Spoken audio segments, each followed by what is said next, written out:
What is it? Another case for Nick Carter, master detective.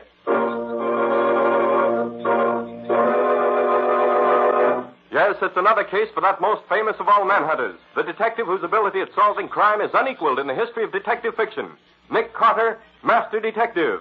Presented by the three great Linex home brighteners, Linex Clear Gloss Varnish, Linex Cream Polish, and Linex Self-Polishing Wax.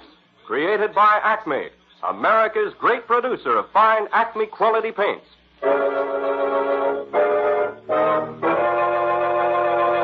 Today's curious adventure. Ready for murder. Or Nick Carter and the mystery of the dead Scotty.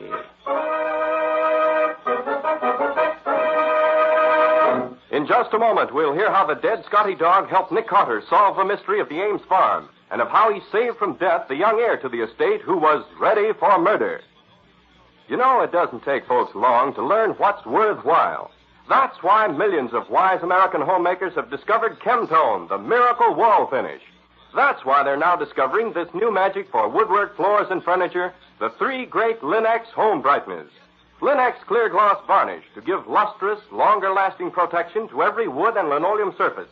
Linex Cream Polish to renew the sleek, gleaming beauty of fine furniture. And Linex Self-Polishing Wax to lend rich, satiny loveliness to any floor, wood, linoleum, or tile. Take the modern shortcut to new home beauty with the three great Linex home brighteners. You'll find them all at your hardware, paint, or department store. Your headquarters also for Chemtone, the miracle wall finish.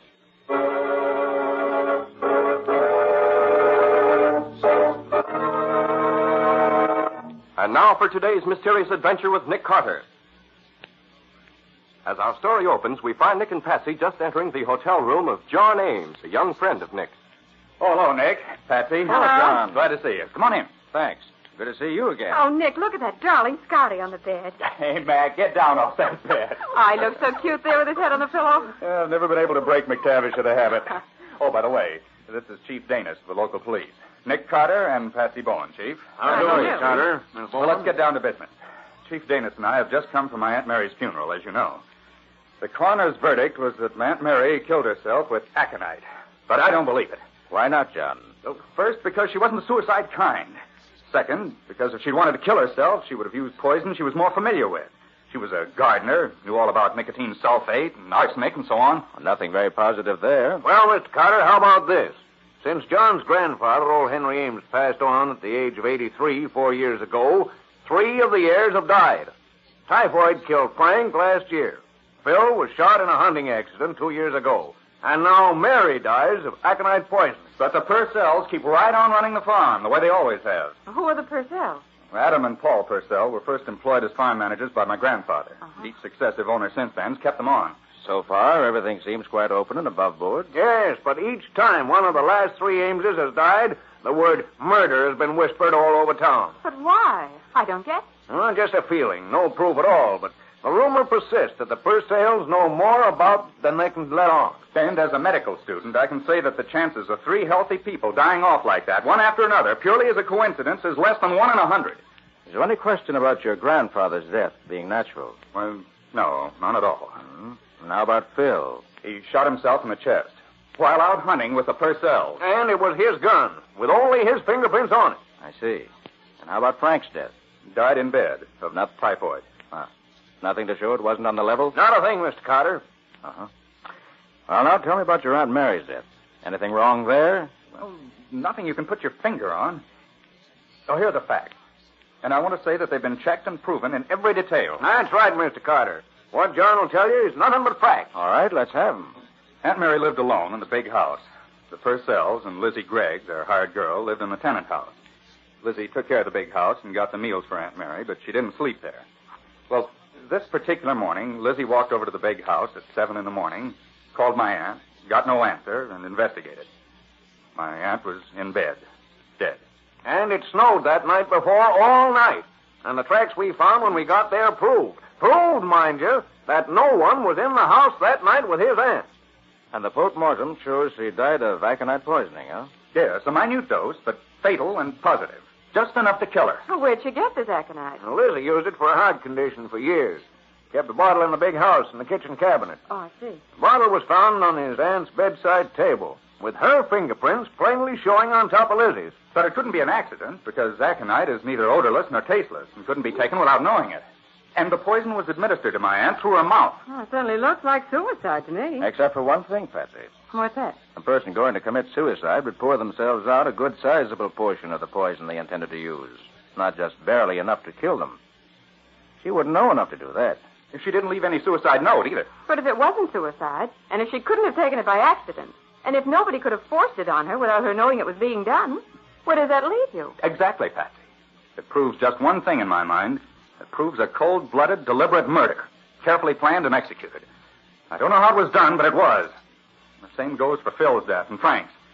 And I'll bet the Purcells are the murderers or the accomplices. They stand to gain a nice income from the farm, which goes to them if the last heir dies. They've been planning this for years. They planned it so carefully that the evidence proves them not guilty every time. Adam Purcell, where did you come from? I knocked, but there was so much talk and nobody heard me. So I come in. John, I heard what you said. Well, I meant it, every word.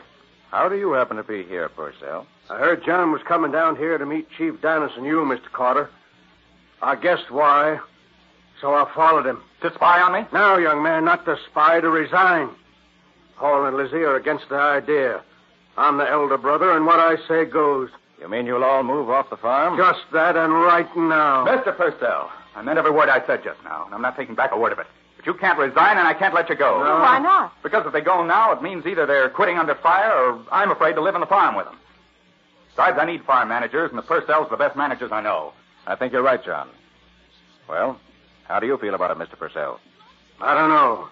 But well, I guess I can stand it if he can. All right. We'll put the food on your table, clean your house, run your farm. But that's all. We won't have nothing to do with you, nor you with us. I understand, and I agree. I'll be getting along. Hey, quiet, Mac, and get down off my bed. Come on, get down. You're going back to the farm tonight, Mr. Ames? Yes, especially in view of what just happened. You still think Purcell's guilty? Yes, I do. Adam wanted to resign either because he was afraid or because he wanted to establish an alibi. Because if I should be killed while the Purcells weren't living on the farm, they'd be cleared of all the deaths. No. I'm going back there and prove that the Purcells actually did what I think they did.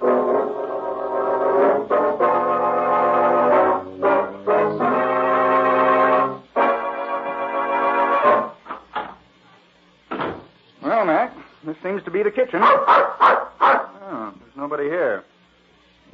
Yes, there is, in that rocking chair. How do you do? You let your dog in the house? Why, yes.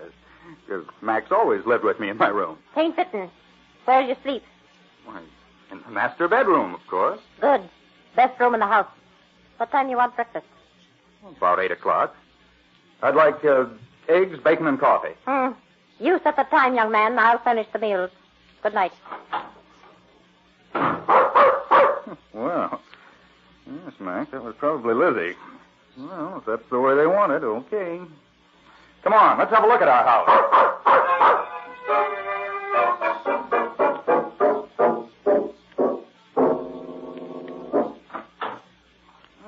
So this is the master bedroom. Gosh, Mac, so furniture's beautiful. Hey, get down off that bed, Mac. You've got to turn over a new leaf in this house.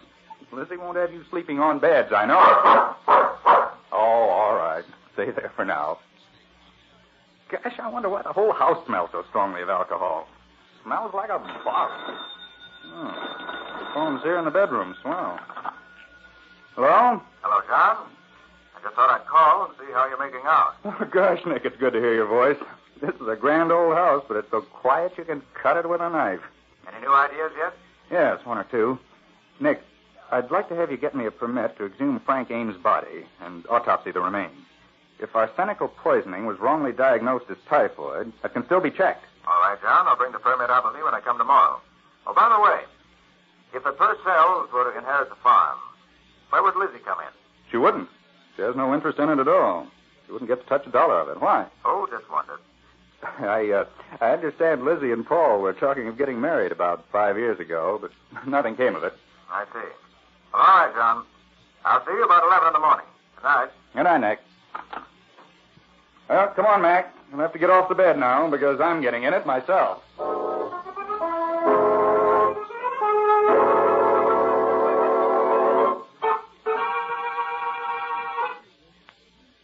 Lizzie, that was the best breakfast I ever ate.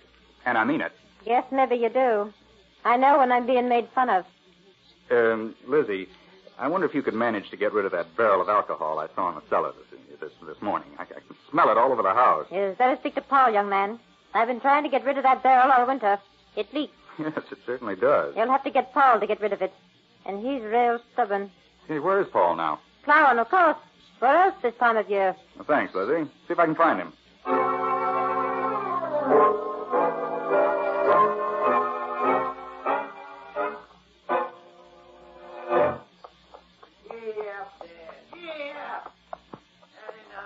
Paul, could you come over here a minute, please? Whoa there, whoa! What you want? I'm powerful busy, young man. I want to see where Phil was killed. Oh, right over there it was. We was after grouse. I climbed through the wire here, and he went over the fence there. Shoved his gun through ahead of him. Stock hit that rock, and bang, got him in the chest. I see. Thanks. You mind if I get back to my plowing? We're behind now. No, not at all. You and Adam certainly keep this place in beautiful shape. We aimed to. All run down when Adam and me was hired, but now everything's up to snuff. And no Ames ever put his hand to it yet. I think I'll roam around and see what there is to see. Haven't been here since I was a kid. Come on, Mac.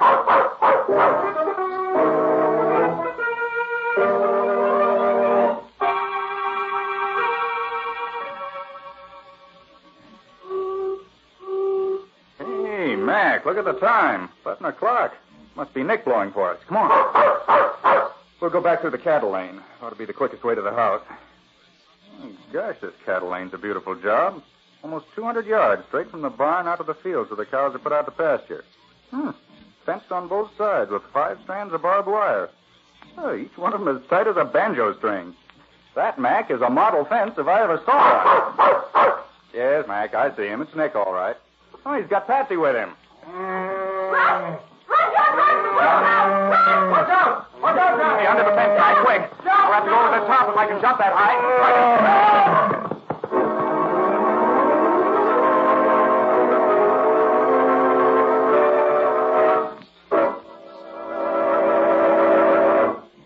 The series of accidents is continuing. John's first day on the farm, and already death runs to meet him. Can this murderous setup be solved in time to save John from being killed? We'll see in just a moment. When your youngsters track in mud, slush, or snow just after you've cleaned the floor, you know it's exasperating. But when your floors are protected by Linex clear gloss varnish, presto, those wintertime puddles are whisked away in a hurry. That's because Linex clear gloss keeps dirt and water right on the surface. Linex clear gloss gives a beautiful finish, too. Its gleaming, transparent luster gives that lovely, sparkling, clean look every homemaker delights in. And how Linex clear gloss wears. It even resists damage by hot grease, boiling water, fruit acid, perfume, and alcohol, which makes it especially fine for tabletops as well as for linoleum and wood floors. Best of all, Linex clear gloss is brushed on so easily, so smoothly, that it's practically no work at all. And once it's applied, your home has that handsome, well-kept appearance for a long, long time. Ask for it at your dealers now. Linex, L-I-N-X, Linex Clear Gloss Varnish. You'll find all 3 great Linex home brighteners and Chemtone, the miracle wall finish, at hardware, paint, and department stores everywhere.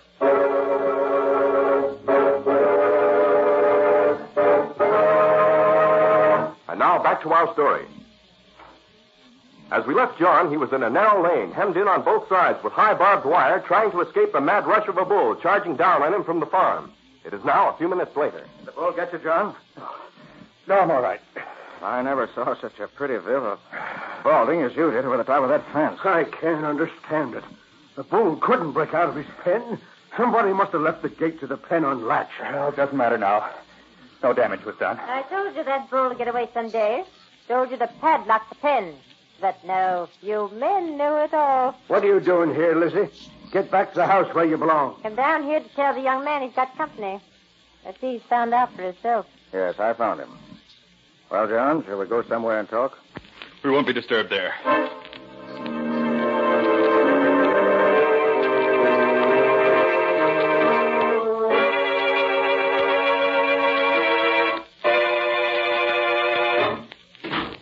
Nobody will bother us here, Nick. Good. Well, first, John, I got the permit to exhume your uncle's body. I brought the undertaker along to dig it up and take it back to town. Good. Second, I got hold of your Uncle Phil's shotgun, the one that killed him. I examined it pretty closely. Find anything interesting? I did. I found evidence that seems to bear out your feeling that his death may not have been the accident they claim it was. Well, this house reeks of alcohol, doesn't it? Yes, there's a barrel of the stuff in the cellar. For some reason, it smells up the whole place. Come in.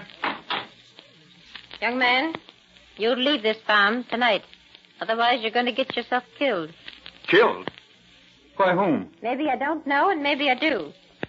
I seen the hand and the arm that pushed the bolt on the bullpen gate open. That bolt was loose deliberate. Well, if you know who did it, you ought to speak up to prevent further tragedy. I only recognized the sleeve of the shirt. It was Toromite. But they could have got their shirts mixed up, so I ain't saying. Now you heed what I tell you, young man. Get out. And get quick. Oh. Wish she could have been more positive in her identification. I wonder how positive she really is. Maybe she doesn't know herself. Maybe. But I'm beginning to get an idea. You mean you can see an end to this riddle? No, but I think I begin to see where we're headed. And it's not pretty. Well, I've got work to do right now. I'll see you tonight, John. And in the meantime, be careful.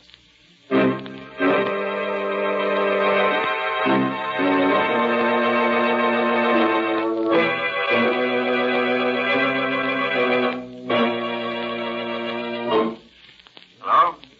Nick Carter speaking. Hello, Nick. I know I'm going to see you tonight, but since you've been gone, something's happened I think you ought to know. What's that, John? Both Adam and Paul have come to me secretly at different times, and each one has told me that he saw his brother unlatch the gate to the bull's pen. You mean they each accuse the other? Yes, Nick. Well, very interesting. Oh, by the way, John, an autopsy on your Uncle Frank's body shows arsenical poison in fatal quantities. No question but what it was murder. But who did it, Nick? Who did it? I suppose you get all three of the first cells in the big house at 10 in the morning. I'll need until then to clean up the details. Tell them I found out something conclusive. But don't tell them what. May make one of them come through with a confession, maybe. All right, Nick. 10 in the morning. Right, John. And watch yourself tonight.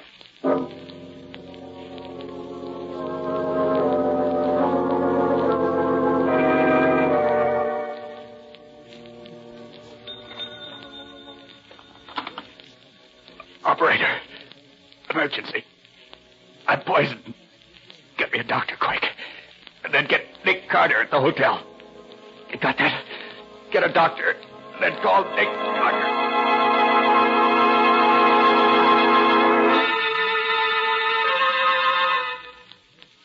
Seems as if you and Nick got here awful fast, Patsy. Well, Nick's in a hurry. He doesn't waste any time getting places. You know what you were poisoned with, John? Yes, it was aconite, all right. I know that. I can't figure out how I got it. Your pulse is very low. We've got to make it pick up. Do you know how? Of course she does. Patsy's practically a full-fledged nurse. Oh, it's lucky. There's nobody here on the farm I can trust. Here, drink this, John. It'll stimulate your heart. And you better walk up and down. I just heard on the extension phone that John was poisoned. Is that true? It's true, all right. You only know what you heard on the phone? Why, sure. What else? How is he? We don't know yet. Oh, I'd rather taken the poison in my own stomach than he should get it. I never dreamed of any killing or knowed any was being done. Nick, will you get me? Adam, come quick. It's Hey, Paul. what? He's took poison, too. He's hardly breathing. Adam. Paul, too? Paul poisoned? Adam, Paul's dying. If you could let me have some of that stuff you're using for John, ma'am, I'll go tend to Paul. Why, of course. Here you are. Adam. Adam. Come in, Lizzie. Come in. Paul must have poisoned you and himself, John. That's the only answer. And that means Paul did all those other things, too. But I took nothing since dinner. That was much too long ago to have waited all this time to take effect. It isn't possible. I've eaten nothing and drunk nothing since 7 o'clock. It's 2:40 in the morning now. Then what in the world could... If that's the doctor, Patsy, rush him to Paul. Okay. Paul must talk before he dies. He's got to clear this thing up. John, did you say you'd had nothing to eat or drink for the last 7 or 8 hours? That's right, Nick. The same as Aunt Mary's case, exactly. She was poisoned without knowing how it was done. So was I. The answer to one is the answer to both. And Paul's killing himself looks as if he were that answer. Although I can't figure out how he could have done it. John, I'd like to have a look at your room. Feeling strong enough? Yeah, sure, Nick. Let's do it now.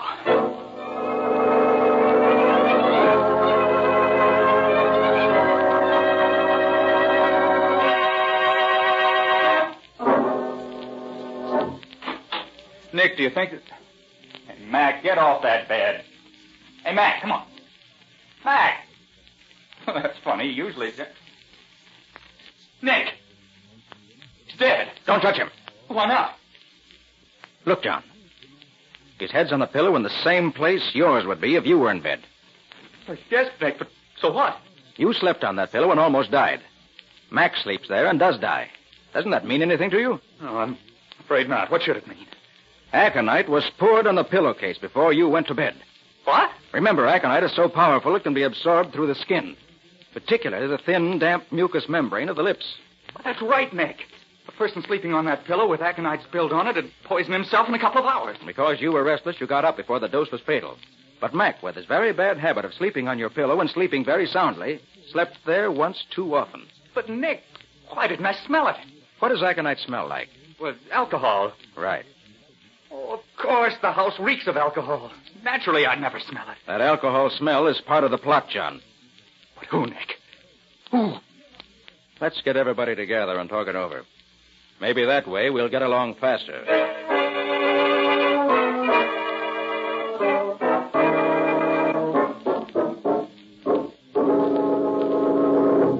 So up to now, we've got this much settled. I found that the safety catch on the shotgun that killed Phil 2 years ago had been tampered with, so it is no good. Lizzie swears she saw Paul fooling around the gun just before the accident. An autopsy proved that Frank was killed by a mixture of arsenic and boron, which Lizzie and Adam both say Paul was trying out as a new spray for bean beetles. The bull was let out of his pen on purpose, unquestionably to kill John Ames. Lizzie says she recognized the torn sleeve of Paul's shirt on the arm she saw slip the latch. Adam agrees with her. Unfortunately, Paul died without saying anything, so we don't know his side of the story. But we do know he told John that Adam did it. I don't need to hear no more, Mr. Carter. I'm packing up and getting out of here now, tonight. I'll help you pack, Adam. I know where your things are. I ain't leaving you. You ain't a Purcell, Lizzie.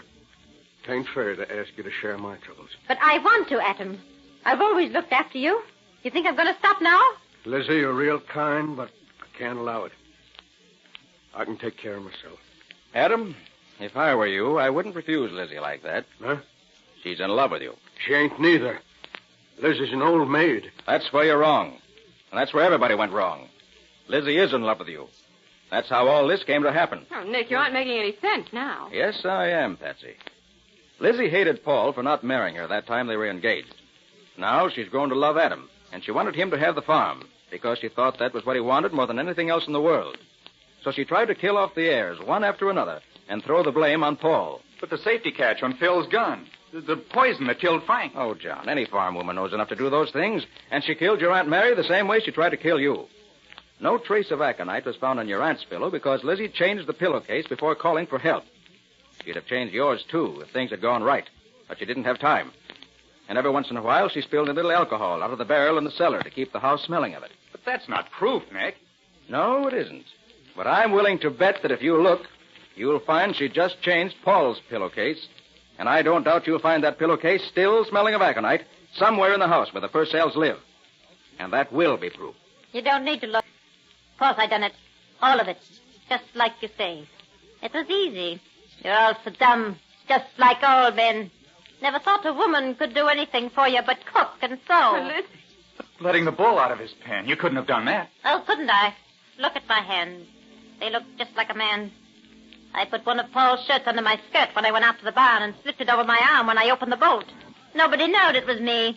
Even them who saw me do it didn't know. How did you know, Nick? It had to be that way. There was no other answer that would fit all the facts as I gathered them in. The exact method used and the motive behind it were the things I had to find out before I could act. Lizzie almost beat me to it this last time. I didn't think she was ready to act so quickly. Gosh, Nick. I hate to think of having to turn her over to the police. Since I've been here, I've grown fond of Lizzie. You won't have to feel sorry for me, young man. I do things instead of talking about 'em. When you was John, I took the rest of the aconite in the bottle. Now just leave me be. I'll die without no help from any of you.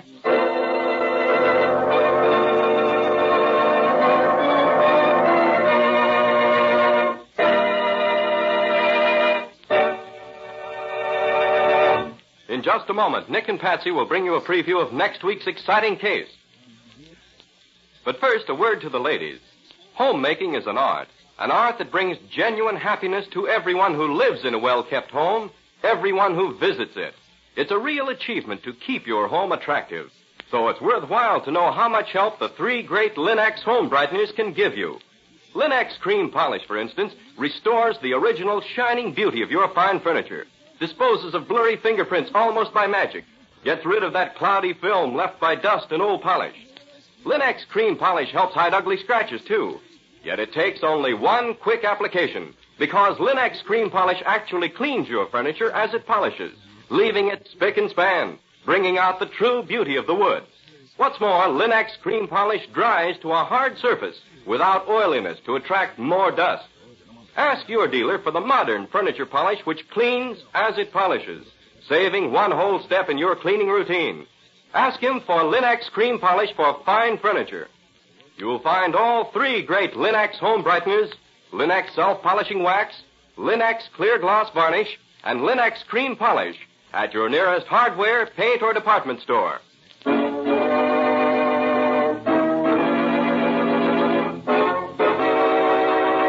And now let's hear from Nick Carter himself. Well, Nick, what new and exciting adventure do you plan to tell us about next week? A scientist and inventor whose home was on the coast was found in his laboratory one morning with a bullet hole through his forehead. Much to my regret, because we were supposed to be vacationing up there, not capturing murderers. Well, I suppose murderers have to be captured no matter what happens. Yes, Ken. And this time I was intrigued by the killing, because the only clue that had any value was a piece of rope. A kind of rope that none of us had ever seen before. And there was a thunder shower at midnight, too, which helped to put the finger on the killer. Sounds interesting. Yes, I'll listen. What's the title of your story? I call it Crime at Cold Harbor. Or The Mystery of the Murdered Scientist. And that's all for now. Details next week. So long. So long, everybody. And so long to both of you. We'll be expecting to hear from you again next week as usual.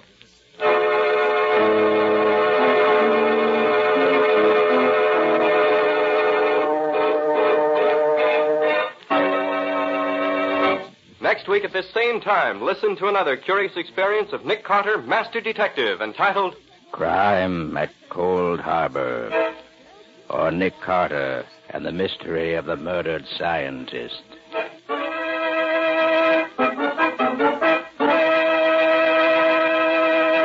Nick Carter, Master Detective, is featured in Street and Smith magazines.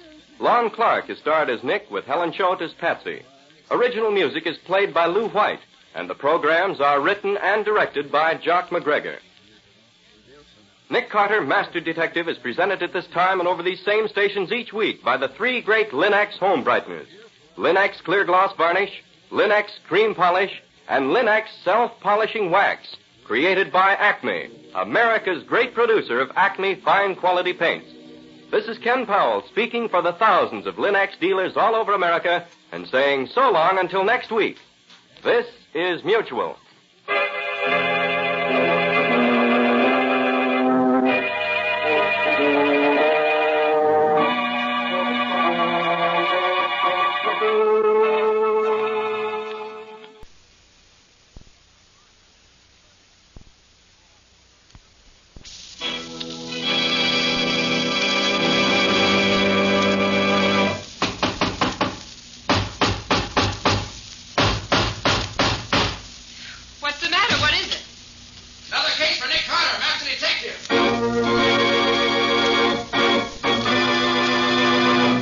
It's another case for that most famous of all manhunters, the detective whose ability at solving crime is unequaled in the history of detective fiction. Nick Carter, Master Detective, presented by the three great Lin-X home brighteners. Lin-X clear gloss, Lin-X cream polish, and Lin-X self-polishing wax, created by Acme, America's great producer of Acme quality paints.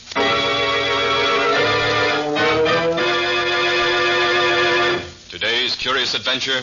Death by Ricochet. Or Nick Carter and the mystery of the abandoned gravel pit. In just a moment, we'll hear how Nick solved the mystery of how the bullet from the abandoned gravel pit killed the heir to the Marquis' fortune. But first, here's something you should know. Millions have found what wonders Chemtone, the miracle wall finish, can do for walls. Now, millions more are learning what amazing new beauty the three great Linex home brighteners bring to floors, woodwork, and furniture. Linex Clear Gloss Varnish, the durable super varnish that dries to an elastic transparent surface which protects all wood and linoleum in your home. Linex Cream Polish, which cleans as it polishes, leaving no oily film on your furniture. And Linex Self-Polishing Wax, which beautifies your floors with a satiny yet tough non-skid finish that resists wear, water, and dirt. You'll find the three great Linex home brighteners at your hardware, paint, or department store. Your headquarters also for Chemtone, the miracle wall finish.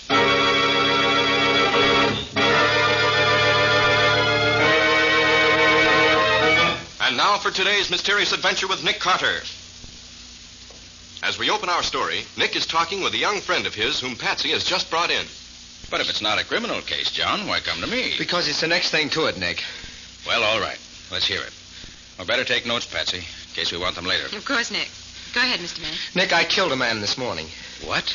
Oh, it was an accident, of course, but he's dead just the same. Well, tell me about it. What happened?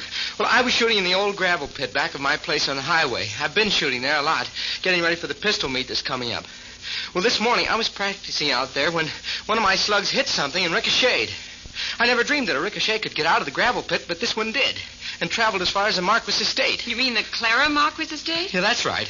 And the man I killed was her son, Randolph. Well, that certainly ought to make front page copy. I should say so. Patsy, get me her file out of the file room. Coming right up, Nick. Now, John, where was Randolph when it was hit? At the back of the estate, helping one of his nephews rebuild the fence. The nephew, Dave Barton, said he heard the shot, and then the whine of the bullet, and then Randolph fell over. He died instantly. Here you are, Nick. Our file on Clara Marquis. Thanks, Patsy. Now, let's see. Lives in a rambling old red brick mansion a mile out of town along the highway. No servants. That's funny, with all her money. Relatives living with her take the place of servants. Her son, Randolph, acts as general handyman on the estate. She handles all business matters herself. Jolly old soul, I should say. No one ever accused old Clara Marquis of being jolly. I've tried to get better acquainted with her granddaughter, Teresa, but the old lady won't let me take her out or go there to see her. I only know Teresa from what little I've seen of her around town and the few times I've driven her home. Now that I killed her father, I suppose I'll never see her again. Wouldn't be in love with her, would you? No. Do you think I can be sued for Randolph's death? What's the coroner's verdict, you know? Well, he told me he was going to report it was an accident. Now, John, how far is it from the gravel pit to where Randolph was killed? About a quarter mile. The Brundage place is in between. Old man Brundage was out picking berries in the back of his place. He says he heard the bullet whine over his head. I suppose there's no doubt about the time? No, the sheriff checked on that. Randolph was killed while I was shooting in the pit. No mistake about that. I see. Was the bullet identified as coming from your gun? Well, not exactly. It was too badly mutilated, the sheriff said, to be identified as having come from any particular gun. It was all flattened and twisted. Well, from what you tell me, John, it looks as if you're responsible, all right. For the funeral expenses and so on, at least. Well, I know that, Nick. I just want to be sure I don't get hooked for what money I've got saved by a damage suit later on. That's why I want you to investigate this for me right away. I want to have it proved an accident so that nothing can come up later to put me in the wrong more than I am now. Yes, I see what you mean, John. You want me to be sure that we know now all there is to know. Then we file that information away and hope we never need it, right? That's it exactly, Nick. Will you do it? Why, certainly, John. If nothing else on my hands for the moment, shouldn't be a long job nor a difficult one. Now, first, I want to have a look at your gravel pit. All right. I won't be there, but Mother will let you in. I don't suppose there's any chance I didn't fire the shot that got Randolph. Now, the chances are you did, John. I want to determine the degree of negligence involved. If there's none on your part, you can hardly be held liable for the accident. Okay, Nick. I'll leave it to you. I'll be seeing you. Right, John. And don't worry. I think I can clean this up for you.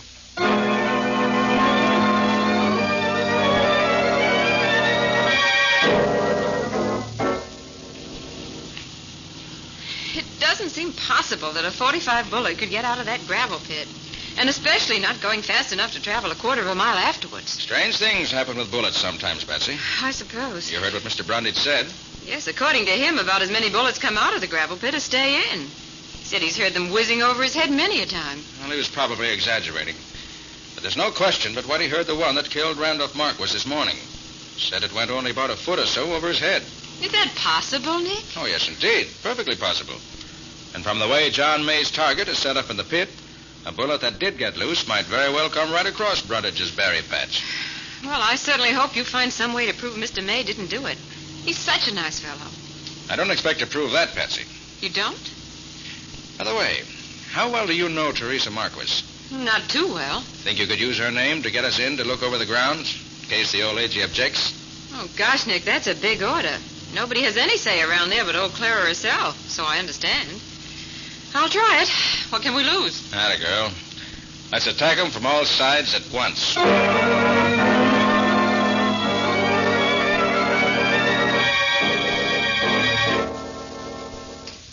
It's so nice of you to see us, Miss Marquis. This is Nick Carter. He's acting for John May. You can tell John, Mr. May, that we won't make him any trouble for the death of my father. I knew you'd feel like that. You can also tell him that I never want to see him again. Now, Teresa, I'm afraid you're blaming John May for something he couldn't help. We've just been to look over his gravel pit, and it seems utterly impossible that a bullet could get out of there and travel so far after getting out. I'm sure... If you're trying to tell her what happened wasn't May's fault, you can get going. And right now. How do you do? I'm merely trying to find out just how it did happen. Mr. Carter, this is my cousin, Dave Barton. He was with my father when he was killed. You're in charge here, Mr. Barton. I'd like your permission to examine the grounds around where Randolph was killed. Nobody's got the rights to say who can snoop around here but Clara Marquis herself. Surely she could have no objection to... You'll have to get out. Dave, if you won't show Mr. Carter around, I will. I know Grandmother wouldn't mind. You're a fool, Teresa. But, well, come on. If I can do anything else for you, let me know.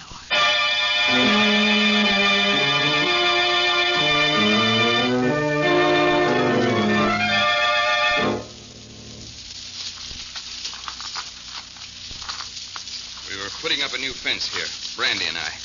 We've been working out here for several days. We could hear young May shooting down in that pit of his all the time. This morning it was different. The shot sounded the same, only this time I heard the whine of the bullet right after it.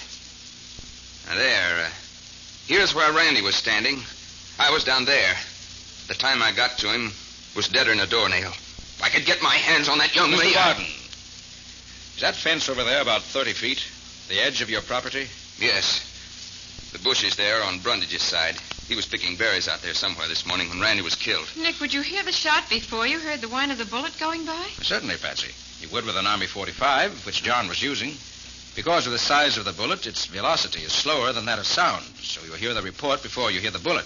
Somewhat... Mr. Carter, Grandmother's very ill. We sent for the doctor, but she heard that you were here and for some strange reason wants to see you right now. Mrs. Marquis wants to see me? You sure? Very sure, Mr. Carter. She insisted. Can you come right away, please?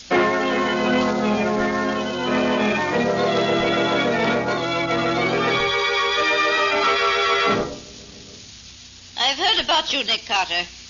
I never thought I'd have any reason to hire you, but it's a strange world.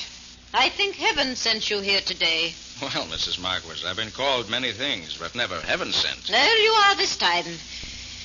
My time has come at last. I know it.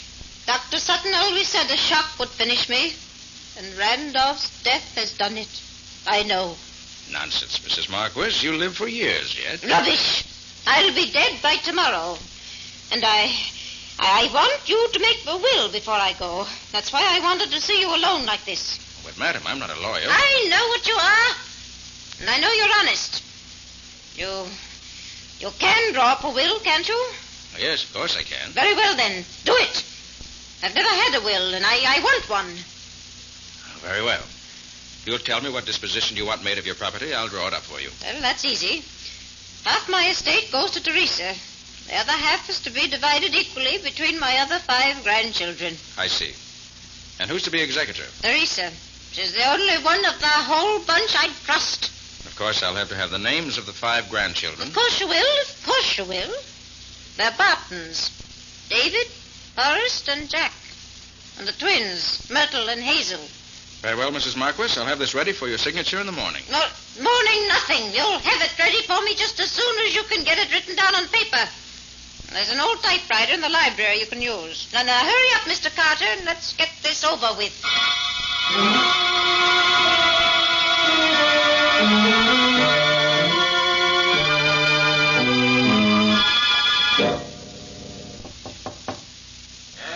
May I come in, Nick?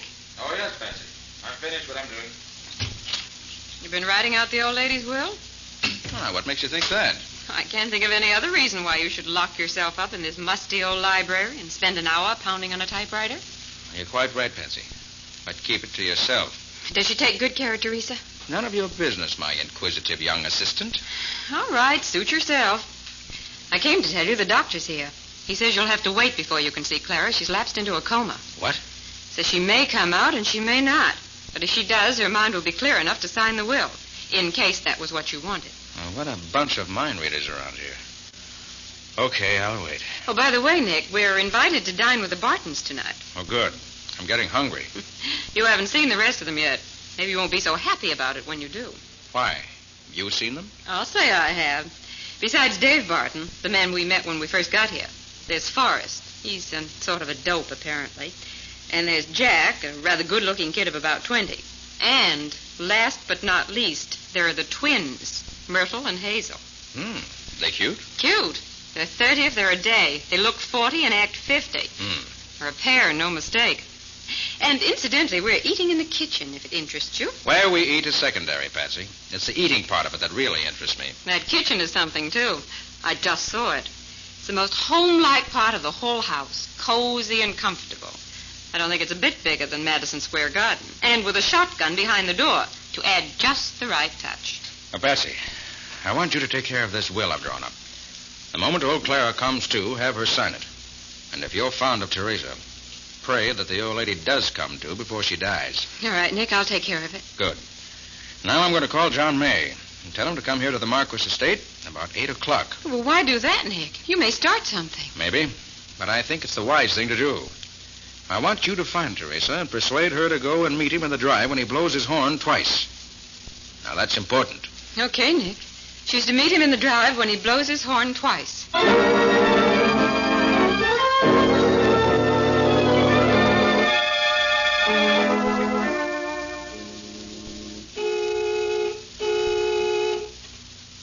I still don't get it, Nick. Couldn't you find a better time and place for me to meet Teresa?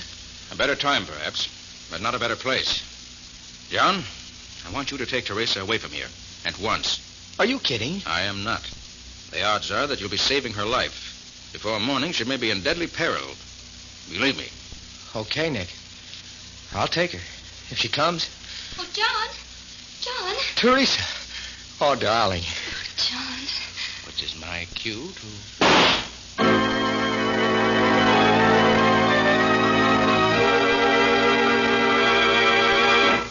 Early this morning, a shot rang out and Randolph Marquis fell dead. Once again, a shot has startled the Marquis household. Who is dead this time? And what will be its effect on Nick Carter and his attempts to learn the real facts behind Randolph's death? We'll see in just a moment. If you're having difficulty keeping your floors spick and span these slushy winter days, here's the answer. You needn't have track-in trouble at your house, not when you use Linex Clear Gloss Varnish to protect your floors. You see, Linex Clear Gloss Varnish resists both water and dirt so that they're easily wiped away. And Linex Clear Gloss provides an elastic, durable finish that really wears, retaining its lustrous, transparent beauty for a long, long time. Yet it's easily brushed on, and it lessens your housework amazingly. Linex Clear Gloss even resists damage by hot grease, boiling water, fruit acids, perfume, and alcohol, making it the ideal protection for every wood and linoleum surface in your home. Yes, Linex Clear Gloss Varnish is the finest household protective finish you can buy. Depend on it, as so many wise homemakers do. Ask your dealer now for Linex, Lin-X, Linex Clear Gloss Varnish. You'll find all three great Linex home brighteners and Chemtone, the miracle wall finish, at hardware, paint, and department stores everywhere.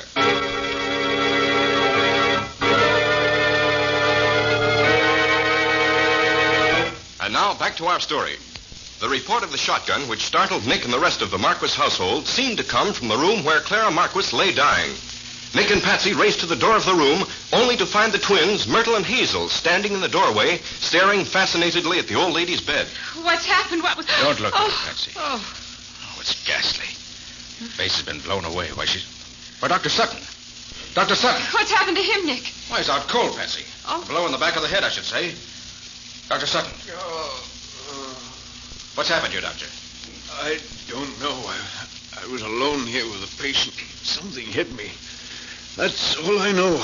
I don't even know where whoever hit me came from. Well, whoever hit you did for the old lady, all right. Did either of you girls see anything? No. Where are your brothers? Where were they when this happened? Oh, come on. You might as well tell me if you know. Oh, all right. I'm going to call the sheriff's office. Do you suppose you two could sort of stay here with the body until someone gets here? We'll stay. Well, there's nothing more I can do for her now. I think I'll get some fresh air. Want to step outside with me, Mr. Carter? Why, of course. I'll be right with you. Oh, Patsy. Mm-hmm. Will you pack up the doctor's things and bring them out to the car? Surely, Nick. All right, Doctor. Let's get out of here. Terrible thing, Mr. Carter. Terrible. Yes, it is. Poor old lady. She wouldn't have lasted the night anyway. What I wanted to tell you was this. Patsy said it was very important to Teresa to get that will signed. So I gave the old lady an injection which revived her long enough to read the will. And she signed it, and Patsy and I witnessed it. Was that right? Perfect, Doctor. Perfect. You have the will now? No, I gave it to Patsy. What? Well, you trusted her with it, so I did. Clara's murderer finds Patsy, has it? Patsy will be the next victim. Oh. Come on. I wonder if she's still in Clara's room where we left her. I didn't know. I should have... Patsy. Patsy. She's not here. Do either of you twins know where she went? No, she left. We thought she was with you. Didn't we, Myrtle? Yes. We thought she was with you. Oh, come on, Doctor. We've got to search the house. There's no time to lose.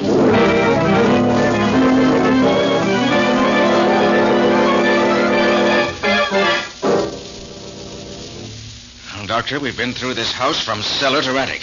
She's not here anywhere. I don't like it. How about the carriage house?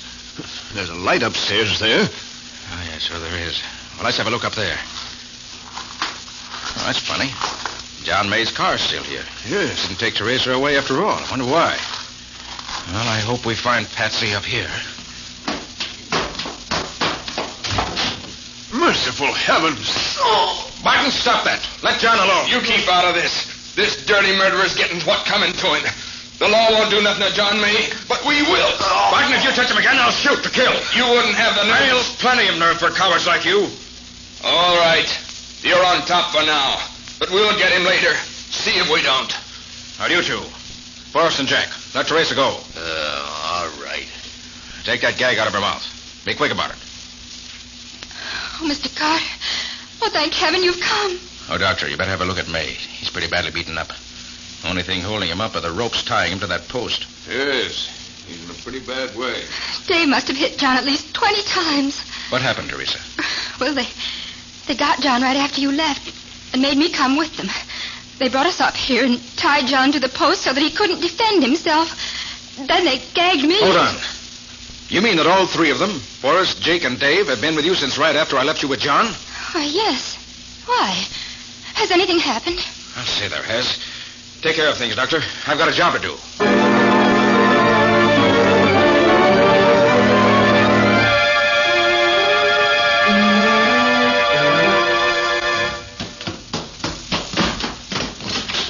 Now, where is she? Where have you got her? Got who? What have you done with her? Oh, in the closet, I suppose. What the... Why, that's not... Drop that gun. Don't be a fool. Take that shotgun out of the middle of my back. You're the fool. Drop that gun. Very well. Here. Since the body in the closet is that of old Clara, I suppose you must have Patsy under that sheet on the bed. Yes. What have you done to her? Not much.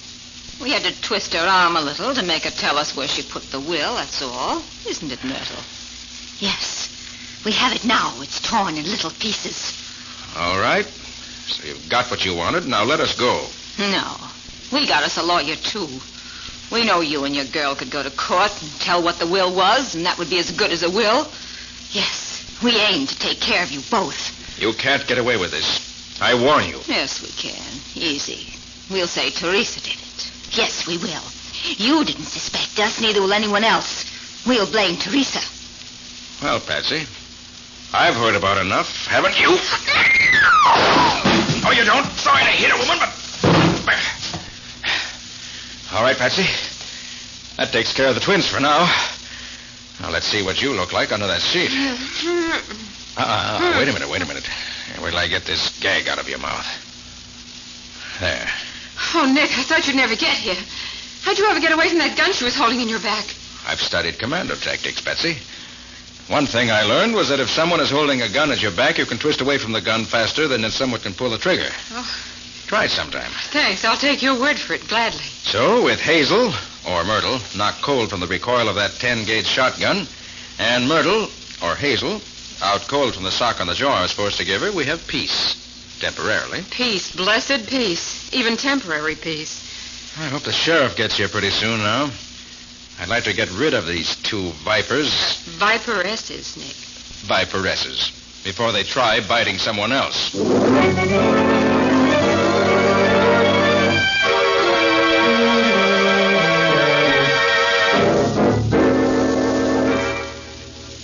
They had me fooled completely at first, Sheriff.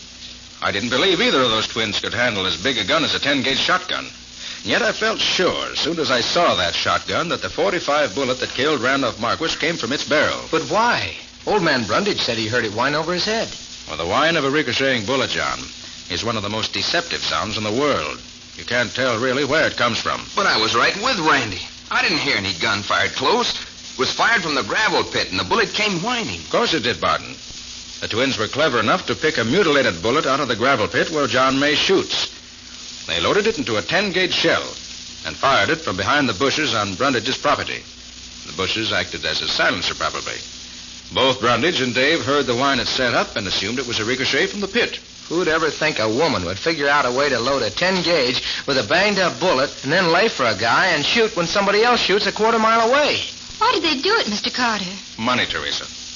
Money they'd inherit from your grandmother, Clara Marquis. But I don't get it, Nick. How would Randolph being dead benefit the twins? His daughter would get his share, wouldn't she? Not if Clara didn't leave a will. That's the point around which everything else revolves, Patsy. But how does that work out, Nick? According to the law of the state, if the old lady left no will, Randolph would inherit 1/2 the estate. And the 5 Bartons would inherit the other half, or 1/10 each. And if Randolph was dead? With Randolph dead, the 5 Bartons and Teresa, Randolph's daughter, would each inherit equally, or 1/6 of the estate apiece. How much difference would that make? Well, figure it out, Patsy. If the estate amounts to $3 million, as I understand it does, each twin would get $300,000 if Randolph were alive. But with him dead, they would each get $500,000, or $200,000 more. Oh. Wouldn't that be worthwhile for them? Gosh, that is some difference, isn't it? So when they found that old Clara was about to make a will, they had to stop it. Of course. They knew Teresa was a favorite and would get most of the money. So they killed Clara before she could sign the will I drew up. Well, then they must have found out afterwards that old Mrs. Marquis had signed the will before she was killed. How'd they learn that? Now that, John, we'll never know. Somebody said too much or too little. At any rate, they found out just enough to know that Patsy had the will and that it was signed. So they bided their time and got it away from Patsy. Then they laid for me to get rid of any possible witness to the existence of a will. Do you suppose they would have killed me, Mr. Carter? No, Teresa. Not if they had got rid of Patsy and me. I asked John to come here and take you away because I didn't know which way the cat was going to jump. And I was afraid the killer would try to nullify the effects of the will by killing you. But fortunately, the dear twins selected Patsy and me as the victims and you for the logical suspect. Well, anyway, I'm glad you asked John to come over here, no matter what the reason was. It settled things for him and me very nicely. It's just the way I wanted it to be, Nick. Although I hadn't hoped to get it for a long time yet. Which proves that you never know where your blessings are coming from. Or something. Well, anyway, good luck to you both.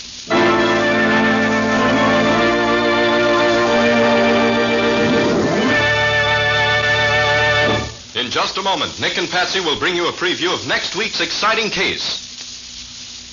But first, here's a suggestion. On a winter night, as the family gathers cozily at home for an evening of fun together, every moment is more enjoyable when home looks its inviting best. And it always does when you depend on the 3 great Linux home brighteners to keep woodwork, floors, and furniture sparkling. Your furniture, for example, regains its original gleaming beauty when you use Linux Cream Polish. For Linux Cream Polish cleans as it polishes, removing in one quick application all the cloudy accumulation of dust and previous polish. Yes, you save one whole step in your cleaning day routine when you use Linux Cream Polish on your furniture. It's truly the modern shortcut to furniture upkeep, taking only half the time. You'll find that Linux Cream Polish banishes messy fingerprints from your furniture, helps to hide ugly scratches, too. And there's no oily film on your furniture to attract more dust, to make more work. So do ask your dealer for Linux Cream Polish. Ask for all 3 great Linux home brighteners. Remember, that's Linux, spelled Lin-X. You'll find them all. Linux self-polishing wax, Linux cream polish, and Linux clear gloss varnish at your nearest hardware, paint, or department store.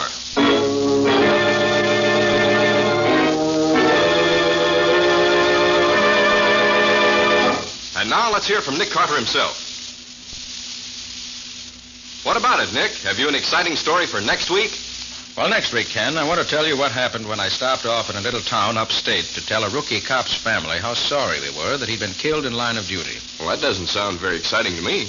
It was what happened after Nick stopped off there that makes the story. He found a household ruled by fear and hate. With a mad old woman at the head of it who was convinced that she had been divinely appointed to set the world right. Oh, that's very different, Nick. Where did you come into it? Nick stopped a well-laid plan to commit wholesale murder and save the daughter of the house a fortune running into the millions. Just because the killer forgot to quote the right Bible verse at the right time. What do you call it? An eye for an eye. Or the mystery of the upstate murders. And that's all for now. So long. So long, everybody. So long to you both, Nick and Patsy. We'll be seeing you again next week.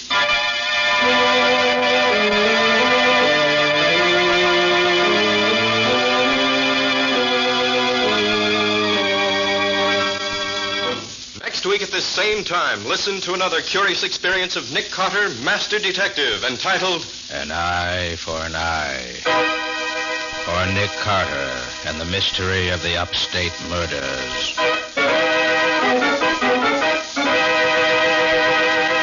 Nick Carter, Master Detective, is featured in Street and Smith magazines. Lon Clark is starred as Nick with Helen Choate as Patsy. Original music is played by Lou White, and the programs are written and directed by Jock McGregor. Nick Carter, Master Detective, is presented each week at this time and over these same stations by the 3 great Linux home brighteners. Linux Clear Gloss Varnish, Linux Cream Polish, and Linux Self-Polishing Wax, created by Acme, America's great producer of Acme fine quality paints. This is Ken Powell speaking for the thousands of Linux dealers all over America and saying so long until next week. This is Mutual.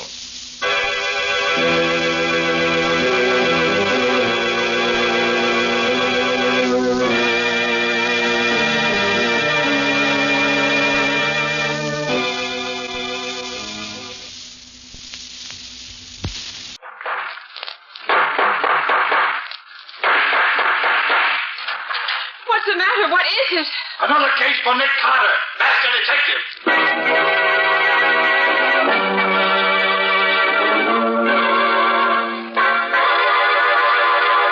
Yes, it's another case for that most famous of all manhunters, the detective whose ability at solving crime is unequaled in the history of detective fiction. Nick Carter, Master Detective. Tonight's curious adventure... An angle on murder. For Nick Carter and the mystery of the mutilated foot.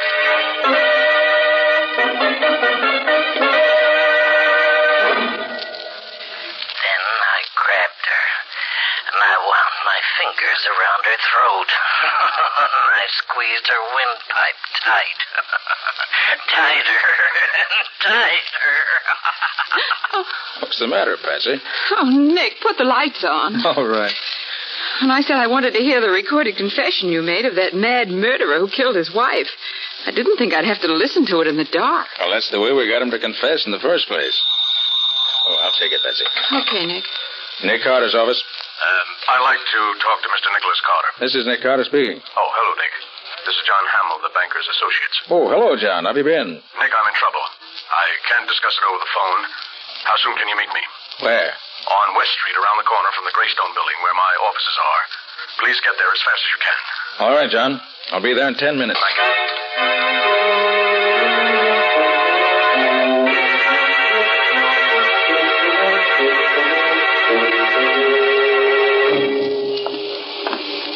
Now, Scubby, you understand exactly what you're to do? Yeah, Nick. Okay. I'll see you later. I've got a date in this corner. Okay, Nick. I'll be seeing you. Hey, look at that car coming up the street, would you?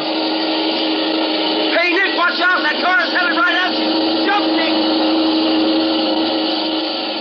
Oh, did he hit you, Nick? Are you all right? Yeah, I'm all right. Oh, gee, that was close. It almost seemed like whoever was driving that car did that on purpose. Wouldn't be at all surprised, Scubby. I think somebody is interested in preventing me from keeping my appointment. Hey, look, maybe I better stay with you, Nick. No, I've got something else for you to do, Scubby. I got the number in that car. Hop down to the license bureau and find out who it belongs to. Then wait for me at the office.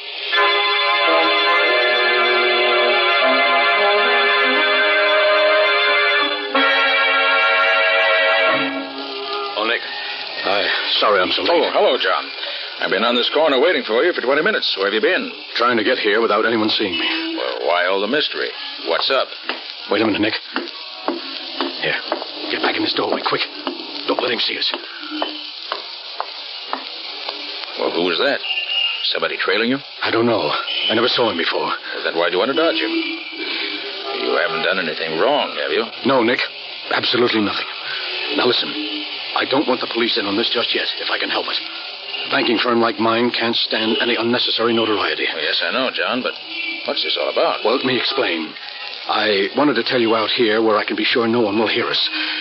You see, Nick, several days ago I discovered there's a serious shortage on our books. Somebody has been taking money from the accounts, and I'm almost sure I know who it is. I've called a meeting of my 4 partners. They're upstairs in my office waiting for me right now to have a showdown before the stockholders find out. That's why I ask you to come over here, Nick. You may have to make an arrest tonight. Well, you don't want a detective, John. You want a cop. No, you're wrong, Nick. I want you. Please come along. Well, perhaps you better wait down the lobby while I go up and see if everything's all right. That is safe for you to come on. No, Nick. There's no need for that. All right. I want to be in on the showdown. Come on. Anything you say. And if you really feel that something dangerous is in the wind, I think I should go up there first and look around. Then if everything's okay, let you know. No. I want to go up now and get it over with. Well, you insist. I do, Nick. Oh, I know it's pretty late, but I waited purposely till the offices were closed to avoid any publicity. This whole business requires the greatest secrecy.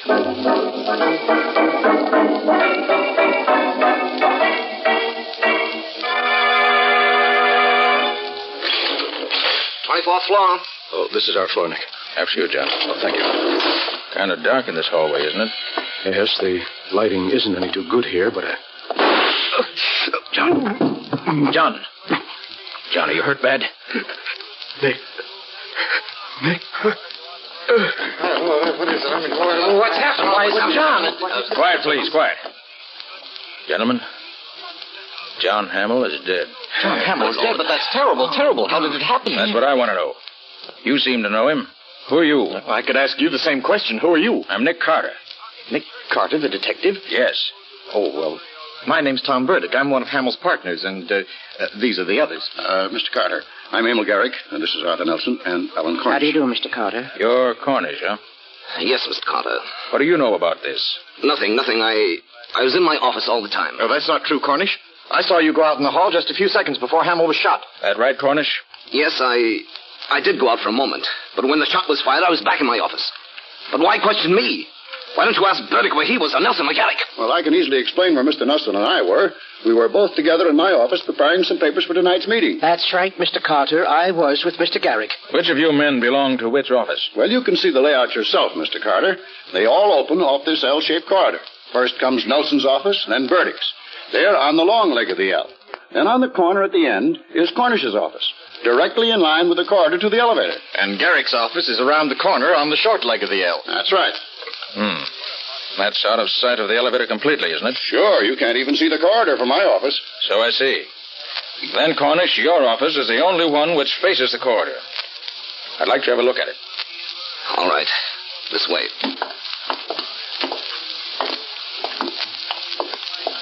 This is my office, Mr. Carter.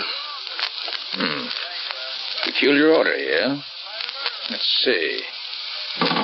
Well, what have we here in this umbrella stand? A gun. What? And it's been fired very recently. I should say, gentlemen, this was the murder weapon. That's Mr. Cornish's umbrella stand. What do you know about this, Cornish? I don't know anything about it. But that gun belongs to Mr. Cornish. That's right, Mr. Carter. I've seen it in his desk many times. I recognize that fancy handle. Say, what are you fellows trying to do? Well, sure it's my gun, but I haven't seen it for 3 days. Someone stole it on my desk, Mr. Carter. Why didn't you report it to the police?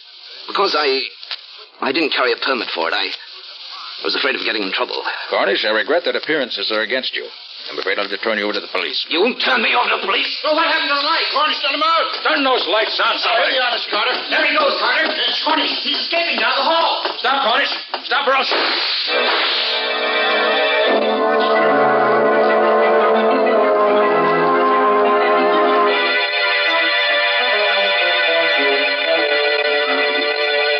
You see, Patsy, I was right with Hamill when he was murdered. What I can't figure out was how he was shot when there was no one else in the hall with us. Don't ask me, Nick. And here's something else. I heard only one shot fired, but Cornish's gun had 3 empty shells. And to top it all off, here's the bullet that killed Hamill. The coroner gave it to me. Notice how it's all banged up? Yes, how did that happen? I wish I knew. Patsy, if I knew the answer to that, I think I know the answer to this whole case. Until we find Cornish. I'll get it. Hello, Carter? Yes, this is Nick Carter. Oh, this is Alan Cornish. I suppose I'm a fool for calling you up, Carter, but I need help. I'm desperate and I can't go to the police. You've got to help me prove I didn't kill Hamill. Why'd you run away, Cornish? Because I was scared. Lucky for me, you didn't hit me. Don't worry, Cornish. If I'd really wanted to hit you, I would have. Where are you now? I'll tell you, but you've got to promise to come alone. If you don't... The only thing I'll promise you is that I won't do anything till after I've talked to you. Now, what's the address? 1813 Oak Street. Come right over. I'll be waiting for you. Okay, sit tight. I'll be there. You mean we'll be there? I'm sick of sitting around here. I'm going with you.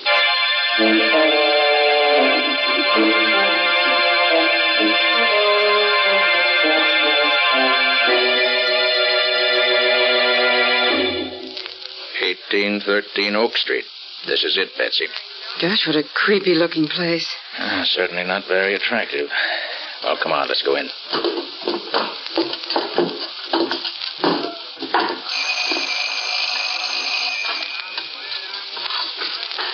Maybe he's not here. Said he'd be here. Wonder if... Well, the door's open. Should we go in? We can't keep our date with Cornish if we don't. Gosh, it's dark in here. Nick, do you suppose it could be a trap? You never can be quite sure, Patsy. Here's the door. Stand behind me.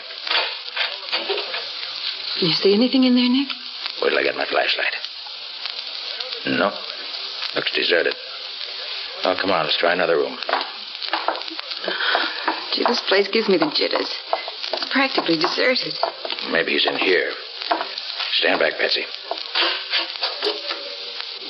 No, nothing in there. Maybe he got scared after he called you and slipped away. We'll soon find out. There's another door. Over there.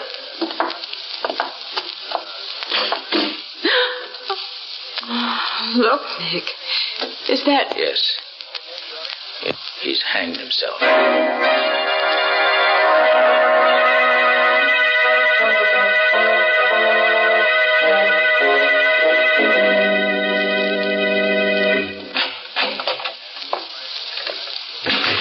Well, Nick, I don't know why he came back to the office again tonight.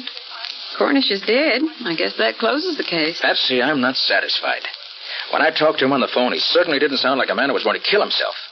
When a man wants to prove himself innocent, he doesn't commit suicide. No, Patsy, there's something about that hanging that's bothering me, and I can't lay my finger on it. You probably figured that was the best way out. To kick over the chair and end it all. Patsy, remind me to give you a raise. And what did I do? I've got it. Look, Patsy, Cornish was a short man. Well, so what? Patsy, Cornish couldn't have hanged himself. Well, why not? Don't you remember, Patsy? The only furniture in that room was a bed. And Cornish was so short he never could reach that noose from the bed where it was. Of course, Nick. The bed was on the other side of the room. Patsy, Cornish was murdered, which eliminates him as a suspect. Probably he was killed by the same man who killed Hamill. Oh, but who, Nick? Who? Wish I knew. Hiya, Nick. Hiya, Patsy. Well, it isn't the missing link. Scubby, did you find out anything about that car that nearly ran me down this afternoon? Oh, you bet, Nick. Good. But what a time I've been having. Wait till you hear what I have to tell you. Well, I had to get the license commissioner out of bed to get it, but, oh, boy, it was worth it. Hey, do you know who that car belongs to? Tom Burdick, Hamill's partner. Good boy, Scubby. Did you get his address, too? Yeah, some deserted neck of the woods out in Long Island. I've got the address here somewhere. Fine. Come on, Scubby. You and I are going to pay him a visit.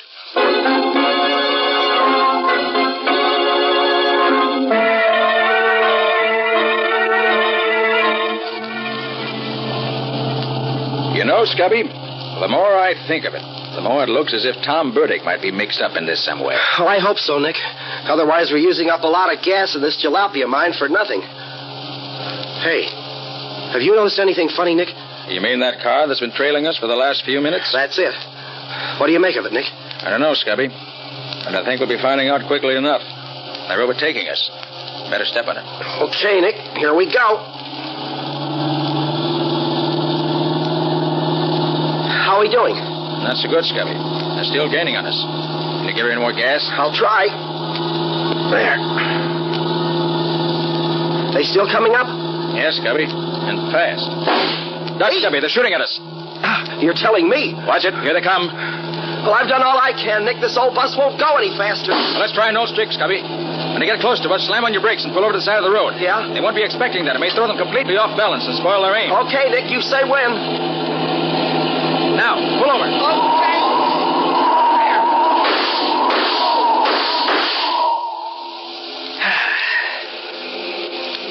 Oh, boy. That was a close one. Are you all right, Nick? Yeah. Well, we won't see them anymore for a while. Get going, Scubby. We got to make up for lost time.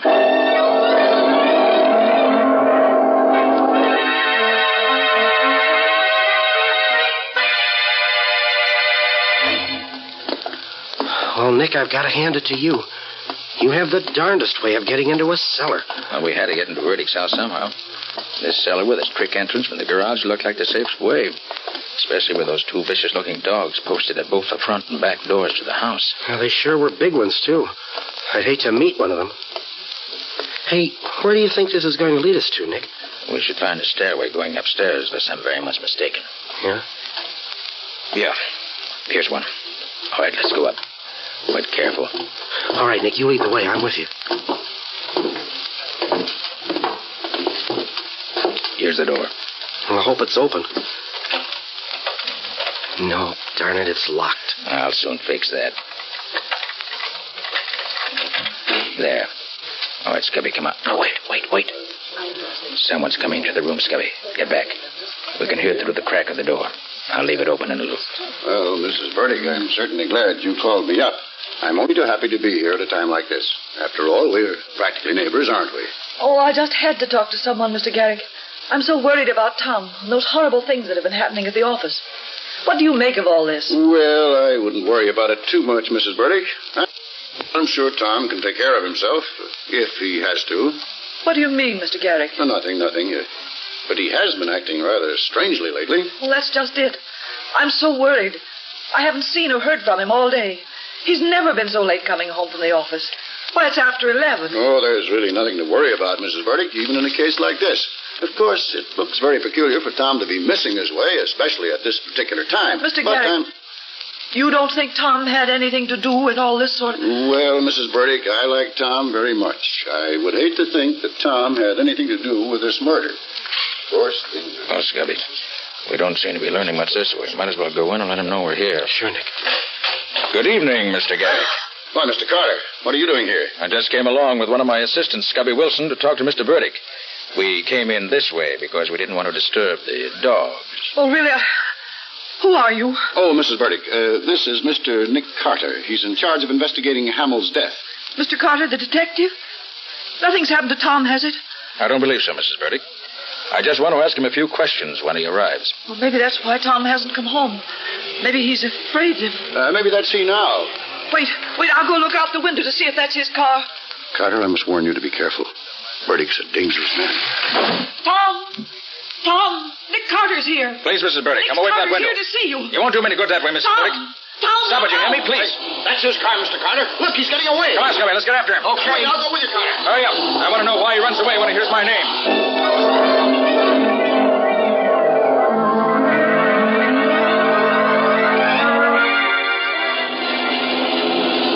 I hope this car of yours stays on the road, Carter. Don't worry about it, Mr. Garrick. Carter, I didn't want to say too much in front of Mrs. Burdick, but we've all been afraid of Burdick. All right. Scubby, just keep your foot on that throttle and keep after him. Oh, boy, we sure made that one on two wheels. Nick, I'm pushing this crate as fast as she'll go, but we don't seem to be getting any closer. That car of Bertie's can sure step. As long as we hang on and don't lose him, I'll be satisfied. Hey, watch it. We're coming to a railroad crossing. So I see. Well, maybe we can head him off now. If Burdick tries to beat that limiter to the crossing, he's crazy. Look, Carter, I think he's going to try to make it. He can't do it. He'll be killed.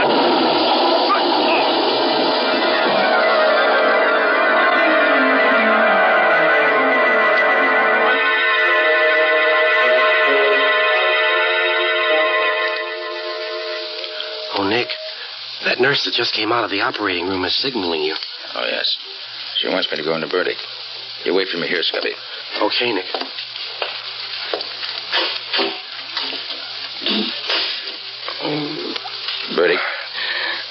Burdick, can you hear me? Yes, Carter. I can hear you. Carter, I'm a dying man. Yes, I know. I swear to you, I didn't kill Hamill or Cornish. Then why did you try to run me down with your car this afternoon? Carter, I didn't do that. All I know is that for several hours this afternoon, my car was mysteriously missing. I didn't find it again until I started home this evening. Bertie, why did you run away from your home tonight when your wife told you we were there? How about the securities we found on you after the wreck? It wasn't you. It was securities. I took them so that... Oh. Yes, Burdick? Why did you take them? I took them so I could keep him from stealing them. Who? Burdick, who? Burdick, who's he? Carter.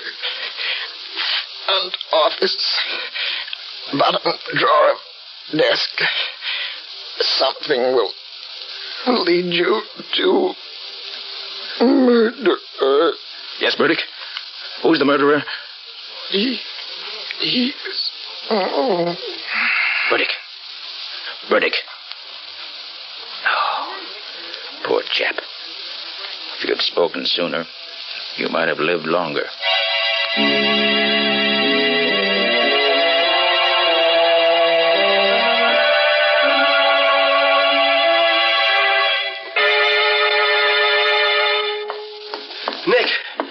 Nick, I got here as quick as I could. Have you found anything yet? I think so. Scubby Burdick wasn't lying to me. I found this in the bottom drawer of the desk in the front office here. A book? Well, is that what Burdick meant? Just look at that title. Studies of various angles of bullets in flight. Oh, so what, Nick? Scubby, that's the way Hamill was killed. It all adds up perfectly. Now I know why I heard only one shot when I found 3 empty shells in the murder weapon. 3 shots were fired, but 2 of them were fired at a different time from the third. Well, do you know where the other 2 bullets are, Nick? I do. Follow me out in the hall and I'll show you. Yeah? You see, Scubby, as soon as I found that book in the flight of bullets, I did a bit of looking around, and I finally found them. Oh, where are they? In the office here? No, Scubby, in the corridor. Right over there in that dark corner, embedded in the wall beside the elevator shaft, about 6 feet from where Hamill was killed. Well, what are they doing over there? Scubby, this was a very ingenious crime. And if you watch carefully, I'll show you just how ingenious it really was. Now, you notice that Cornish's office is the only one facing the corridor leading from the elevator. Yeah? So what? Well, in order to shoot someone coming down the hall, the murderer, if he were in any office but Cornish's, would have to step from his office out into this corridor and be seen, right? Yeah, right. But our murderer was very clever. I got the answer when I located the book, and when I found these embedded in the wall beside the elevator shaft. The 2 missing bullets? Right. Well, hey, they're all banged up. Precisely, just like the murder bullet. And that's what gave me the answer. You see, Scubby, Yeah. the murderer never left his office. He stood inside the front office, the one around the corner, on the lower leg of the L-shaped corridor, and aimed at that steel pillar built into the wall over there. When the bullet hit the steel face of the pillar, it was deflected into Hamill's lungs. Look here. You see these marks in the face of the pillar here? Where?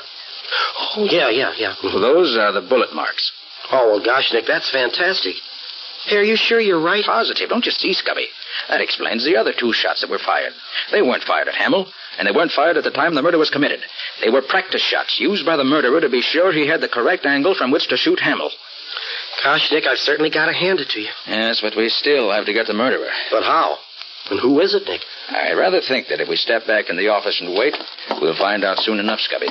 Well, what do you mean, Nick? I mean that whoever it is will be in this office within the next few minutes, because after my discoveries, I made a couple of phone calls, and I invited the 2 remaining partners to meet me here. Shh. Here comes someone now. No. Oh, how do you do, gentlemen? Oh, hello, Garrick. I got your phone call, Carter, and I got here as fast as I could. Garrick, have you seen this book before? Studies of various angles of bullets in flight. Why, yes, now that I think of it, I think I have. Does it belong to you? No, it doesn't. But I remember that one day when I was with Mr. Nelson, he stopped in front of a bookshop and looked at it. Rather closely, now that I think of it. Yes, I'm sure it was Nelson. Very interesting. Now tell me, Mr. Garrick, when the murder was committed, are you positive that you and Mr. Nelson were in this office together? That's right, Mr. Carter. Can you show me exactly where each of you stood at the time the shot was fired? Well, now, let me see. I was here, facing the window, and Nelson was, standing right about here by the door. Mm-hmm. I see. And did you notice in which direction he was facing at the time? Yes, I remember. This way, facing the corridor. In other words, the way he was standing, you could see him only in profile. That's right. Well, there's no question but that's how it was done, Scubby. The murderer planted himself in this office so that he could establish a strong alibi. He then took the gun from his pocket, unseen by the other person in the room, who could see him only in profile, and then fired it at that steel pillar. Then as he ran into the corridor with the rest, after Hamill was dead, he dropped the gun into the umbrella stand in front of Cornish's office. Well, Carter, do you mean that Nelson is the one How do you do, gentlemen? Did I hear my name mentioned? Yes, Nelson, you did. Why did you kill Hamill and Cornish? Please, Garrick, don't be ridiculous. Oh, Nelson, does this book look familiar to you? This book? No, I can't say that it does. You sure you've never seen this book before? Now that you mention it, I may have glanced at it in a bookshop at one time or another, but then I look over a lot of books. I like to browse. I see. Nelson, see how you approve of this story of Hamill's murder. Yes? The killer knew of Cornish's criminal record, and he figured he could embezzle some of the firm's money and pin it on an innocent man. Then when he found out that Hamill was becoming suspicious and was having the accounts checked, he became panicky and afraid that it might not work out the way he had planned. So he decided to kill Hamill. Then when he happened to overhear Hamill's conversation with me over the telephone, he hurriedly borrowed Burdick's car without Burdick's knowledge and tried to get rid of me. That's an interesting way out, Mr. Carter. Have you also a theory as to who the killer is? I have. By the process of elimination, it has to be either you or Mr. Garrick or an unknown. And I've already proved that I didn't do it. It must have been an unknown then, Mr. Carter. I certainly didn't kill Hamill. I had nothing to do with the murder. When the shot was fired, I was right here in this room with Mr. Garrick. He can testify to that. He has already, Mr. Nelson. In fact, Mr. Carter, I was standing right here facing the window when the shot was fired. Oh, no. That's where I was, Mr. Carter. Standing here at the window. Now, please, Garrick. Please, now, gentlemen, please. You don't have to argue about it. I know who was at the window, and I know who fired the fatal shot. Scubby, take a look at the flyleaf of this book. Well, what are they, Nick? They look like the scribbles that some guys draw when they have nothing else to do. Oh, doodles, they call them. Exactly. While I was looking through the various offices, I found some papers with these same doodling marks on them in one of the desks. And these marks were made by the murderer. Garrick, I arrest you. Watch out, Nick! He's got a gun! Well, Scubby, pick up the pieces. Oh, boy. There's the murderer, Garrick. He's also the man who tried to murder you and me last night on the road to Burdick's home. Oh, I'll be. You see, Scubby, Burdick has his suspicions about Garrick. That's why we found those securities on him. He took them so that they wouldn't fall into Garrick's hands. He'd suddenly found out that Garrick was an unscrupulous crook. And that was the reason he ran when Mrs. Burdick called him. He saw Garrick at the window and was afraid of him. Well, Nick, I must say he had me fooled when he said that Nelson was standing at the door of the office here when he was really there himself. Yes, in telling us who was in this office, our clever murderer just reversed the positions in which he and Mr. Nelson were standing when the murder was committed. But once I saw the marks on that flyleaf, I knew who stood where. And that's why I had Nelson come up here, to force Garrick's hand. Well, Nick, one way's as good as another as long as you get results. And you always seem to do that.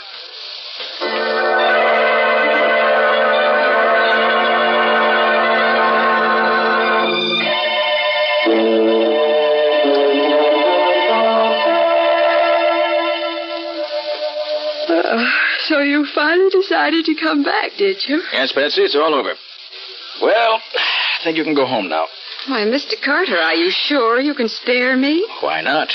You've been so busy on this case all night, Mr. Carter, you may not have noticed that it is now a new day.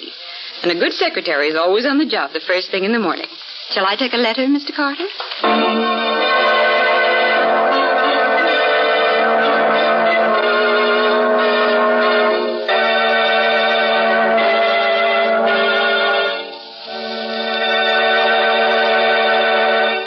This was another strange experience of Nick Carter, Master Detective, called An Angle on Murder, or Nick Carter and the Mystery of the Mutilated Bullet.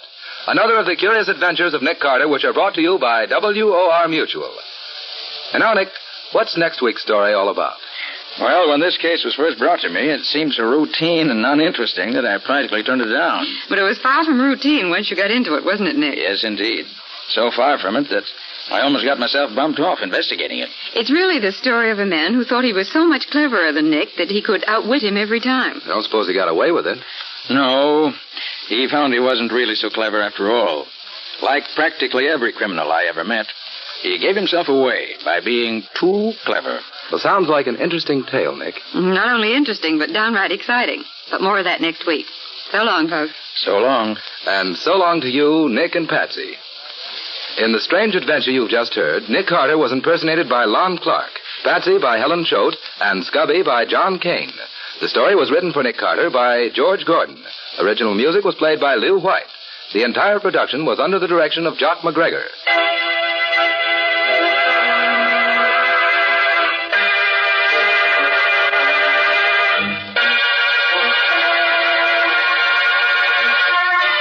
Next week, listen to another curious experience of Nick Carter entitled The Body on the Slab, or Nick Carter and the Mystery of the Missing Husband.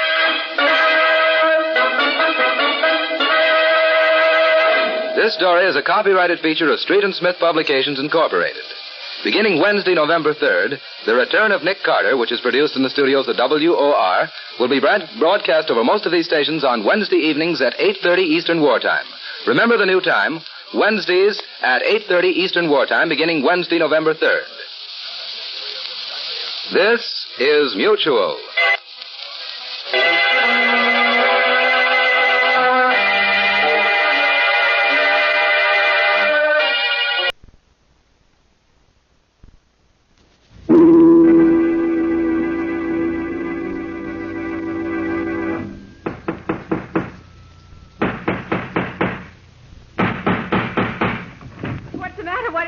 Another case for Nick Carter, Master Detective.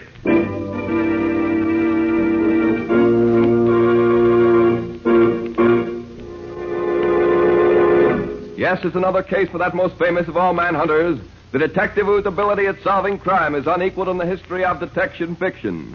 Nick Carter, Master Detective. Today's strange adventure, The Professor's Secret, or Nick Carter and the Mystery of the Z-Rays.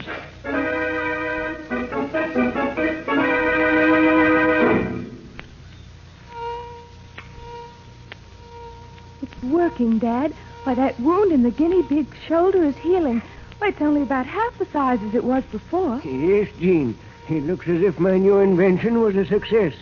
All that I need to do now is build a full-scale model, and I shall be ready to bring a new era of healing to the entire world. Don't move either. No, what is it? Just stand where you are and put your hands in the air. What do you want? We have no money. We don't want money. We want that Z-ray machine of yours. Shut it off. But you can't. Shut it off, I said. All right. Now fix that machine so we can take it with us. And no funny business either. Pack it up good, Pop. Better do it, Dad. These men mean business. Very well, Jean. Just as you say. Hurry up, Pop. We got a long way to go. How did you know how to find this place? That's our business, lady. Ready, Pop? Yes, it's ready. But be careful of it. Don't worry. We'll take good care of it. All right, Bill, you and Jake take it out to the car. And treat it gentle. Okay, come on, Jake. What are you going to do with it? That machine heals cuts and bruises and things, don't it? Yes. If it'll do that, it'll heal holes made by guns, too. Save a lot of wear and tear on the boys. You mean you're going to use that wonderful machine to help your gangsters? Sure thing, kid. Now, you two get your hats and coats. You're going with us. But that's kidnapping. You can't do that. Get your hat, Pop. I ain't got all day. Come on, Dad. It's no use arguing. All right, Jean. Get your hands up. You're surrounded. They're on the floor. Tony, I got Jake. But I got one of them, Tony. Any more of them, Bill? I don't know. Maybe that guy was just bluffing. We gotta get out of here. We'll leave Jake here. A dead man's no good to us. All right, in the car, you two. Hurry it up. All right, in there. Make it. Come on. Get going. Let's go.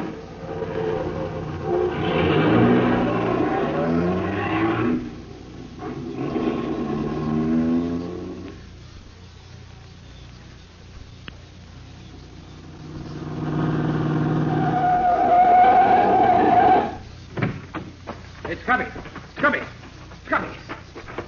Oh, there he is. Not dead, thank heaven. Nasty gash in his head, though. Come on, Scubby. Oh. Wake up, will you? Come on, Scubby. Oh. That you, Nick? Yes, Scubby, it's Nick. What happened? Oh. Well, you said to meet you here. You didn't get here. The gang started off with the machine and the prof and his daughter. I tried to stop them. One of them shot me. And I got one of them first, I think. Yes, you sure did, Scubby. They left his body here. You all right now? Yeah, I guess so. Good. Come on. Let's see if this dead gangster has any identifications on him. Probably not, but he might have. Let's see. No, doesn't seem to be a thing. Here. Wait a minute. He's wearing a money belt. Specially made. Made by Weaver Manufacturing Company, Brooklyn. Well, it's a special kind of belt. Maybe they know who they made it for. Yes, maybe. We'll find out anyway. Oh, another thing, Nick. I got a good look at one of the gang just before I went down. Good. His face was all covered with those peculiar dark-colored splotches that you told me about last winter, remember?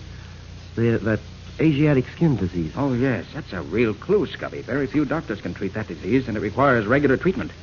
When we get back to town, you make it your job to find the doctor who treats him and get his name and address. Right, Nick. But how did you know this robbery was going to take place right here and at this time? A very peculiar thing, Scubby. As you know, I've been on the trail of this gang for weeks. Yeah? Well, I finally found a restaurant where several of the gang eat. Had lunch there this noon. 2 of the gang were there. I couldn't hear what they said, but I could read their lips enough to find out about their plan to rob the professor. So I called you back from your vacation in Connecticut, hoping that we could warn the professor and maybe block their plans and capture them. But what happened to you? You were late getting here. Oh, some drunken fool ran into me and locked his car into mine. So it took a wrecking crew to separate us. Just bad luck, that's all. Yeah, we might have had them if you'd been here, too. Well, too late for that. Let's get back to town and work on what clues we have.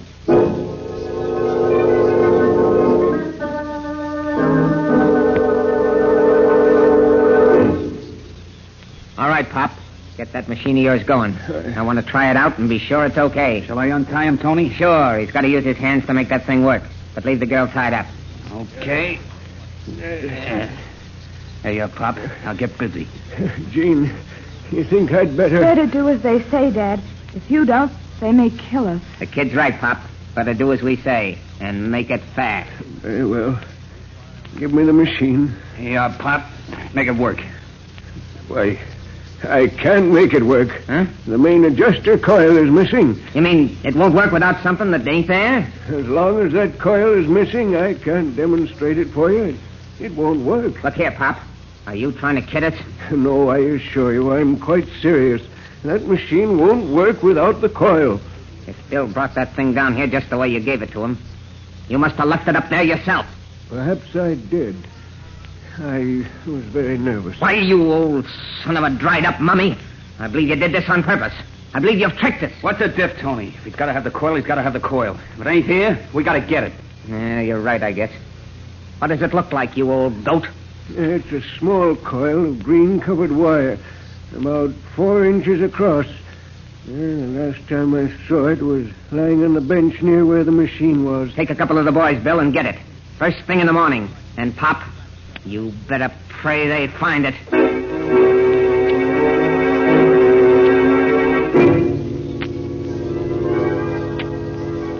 Yes, Nick, Scubby just called me. That special money belt was made for a man named Jake Shackley. Lives at 47 East Pitch Street. Yes, Scubby said he was going to try to...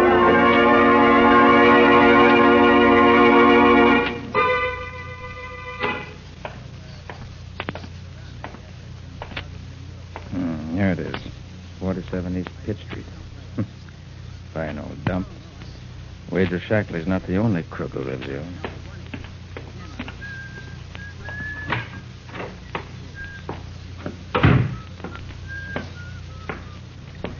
Oh, clerk. Yes, sir. What room's Jake Shackley in? Shackley? Oh, I don't know anybody by that See name. this, do you? Oh, yes, sir. Shackley lives in number 42, but he's out just now. Yes, I expect he is. I just want to look over his room. Any objections? Oh, no, sir. Go right ahead. It's on the 4th floor, sir. Stairs over there. You want the key? No, thank you. I've got one. I'll wait up there for a while. If anybody comes in looking for Shackley, send him up. I might like to talk to them.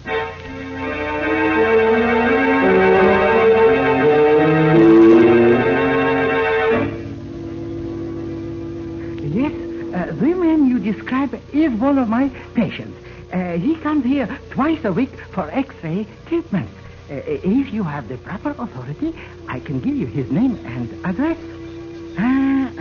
Yes. Yes, I see. That is quite satisfactory. Now here you are. James Duane, 47 East Pitch Street. Glad to help you. Good name.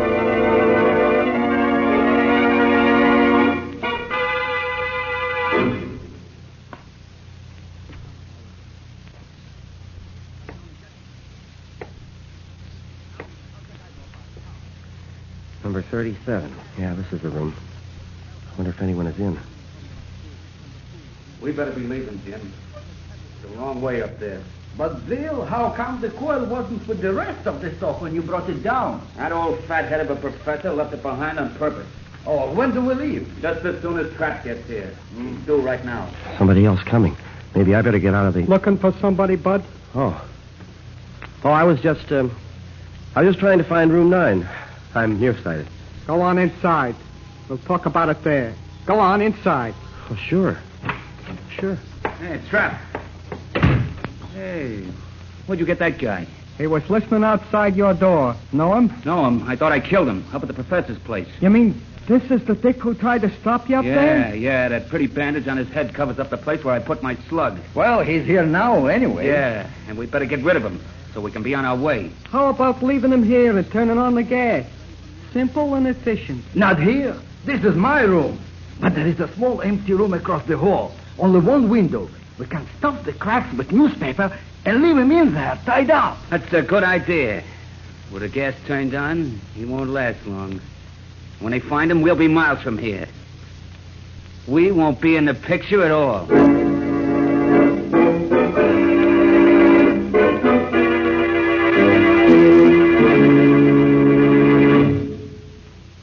Well, Nick, this clue certainly turned out to be a total loss.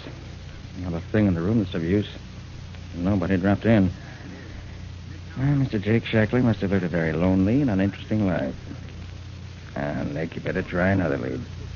Let's start by walking down those 3 flights of stairs. I would pick a clue that leads me to a place without an elevator. Hey, wait. A strong smell of gas on this floor. Better look into this. It must be down this way. Yeah, the smell's stronger here. Yeah, this must be the room. Number 36. Didn't even lock the door when they left. Hope they don't take me for one of the uninvited. Might not like me. Scubby! Scubby, what in the... Where's that gas jet? There. Now for the window. Hey, Scubby. Scubby, come on. Come on, Scubby. Now he's out cold. Come on. Oh, He's all tied up. What's been going on here anyway? I'll have to get him out of this. You're heavier than I thought, old boy. There, this ought to be all right. Now for artificial respiration. 1, 2, 3. Relax. Rest.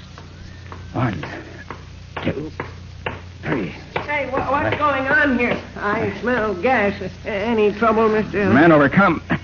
Gas. Turns out to be a friend of mine. Oh, dear. Don't know what happened. I just got here. I think he's coming around now. Yeah. He's opening his eyes. Scubby, can you hear me?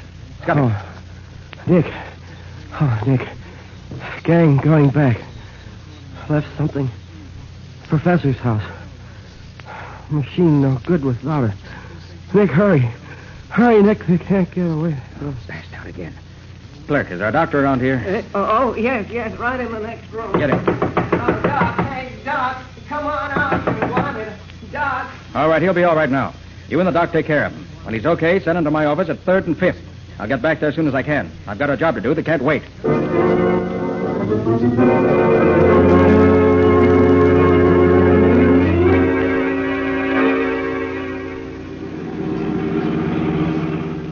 Are we really there, Nick? Practically, Patsy. The entrance is just around the bend ahead. I'm going to run the car off the road into the bushes here so it can't be seen by anyone going by.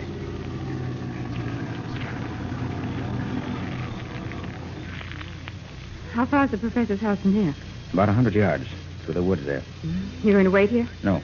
I'm cutting across to see if the gang's car's there yet. Where's that kit of mine? Now put it in the back, Nick. What's in it? Oh, a little gadget. You wait here for me.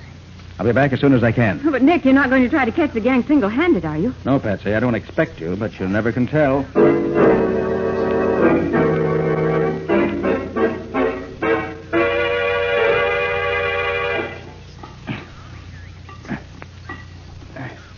There.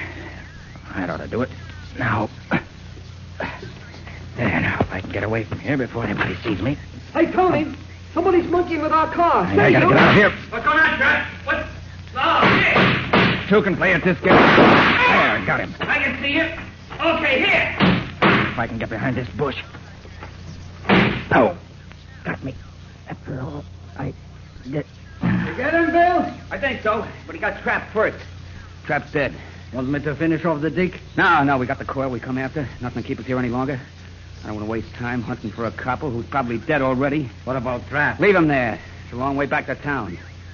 I ain't particular about making the trip with a corpse.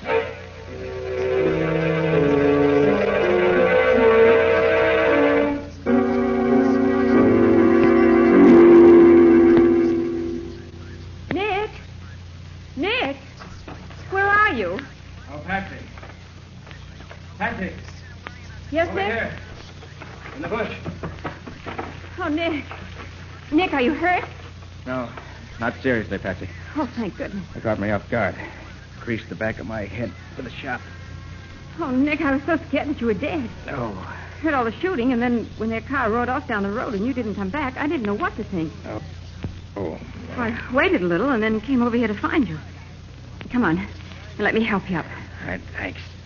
Oh, how my head aches. Oof. You'll have to drive us back to town, Patsy. I don't feel up to it. Well, a gangster's car got such a head start, we'll never find them now. Oh, Patsy, you're wrong about that. We can follow them no matter how much of a start they got. Who do you think you are, Dunninger? You're no mind reader or fortune teller either. No? We'll see. Come on.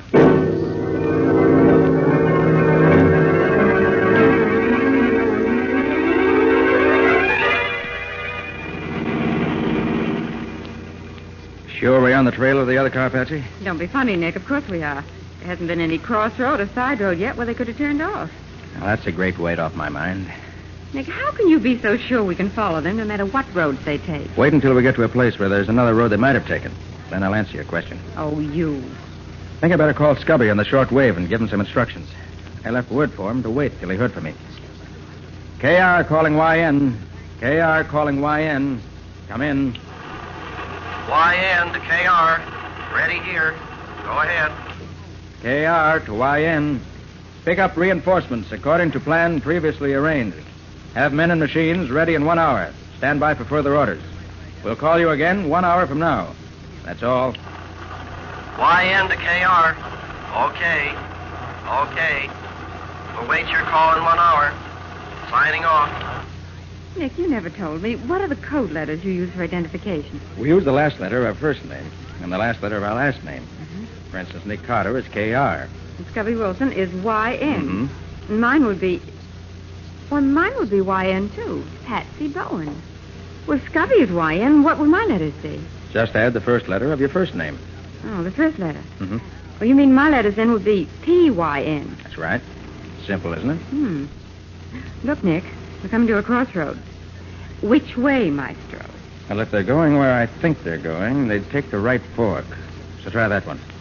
Now, slow down a little bit, though. Okay. Now what? Just a minute. Stop the car. Well, what is it, Nick? Look there, Patsy.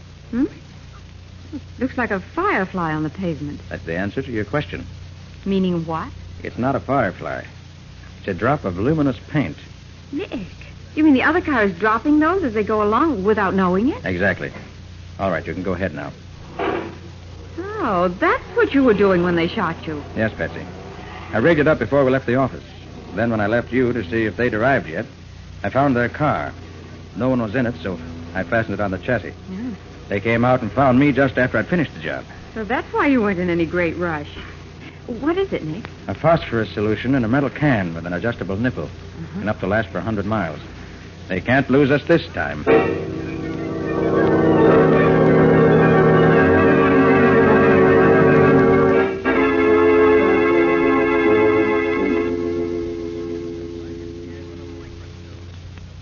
How much longer are you going to keep us here, tied up this way? Until my men bring back the missing coil, and it works.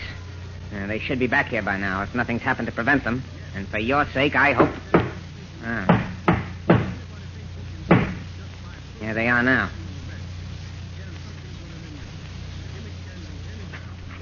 Well, we got it. Where's Trap? We left him there. You had a fight? Yeah. Dick tried to put our car out of commission while we was in the lab. Trap spotted him. They shot it out. Trap lost. And the Dick? He's still up there, too. Dead as a doornail. You fool! Bunglers! Can't you do anything without having trouble? We got the coil, Tony. Is that what you wanted? Of course, of course. But trouble always spells danger. Where is the coil? Here. Pop, take a look at this. Is it the right one? Yes, that is the coil. Do you have to have anything else to make that machine of yours work? No, it's all here now. All right. There's the rest of it on the table there. Get it going. I want to see it work. Very well. But it'll take time. It better not take too long. Otherwise, your daughter might find things happening to us she wouldn't like. Don't worry about me, Father. I can't help worrying about you, my dear. I'll work as fast as I can. It's just 9:30 now. I'll give you 15 minutes to get that thing working. But that won't be... Better not stop to talk. Time's going. Do as he says, Father. Very well, my dear. 1 minute gone. 5 seconds. 10 seconds. 15.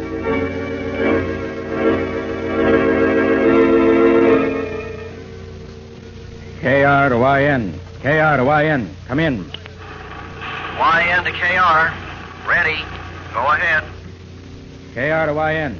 I am now parked near Hideout. It's center one of 3 old tenement houses, East Haviland Road. Come at once. Bring men as previously planned. The round house. I'll wait for you to arrive if possible. Come at once. That is all. YN to KR. Understood. Leaving immediately. Should be there in 20 minutes. Signing off.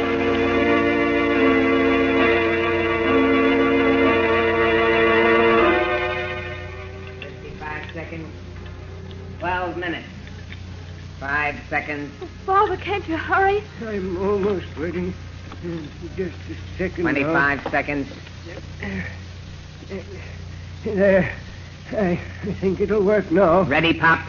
Yes. Turn on the current, please. I'll get it. Now then, what is it you wish to try? Try it on me, Tony. That dig got me in the shoulder. Very well. Try it on Jim's shoulder. Stand in front of the machine. No, a little closer. Bring your shoulder a little lower so as to be directly in front of the rays. This ain't going to hurt, is it? You want your shoulder fixed up, don't you? Sure. Shut up, then. Now, stay right there. Steady now. Gee, feels good. Hey, Tony, look. The shoulder looks better already. Yeah. This will make us the tops of any gang in the whole world. How long will it take to fix him up as good as new, Pops? Well, this is only a small demonstration machine. It'll take several hours to complete the healing process. With a larger output of the Z-ray, it'll be much quicker. Hey, Tony, what's that? What's what? Them cars outside, did you hear them? Cars? Stopping here? Yeah, there was two of them. See? There they are. You fool! So you left that dick dead in the wood at the Prof's lab, did you? Tony, I was sure he was dead. So Daddy's tracked us right here to our own hideout. But, Tony, Hey, boss, the cops, they surrounded the house. How many of them are there? They're all over. A dozen? We can take care of them. Bill, you and Jim go down and give the boys a hand. Right. Finally, you ought to be a match for a dozen of them, but work fast. There may be more along any minute. Yeah, sure, Tony. Come on, guys. Come on, let's go get them. All right, Now, you two, I'm going to close this door and lock it. Now, let me hear a peep out of either of you, and you'll get a slug in your back. So long as I got you two here with me, I got something to bargain with. And it's going to be a good bargain. One that'll get me out of here free and clear.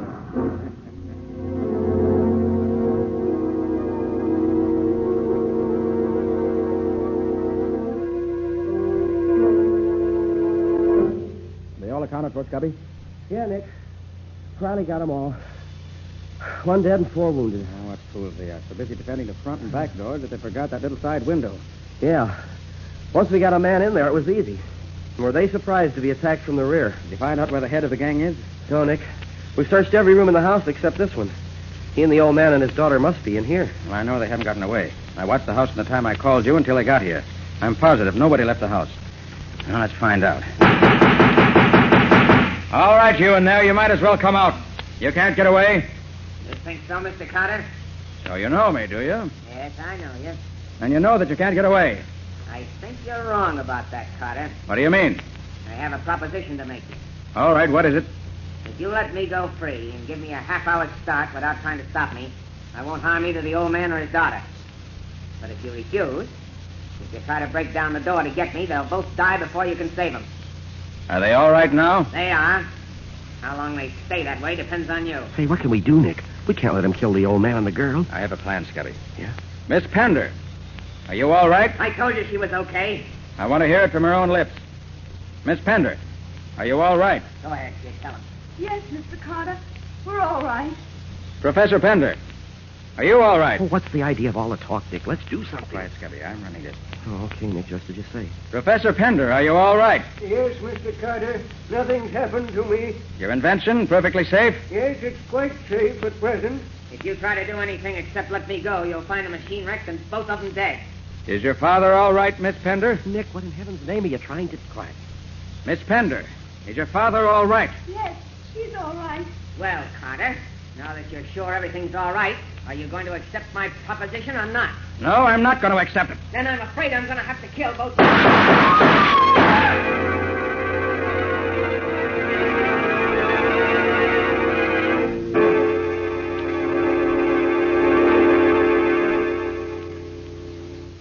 But I can't understand it, Mr. Carter.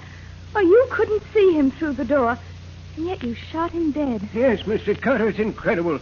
You killed him without even knowing where to shoot. That's where you're wrong, Professor. I did know where to shoot. Oh, Nick, you're not going to tell me that you have X-ray eyes or something. No, Scubby, I won't tell you that. But how in the name of all that's wonderful could you know where to shoot? Use my ears, Scubby. Your ears? Yes. I made the 3 people in that room talk to me until I had a mental picture of just where each one of them was. Yeah.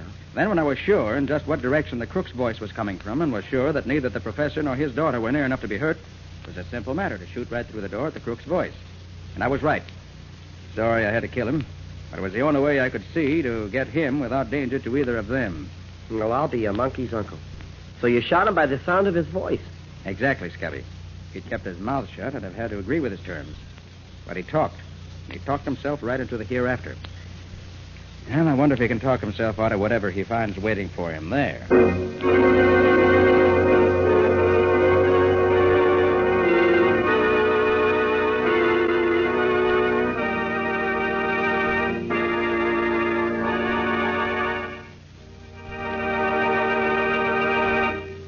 this has been another of the strange adventures of Nick Carter, Master Detective, which are brought to you regularly at the same time by WOR Mutual. And now, let's ask Nick for a hint or two about a story for next week. How about it, Nick? Okay. Well, next week's strange adventure was strange indeed. Scubby started for Philadelphia to get some information I wanted. But he ended up in another city under another name and occupying a body that wasn't his. And then we found that somebody else had borrowed Scubby's body to kill a man. I'm afraid I'm getting confused. Well, that's nothing to what was happening to poor Scubby. He didn't know who he was or what he was doing. And yet all the time, he was perfectly sane. And it wasn't until this boss crook, who called himself the Mystic, tried the same thing on Nick that we really got anywhere at all. Well, it sounds like something out of the ordinary, to say the least. What do you call it? Murder by magic. Or the mystery of the missing identity. And that's all for now. So long. So long, everybody. And so long to you both, Nick and Patsy, until next week. In the strange adventure you have just heard, Nick Carter was impersonated by Lon Clark, Patsy by Helen Choate, Scubby by John Kane. Original music was played by Lou White. The entire production was written and directed by Jock McGregor.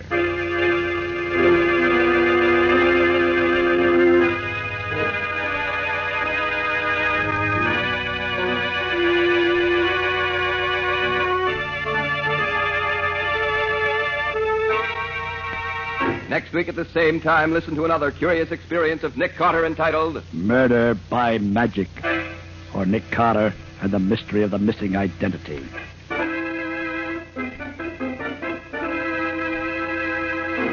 And now, a very special announcement. Beginning next week, the return of Nick Carter will be brought to you at a new time, 10:15 p.m. Eastern Wartime on Saturday evenings. Remember, beginning next Saturday, April 8th, the strange adventures of Nick Carter will come to you at 10:15 p.m. Eastern Wartime, and at that same time each week thereafter. And don't forget that the adventures of Nick's adopted son, Chick Carter, are broadcast over most of these stations Mondays through Fridays at 5:30 p.m. Eastern Wartime.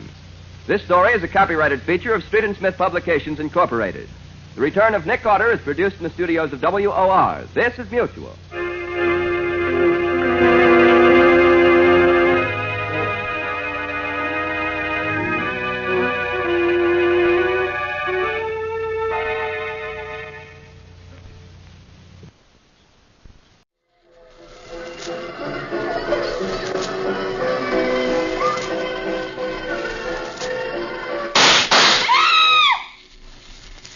Calling Nick Carter. Another case for Nick Carter, Master Detective. Yes, it's another case for that most famous of all manhunters, the detective whose ability at solving crime is unequaled in the history of detective fiction. Nick Carter, Master Detective.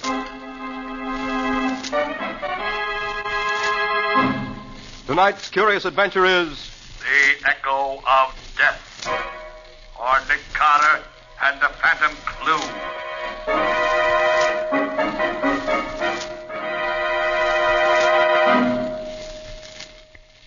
No, please, don't kill me. Don't kill me. Hold him still. They're just like that. This has got to look right. No, I'll do anything you say. I'll forget everything I know. Only don't...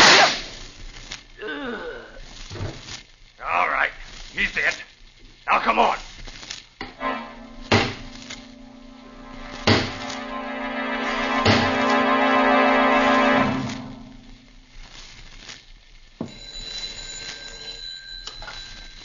Hello? Yes, this is Nick Carter speaking. A case? What kind of case? A disappearance. Well, that's hardly in my line. Oh, I see. Yes. Yes, I understand. All right, expect us late this afternoon. Did you get that on the extension, Patsy? I should say so. Echo Valley Lodge, private amphibian plane waiting for you at the airport. Come at once, never mind the fee. Who is this Howard Manstead who tosses money around like confetti? A well-known millionaire sportsman, Patsy. But wouldn't it be more to the point to ask about the man who's disappeared? Oh, you mean James Thurlow, the columnist. Why, he's... Hey, who is he, anyway? That's what you get for not reading the financial pages of the paper, Patsy. Well, come along. We've got to find a taxi and get to the airport. Well, aren't we going to take anything with us? Oh, yes, of course. I was forgetting. I thought you were. I'll need my new dress. We'll want Scubby. Call him and tell him to meet us at the airport. He knows Thurlow. They write for the same paper. But aren't we going to... Oh, and one other thing, Patsy. Bring along Volume 3 of the Encyclopedia, E to H. Scubby Wilson and Volume 3 of an encyclopedia. That's just what a girl needs for a visit to a millionaire's hunting lodge.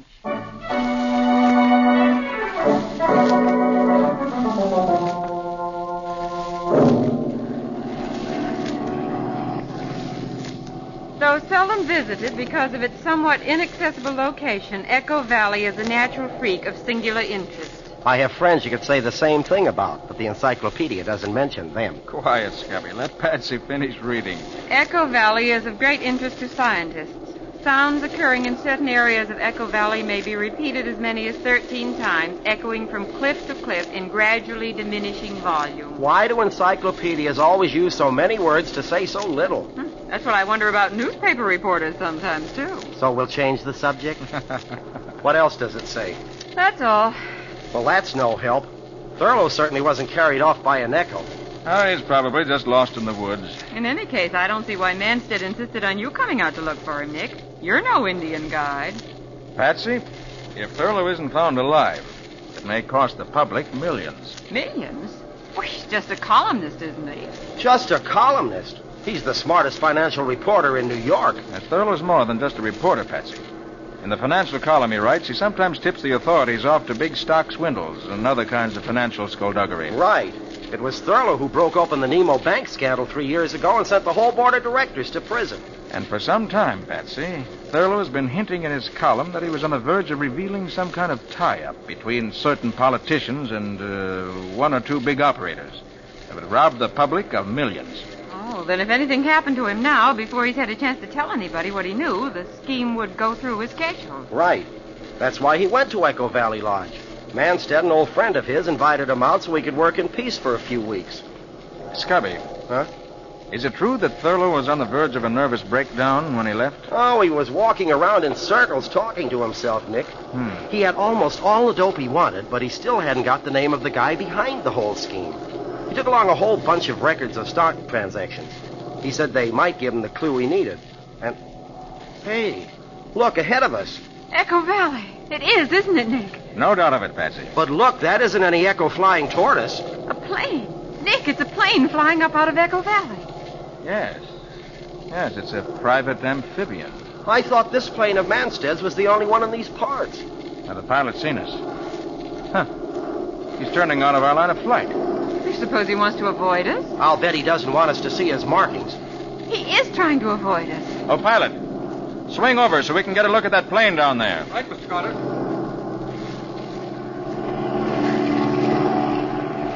He knows we're trying to get closer to him. Look at him bank to avoid us. He's turned back. He's heading away from us now. Oh, pilot, overtake that plane if you can. Yes, Mr. Carter. Say, isn't that the Manstead hunting lodge down there, right on the edge of the lake? Yes, Scubby, it is. But we're not going to land until we get some idea what that plane's up to. Look, he's diving straight down now. He's going to try to get away underneath us. Oh, he'll never make it. Those private planes aren't built. His wing, it's breaking off. Couldn't take the strain. He's heading straight for the ground if he hasn't got a parachute. Oh, but he has. Look, he's jumping.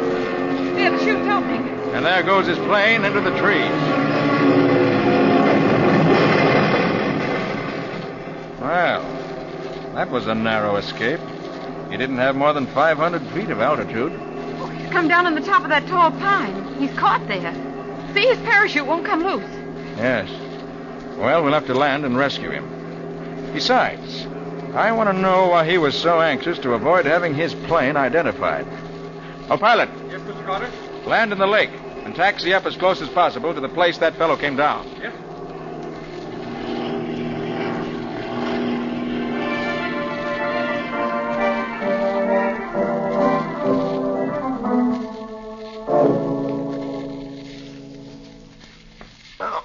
Patsy, I'll lift this one up for you. There Watch out that branch doesn't snap back in your face, Patsy. Oh.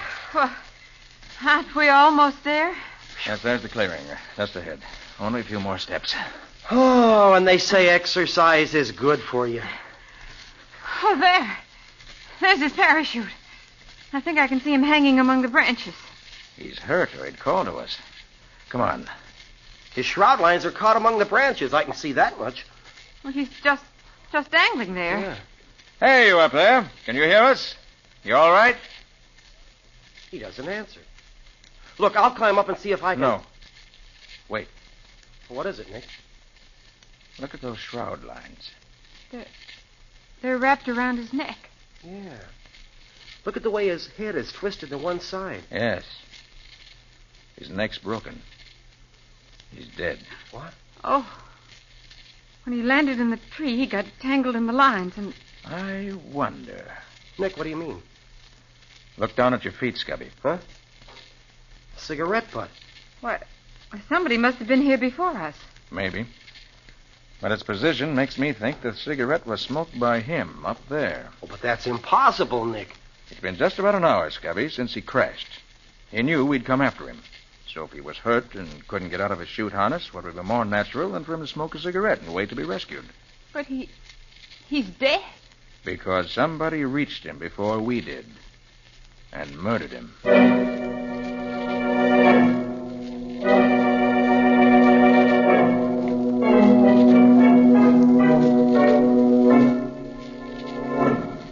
And so that's the story, Mr. Carter. As much as we know, anyway. Thurlow just wandered away yesterday morning and never returned. I see, Mr. Manson.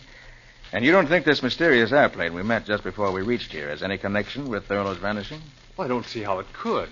But then, as I said, I haven't the slightest idea where the plane could have come from or who was flying it. Yeah. Now, let's go over the facts again, if you don't mind. Oh, of course not. Thurlow arrived here a week ago? Yes, with his wife. I had them flown in my plane. They had the lodge to themselves with my permanent housekeeper to look after them. And you arrived yesterday? In the middle of the afternoon. But Thurlow wasn't here when you arrived?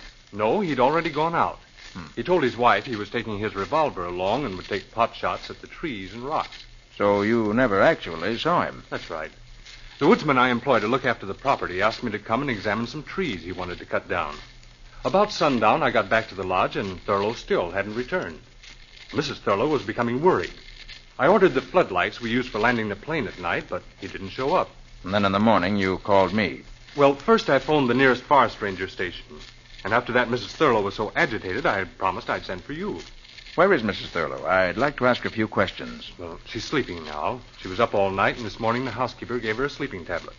Shall we wake her? No, not just now. There's still an hour of daylight left. I'd like to take a look around outside. Perhaps I'll open it. Mr. Manstead. Johnny, what is it? His hat. We found it. Thurlow's hat? Where? Near the waterfall. Why, that's not far. It's only a mile from here. It's still light. Do you want to come with us and look for him, Mr. Carter? Yes, I think I do.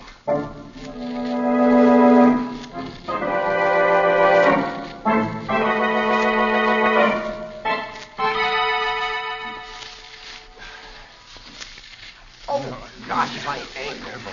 Oh, boy. There's the hat, Mr. Manstead. In that bush. But what in the world could Thurlow have been doing in here? This isn't the trail to the waterfall. It isn't a trail at all as far as I'm concerned. It's a jungle. It used to be a trail to an old one-room cabin, but there's no reason Thurlow would go there. Well, maybe if we yell, he'll hear us. He might be in there with a busted ankle or something. Go ahead and try, Scubby. Thurlow! Thurlow!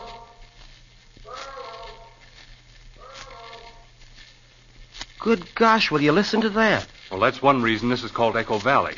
The cliffs around the waterfall down the trail make a perfect sounding board. Well, if he didn't hear that, he must be dead. If there's a cabin in there, we better take a look at it. Right. I don't see what in the world Thurlow could have come this way for, but maybe he did. Let's find out.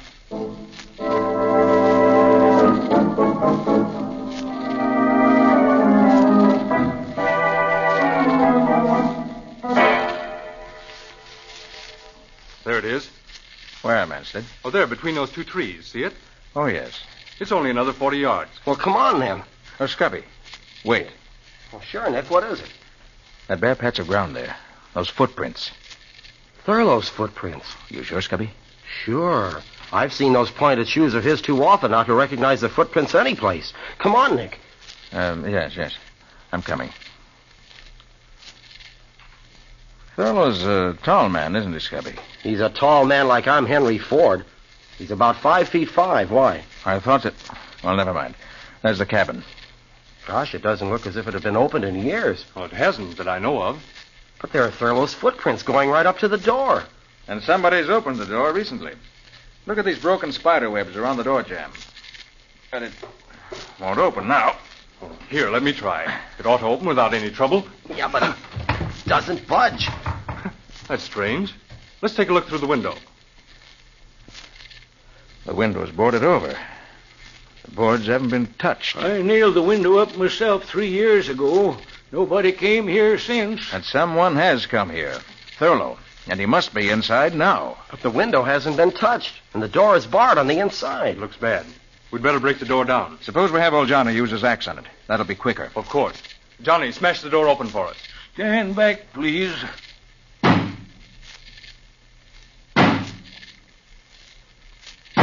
That door was locked to stay locked. Starting to go. There. That does it. It's open. If you don't mind, I'd like to go in first. Of course. It's dark inside. Here, take my flashlight. Thanks. There he is. Thurlow. He's dead. He came here, bolted himself in, and shot himself with his own revolver. Yes, he's dead, all right. And it does look like suicide, doesn't it?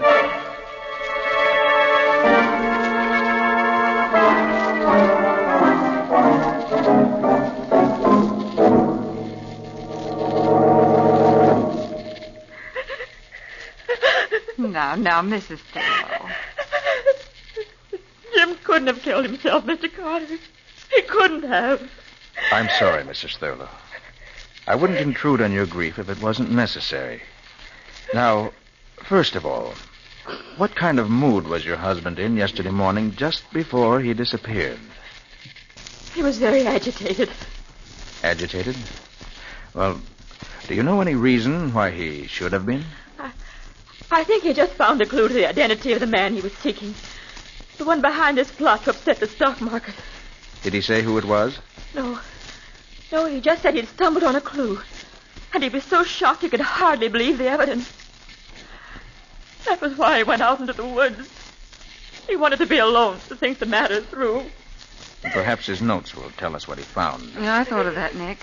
After Mrs. Thurlow woke up and I talked to her while you and Scubby were out with Mr. Manstead, we tried to read his notes. But they're in some kind of a shorthand that nobody can read but himself. I can make out a few words here and there, but not enough to help. Well, we'll have another try at it later. Please go on, Mrs. Thurlow. Well, that's almost all, Mr. Carter. Jim went out about 10 in the morning. I stayed here in my room reading. About half an hour later, I thought I heard a shot. All of a sudden, I was terribly frightened. Frightened? Of what? I don't know. It was just a feeling. Then I heard the far-off echo of somebody hammering. It was... Oh, it sounded like somebody hammering down the lid of a coffin. And I'm positive it meant that Jim was dead. It's probably someone chopping down a tree she heard, Nick. Anyway, she went back to her reading and forgot about it. Then around 1, Manstead phoned from the village, that's a little town about 10 miles from the hills, for Johnny to come for him in the station wagon. Manstead phoned? But didn't he fly in by plane yesterday? Seems not. The plane was in New York getting a new propeller, so he took the night train. Is that so? Anyway, Johnny went to meet him. He got here about 2:30. The rest of the story is just the way he told it to us. Nick, Thurlow must have killed himself. There just isn't any other answer. I wonder, Patsy. I wonder.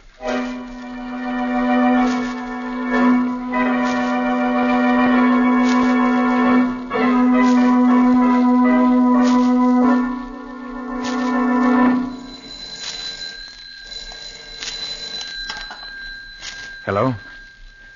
Yes, speaking. Did you get the dope I wanted? He was? And the plane? Then check every airfield within 50 miles of the city. Yes, I know it's a big order, but somebody's playing this game for big stakes. No, that's all. Call me back when you've learned something. Hello, Carter. I didn't know anybody was here in the library. I took the liberty of phoning New York. I was trying to check on that mysterious plane that we saw crash yesterday afternoon. I see. Did you learn anything? Nothing yet. You know, I have a theory about that plane, Carter. I'd be interested to hear it, Mr. Manstead.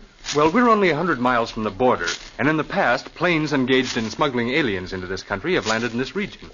Now, I'm willing to wager this chap, who was so anxious to avoid being seen, was engaged in doing something like that. Certainly sounds plausible. Nick! Oh, Nick! Oh, yes, Scubby. Oh, there you are. Oh, top of the morning to you, Mr. Manstead. Good morning. Say, I was looking for the two of you. Forest Ranger Thompson and two of his men are down at the landing waiting in your launch, Mr. Manstead. They want to get started down the lake to bring in the body of that flyer who was so unlucky when he bailed out of his plane yesterday. Of course. You're coming with us, aren't you, Carter? Yes, indeed.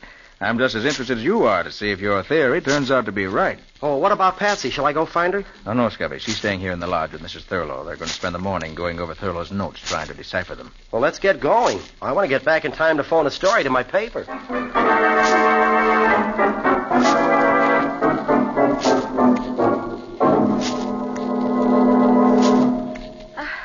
I'm afraid it's no use, Miss. Please, just call me Patsy. It's just impossible to read these notes of Jim's, Patsy. They're not only in his own shorthand, but most of them are in code, too. Here's something that seems as if it might mean something. See, it says, I can HB it. HB. Hardly believe. I can hardly believe it. Yeah. Of course, that's what it means. And here's some more. It's clearer. Shall I tell Manstead what I know? The next line. Better not. Instead, must get back to New York. Well, that's clear enough. But the next line. My life, MB, ND. That doesn't mean anything to me. My life, MB, ND. My life may be in danger. Oh. And then there's just one last sentence that he never finished. To think that the one man in the world. And that's all there is. Oh, if it only finished. To think that the one man in the world. Who do you suppose he could have meant? I can't even make a guess. The one man. Mrs. Thurlow. What's Patsy? Mrs. Thurlow, we're going to go and take a look at that cabin now while all the others are away. I have a theory, and we're going to find some evidence to prove it. It has to be there. It just has to be.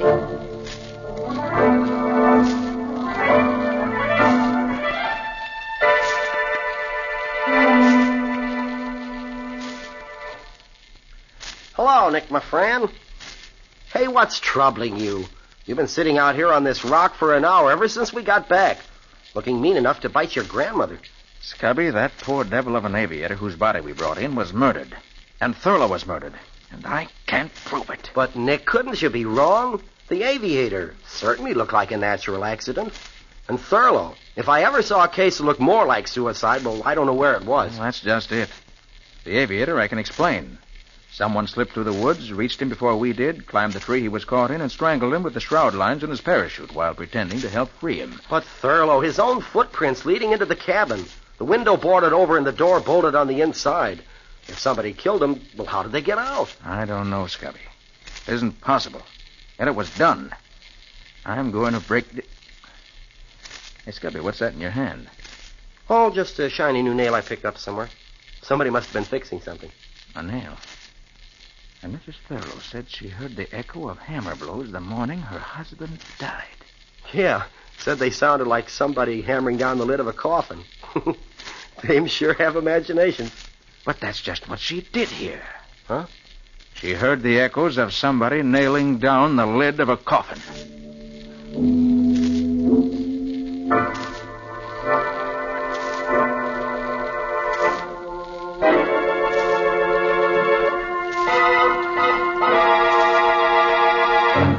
But there must be a clue. There must be. But we've been all over the cabin inside and out a dozen times now, Patsy. If there was anything here, we'd have found it. Mrs. Thurlow, somehow your husband was murdered here. And his body left inside this cabin so it would look like suicide. And I'm going to find out how the murderer got out, leaving the door and window bolted, or die. I'm afraid you're much more likely to die, Patsy. Oh, Mr. Manstead. Yes, Mr. Manstead. After we returned to the lodge and I learned the two of you had disappeared in this direction, I thought I'd better find out what you were up to. You killed my husband. Of course he did. Who else could your husband have meant by the one man in the world he'd never have believed guilty? But But he was Jim's friend. That's what he wanted you to think. He pretended to be a friend so he could always keep checking what your husband learned. And he invited you both here so he could commit murder if he decided it was necessary. A very interesting theory. But I'm afraid I can't give you a chance to tell it to anyone else. Johnny. Right here, Mr. Manstead. Come inside and close the door. What are you going to do to us? He thinks he's going to kill us. He hasn't got that gun in his hand for fun. Johnny, the old mine shaft is close by. Now, if these two ladies out walking had the misfortune to stumble into it, it would be very tragic, wouldn't it? Lots of people fall down old mine shafts. So they do. And I'm afraid another such accident is about to happen. You can't get away with it, Mr. Manstead. Nick Carter won't let you. Oh, well, perhaps even clever Mr. Carter may have to have an accident. Help me silence him, Johnny. Quickly. No, Nick! Quiet! No! Quiet, I say!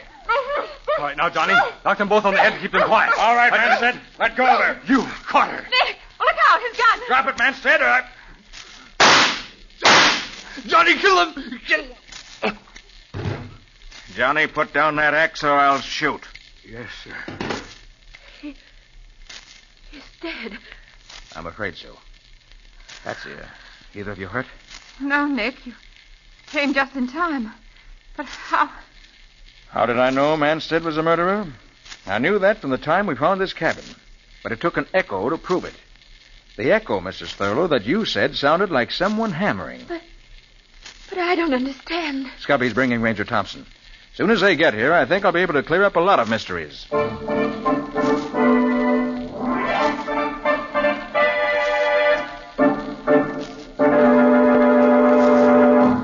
Manstead was behind the plot that Thurlow uncovered. He invited Thurlow here in order to find out what he knew. He discovered Thurlow had evidence which would tell him the truth, and therefore decided to eliminate Thurlow. But, Mr. Carter, Manstead didn't get here until after Thurlow was dead. He came by train. And... Oh, Ranger Thompson's right, Nick. He appeared to come by train. Actually, he flew in the night before in a plane whose pilot was used to taking big fees for keeping his mouth shut. That was the plane that we saw crash. Something delayed it from leaving in time to avoid us, and in the pilot's effort to keep away from us, well, we all know what happened. But, Nick, why was the pilot murdered? That was Johnny's work. As soon as Thurlow saw the crash, he sent Johnny by a secret trail through the woods to make sure the pilot didn't live to talk.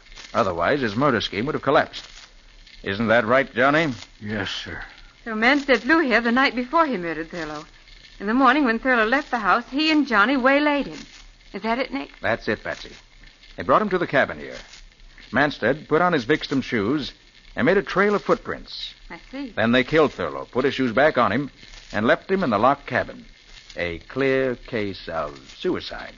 But Manstead made a mistake there. His footprints were too far apart. They were the steps of a tall man. When Scubby said Thurlow was a short man, I began to suspect. Well, it certainly does sound plausible, Mr. Carter. But you've still got to convince me Manstead could get out of that cabin and leave the door barred from the inside. Make it good, Nick. Johnny knows the answer. You all remember that Mrs. Thurlow said she heard the echo of hammer blows. You mean she really did hear someone hammering? Exactly. This is a small cabin with a roof lightly nailed in place. Now look up there. What's that flashing in the sun? Looks like nail heads. Somebody's hammered new nails into that roof all along this side. Nick, is that the clue I was looking for? That's the clue you were looking for. Scubby and I saw it yesterday, but we weren't smart enough to know what it meant. Here, I'll take Johnny's axe and push the blade in under the eaves and pry upward like that. Well, the whole roof's lifting up. Well, blow me down. Manstead and Johnny pried up the flimsy roof before they killed Thurlow. Then, leaving the door barred, they climbed out. And Johnny nailed the roof back into place. Right. So they were hammering the lid on the coffin, so to speak. Thurlow's coffin. And due to the curious echoing qualities of the rocks, the sound carried to the lodge, and Mrs. Thurlow heard it. I didn't think it meant anything until I noticed the nail Scubby picked up someplace. The nail Johnny must have dropped. And then I remembered the hammering sound Mr. Thurlow spoke of. And suddenly the whole thing was clear. Well, it sure wouldn't have been clear to me if you hadn't explained it, Mr. Carter. I certainly wouldn't ever have worked it out with just an echo for a clue. Oh, but that was an unusual echo.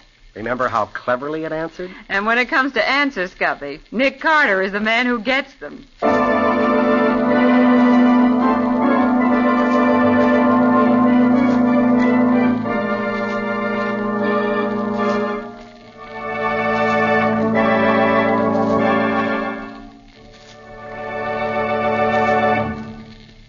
This was another strange experience of Nick Carter called The Echo of Death, or Nick Carter and the Phantom Clue. The curious adventures of Nick Carter, Master Detective, are brought to you every Monday night at 9:30 Eastern Wartime. We'll let Nick himself tell you about next week's story. What'll it be about, Nick? I call it Death Across the Tracks. It began with the murder of a detective. A railroad detective who lived in the station alongside the tracks. He was working on a case, but he had it only partly solved when he was murdered. And I picked it up from there. I'll say you did, Nick. You almost picked up a few bullets into the bargain the way the victim did. When you called it Death Across the Tracks, you were right in more ways than one. This sounds more and more intriguing. And how did it wind up, Nick? Well, we'll tell you that next week. But I can say this much. I had a stroke of luck. Nick always calls it luck when he uses foresight. Good night, folks. Yes, good night, folks. And good night, Patsy and Nick. In tonight's strange adventure, Nick Carter was impersonated by Lon Clark. Patsy was impersonated by Helen Choate. Original music was played by Lou White. The entire production was under the direction of Jock McGregor.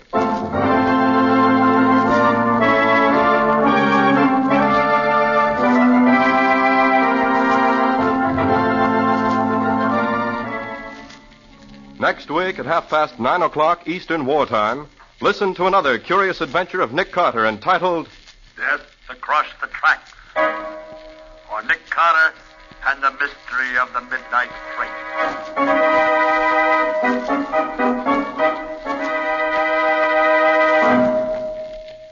This story is a copyrighted feature of Street and Smith Publications, Incorporated. And here's a special note.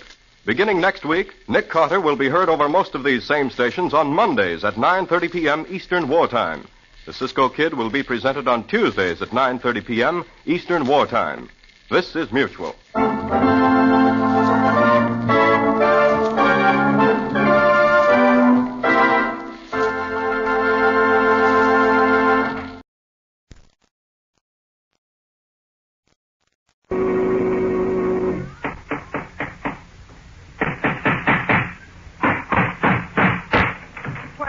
What is it? It's another case for Nick Carter, Master Detective.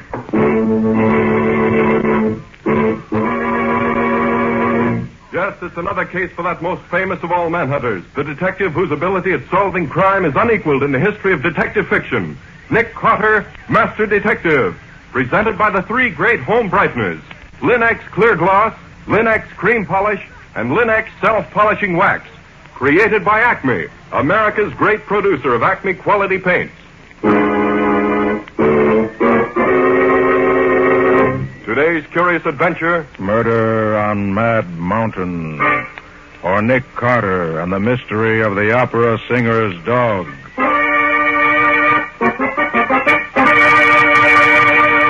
In just a moment, we'll hear how Nick Carter solved the mystery of the murder on Mad Mountain by the aid of a dog lost in the snow. But first, let me tell you something. You and your family take pride in your home, of course.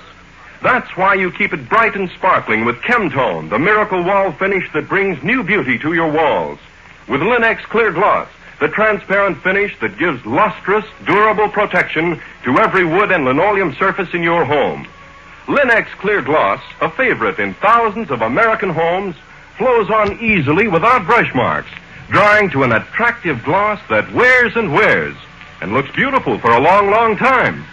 What's more, it resists damage by hot grease, boiling water, fruit acids, perfume, even alcohol. And Linex Clear Gloss keeps dirt on the surface so that it's easily wiped away. Keep your home looking lovely with Linex Clear Gloss. Available at your paint, hardware, or department store. Headquarters for all three great Linex home brighteners and Chemtone, the miracle wall finish that dries in 1 hour.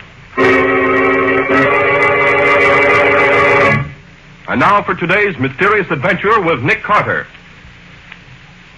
As we open our story today, we find Nick and Patsy in a train which is crossing the hump of Mad Mountain in a raging blizzard. This is a pretty thrilling experience, Nick, riding over the mountain in a blizzard like this. We're just as snug and cozy inside the train here as if we were in our own homes. It may be thrilling, Patsy, but it's pretty dangerous, too.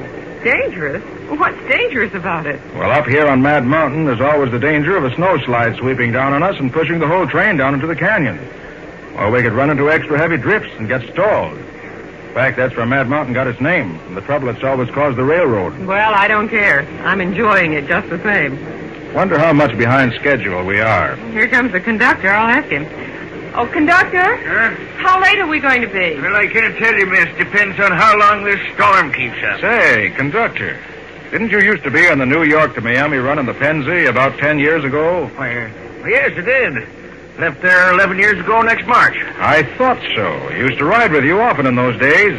Is your name Bonner? Robert Bonner? Gosh, what a memory. Sure, I'm Robert Bonner, but I don't remember you.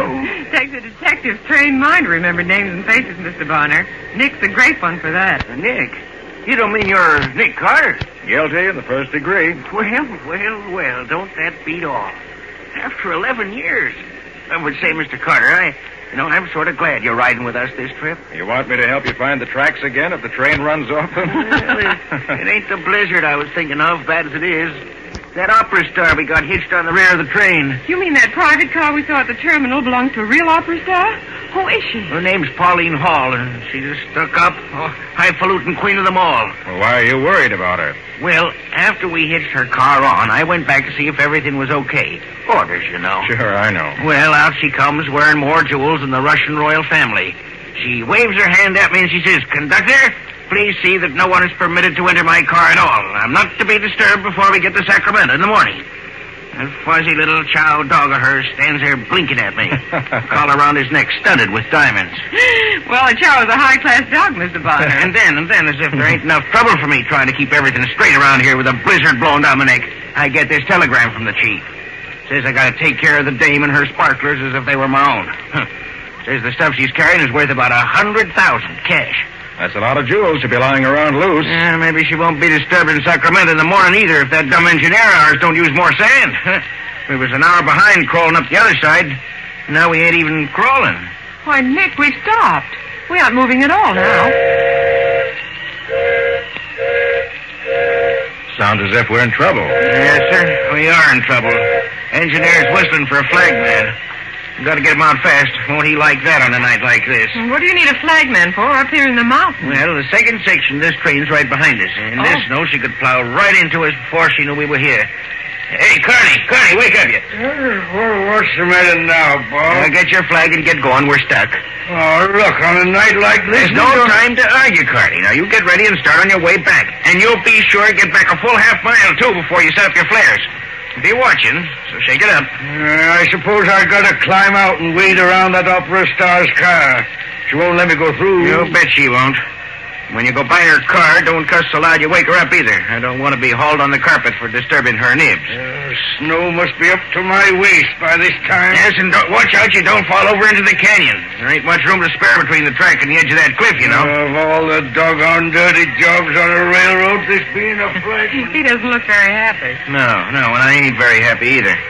That doddering old throttle pusher up there in the cab was a real he-man. We wouldn't be stopping for a little snow. Well, ain't nothing to do now but wait. Hope the second section don't jam into us.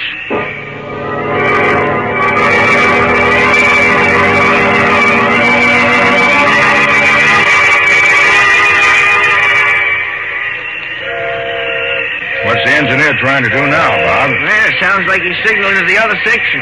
That dumb flagman of mine set the flares going like I told him to. They ought to stop the rest of this drag. Then there wouldn't be no need for all that tooting and whistling. Well, why don't you look and see if you can see the flares, Mr. Bonner? They'd certainly show up across the snow, now that it stops snowing. Well, that's just what I'm going to do. You want to come, Mr. Carter? Wait till I get my coat on and I'll be right with you. You ready, Mr. Carter? Take a look out the platform. They have the car here. Now watch out. We'll open up here. There we are. Hey, it's mighty cold out here. Must be near zero. Yeah, very near. Hey, that's the other section, Mr. Carter. They got the signal. Well, that takes care of that. Hey, wait a minute. What's that? Good gosh, it sounds like... It is. That's an avalanche. Look out. Sounds like a big slide. Yes, sir.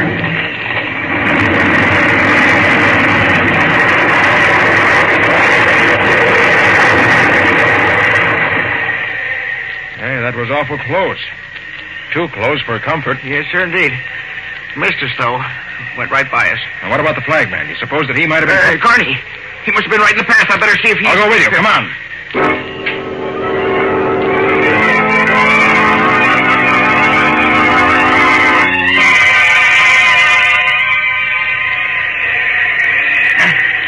Watch your step along this edge of the canyon, Mr. Carter. 1,000 feet drop to the state highway at the bottom. Don't worry. I'm watching. Look at the Queen's car here. Not a light in it. Not a peep out of the old girl.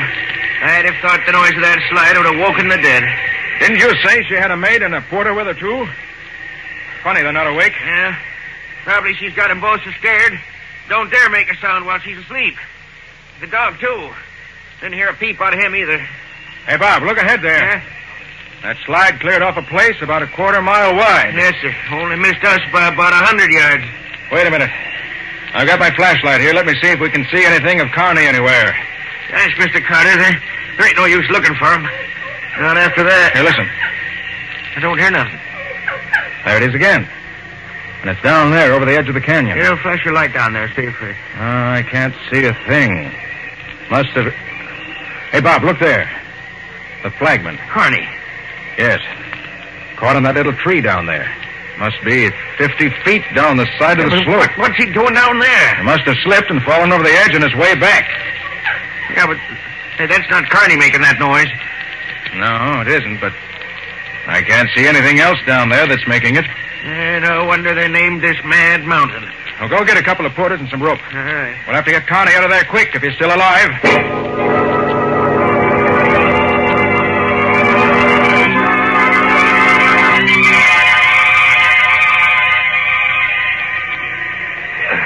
Just a little more now, boy.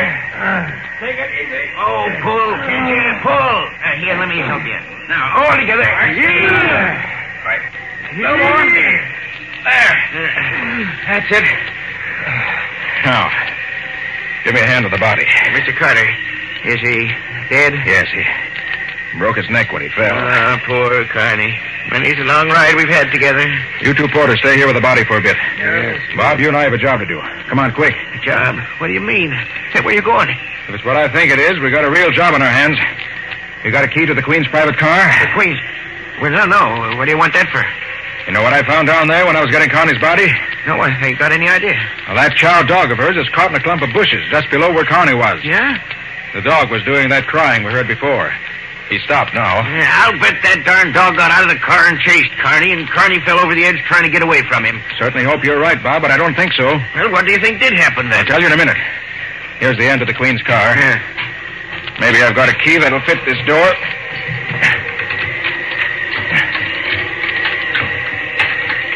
Now, they have a special lock on it. I can't wait to take it now. Watch out. Hey, we can't go busting into private cars like that. We can this time. Now I can unlock it from the inside. Well, what do you think you're going to find in here? Come on in. Shut the door. All right. I don't see... Look here, Bob. Look. Hey, what are those stains on the rug there? That ain't... Hey, what's that? I came from in here. Well, that's her porter all tied up. Yes. And he's been drugged, too. But I don't understand. I thought so. See there? Oh, look at all that blood. Yes.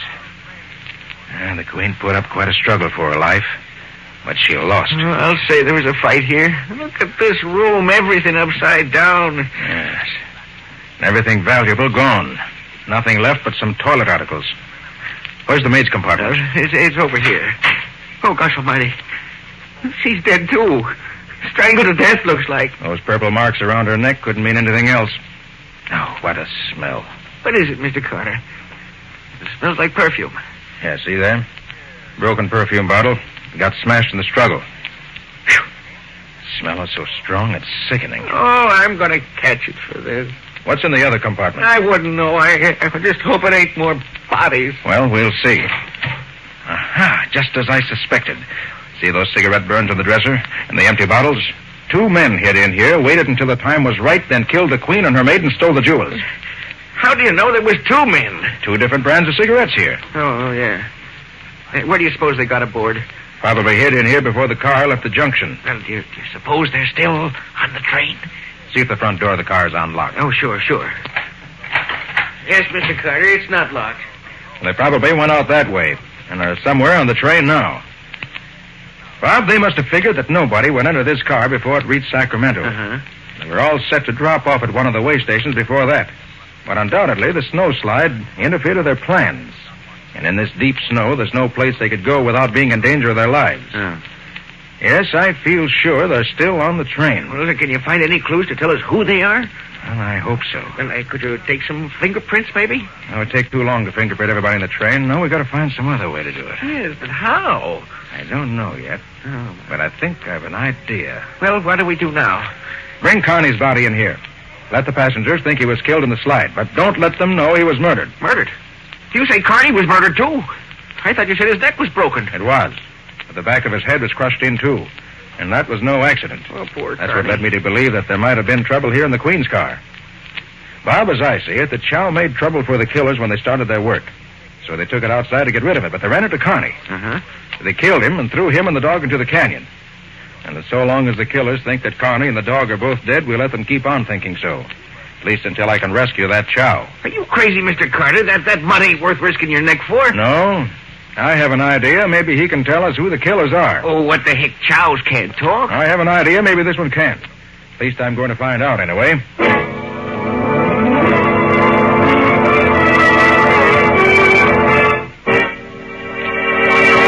So Nick thinks he can make the Chow talk. At least enough to tell him who killed the opera singer and stole her jewels. Will the dog still be alive by the time he can get down to rescue it? And will it tell him what he wants to know? We'll see in just a moment. There is no more attractive background for your furniture than lustrous, well-kept floors. And Linex self-polishing wax keeps all your floors looking their best, whether they're wood, tile, or linoleum. Yet it takes only a jiffy to apply and dries without rubbing to an elastic, satiny finish that wears amazingly. Because Linex self-polishing wax contains the highest possible content of genuine Carnauba wax, with no gum, shellac, or resin in it to chip or crumble. When the most used parts of your floor show wear, you needn't re-wax the whole floor either. And Linex self-polishing wax is so resistant to dirt and water that it keeps the soil on the surface, where it's easily wiped away with a damp cloth or mild suds. In addition, Linex self-polishing wax is the non-skid floor finish, resisting slip even when water is spilled on it. The Underwriters Laboratories, whose seal is on each bottle, have proved this fact. So get it now. Linex, L-I-N-X. Linex self-polishing wax. You'll find all three great Linex home brighteners and Chemtone, the miracle wall finish, at paint, hardware, and department stores everywhere. And now back to our story. We left Nick planning to rescue the dead opera singer's dog, which is caught on a bush on the side of the canyon, in the hopes that it might some way reveal the identity of the murderers of his mistress. But where did Nick go, Mr. Bonner? He wouldn't tell me, Miss Bowen. He just told me to come to the baggage car, get all the extra rope we have, and wait till he got back. I wish you wouldn't try to rescue that dog tonight. It's too dangerous in the dark on a freezing night like this. I tried to tell him that, but he wouldn't listen to me. Just said that the dog was going to help him find the killers. Crazy talk. I'm glad it isn't so crazy, Mr. Bonner. Nick has a way of knowing what he's talking about, but I wish he got would... that rope for me, Bob? Look, Mr. Carter, now why don't you let me take the baggage and mail crews and search the train for these killers? Well, that'll be useless, Bob. Those crooks are only 2 out of several hundred people on this train. How could you tell them from the others? Well, Furthermore, once you let the passengers know there have been 2 murders on this train, you'll see what happens. Oh, gosh, Nick, you're right. We might have a panic on our hands. I guess you're right, but I don't like it just the same, risking your neck for a fool dog. I like dogs, and this one's hurt and probably freezing by now. Nick, what were you doing in the train just now? I thought you said you weren't going to try to spot the killers. I wasn't, Patsy. Not exactly. Well, then what were you doing? Looking for something. Well, did you find it? Maybe. We'll see later. Hope you'll have to have that rope. Sure you don't want me to come with you? No, you stay here. I don't want any of the train crew or passengers to know what's going on. Well, okay, whatever you say. If Mr. Bonner's not going with you, I am. Well, now that the storm's over, I guess it's safe enough. But you better dress warmly, Patsy. It's mighty cold out. Well, look, Nick, there's an extra trainman's outfit here. That's heavy enough. Could I use that, Mr. Bonner? Sure, if you can get into it. Oh, I can get into it all right with plenty left over. Patsy, I want to get that dog while he's still alive. Hurry up, will you? Let's get going.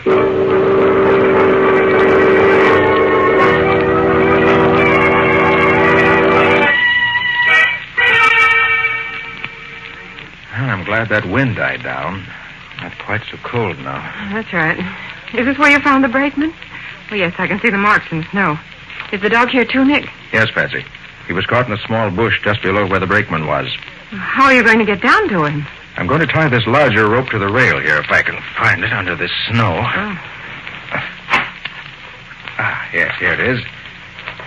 Just a second. This rail is cool. That should be a knot that'd hold it. Yeah. Now, I'll let myself down the side of the canyon with it. Mm-hmm. You keep hold of this smaller rope.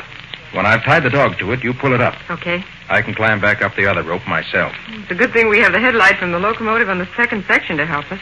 Gosh, it's bright. Yes, even though it's at least a half mile down the track, it's light enough for us to see by. All right, are you ready? Well, gee, Nick, suppose your hands get so cold you can't pull yourself back up. Don't worry, they won't, Patsy. I'll be getting enough exercise, so I'll keep warm. It's you I'm worried about. Are you warm enough? Oh, sure, this outfit I've got on keeps all the cold out. I'm okay. All right, then, I'm off. I'll let you know as soon as I'm ready to have the dog pulled up. I'll be waiting. Take care of yourself, Nick. I'm all right.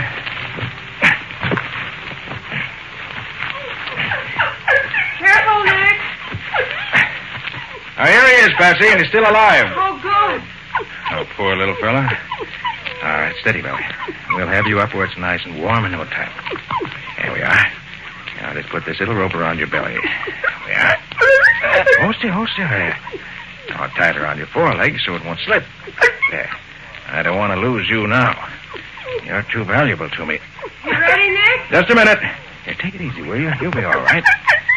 There we are. Now we'll have a nice ride. All right, pull him up, Patsy. Careful. Okay, coming up. I'll just pull myself up with you so I can keep my eye on you and be sure you won't slip out of the ropes. Don't fight it, boy. Don't fight it. Easy now, easy. You okay, Nick? Yes, we're both coming along all right. Oh, the poor little fellow. He must be frozen. It probably is. There. I'm not too warm myself. All right, boy. You untie him, will you, while I get this rope off the track? Okay. Here, take it easy, pup. Yeah, now, just I don't blame you for being mad. I'm mad, too. You're all right now. You're all right. There you are. Can you stand up? Oh, Nick, do you suppose any of his bones are broken? I hope not. You let me see. No, I think he's just suffering from exposure. He's hardly more than a pup. Oh, I'll carry him back to the dining car. We'll get the chef to fix him something hot. Some good hot milk with a little brandy in it ought to make him feel like a new dog. And something hot wouldn't hurt us either. Come on.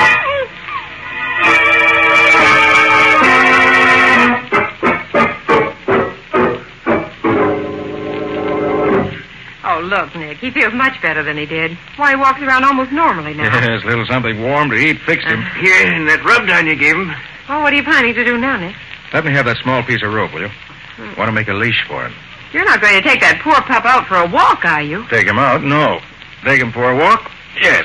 But why? Patsy, have you forgotten we're on the trail of two murderers? Of course not, Nick, but... There. That's not much of a leash, but I think it'll serve the purpose. All right, Bob, you ready? I sure am, ready for anything, but... Say, do I smell trouble? You might. We'll know pretty quick now. Well, may I come too, Nick? Not this time, Patsy. Just wait here and cross your fingers for luck. Okay. Where are you going? To the smoking compartment of the first car. I want to show the dog something.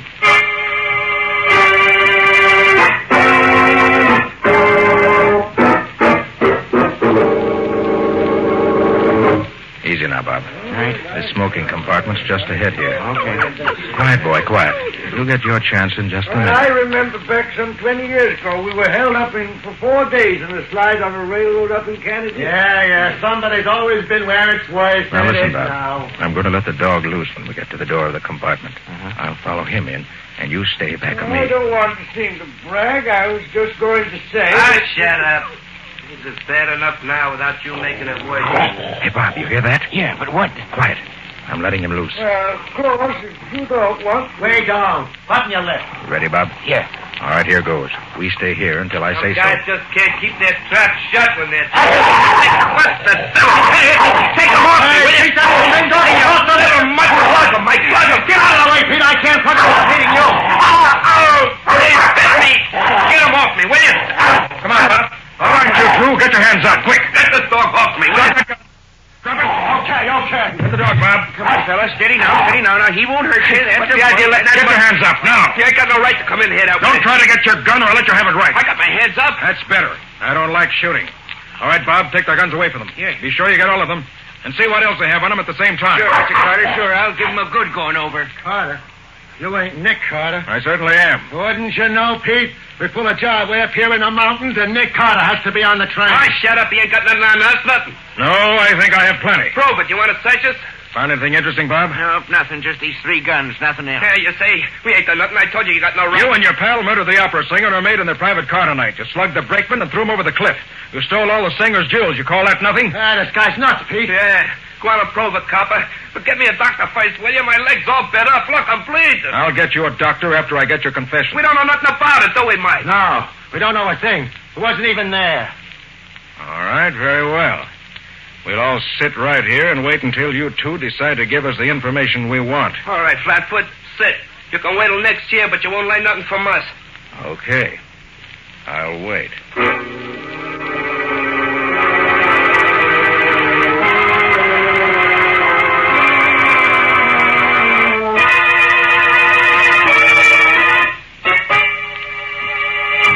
Oh, look, copper, I gotta get a doctor. Hey, Bob. Huh?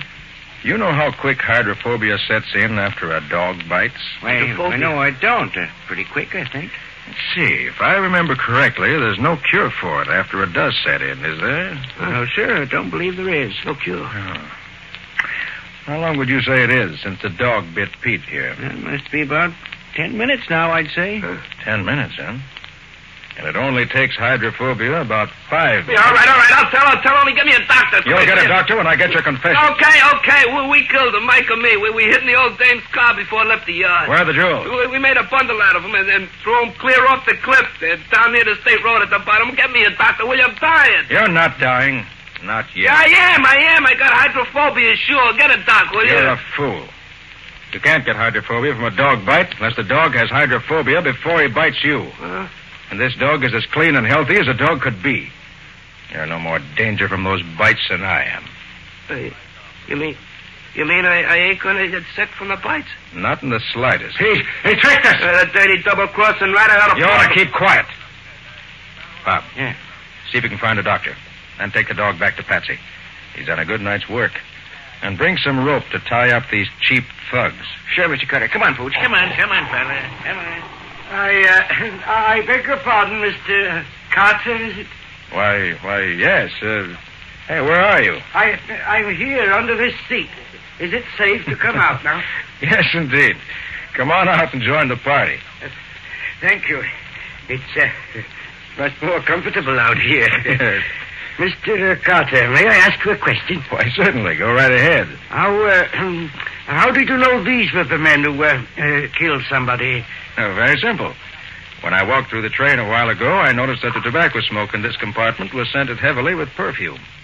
Perfume these thugs got spilled on them when a bottle of perfume broke in the opera singer's car during the fight. Oh, that is wonderful, Mr. Carter. Wonderful. Well, I couldn't be absolutely positive just from the perfume. And I couldn't know which of the 6 men in the compartment were the ones I wanted. And knowing that the men were armed, I had to be sure. Yes, of course. So I brought the dog in here, knowing that a chow would never stop hating the men who killed his mistress. And he supplied me with the additional evidence I needed. Then it was a very simple matter, as you heard, to get their confessions. And the jewels, will you get those too? I shall notify the state police as soon as I can contact them. The snow slide and the marks I made going down the side of the cliff after the dog will mark the place closely enough. That's wonderful. That dog's a smart dog, isn't he? Well, a lot smarter than these 2 crooks. He'll never go to the electric chair. That's more than I can say for them.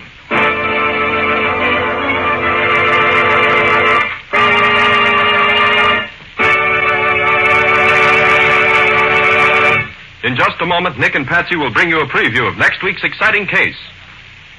But first, here's a worthwhile thought. These are busy times for streamlined efficiency in everything we do.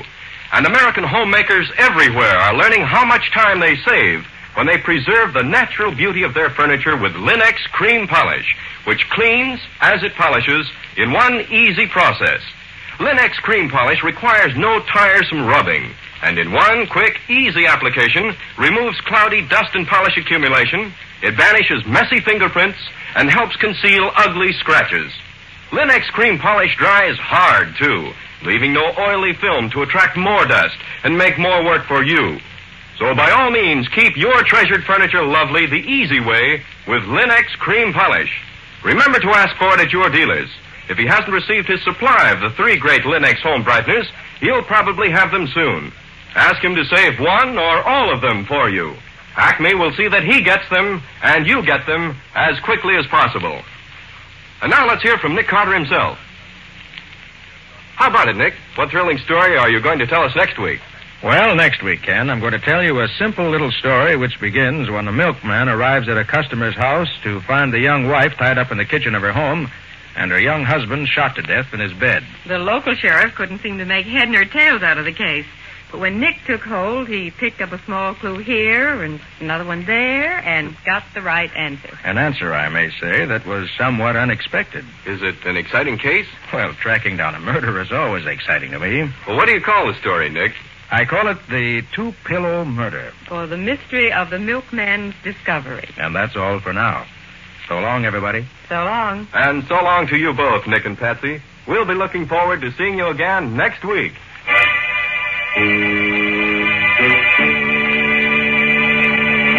Next week at the same time, listen to another curious experience of Nick Carter, Master Detective, entitled The Two-Pillow Murder, or Nick Carter and the Mystery of the Milkman's Discovery. Nick Carter, Master Detective, is a copyright feature of Street and Smith Publications, Incorporated. It is presented at this same time and over these same stations by the 3 great Linex home brighteners. Linex Clear Gloss, Linex Cream Polish, and Linex Self-Polishing Wax. Created by Acme, America's great producer of Acme quality paints. In the Nick Carter Adventures, Lon Clark is starred as Nick. Ellen Choate is featured as Patsy. Original music is played by Lou White.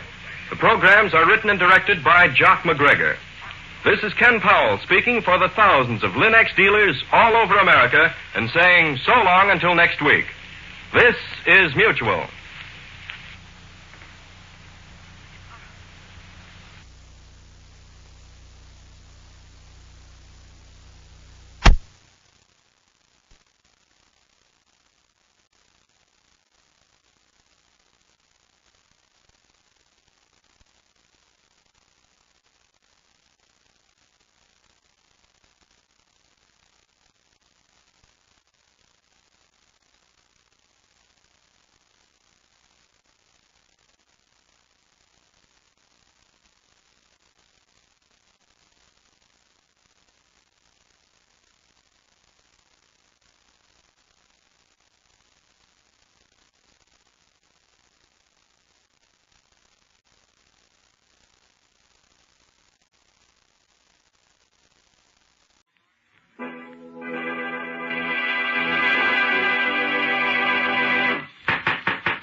for Nick Carter, Master Detective.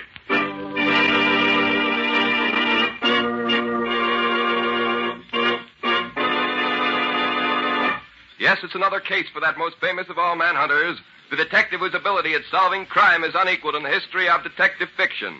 Nick Carter, Master Detective. Tonight's curious adventure. A cat brings death. For Nick Carter and the mystery of the missing Persian.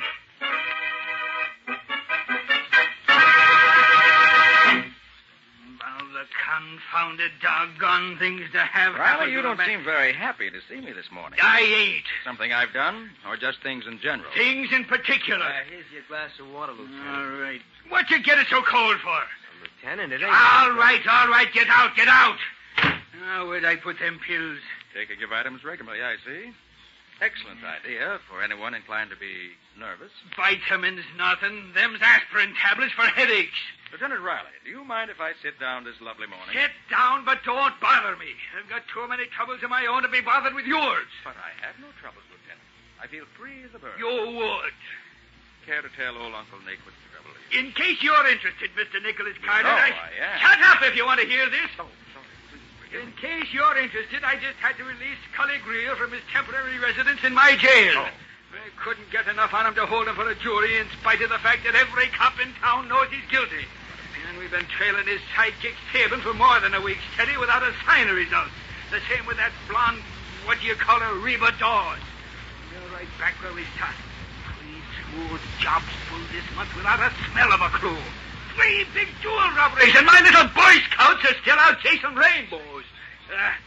You know, Riley, I haven't been following this case very closely, but I have a hunch. Hunch? You can't hold a crook on a hunch. There's been enough high-class sparklers lifted around here in the last 30 days to stock a pawn shop, and we can't put a finger on nobody. Now, you got a hunch. You can't I hold know, a... Riley, I know. You can't hold a crook on a hunch. You got to pin something on him and make it stick.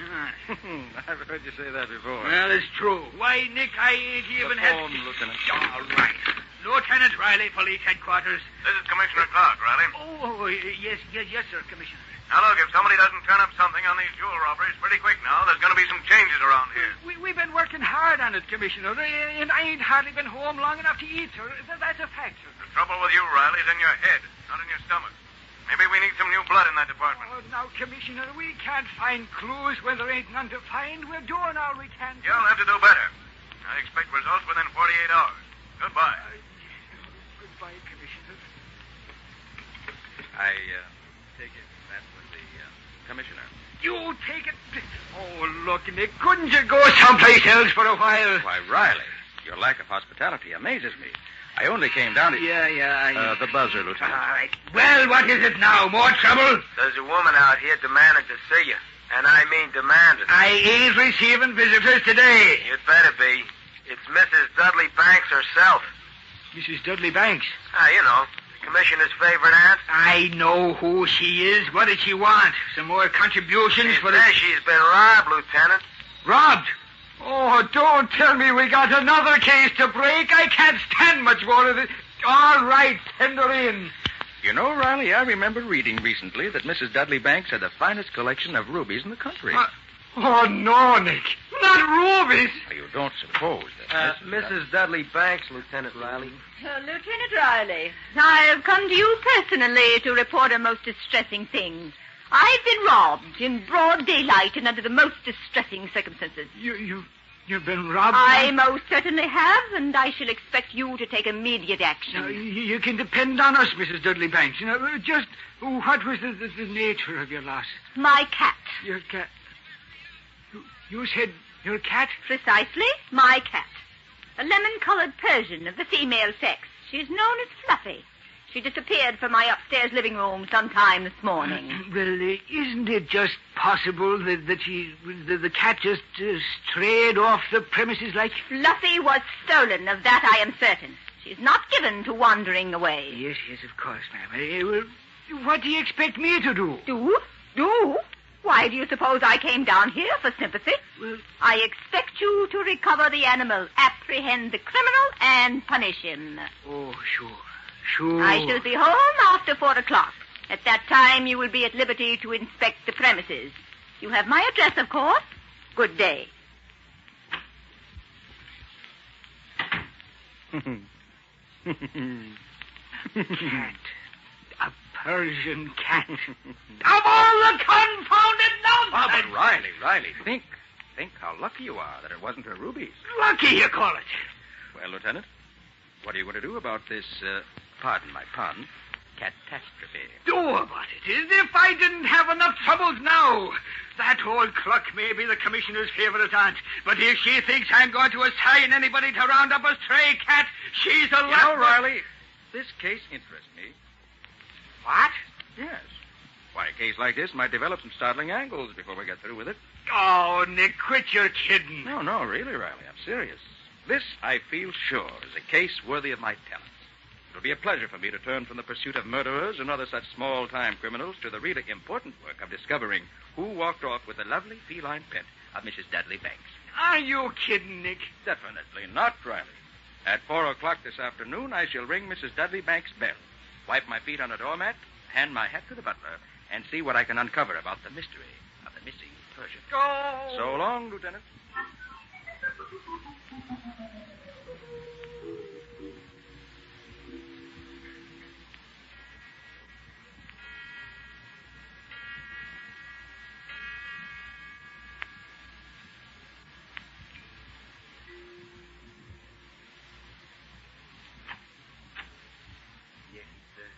I'm from police headquarters.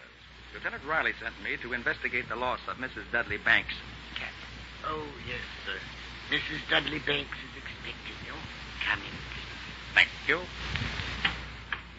This way, please. Mrs. Dudley Banks is in her sitting room. Thank you. A police person, madam. A police person? Yes, madam. About the cat, madam. Oh, yes, of course. Come in. That will be all, Carrington. My name is Carter, Mrs. Dudley Banks. Lieutenant Riley sent me here to see if I can find your cat. To see if you can find her, you must find her. That's what I mean, madam. Now, will you please tell me what you know about her disappearance? There's very little to tell. I was obliged to be absent from the house this morning for about 2 hours. I left my poor Fluffy right here in her own little basket. It's that one there with the pink ribbons on it. Yes. Now, who was here in the house while you were gone? My butler and my maid were both here, but neither of them paid the slightest attention to poor Fluffy. It was not until I myself returned at noon that she was missing. She was a lemon-yellow-colored Persian, I believe. Yes, a beautiful little creature. Here, let me show you her picture. Oh, I don't think that'll be necessary. Not necessary? That's absurd. Surely you can find her more easily when you know what she looks like. Very well, madam. You Of course I insist. Here. Now, this one was taken about 2 months ago. It's not a very good picture because the stupid photographer sent his assistant instead of coming himself. I see. Well, a very pretty cat, isn't it? She? She is. That picture doesn't do her justice. Now, what happened when you discovered she was missing? I was broken-hearted. No, I mean, did you look for her? What a silly question. Of course we looked for her. We searched the whole house thoroughly, but Fluffy was gone. Has she ever run away before? I should say not. She is gone. I see. Madam, this is a very baffling case. There are a number of angles. Are you sure nothing else is missing beside the cat? Nothing. We checked everything. And there were no visitors this morning while you were out? No one. No one except the young woman from the ladies' auxiliary, of course. Ah. What did you come here for? Every Wednesday afternoon, my friends and I meet here to roll bandages. This young woman comes the day before to bring us the materials. She's been coming here regularly? Every week. Do you know her name? I believe this young lady's name is Miss Conroy. She took over the job only last week. Oh. She hasn't been here before last week. No, another girl did it before that. But why are you asking all these questions about her? Surely you can't think she had anything to do with it. You never can be sure, madam. Sweet girl, a blonde with beautiful green eyes, just like my poor dear Fluffy. Yes. Thank you, Mrs. Dudley Banks. I'll be getting back to headquarters now. You mean you solved the mystery of dear Fluffy's disappearance? Perhaps. Will you have your butler show me out, please? Yes, of course. Carrington. Yes, madam. Show Mr. Carter out. Yes, madam. This way, sir. Good day, Mrs. Dudley Banks. Thank you, Carrington. Not at all, sir. Good place. Very interesting. This may produce results after all.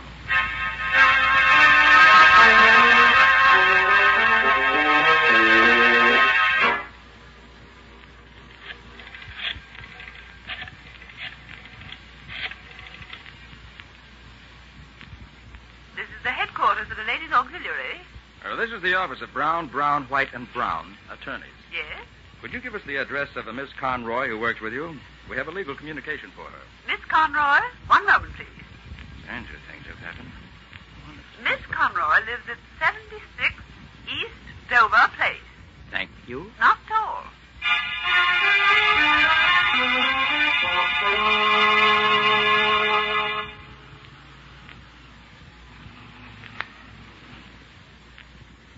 Driver, why are you stopping here? Well, this is the address you give me, mister. This is 76 East Dover Place? Well, it's as near as I can get to it. But this is an empty lot. I can't help that, mister. It's 76 East Dover Place just the same. Oh. Okay. Take me to the Mayflower Restaurant at 56th and 34th. Right.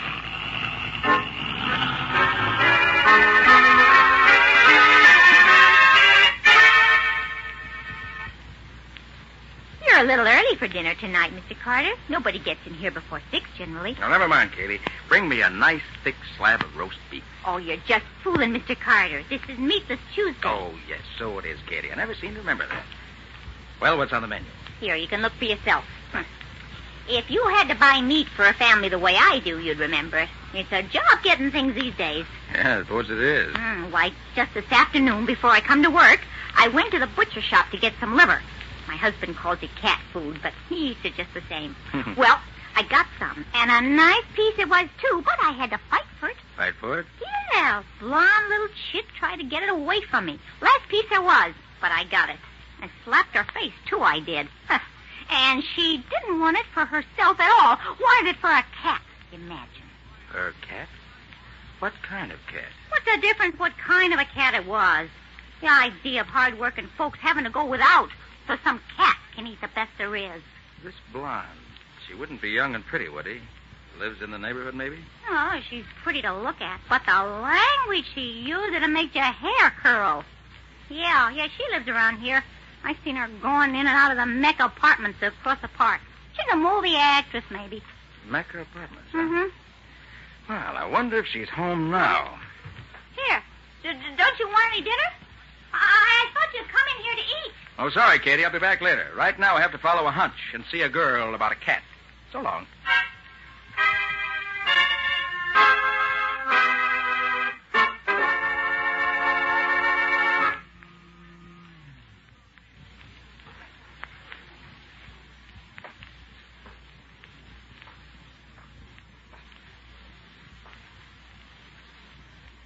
Prima Donna. The name on the door is big as life. Hey, that's the young lady Riley's been trying to pin something on for the past few weeks, if I recall correctly. Well, Nick, let's see what happens.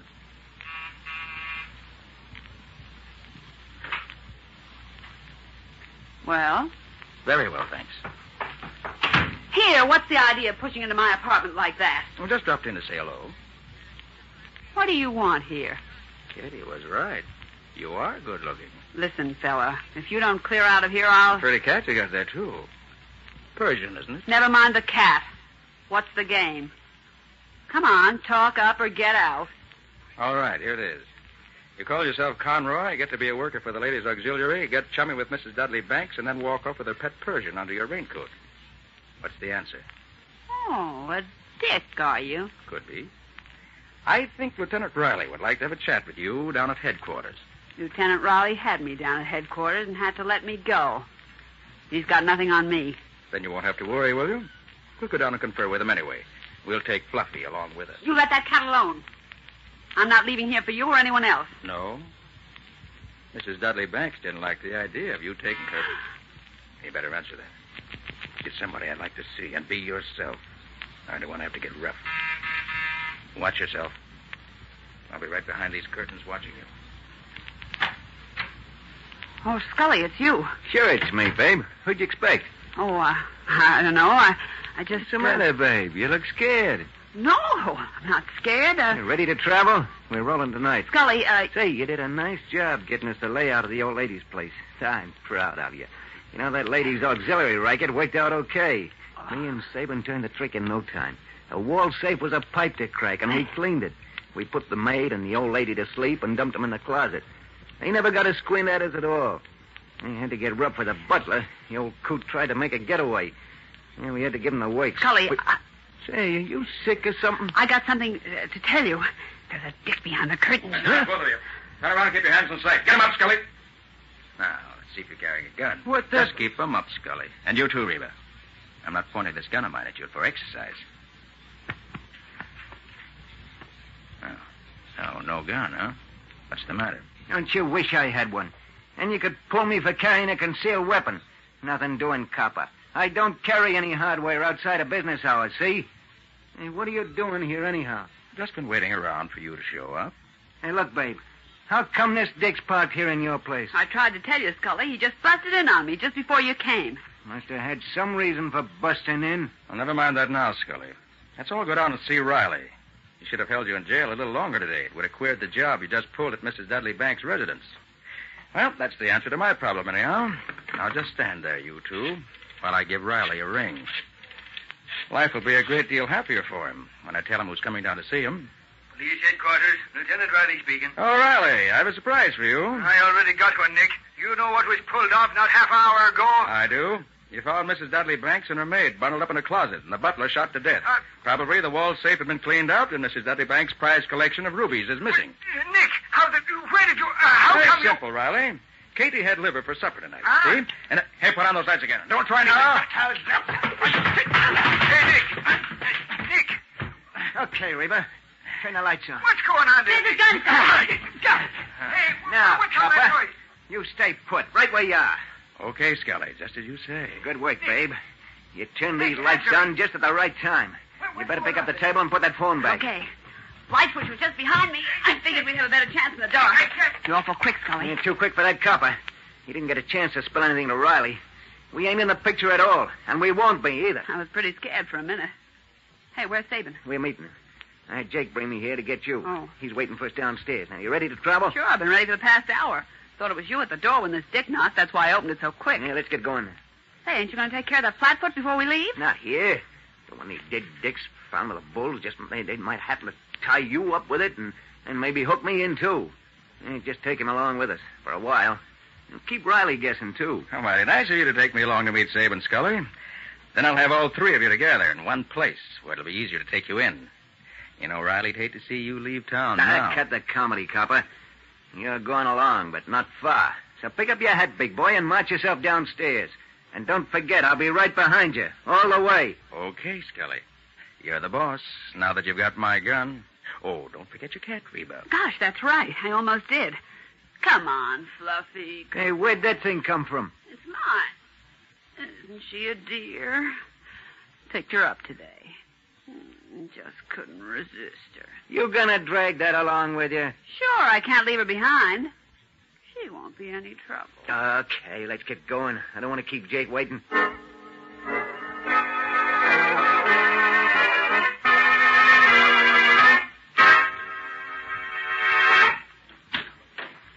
Anybody bother you while you was waiting, Jake? Nah. Say, who's that with you, Scully? One of Riley's bloodhounds. Use that up in front with Jake, Reba. Okay. Right. Dick. Hey, what's happened, Scully? It's what's he all doing right, here? Jake. Get going. Yeah, we're behind schedule now on account of this guy. Okay, but I don't like it. You ought to get rid of him. We will, when the time comes. Hey, look, Gumshoes. How come you happened to drop in on Reba tonight? Just a hunch. Yeah? Yeah. Funny how things break, isn't it? You see, it all started when Katie had liver for supper. You said that before. What about it? So here we are, the three of us. Funny, isn't it? Yeah, I can't stop laughing. What's so funny, Scully? Ask that Dick. He knows the answers. I'll tell you when the time comes. But first, let's find Sabin.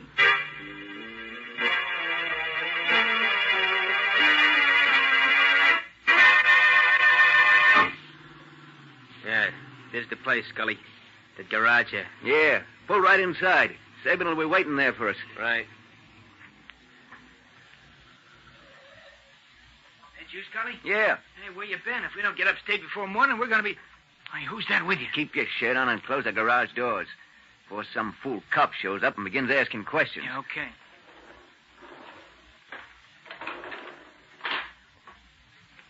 Come over here, Sabin. Yeah? I want to show you a prize package I picked up tonight. A real live bloodhound straight from Riley's kennels. Him? How'd he get into the picture? Walked in on his own 2 feet. Well, he won't go out that way. They'll have to carry him when we get through with him. Yeah, that's what I've been telling him. But it don't seem to worry him none. What's the use of worrying? I can't do anything about it. Yet. Not yet or ever, copper. You're a dead duck. Hey, give Jake the gun, Scully. He can stay here and hold it on the gumshoe. You and Reba come into the house with me a minute. Okay, Sabin. Here, Jake. Keep this pointed at that Dick's heart. Yeah. I had to laugh when I think it's his own gun that's keeping him quiet. He'll keep quiet, all right. But something's going to happen to him. Hey, how long are you going to be gone? Just a couple of minutes. We'll be right back. Everything's all set to go as soon as we finish what we got to do. Okay, but don't forget we got a long way to go yet tonight. We ain't forgot. You just keep your eye on the copper till we get back. It's a pleasure. Hey, can I knock him off? Not yet. Wait till we get a ways out of town. Then you can finish him any way you like. Hear that, copper? You and me is going to have fun. I don't like cops, and I'm going to take it all out on you. I'm sure that'll be great fun. Yeah? You won't think so. Hey, Dick, don't start moving. Stay where you're on that back seat now. One more move and I'll plug you. Scully said not to shoot, Jake. There might be cops around. You come any closer, I'll let you have it, cops or no cops. Remember, Jake, cops. I warn you. You must have a gun of your own somewhere on you. Yeah, there it is. Now, my friend, to feel a little better, I'll just put this piece of wire around your wrists. And around your ankles. And slip this rag in your mouth. Tie it back here. There. Now, don't think you'll bother me any. And I'm going to have my hands full in a few minutes. I'm going to take you and your 3 pals back to Riley. Now, I'll just go over here and stand behind this door. And when they come back, I'll be a one-man welcoming party. Okay. Come on, you lugs. I'm waiting. Well, Mr. Copper, you're about to take your last ride. I hope you... Sabin, look. What is it? Jake's out cold. It's broken loose. Look out! Up with your hands, all of you. Hey, where'd Drop you those get bags and get your hands in the air. Maybe fast, Sabin, but not that fast. Hey, don't shoot, don't shoot. You know I ain't got no gun. Let's have another look to make sure. Now, you're clean. I'll just take Sabin's gun. I'll make sure he doesn't have another one on him anyway. He's clean, too. I'll keep those hands where I can see them, Reba. Just want to get a handkerchief out of my handbag. All right, but no tricks. Can't a girl use her own handkerchief when she has to blow? Sorry to have to sock you in the jaw, lady.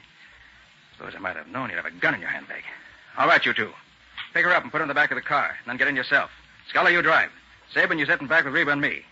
Just push Jake over, Scully. He won't bother you. All right, get going. Okay. Then we'll all drive down and surprise Lieutenant Riley. Won't that be fun?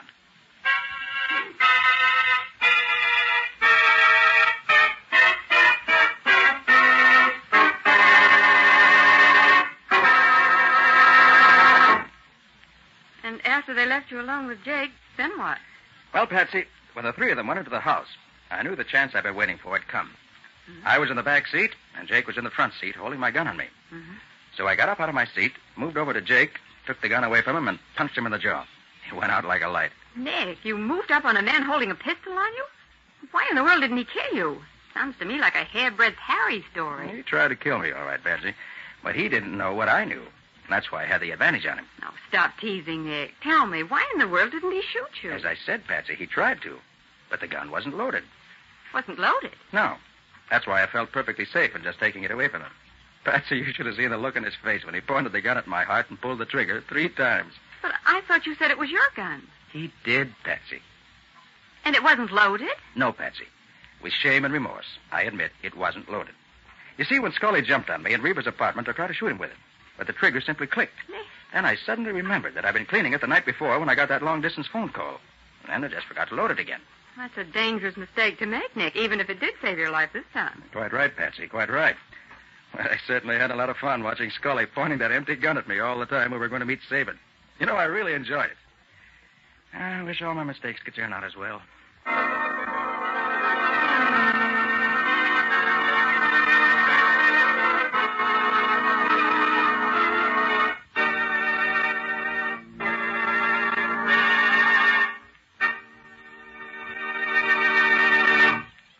This has been another of the strange adventures of Nick Carter, Master Detective, which are brought to you regularly by WOR Mutual.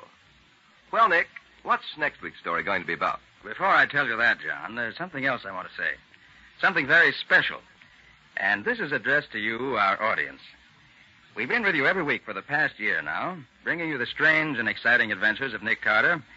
And now I'm very happy to be able to announce that beginning next Monday, April 17th, we're going to have the pleasure of being with you 5 times a week. 5 quarter hours a week, Mondays through Fridays at 9:15 p.m. Eastern Wartime, over most of these stations. And I assure you that we're looking forward to these meetings with you very eagerly. So remember, we won't be back Saturday nights anymore. But we will be here every evening, Monday through Friday, at 9:15 Eastern Wartime, beginning this coming Monday, April 17th. And we hope you'll be with us as regularly in the future as you have been in the past. Gee, Nick, that's swell, isn't it? 5 times a week. And do we have a lot of exciting stories to tell? Oh, you bet we do, Patsy. A lot of really exciting cases. And I think we'll start next Monday with a story which I call Kidnapped for Sale. Or the mystery of the missing babies. Have you heard of the latest racket? Stealing young babies from their parents, not for ransom, but to sell them to people who want the baby for their own? Well, it's one of the dirtiest and lowest forms of kidnapping found in the underworld today. And when a young mother who'd lost her baby came to Nick for help, he was glad of the chance to break up the kidnap ring and catch the fiends who stole innocent and helpless children and then sold them to the highest bidders. So if you want to be in on the beginning of one of the most exciting chases I've ever had, listen next Monday evening at 9:15 Eastern Wartime to the story Kidnapped for Sale. So long, everybody. So long. And so long to both of you, Nick and Patsy. In the strange adventure you have just heard, Nick Carter was impersonated by Lon Clark, Patsy by Helen Choate, Lieutenant Riley by Humphrey Davis. Original music was played by Lou White. The entire production was written and directed by Jock McGregor.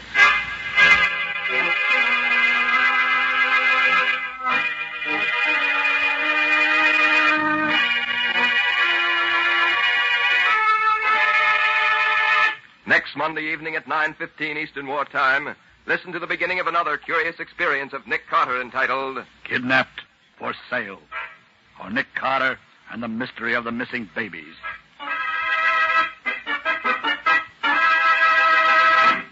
This story is a copyrighted feature of Street and Smith Publications, Incorporated.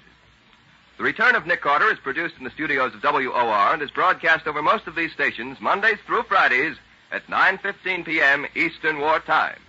And beginning next Saturday night, the popular series True Detective Mysteries will be broadcast over most of these stations every Saturday night at 10:15 Eastern Wartime, in addition to Wednesday afternoons at 4:30 Eastern Wartime. This is Mutual.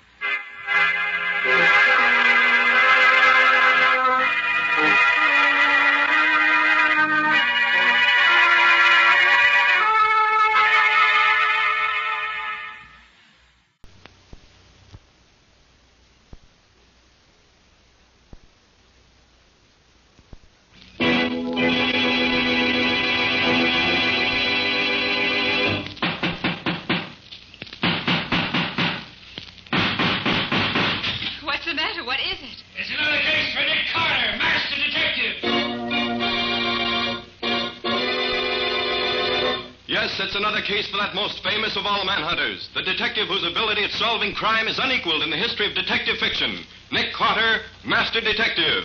Presented by the 3 great Lin-X home brighteners, Lin-X Clear Gloss, Lin-X Cream Polish, and Lin-X Self-Polishing Wax. Created by Acme, America's great producer of Acme quality paints.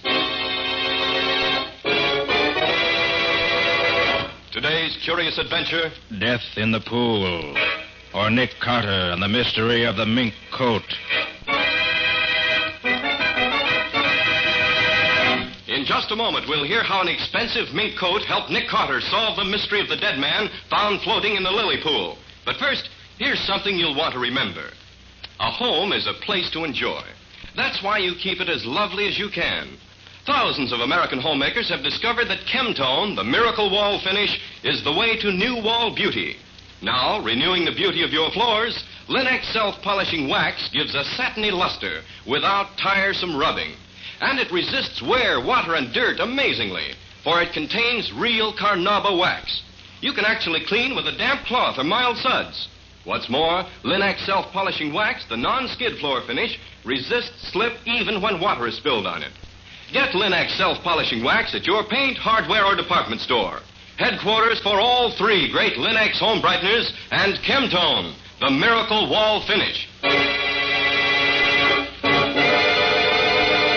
And now for today's mysterious adventure with Nick Carter. As our story opens, Nick and Patsy, his assistant, are driving home a girl who is not feeling well. Where does she live, Patsy? In the Gray Bar Apartments, Nick. It's the one with the big lily pool in the court. Oh, that one. She would live in a place like that. All show, nothing else, just like Sally. I wish you wouldn't talk that way about her, Nick. She used to be one of my best friends years ago. Well, she's no friend of mine. I've no use for girls that drink the way she does. She's had a lot of trouble recently, Nick, and she just drinks to make herself forget. Her husband divorced her about a year ago just because she went out on a few parties he didn't approve of. She's been alone ever since. Funny, you standing up for her, Patsy. Usually you'd be the first to condemn anyone who plays around the way I understand she does. All right, Nick, think what you like. Just as long as we get her home to her apartment so I can put her to bed. Who's going to bed? Evelyn's young yet. Let's go somewhere. The only place you're going, young lady, is home to bed. Well, who's that? I don't know him. Oh, yes, you do, Sally. That's Nick Carter, the man I work with. Never heard of him. This the place? Just ahead, Patsy? Yeah, stop at this first entrance. She lives on this side. Okay. Come on now, Sally. This is where you live. I'll get out first and give you a hand. Help myself. All right. Don't need a hand. Can take care of myself. Want me to go up with you? No, Nick, you wait here. She'll be all right. All right. But don't let her keep you up there all night. I won't. I better go after her. She'll fall in the lily pool if she's not careful. Yeah. She's getting pretty close to the edge of it. You better... Oh, in heaven's name. She sounds terrified. Come on. What's the matter, Sally? What is it? Man in the pool. A man. He's dead. Dead!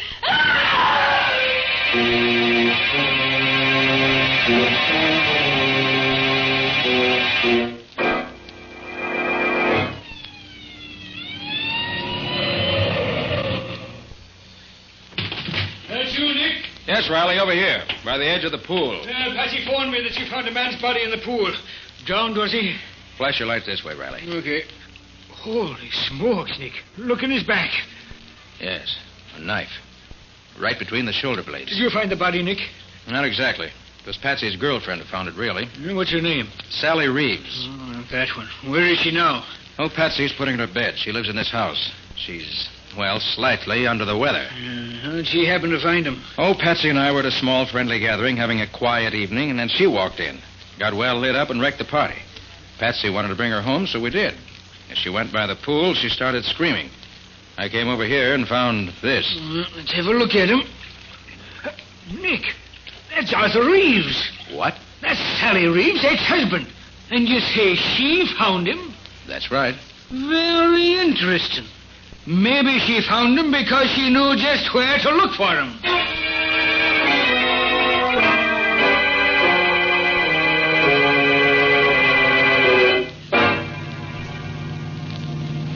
Lieutenant Riley seems to think Sally did it herself. He's a dope. Well, you said she's hated her husband ever since he divorced her, Patsy. Maybe she did kill him. Oh, Nick. Well, she certainly acted guilty enough when they questioned her. That doesn't mean anything, and you know it. Well, maybe and maybe not. Well, Riley will find out.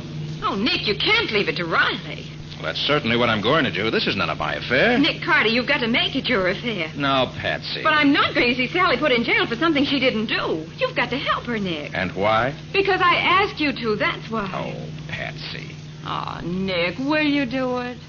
Well, I suppose I'll have to if you put it that way. Oh, Nick, I knew you would. But it's against my better judgment. I don't care why you do it, just as long as you do it. Now, where do we start? Well, I guess the best thing is to go down and see Riley in the morning. We'll find out just how the case against her stacks up so far. Then we'll see where we go from there.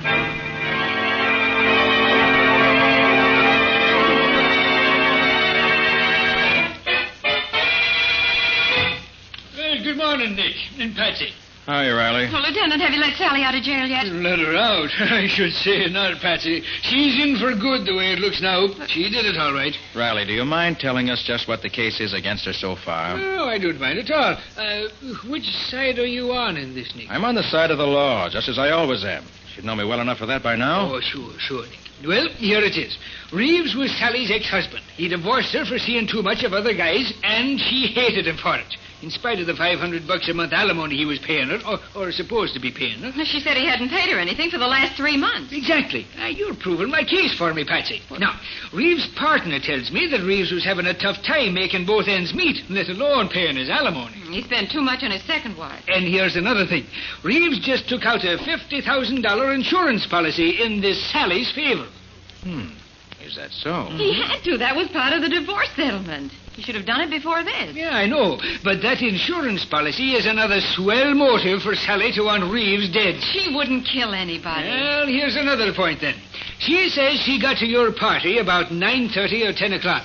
Well, the medical examiner says the guy was killed at least by 9 o'clock, so she could have killed him and gone to your party for an alibi. Where does she say she was from, say, 8 o'clock up to the time she got to our party?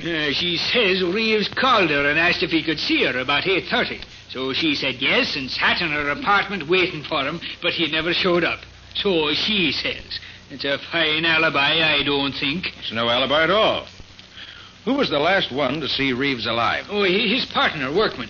He said Reeves was at the shop, but left to go to see Sally about something. Amazing how everything points to Sally, isn't it? Oh, it ain't amazing, Nick. It's natural. She did it. She didn't do it, and Nick's going to prove it. Oh, is he now, Patsy? Well, how's he going to get around the facts? Nick's going to dig up some new facts, Lieutenant. Then you'll see how wrong you are. Well, maybe, but I doubt it. Look, Lieutenant, can I see Sally? Oh, sure.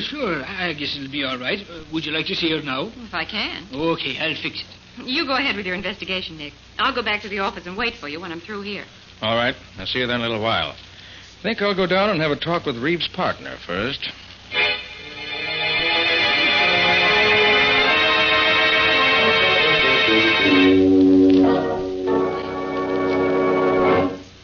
Now, Mr. Workman, you say Reeves was here in the store last night after dinner? Yes, Mr. Carter. He was checking stock with me.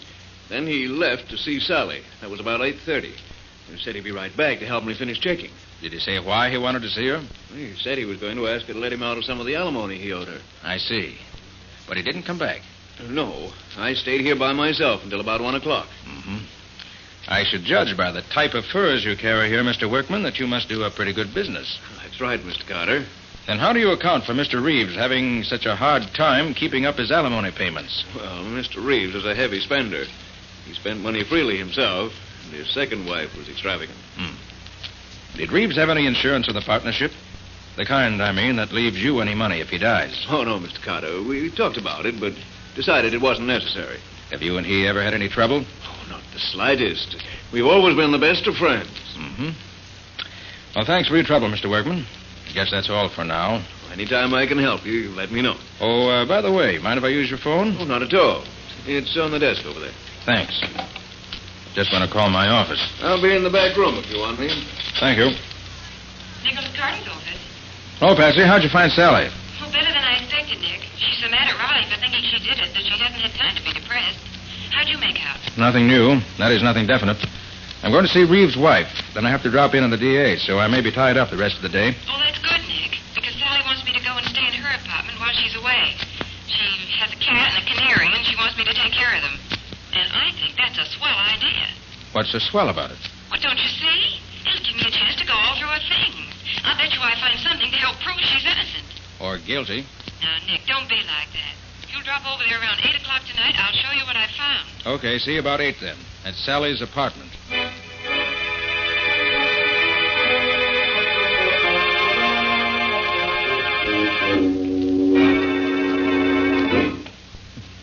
No wonder Sally couldn't afford to let any of the alimony installments be missed. Cost her plenty to live in this place. Patsy! Patsy!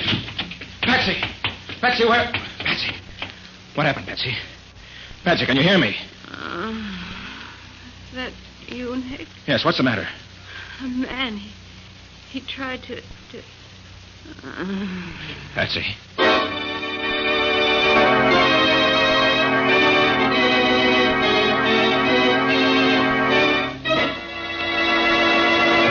Well, what started out to be, for Nick at least, a routine investigation has suddenly taken a strange turn. What's happened to Patsy? And what does this have to do with Nick's attempts to find out who really killed Arthur Reeves? We'll see in just a moment. If you have furniture you treasure, you want to keep it handsome. And Linex Cream Polish will protect its beauty effectively. For Linex Cream Polish is designed to restore your furniture's original beauty in one quick, easy application. Yes, Linex Cream Polish actually cleans as it polishes, removing the cloudy accumulation of dust and polish, banishing messy fingerprints, helping conceal ugly scratches. And it dries to a hard, lustrous finish that leaves no oily film to attract more dust. This makes less work for you. Linex Cream Polish, the creamy white preparation that saves you one whole step in your furniture upkeep, is truly the modern way to protect the things in your home. Depend on it to give you added leisure, to give your furniture added loveliness. Ask for it by name. Lin-X. Lin-X. Lin-X Cream Polish. One of the 3 great Lin-X home brighteners. Get it now at your nearest paint, department, or hardware store, where you'll find it together with Lin-X self-polishing wax, Lin-X clear gloss, and Chemtone, the miracle wall finish that covers in 1 quick coat and dries in 1 hour. And now, back to our story. We left Nick trying to revive an unconscious Patsy so he could find out what had happened to her in Sally Reeves' apartment. Feeling better now, Patsy? Yes, Nick, I'm all right. Ooh, except for that crack on the head. Well, what happened? Can you tell me? I don't quite know, Nick. I was standing here in front of the bedroom mirror trying on Sally's new fur coat. Oh, Nick, isn't it heavenly? Yes. It's certainly a valuable piece of fur. But what happened, Patsy? Well, as I was trying on the coat, a man came through the door. He's wearing a mask. He told me to take off the coat and give it to him or he'd kill me. I told him I wouldn't do it. Did he have a gun? Well, I didn't see one. How'd he talk? Well, it was sort of funny, as if he were trying to disguise his voice. Sounded as if he might have had something in his mouth. Probably did. It's an old trick. With that, your best friend wouldn't recognize you. Then what? He tried to jerk the coat off me, so I scratched his face for him. Good for you. Not so good, Nick. Look at my fingernails. They're all broken. Oh, they'll go in again. Then what happened? Well, he hit me and knocked me down just as you rang the buzzer. Must have gone out the back door as you came in the front. Then I must have gone out cold. You were certainly completely out when I found you. What does all this mean, Nick? Where did Sally get this coat? You know? Oh, yes, her ex-hubby gave it to her instead of some back alimony that he owed her. He took it out of the stock at the store about 2 weeks ago and brought it to her. Took it out of the stock at the store, huh? Well, does that mean something to you? I don't know, Patsy. But either this coat is tied up with a murder, or it's an extraordinary coincidence. Well, how can you find out? Get the history of the coat, first of all. Well, how do you do that, for heaven's sakes? I know a man who can tell me. Come on.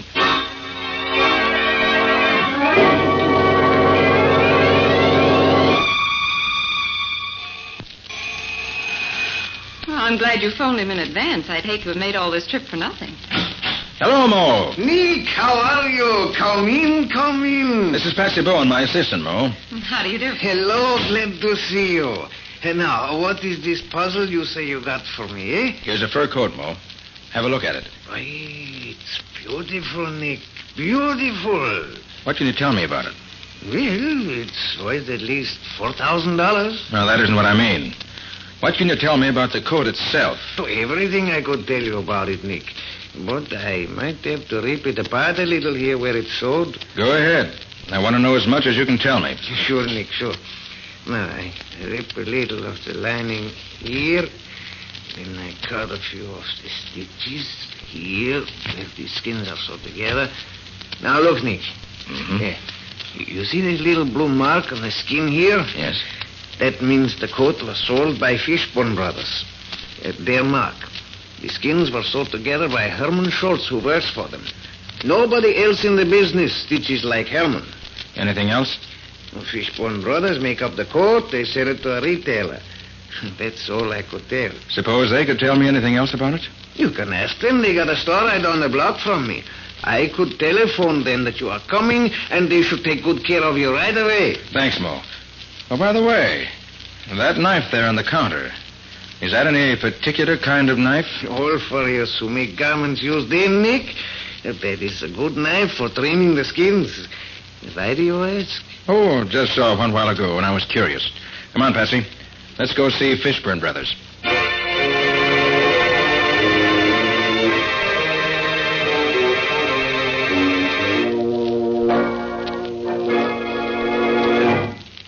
Sorry to keep you waiting, Mr. Carter, but I wanted to be sure of the facts. This coat was sold by us to Perilon. And Perilon sold the coat to a Mrs. Jackson Moody, who lives in Boston. But 3 months ago, she reported it stolen and offered $500 reward for its return. $500? Oh, Nick, we can claim that reward. We found the coat. You found it, Patsy. The reward's yours if you want it. Is that what you wanted to know, Mr. Carter? Yes, thanks. That's exactly what I wanted to know. Oh, Patsy, call Riley and tell him to meet us at Reeves and Workman's place. What are we going back there for? I want to see if Workman can add anything to what we already know about this stolen coat. Goodbye. Oh, goodbye.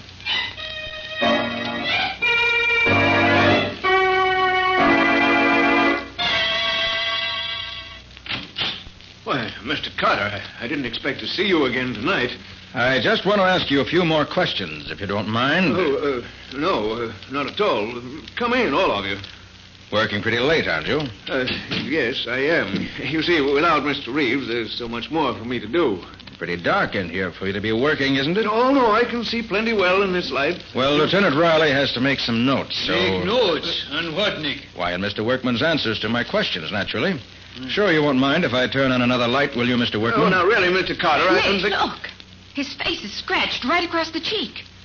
Yes, there was a cat sleeping on a pile of furs a little while ago. I didn't see him, and when I tried to move the furs, he jumped at me and scratched me. What an alibi. Now, what was it you wanted to ask me? Well, first, Mr. Workman, I'd like your permission to look around your shop a bit. Oh, now, see here, Mr. Carter, I don't see what right you have to come in here and... See that Mr. Workman stays where he is while I take a look around the place. Now, look here, you can't come in here and do where this. you are, Workman. Nick knows what he's doing. But I don't understand what... Sit tight. Nick will tell you when he's ready. Well, this is an interesting package, Workman. Addressed to some firm out in San Francisco. Seems to be full of pieces of fur coats, some odd neck pieces, and other odd pieces of fur. All expensive fur, too, if I'm not mistaken. That's just some pieces I had left over. I don't think so, Workman. What do you think they are, Nick? I think Workman is a receiver of stolen furs. Ridiculous. He cuts them up and ships them to the West Coast. His accomplice out there ships his stuff east. Then they put them together and mix the furs up so they can't be identified. You're crazy. I wouldn't get mixed up in anything like that. Riley? Ever see a knife like this one before?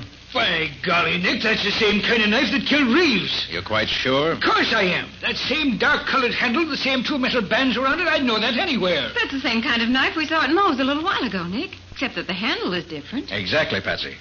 The knife's a regular furrier's knife. But I imagine at some time in the past year, Mr. Workman had new handles put on all his old knives. Right, Mr. Workman? Say, now look here. If you're trying to connect me with Reeves' murder, you're all wrong. I didn't kill him. Ever see this fur coat before? No. And I suppose you weren't the man who tried to take it away from Patsy tonight at Sally's apartment. No, of course not. What's that about, Nick? You didn't tell me about anybody trying to rob Patsy. Reeves gave Sally a very expensive fur coat out of the stock here at the store instead of paying her some back alimony. But Reeves didn't know it was stolen. Then when you arrested Sally, Workman knew he had to get that coat back before you found it, recognize it from the description that's been sent out, and trace it back to him. So he tried to steal it from Patsy tonight in Sally's apartment. Lies, all lies. Hey, Nick, I'm beginning to see what you're leading up to. Do you, Riley? I'll say I do. Reeves finds out that Workman is dealing in stolen furs. They get into a fight about it. Workman tells Reeves the coat he gave to Sally was stolen. Reeves is sore and starts for Sally's house to get it back. That's where he was headed when he was killed last night. I'll bet that's it. Go on, Riley. Doing well so far. But when Reeves leaves, Workman gets scared. He doesn't want Reeves to tell anybody he's selling stolen furs. But the only way he can stop him is to kill him. So he grabs one of his fur knives, beats it up to the apartment house before Reeves gets there, waits for him, and kills him. Why, it's as plain as the nose on your face. You're crazy, all of you. I didn't kill Reeves. Where were you between 8 and 10 last night? I told you I was here in the store, taking stock, alone. That ain't no alibi. Come on, Workman. I'm taking you down to headquarters. We got ways of making fellas that have nothing to say talk a lot down there. No, I was right, Nick. Sally didn't do it. Oh, Nick, you're wonderful. Well, thanks for those few kind words, Patsy. Okay, Riley. Take him down to headquarters and wait for me there. Ain't you coming, Nick? Now, there's one last bit of evidence that'll clinch this case, Riley, and I think I know right where to put my hand on it. Meet you in your office in about half an hour.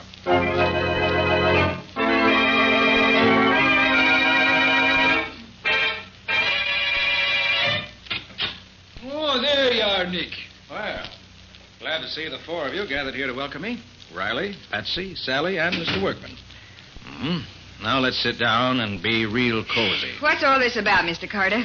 They won't tell me anything except that you've got some news for me. Okay, Nick. Okay, Riley, go right ahead. Well, Sally, it's like this. Mr. Workman here is the man who killed your ex-husband, Arthur Reeves. That's a lie, Riley. Oh, no, it ain't. Selling stolen furs, your knife, Sally having a fur coat that was stolen, and you trying to get it back, it all adds up. Just wait till the jury gets it. Then, you know I didn't do it. Of course we know it. And I'm apologizing right here and now to both you and Patsy for being such a dumb idiot as I was. I should have known you wouldn't kill him. Isn't it wonderful, Sally? You're free. And Nick did it. I knew he would. Now I can collect the $500 reward for recovering the stolen fur coat. Oh, it's just super, Patsy. You collect that money, and I'll collect the $100,000 on the insurance that Arthur took out for me. I don't think you will, Sally. Mr. Carter, why not? Yes, Nick, why can't she get that money? Sally, Yeah? you told me Reeves never got to your apartment last night.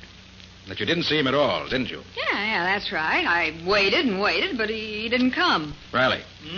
Got the things you found in Reeves' pocket? Well, sure, Nick. Sure. Right here. There you are. Sally, in Reeves' pocket was a bill for women's clothes, addressed to you, postmarked the morning of the murder. It must have been delivered to you that afternoon. Now, if you didn't see Reeves, how did that bill get in his pocket? Why... You did see him, didn't you? Yes, he tried to take my fur coat away from me, but I wouldn't let him. And you got into an argument about money, didn't you? He was broke and couldn't give you any, so you gave him this bill and said he could at least pay that, right? Well, And by the time he left you, you were so mad you could have killed him, weren't you? But I didn't kill him. Workman did. Workman didn't kill him, Sally. You did. After he left, you grabbed up that furrier's knife, ran down the stairs, rushed over to where he was still standing beside the pool, and plunged the knife in his back before he knew you were there. No, I never owned a knife like that. I couldn't have done it. Ever see this picture, Sally? Huh? I found it in your apartment a few minutes ago. A flashlight shot of a tea party you had in your apartment. Dated 3 months ago. And on the table is one of Workman's fur knives being used as a cheese knife. So you did own a knife like that. All right, I did kill Arthur. I had to have money quick. I got a lot of bills that have to be paid. He wouldn't give me any money. Insurance was all I could get. So I killed him. Well, Nick, so she did do it. I was right all the time. I told you I didn't do it. I knew you didn't do it all along, Workman. But I had to do it this way to break down the case against Sally. Sorry. You say you knew all along, Nick? Certainly. I knew Workman couldn't have done it because he'd never have chosen such a public place as the court inside a large apartment house at 9 o'clock on an early fall evening. There's altogether too much chance of his being seen. He'd have picked a much safer spot. Furthermore, he never would have killed him before he got that stolen coat back from Sally. No, Riley, only someone who was so mad they didn't stop to think would kill a man in such a public place. Well, then I gotta let Workman go? He was dealing in stolen furs, wasn't he? Oh, by golly, you're right, Nick. I'll see that he gets his for that, I will. Come along, you. And you too, Sally Reeves. I'm going to put you both right where you belong. I knew it was you right from the very first. And Nick Carter going to show me up. Well, Nick, I was certainly wrong that time. You certainly were, Patsy. Completely wrong. She wasn't like that when I knew her years ago. Well, times change. So do people. You couldn't know what she's like now. I'm sorry, Nick. Gee, I suppose I'll never hear the end of this. You probably won't, Patsy. But don't feel too bad. If it hadn't been for you, we'd never have caught Workman and broken up his racket and stolen furs. And the right person is going to pay for Reeves' murder. Those are the things that really matter. Always.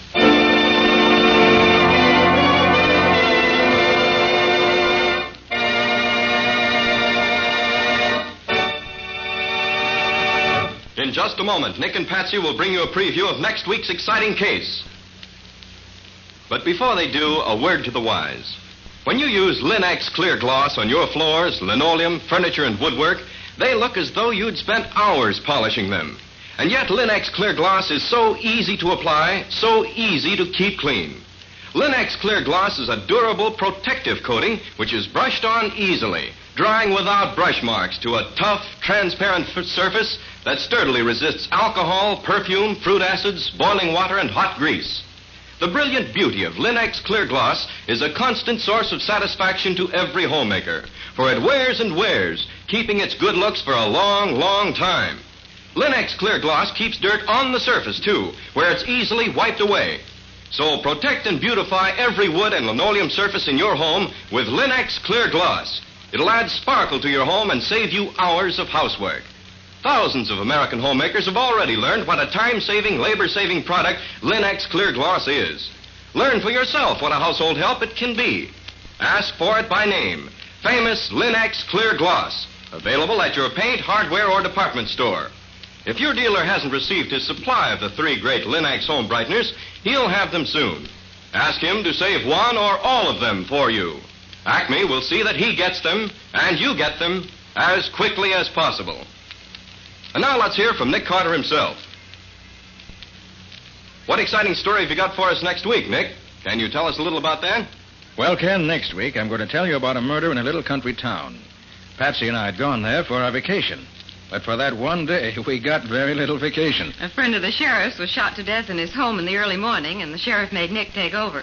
The sheriff found one big clue that satisfied him, but Nick found a number of small clues that really solved the murder. What do you call the story, Nick? I call it Murder in the Night. Or the mystery of the milkman's discovery. So long for now. So long, everybody. And so long to you, Nick and Patsy. We'll be looking forward to seeing you again next week.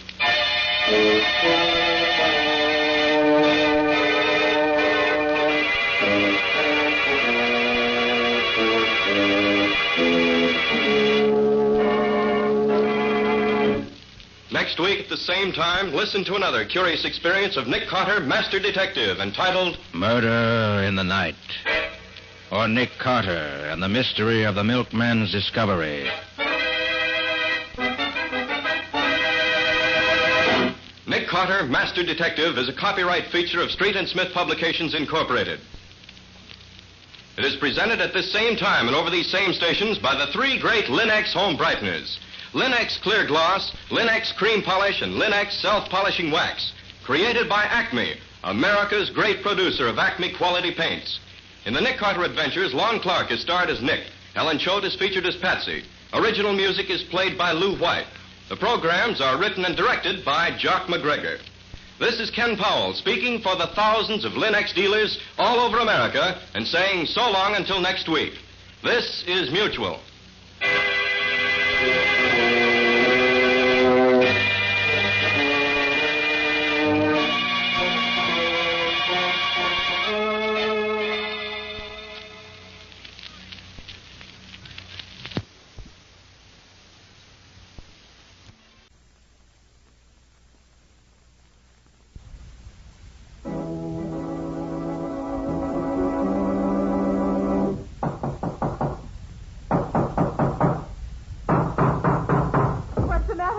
Another case for Nick Carter, Master Detective.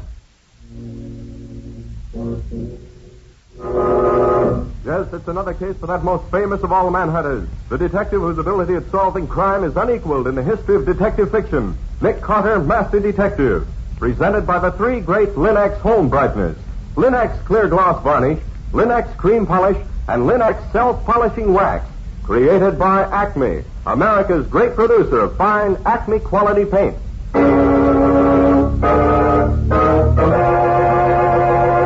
Today's curious adventure, 4 Rings of Death. Or Nick Carter and the Mystery of the Tory Island. In just a moment, we'll hear how Nick Carter solved the mystery of the 4 rings. But first, do you realize that millions of homes are now brighter, more beautiful than ever because so many American homemakers have come to depend on Chemtone, the miracle wall finish? Now they're discovering the way to new beauty for woodwork, furniture, and floors with the three great Linex home brighteners. Linex Self-Polishing Wax, which beautifies your floors with a satiny yet tough anti-skid finish that resists wear, water, and dirt. Linex Cream Polish, which cleans as it polishes, leaving no oily film on your furniture. And Linex Clear Gloss Varnish, the durable super varnish that dries to an elastic, transparent surface which protects all wood and linoleum in your home. You'll find the three great Linex home brighteners at your hardware, paint, or department store. Your headquarters also for Chemtone, the miracle wall finish.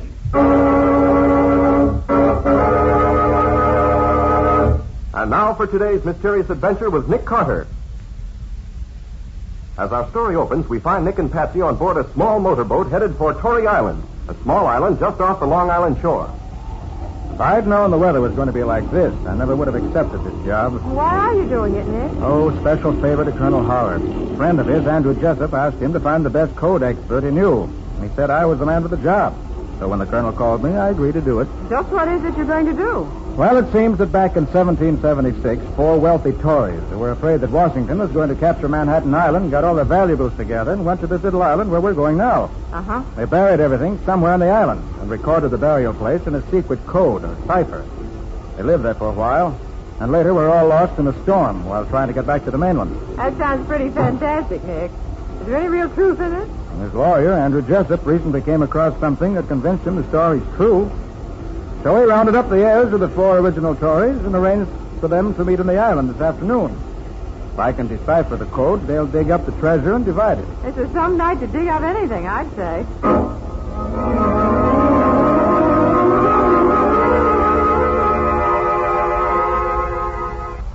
Oh, gosh, Nick, I wish you hadn't let that boat leave us here like this. This is the loneliest looking island I ever saw. Especially on a nasty night like this. It's all right, Patsy. We'll go back with Jessup when he goes. Okay, you're the boss. Ah, that must be the house up there. Oh, my God. Nick, listen. Yes, I hear it. Wait here, Patsy, in the dock. I want to see what's wrong. Hey, you! Stay where you are. Get your hands up. Stop, I said. Oh, got away. Well, here, let me help you. Why, dead. Murdered. Nick, what is it? How I'm you okay, all- Patsy. This man isn't. He stopped a bullet with his head. Who is it, Nick? I don't know. Let's see if he's any identification on him. Ah, here we are. Cyrus J. File. Why, that's one of the heirs, Patsy. I remember the name. One of the heirs. Yes. Nick, what's that shining in the mud at your feet? Where? Right there. Oh, yes.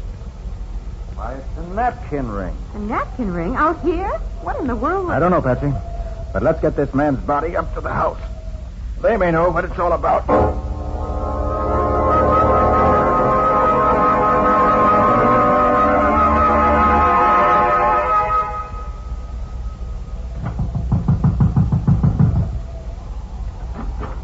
What in heaven's name? Are you Jessup? Yes. Who are you? Nick Carter. Oh, come in, come in. Do you know this man? Great heavens, that's File. Put him down here. What happened? Well, I heard him call out. And then I heard a shot. I found him dead. Are all your people here with you? Why, yes. File was here a few minutes ago, but discovered he'd left his glasses on my boat and went down to get them. Anyone else on the island? Only Matt Odell, the caretaker for the fishing company that owns the island. We're expecting Peter Brady, the personal representative of the owners, to arrive shortly, but he hasn't come yet. Well, where are the others? In the living room. You're sure File was murdered? You don't get a shot through the head the way he was, accidentally. You ever see this ring before? That's File's ring. It's his part of the clue to the treasure. How could a napkin ring be a clue to a treasure? I can't tell you that. I simply know that each of the 4 heirs has a napkin ring like this. And that the 4 rings together give the key to the hiding place of the treasure. Ah. And it's possible that whoever killed this man wanted to get hold of the ring for himself. Oh, who'd want to do that? Where does this Matt Odell stay? He has a shack just below here where he lives. Why? I think I'll have a talk with him. I'll be right back.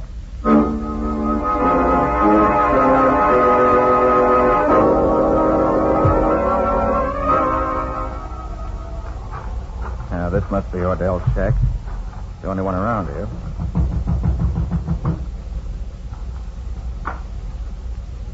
No, not here. I think it'd stay home on a night like this. Well, no one's... Who's there? That...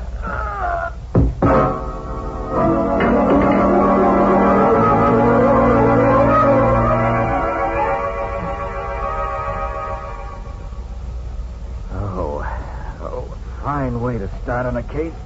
Ow. Who the deuce would want to... Carter! Carter! Over here. What's up? Hey, what happened to you? I don't quite know, except that somebody knocked me cold when I was looking for Odell. You see anybody? No. Did you? No. I came down here to tell you that Odell's at the house. Came in just after you left. I thought you might be searching for him. How long after I left did Odell show up? Why, about 5 minutes, I should say. I want to talk to that man. I think... Hey, wait a minute. The ring. File's napkin ring. What about it? It's gone. I had it in my pocket when I came down here, but it's gone now. So that's what your assailant was after. It looks that way. Well, let's be getting back.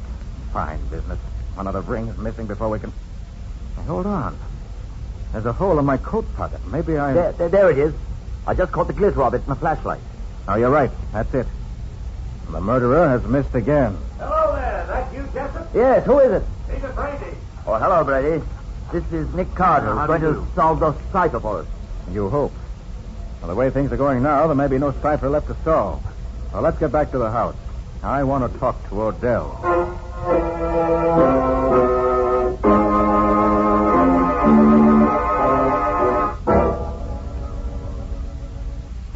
Well, Carter, did you learn anything from Odell? No. But And I'm pretty sure now he had nothing to do with what's been going on here. You mean he wasn't the one who hit you? No. I'm quite sure he knows nothing about that or about File's death. Oh, by the way, Carter, I want you to meet the other three heirs. This is Cecil Whittemore. How do you do, Mr. Carter? This is George Ullman. How are you, Mr. Carter? And that's Kurt Sturtevant for the fireplace. How do you do, gentlemen? I understand that no one of you men said anything to anybody about the search for the treasure you expected to make here tonight. I didn't for one. Did Brady know what this is all about, Jessup? Oh, yes. We had to tell the owners of the island what we intended to do here. Did you mention it to anyone, Brady? No, certainly not. That is, except for a chap who used to work here on the island as Odell's assistant. You mean Charlie Vane, Brady? Yes, I thought he might be interested, having worked here. Ah, there's the man, Carter. He worked here on the island up until about 6 months ago. He was a fanatic on the subject of the Corey treasure. Hunted for it every spare moment he had. He got so he felt the treasure was his because he spent so much time looking for it. You think he'd be crazy enough to come out here and start a private war to get hold of it? He might. He's practically cracked on the subject. All right, we'll see. But first, where are the other napkin rings? Each man has his own ring, Carter. Right, I have mine. And there's no doubt at all but the treasure is still here on the island? This island hasn't been tenanted for nearly 100 years, except for the caretakers. It's used as a tie-up and stopover for the boats working for the fishing company who owns it. Brady can tell you that. Well, that's right, Mr. Carter.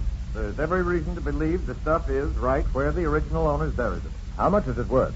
Any idea? Oh, something over $2 million, as far as I can gather. Gosh, if it's worth all that, how come the whole island hasn't been dug up before this? That's a lot of money. The whole island's practically one big rock, and without some idea of where to look, it'd be an impossible job. I see. Well, whether the killer is Charlie Vane or someone else, he's probably on this island right now. First thing to do is to see that he doesn't get off the island. Then we can catch him. Sounds logical. How can we do it? Odell. Yes, sir? Will you come in here, please? Yes. What do you want? I want you to go down to the dock and take the spark plugs out of each of the company boats. Then no one can use them. Yes, sir. Jessup, you and Brady do the same with the boats you came in. All right. Come on, Brady. Right. I'm going to make a tour of the island to be sure there are no other boats here. And we can sit tight until morning and catch whoever's behind us. I'll go with you, Nick. It's a nasty night outside, Patsy. It's very dangerous. I don't care. I'll feel safer where you are than I would anywhere else. So let's go, and no arguing.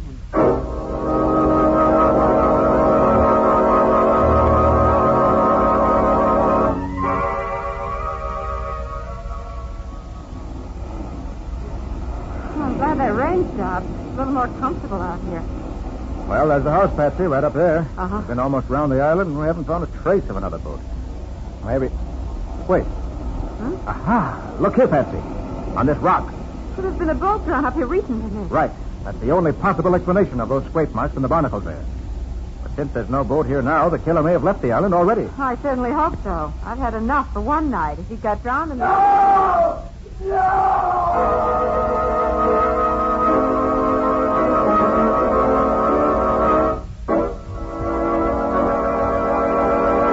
Well, what's happened now?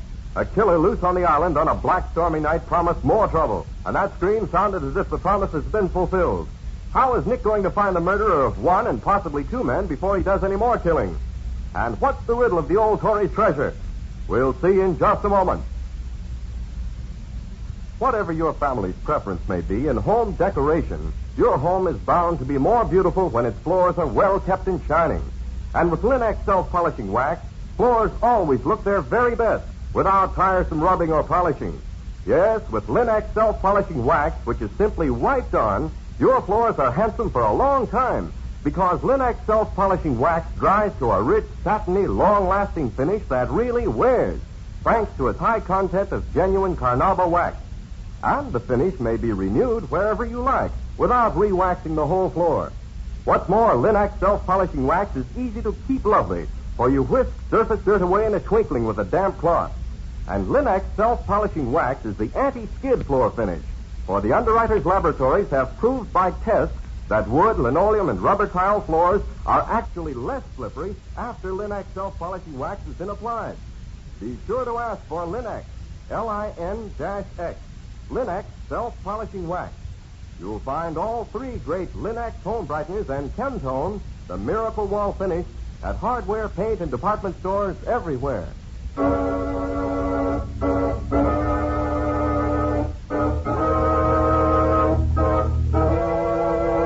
And now back to our story. We left Nick and Patsy on the beach near the house hunting for the mysterious killer. Suddenly... No! No! Come on. That came from the house. That you, Carter? Yes. You hear that scream, Jessup? Yes, I was just leaving my boat and I... Here, help. He fell off the roof. Coming, Brady. Yes. He landed on his head. Yes, he's dead, all right. By Sturtevant. Sturtevant dead, too. What's going on here? Quiet, everybody. How can we find out what happened when you all try to talk at once? Quiet, please. Now, Brady, what do you know about this? I was just coming back from my boat when I heard a scream. I looked up and silhouetted against the sky were two men on the roof. One of them pushed the other over the edge and screamed again as he fell. It was awful. Did you see anything else? I was looking at the body when I heard the back door slam. Then it sounded as if somebody ran off through the brush. Well, why didn't you go after him? I chased after a murderer in the dark, unarmed. Do you think I'm crazy? I don't know. Whittemore, what do you know about Sturtevant's death? Why, Sturtevant, Ullman, and I, were waiting in the living room for you and Jessup and Brady to come back. Sturtevant got the bright idea that he'd go up to the roof and see if he could see anything. A little later, we heard him yell, and we started up the stairs to see what was wrong. You hear anything after he was killed? Why, we thought we heard someone dash down the back stairs and out the back door. Well, you better get Sturtevant's body inside. I'm going to have a look at the roof, see what I can find there. Come on, Patsy. Right with you, Nick.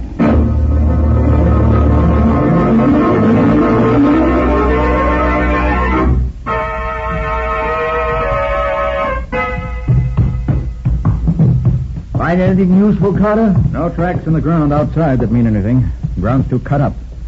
There's a sort of stone platform, though, up there in the roof that the Tories must have used as a lookout platform. The faint marks of two men up there. But still not good enough to help us any. There's no question, though, that Sturtevant was thrown from there. Well, what do we do now? If we had more guns, I'd suggest we all get out and try to find whoever's doing this killing. But with only one gun, mine, it's hopeless. Nick, are you going to try to solve the cipher? I'm afraid we can't, Patsy. Because the killer got away with Sturtevant's ring. No, he didn't, Carter. Sturtevant gave it to me to keep for him. Oh, well, if we still have all four rings, our murdering friend is having all this trouble for nothing. Then let's get started. All right, let me have the rings. Here are, Carter. All four of them. Good. Now, let's see. Mm-hmm. Each of these rings has a different inscription. Here's me, dear. Mind if I go back and eat my supper? I ain't had time to eat yet, and I'm getting a mite hungry. No, Adele. Go right ahead. We'll let you know if we need you. Thank you. The only answer to this is that the inscriptions on the rings constitute the cipher itself. The only question is how to arrange the rings to get the correct interpretation. Nick, did you notice that there are little notches filed in the edges of the rings? Mm-hmm. Two of the rings have the notches on both the top and bottom, and these other two have them only on one edge. Yes, Patsy. I believe that if the rings are put together with the notches matching up, we'll be heading in the right direction. You mean stack them one on top of the other? Exactly. With the notches matching up in each case. The rings with the single notches will go on the top and the bottom, respectively. I see. Like this. That's it. Well, now what? You notice, Patsy? There are two lines of inscription on each ring. That's right. And from the uneven way the letters on the inscriptions are engraved, I feel sure it was done so that with the rings stacked on top of each other, the way you have them, certain of the letters in the inscriptions will come directly under each other. There are only 3 or 4 places where they do that, Nick. As a matter of fact, Patsy, there's only one place, if you look closely, where the letters are really directly under each other. Yes, you're right. Write these letters down as I read them. Okay, go ahead. H-A-E-T-M-L-I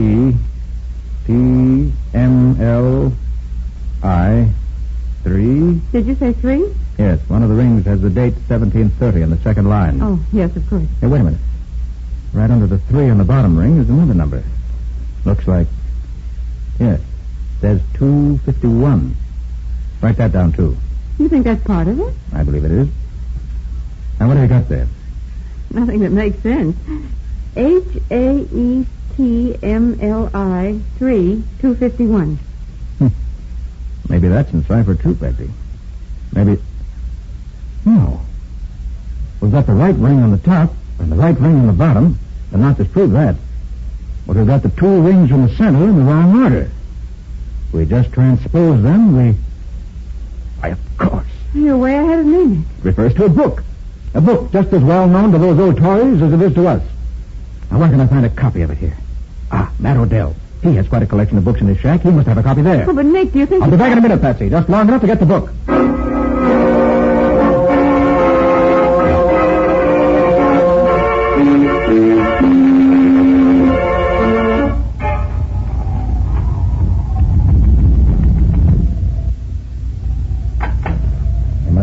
Lights. Odell! Poison. I know those symptoms. Strychnine. Odell. Oh, it's no use. He's too far gone. Yes, Odell, what is it? Who poisoned you? Did you see him, Odell? It's going too fast. Odell, can you tell me who did it? Little Charlie saw him. He did it. Spade. House down in the... Oh, poor fellow. So that's it. I should have known that... Carter!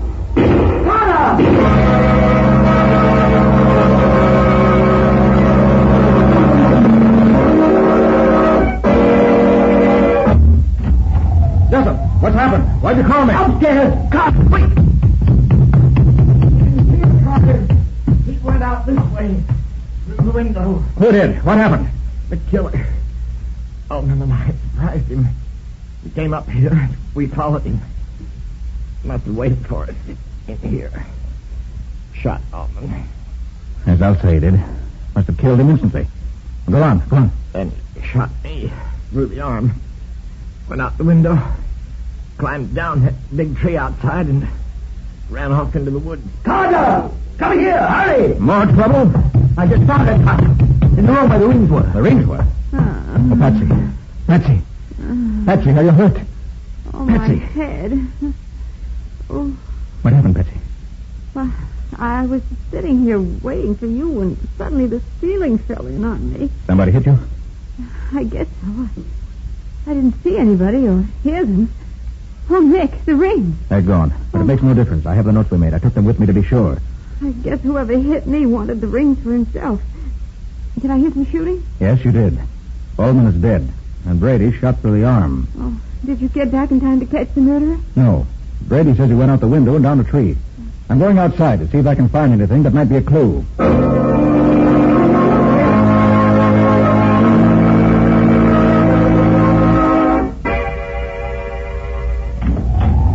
Did you find anything, Carter? I think so. Now tell me what happened here. Well, we were all sitting in the living room when Brady heard something outside in the hall. He went out to look, and a moment later we heard him call out to someone to stop. Ullman ran out, and they both dashed up the stairs. There were several shots, and I called to you. You know the rest. I see. Brady, did you get a look at his face? Why, no. No, I didn't. It was dark in the hall, and I couldn't see. All right. Never mind. Let's get finished with this cipher. But, Carter, shouldn't we do something about this Plenty now? of time for that. Plenty of time. Cipher comes first. Oh, by the way, I found Matt Odell dead in his shack. Poisoned. What? Somebody put strychnine in his food. Odell dead?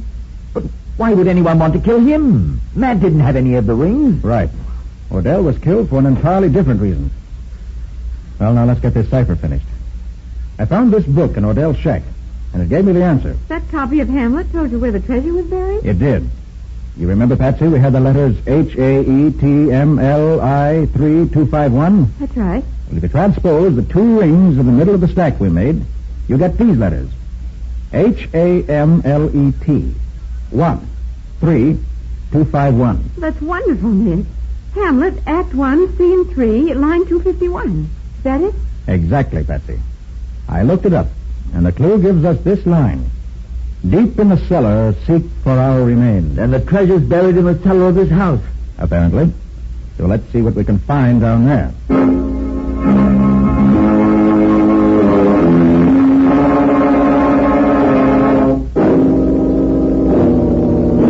We'll probably have some hunting to do around here. And it shouldn't take too long. Hey, don't shine that light in my eyes. I can't see. Oh, sorry, Brady. Now we'll see. Look out, Nick! No, you don't, Brady. Oh, Carter. Why did you knock Brady out? He was trying to kill Nick. He was afraid I was getting too close to his secret. His secret? Brady is the murderer we've been looking for. Brady? But what about Charlie Vane? Vane existed only in Brady's imagination. He's been dead 6 months. Vane dead? Yes. And you'll find him buried in that corner over there, where Brady buried him after he killed him. How do you know where he's buried, Nick? When I flashed the light in your faces a moment ago, I saw where Brady was looking. Naturally, he'd looked toward the spot which held his secret. He was afraid I might accidentally stumble on the body if we started digging down here. But how in the world did you know that Vane was dead and buried there? Odell lived long enough to give me a clue to that. And with what I already had figured out, it all made sense. That's why Brady killed Adele, to keep him from talking. Absolutely incredible, Tonto. It's like a nightmare. Except that it makes sense. Vane and Brady together found the treasure when they were working here 6 months ago. Brady killed Vane so he could have the treasure for himself. Then when you, Jessup, organized this trip to solve the napkin ring cipher code, he determined to kill you all off so as to prevent your discovering it. Before you knew he was here on the island, he killed File, then went out again and came into Doc. It was Brady who threw Stevenett off the roof, and later knocked Patsy out and killed Ullman. He also shot himself. The powder marks on his sleeve prove that. Incredible. Absolutely incredible. Well, now let's find the treasure.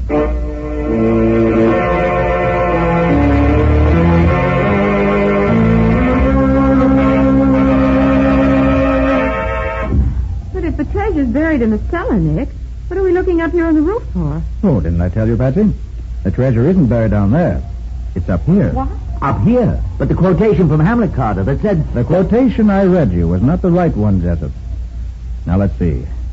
You see those large flat stones forming the platform on that side? Yes, what about them? Count off the first 11 and lift the next one up. Lift it up? Why, it's cemented down, Nick. I doubt that. Go ahead, Jessup. Try it. Give him a hand with him, more. All right, if you say so. You seem to be right about everything so far, even to finding Dane's body where you said it was. Now, Whittemore. Lift. Oh, Nick, you're right. The stone is coming up. Well, will you look at that? The old Tory's treasure. Nick, look at those gorgeous rings and necklaces and gold coins. Yes, Patsy. If Jessup is right, you're looking at about $2 million worth of gold and jewels. But how did you know it was here, under this particular stone, Carter? Because the quotation from Hamlet, the correct quotation, not the one I made up to fool Brady, reads like this. Upon the platform, twixt 11 and 12. And there was no other solution possible.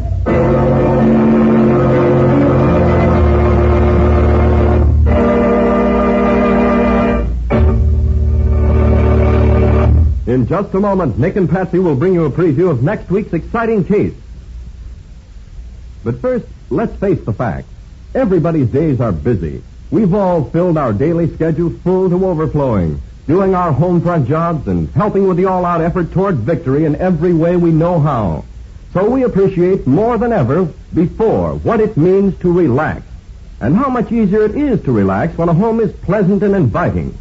American homemakers are learning how much easier it is to keep a home that way with the 3 great Linex home brighteners. For example, they're learning that Linex cream polish restores the original handsomeness of fine furniture in one quick, easy application. Banishes messy fingerprints, helps conceal ugly scratches, does away with cloudy old polish and dust. You see, Linex cream polish for fine furniture actually cleans as it polishes, saving one whole step in the cleaning day routine of busy homemakers, cutting their work in half. Let your fine furniture regain its loveliness with Linex cream polish. Remember always to ask your dealer for Linex cream polish, which cleans as it polishes. It's the streamlined way to furniture care. You'll find all 3 great Linex home brighteners at your nearest hardware, paint, or department store.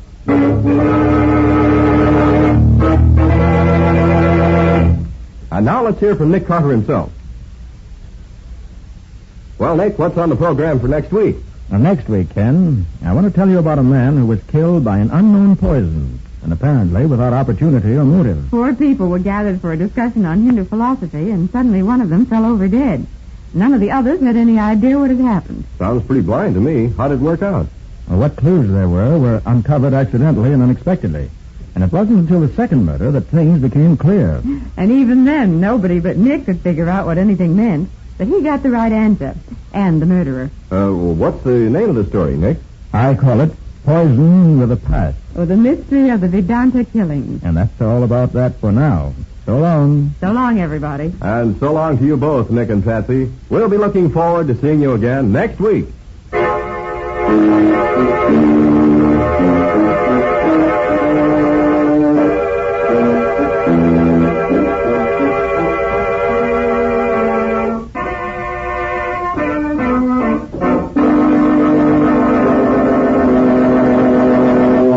Next week at this same time, listen to another curious experience of Nick Carter, Master Detective, entitled Poison with a Past.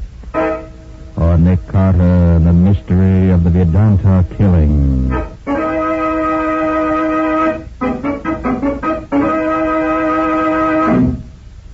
Carter, Master Detective, is featured in Street and Smith magazine. Lon Clark is starred as Nick, with Helen Choate as Patsy. Original music is played by Lou White, and the programs are written and directed by Jock McGregor. Nick Carter, Master Detective, is presented at this time and over these same stations each week by the three great Linex home brighteners. Linex Clear Gloss Varnish, Linex Cream Polish, and Linex Self-Polishing Wax. Created by Acme, America's great producer of Acme fine quality paint. This is Ken Powell speaking for the thousands of Linex dealers all over America and saying so long until next week. This is Mutual.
What's the matter? What is it? It's a case for Nick Carter, Master Detective.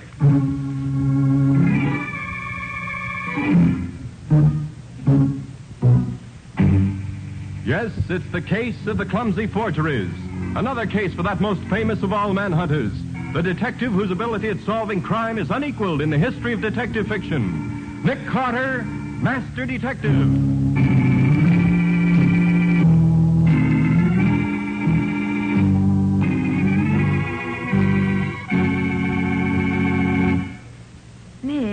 Do we have much more to do on this report? Not much, Patsy. Why? Well, it's after 5, and I have an appointment with my hairdresser at 6. Well, you'll make it all right. I'll see that you do. Far be it for me to prevent you from making yourself as beautiful as you can. Nick, what a thing to say. No, I was only joking, Patsy. Really, you're a fine-looking girl. Oh, Nick, do you mean that? Well, yes, of course I do. Oh, that's the first personal compliment you've paid me in all the years I've been working for you. I didn't know you ever noticed me, except as your assistant. I notice a good many things I don't mention, Patsy. Oh, don't I know that by now? Well, I can... Oh, darn it. I bet I don't keep that date with the hairdresser after all. Nick Carter's office, Patsy Bowen speaking. Is Nick there, Miss Bowen? This is Dr. Bradford. Oh, yes, just a minute, Doctor. Here, Nick, Dr. Bradford. Oh, thanks. Oh, Doc, where you been keeping yourself all these months? I haven't seen you in a dog's age. I know it, Nick.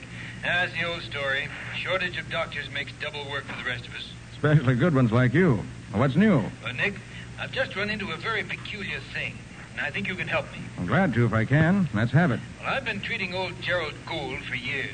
Mm-hmm. He's been in bed with a very bad heart for some time now, due to pop off almost any minute. Well, this afternoon, when I dropped in for my regular visit at 5 o'clock, I found him dead. Heart failure? To the best of my ability to determine so quickly, yes. But when I started to straighten out the body so it wasn't as twisted as it was when he died, I found a piece of paper under him. which was scribbled, he killed me. He gave me. That's all. Looks as if he started to write something and died before he could finish it. Could he have been having hallucinations? I wouldn't say so, but I'd like your opinion before I do anything. Maybe you can find something that I've missed that'll show whether it was murder or not. You at the Gould house now? Yes, could you take a run over here? Certainly, Doc, if you really think it'll help. Oh, I'm sure it will. But, just in case, suppose you come as my assistant. Say, Mr. Nicholas, how's that? Oh, fine. All right, Doc, I'll be there in 10 minutes.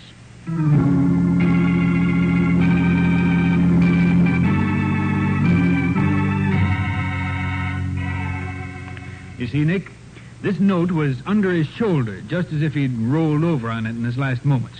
This pencil was there, too. How long had he been dead when you arrived? Only a few minutes at most. Uh-huh. Tell me, Doc, isn't it perfectly possible to kill a man with a bad heart, such a way as to make it look like heart failure? Well, yes, easily.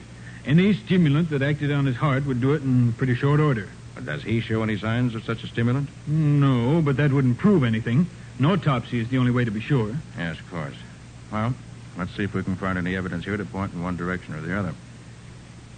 If anything was given him, it could have been in this glass. The only one near enough for him to have reached it. Only one person's fingerprints on it. See the old man's thumb. Yes, same all right. That little scar makes it definite. That's peculiar, to say the least. How do you mean, Nick? Well, if you give a person a drink, do you wipe your own prints off the glass first? Of course not. Oh, I see what you're getting at. Somebody did give him something deliberately. That'd be my guess. Just take this along. Have the contents analyzed. I can wrap it in this wax paper. Oh, by the way, have you told the family yet? That he's dead, yes. Not that he was killed.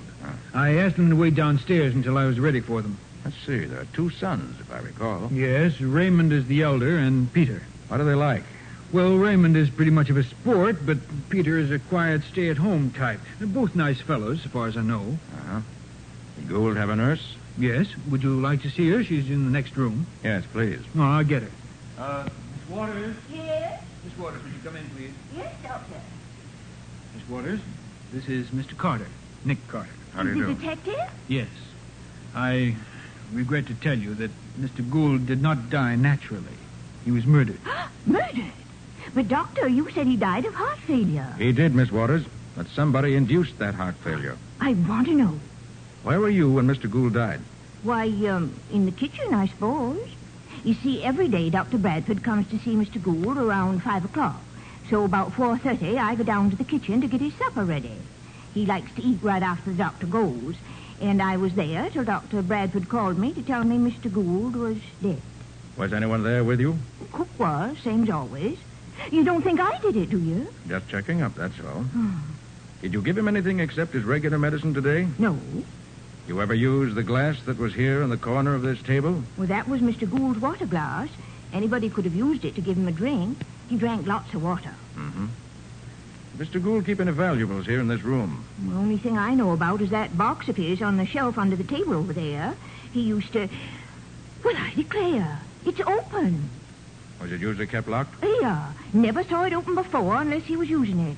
And look at the keys there on the table. They was always kept under his pillow. Let's have a look at that. No, don't touch it.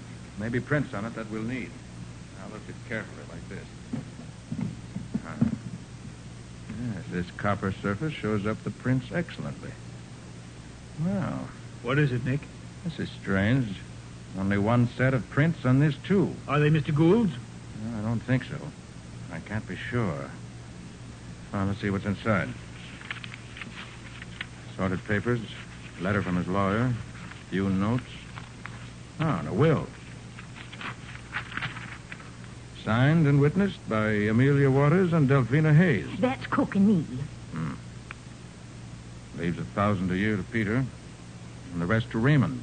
Oh, you must be mistaken, Nick. He'd never leave everything to Raymond. Well, that's what it says here. That's queer. That's very queer indeed.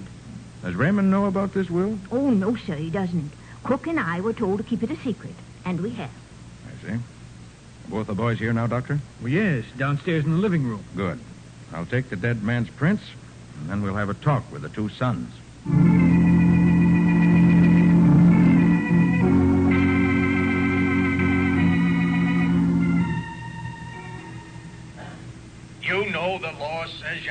report a murder as soon as it's discovered.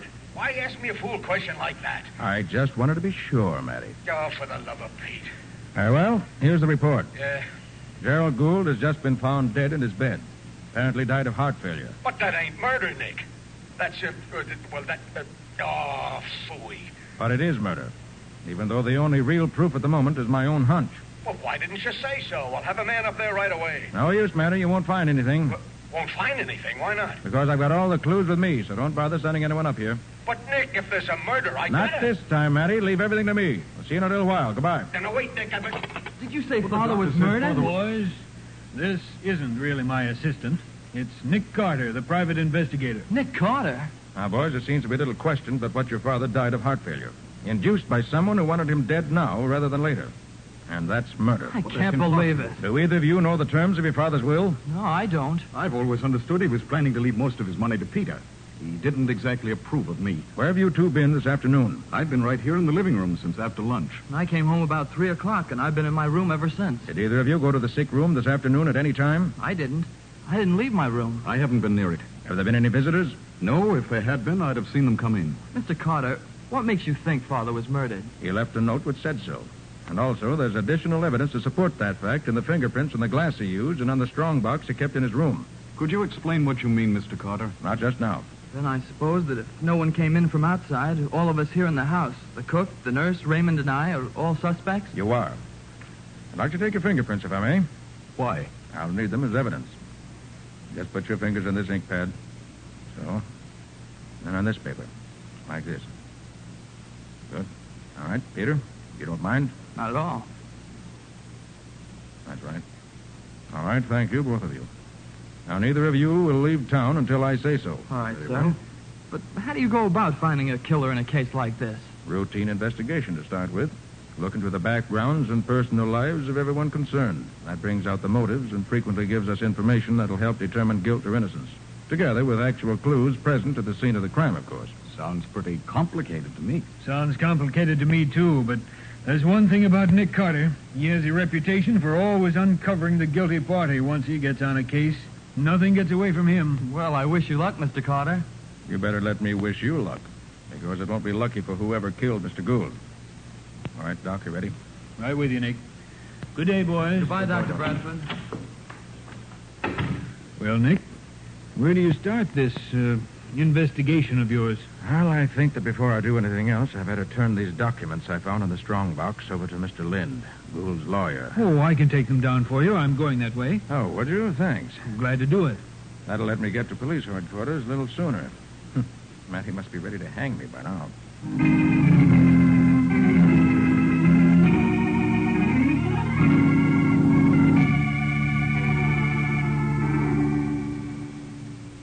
Well, it's darn near time you got here. You tell me there's been a murder, and then you tell me to stay away. Well, I sent a couple of men up there anyway. Well, Matty, as I told you on the phone, they won't find anything. I've got the only clues with me right here in the bag. I'm saving you time. Save me time? Yeah. Give me heart failure. Oh, what a pal. All right, here we are. Here's a drinking glass. Contents unknown, with only the dead man's prints on it. Have it analyzed to see what was in it, will you? Yeah, all right, Mr. Carter. Whatever you say. Thank you. Yes, Sergeant. Come in here. Yes, sir. Now, what else, Nick? Here's a copper box with some fingerprints on it. Gould kept his will and some other papers in it. Yeah? And here for comparison are the prints of the dead man and his two sons. See if the prints in the box can be identified. Yes, Sergeant. Yeah. Take this glass to the chemist. Tell him I want to know what was in it. And have the fingerprint boys look this box over. Right, Sergeant. And here, Matty, is a note. Found under the dead man's body. Here, let me see that. He killed me. He gave me... Huh. Well, I suppose he just had time to write this before he passed out. That's what I thought, too. But then when I found this pencil under the body, I wasn't so sure. How do you mean? The note was written with a soft pencil. But the pencil I found is a hard one. So the whole thing is a put-up job. Murder. I told you that before. Yeah, I know you did. I'm just thinking. I can think, too, can't I? I hope so. Why, you... Okay. Oh. Now, look, Nick, would you mind telling me about the murder? Very simple, Matty. Gerald Gould had a very bad heart. Somebody gave him a stimulant. Started his heart racing, overtaxed it, and it stopped. He died. Huh. So, and without the clues you picked up, it would have looked like a natural death. Not bad, not bad. Here's the report, Sergeant. Oh, let's see. Glass contained benzodrine and water. It's an awful deadly combination. Certainly is, if the victim had a bad heart, as Mr. Gould did. How about the prints in the box? The only prints on the box are Raymond's. And that means what? Considering that the will, which was in the box, leaves practically everything to Raymond, it's interesting, to say the least. You mean he did it? I do not. But I'm going to start finding out who did it if I can. Where are you starting? Going to do some research work on the two Gould boys.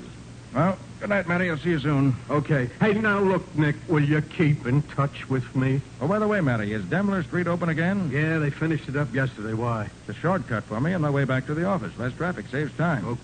Okay, so long. I'll be seeing you.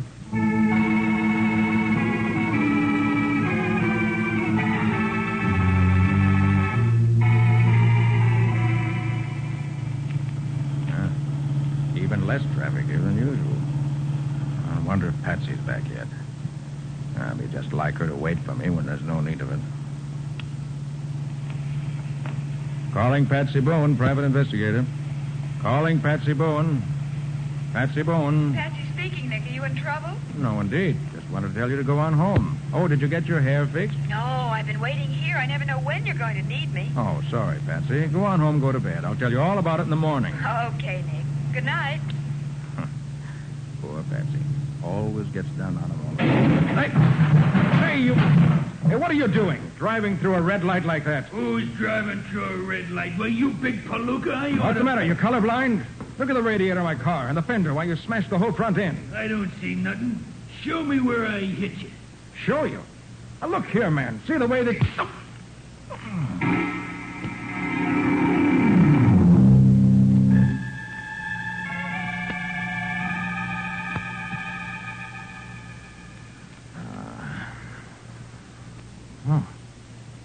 Is that you, Patsy?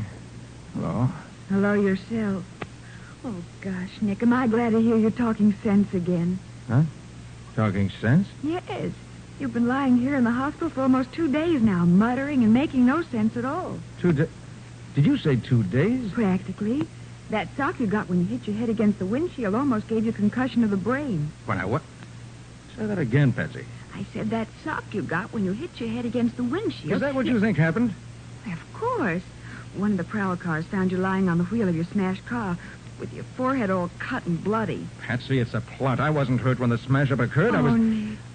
Does your head hurt you? Yes, it does, but I'm not out of my mind. After the accident, I got out and started to argue with a mug who ran into me when he suddenly socked me in the head when I wasn't looking. Huh? Is the car that ran into me still there? Oh, no. That was a funny thing. The other car was gone. Somebody wanted to get rid of me and apparently thought they had. So they towed the other wreck away. But, Nick, who would want to kill you? For a guess, I'd say the same person who killed Gerald Gould. Was afraid I'd find out too much when I started investigating him. Well, he failed this time, and he won't get the chance again. And I'll find out what he was afraid I'd find out just as soon as I get out of this bed. Well, the doctor says you'll have to stay here at least another 3 or 4 days. Nonsense. I'll be out of here tomorrow at the latest. Oh, by the way, have you heard anything more about the Gould case? Sergeant Matheson called this morning to ask how you were. Said he was getting nowhere rapidly. Oh, he said he heard the Gould will was to be read tomorrow afternoon at the lawyer's office. Now, I know I'll be out of here tomorrow. I've got to be present when that will is read. Oh, but, Nick, you can't. And why do you have to be there? I don't know, Patsy. I just know I've got to be present when Mr. Lind reads that will. But the doctor... Doctor or no doctor, I'm going to be at Lind's office tomorrow afternoon.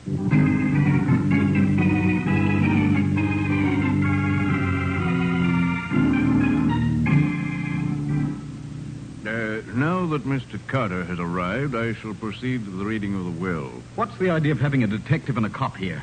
This is a family affair. Raymond, Mr. Carter and Sergeant Matheson are here at my invitation. And now, if you're ready... All set, Mr. Lind. I shall be brief. This will, drawn up by Mr. Gould 6 days ago, directs that his funeral expenses and all other outstanding debts be paid first.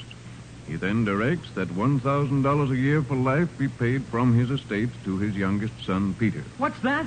I said he leaves you $1,000 a year for life. That's a dirty chip. He always said I was to have it all. Please, Peter, this is no time for an argument. But I can't live on that. Who gets the rest of the money? To his elder son, Raymond, Mr. Gould leaves the balance of his estate. Father never wrote that will. This is amazing. Father always said I'd get practically nothing. I'll bet you had a hand in this, Ray. Father would never do a thing like that to me. Not unless he'd been influenced. Peter, how can you think that? You had much more influence with Father than I ever did. Let me see that will. Certainly. Here it is. See? I told you something was wrong. That's not Father's signature. Wait a minute. What was that? I tell you, Father never signed that will. That signature is a forgery. Are you sure, Peter? Of course I'm sure. Get an expert. He'll tell you. Now that I look at it closely, it does look wrong. Excuse me a moment. I know. Father would never do a thing like that to me. Is this why you wanted to hear the will read? Did you expect this? Well, I expected something, Patsy, but I wasn't sure what. Nick, this changes the whole case around. Yeah, it certainly puts a new light on things, doesn't it? I think I begin to see where we're headed. Oh, for goodness sake, Oh, Nick. why? Here's Lind again. There's no question about it, gentlemen. This will is a forgery. I see it now. Ray forged the You're will crazy. and forged the will and then killed Father to get the money. I did no such thing. It was you who killed Father. I? Why should I kill him? I don't get anything out of the will. The boy's right. And it was Raymond's fingerprints on the strong box. Raymond Gould, I arrest you. You don't arrest me. Hey, come back here. Aren't you going to help catch him, Nick? No, Matty will get him. He's got the whole police force at his command. I'm more interested in something else. But don't you think Raymond is guilty? Certainly looks that way, doesn't it? Oh, Mr. Lind. Oh, Mr. Carter, this is terrible. Never before has such a thing happened in my office. Oh, Mr. Lind, did you ever see this will before? Yes, and that's why I can't understand it. I stopped in to see Mr. Gould the other afternoon, and he showed me the will he had just drawn up by himself. He bragged about saving a lawyer's fee by using his own typewriter and copying a will I had drawn for him some time ago. He said he'd changed the names of the heirs around, but otherwise it was just the same. Was it this will you now have? To the best of my knowledge, it was and is. And get the signature... Did he say why he'd changed the will? Simply said he'd learned something about his son he never knew before, and that he'd be darned if he was going to leave his money to a cheat like that. So this fake will is a copy of Mr. Gould's own will as he drew it up? I think so. As far as I can remember. Oh, it's incredible. Well, Patsy, let's go back and talk to Miss Waters again. Mr. Gould's nurse? Right. The situation has changed somewhat since I last saw her. Oh, by the way, Mr. Lind, you mind if I take this phony will along with me? Well, not at all. If it'll do any good in finding out what's happened. I think maybe it will. Thanks. I'll see you as soon as I learn something.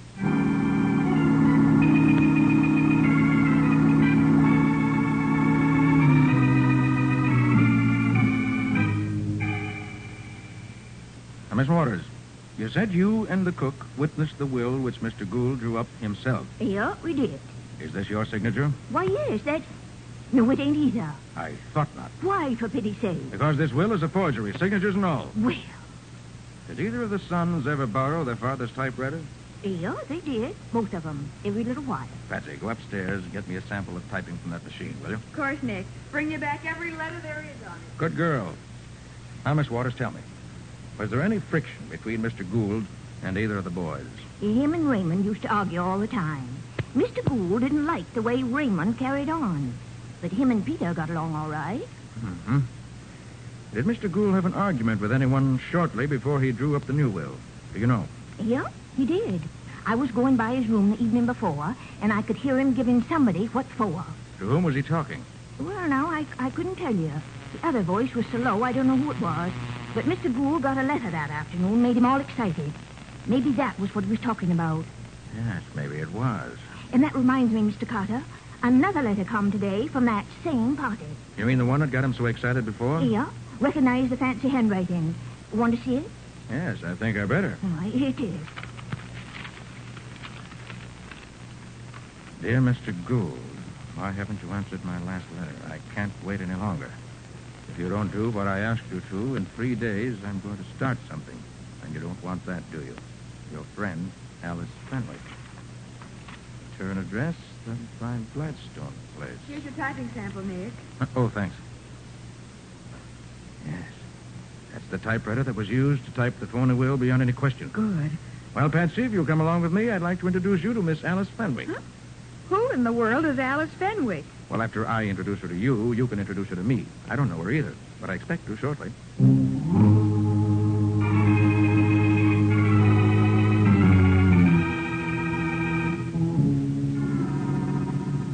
Gosh, this is a lonely section out here. Yeah, it's pretty well out in the suburbs. But we're nearly there now. Patsy. Hmm?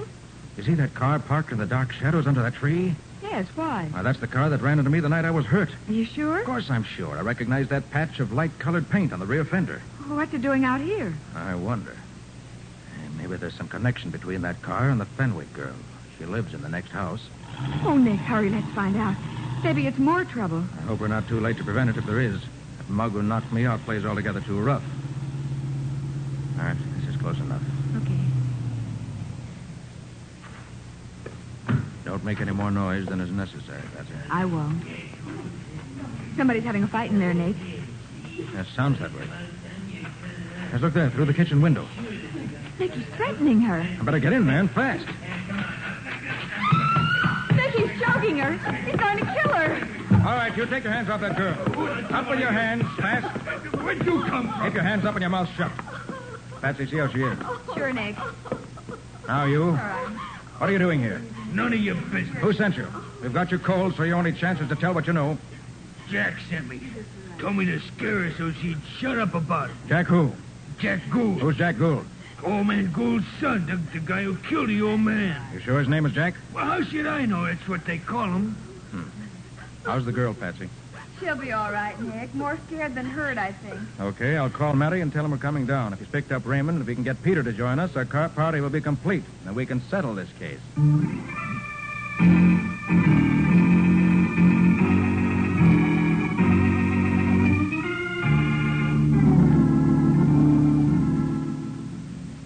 So you caught Raymond, eh, Matty? Yeah. Excellent.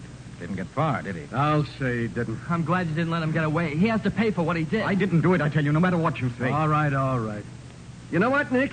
Raymond here says he only ran away because the evidence looked so black against him that he was afraid he'd be convicted. And that's just the way the murderer wanted it to look, Matty. What?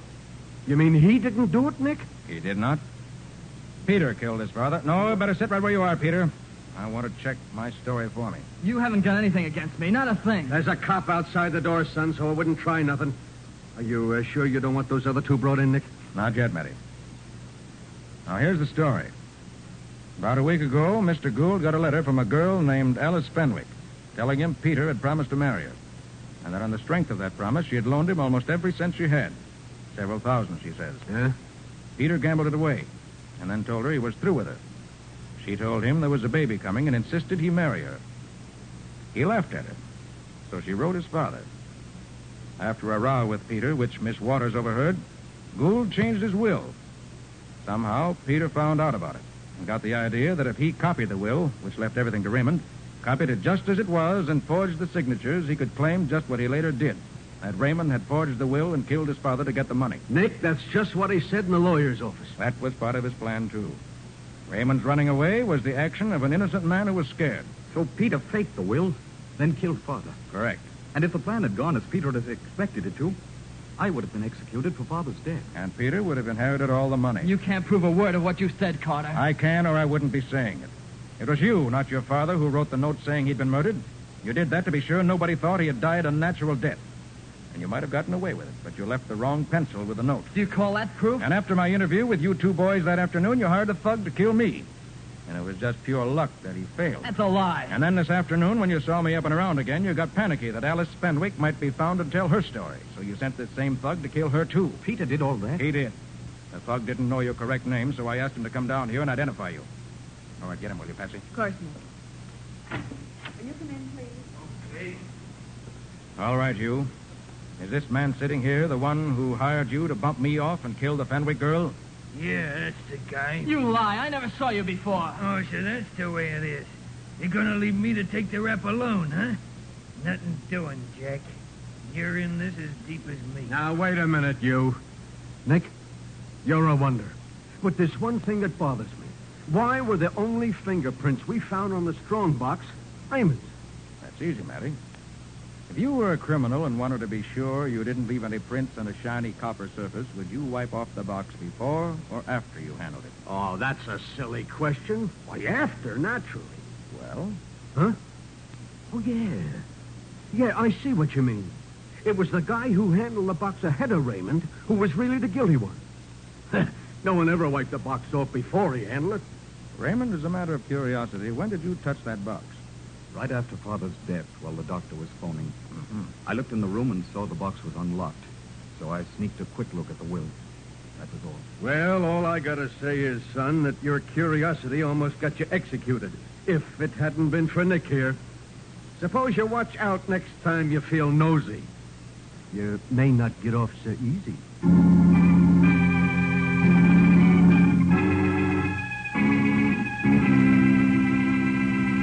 Well, Nick, it's about time to hear something about next week's story, I think. How about it? Next week, Ken, we're going to hear about a moving picture in which Waldo took an active part. But not an active enough part. Other clues were a few yellow hairs, a pair of Hollywood sunglasses. And a movie director whose looks in 15 years didn't change at all. And what do you call this mixed-up mess? I call it the case of the make-believe robbery.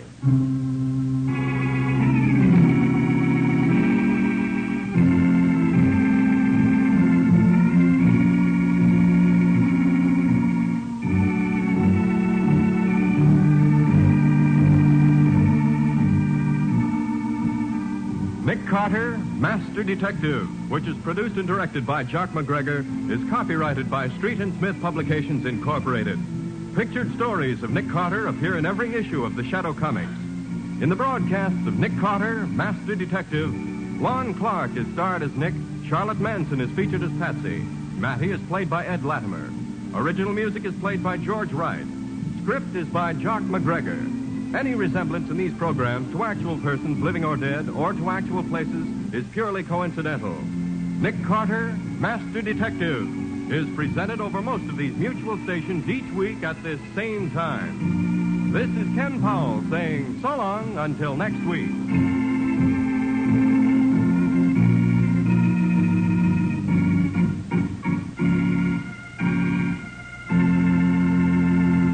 This program was heard in Canada through the facilities of the Canadian Broadcasting Corporation. This is...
Calling Nick Carter.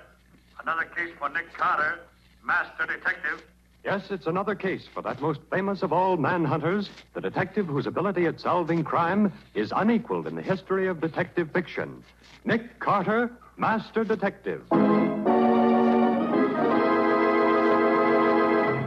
This week's curious adventure is... Murder in the Crypt. For Nick Carter and the Jackal God.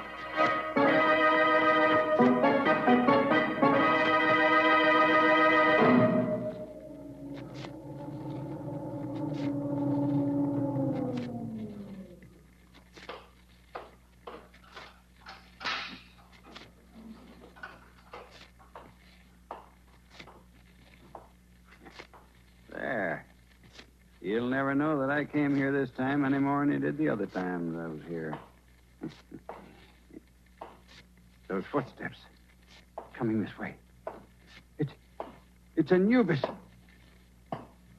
Anubis. Oh, it can't be. I am Anubis, guardian of the dead. No.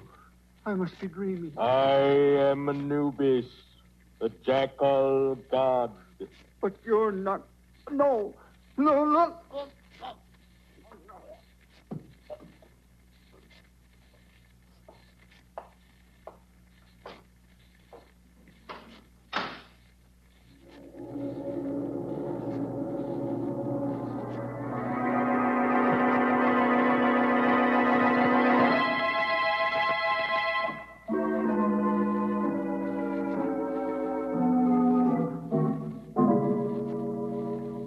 Three scarabs from Abydos, condition good.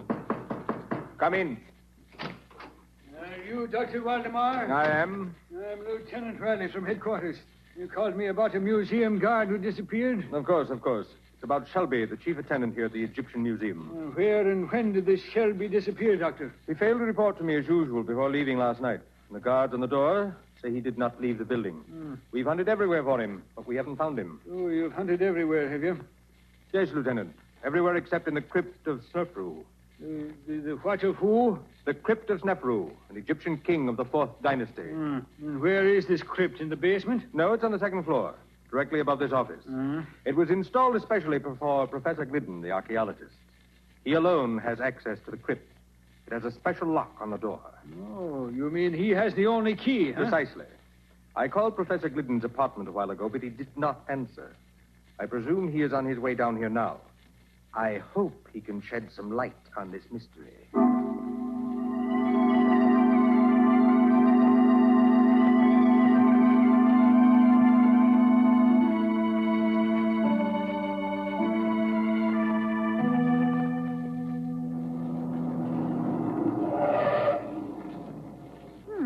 Nick, isn't this the Egyptian Museum across the road? Yes, Patsy, it is. Never been in it? Looks too much like a mausoleum for me. Are we going in to look at the mummies? That, Patsy, depends entirely upon Professor Glidden. Who's he? That bearded man who was beckoning to us in the doorway of the museum. Oh, I see him. Is he a client of yours? Yes. He phoned just before you arrived at the office this morning. What does he want? That, I don't know, Patsy. Suppose we join him and find out.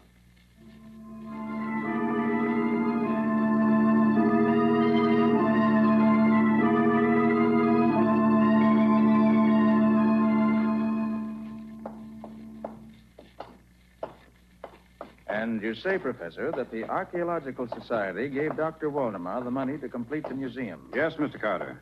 Provided that he would install a special crypt where I could place the relics from the tomb of King Snefru for examination and classification. So the crypt is officially your property.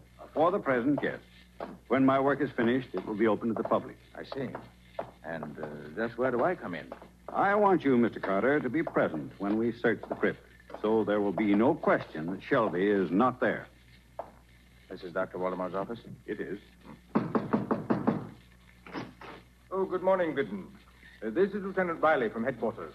Hello there, Lieutenant Riley. Nicholas Carter and Patsy, too. We haven't seen each other for a long while. Now, don't tell me that you're looking for this man Shelby, too, Nick. I am, Riley. At the request of Professor Glidden. Oh. So since Dr. Waldemar has asked you to perform the same service, Riley, why don't we work together? We're glad to, Nick. Fine. Oh, you wouldn't object if Lieutenant Riley helped search the crypt, would you, Professor? Not at all. Well, Riley, shall we adjourn to the crypt? Right, Nick. The crypt is on the 2nd floor, right over this office.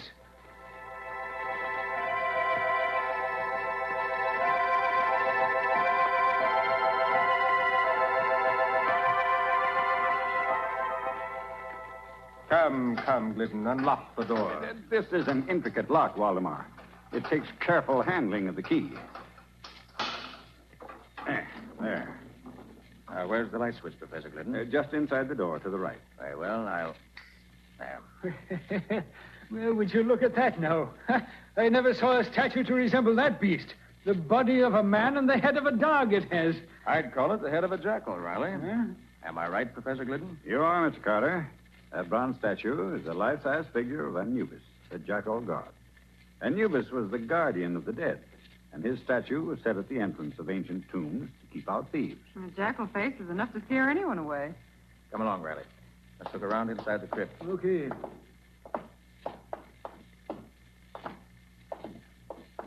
Well, here's a mummy case. which I suppose contains old King Snefru in person. Quite right, Mr. Carter. Yeah, now here's the old boy's throne.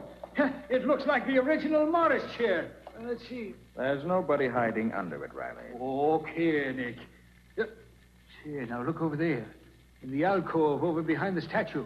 Now, what is it? An ancient Egyptian bathtub? That, Riley, is a sarcophagus. A stone coffin. The one that once contained the mummy case we just saw. Gosh, now, it's a big thing now, ain't it?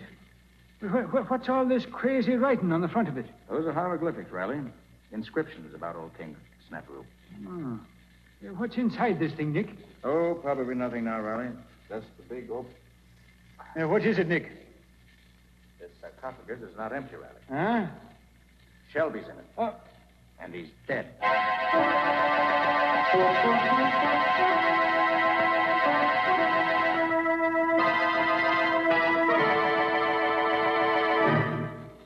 Once again, Lieutenant Riley, I must reply that I know nothing of this matter. As I've told you, I scarcely knew Shelby.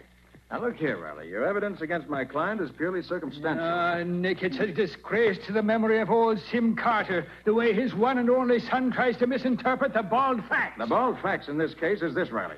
You have no proof that Professor Glidden even came to this museum last night. Look, all I want is one more bit of circumstance, Nick. Dr. Waldemar, can you think of anything else that might be, well, interesting in this case? Now, let me see. Look, Nick. A strange woman coming down the corridor toward us. She looks like something revived from ancient Egypt. She walks like a cat. You can't hear the slightest footsteps. Quiet, Patsy. She's stopping close enough to overhear us. Lieutenant Riley, I have it. Ask the professor just how he knew that Shelby was missing when he telephoned Carter this morning. I shall answer that question, Dr. Waldemar. Say, where did you come from? Who is this lady, Dr. Waldemar? Allow me to introduce Madame Dackler, our librarian. Oh, you have a library in this museum? Oh, yes. The library is in the other wing near the elevator. I was the person who informed Professor Glidden that Shelby was missing. I telephoned him this morning, after the search began. And Professor Glidden telephoned me, Riley, asking me to come here to protect his interests, which I have so far tried to do. Madame Dackler comes from Cairo. She's an Egyptian, well-versed in ancient lore and legend. Madame Dackler, do you really believe those old Egyptian legends? I must believe them. With my own eyes, I have seen the living Anubis walk through the corridors of this museum. But that statue couldn't possibly get out of a locked crypt. To Anubis, anything is possible. It is his duty to guard the treasure in the crypt. What treasure, Madame Dackler? The treasure that is found in the tomb of every Egyptian king. Anubis, the avenging jackal god, knew that the museum god Shelby sought the treasure.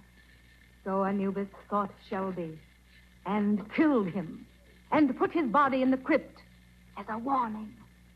Anubis is all-powerful.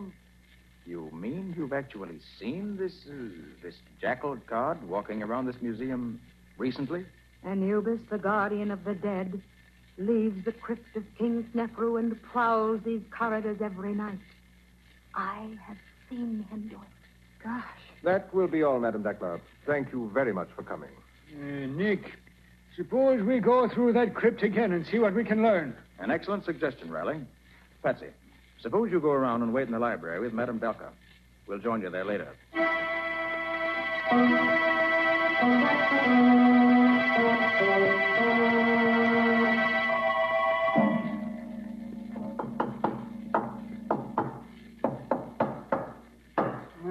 Nick, this crypt is as solid as a rock. We've tested every inch of floor and walls and ceiling here. Yes, Riley, every spot we've tapped seems to be solid stone or concrete. Nick, suppose we check those measurements again, eh? No use in that, Riley. The room's 30 by 30, with 4 feet out for the door on one side and 8 feet out for the alcove on the other. How big did you say that sarcophagus was, Nick?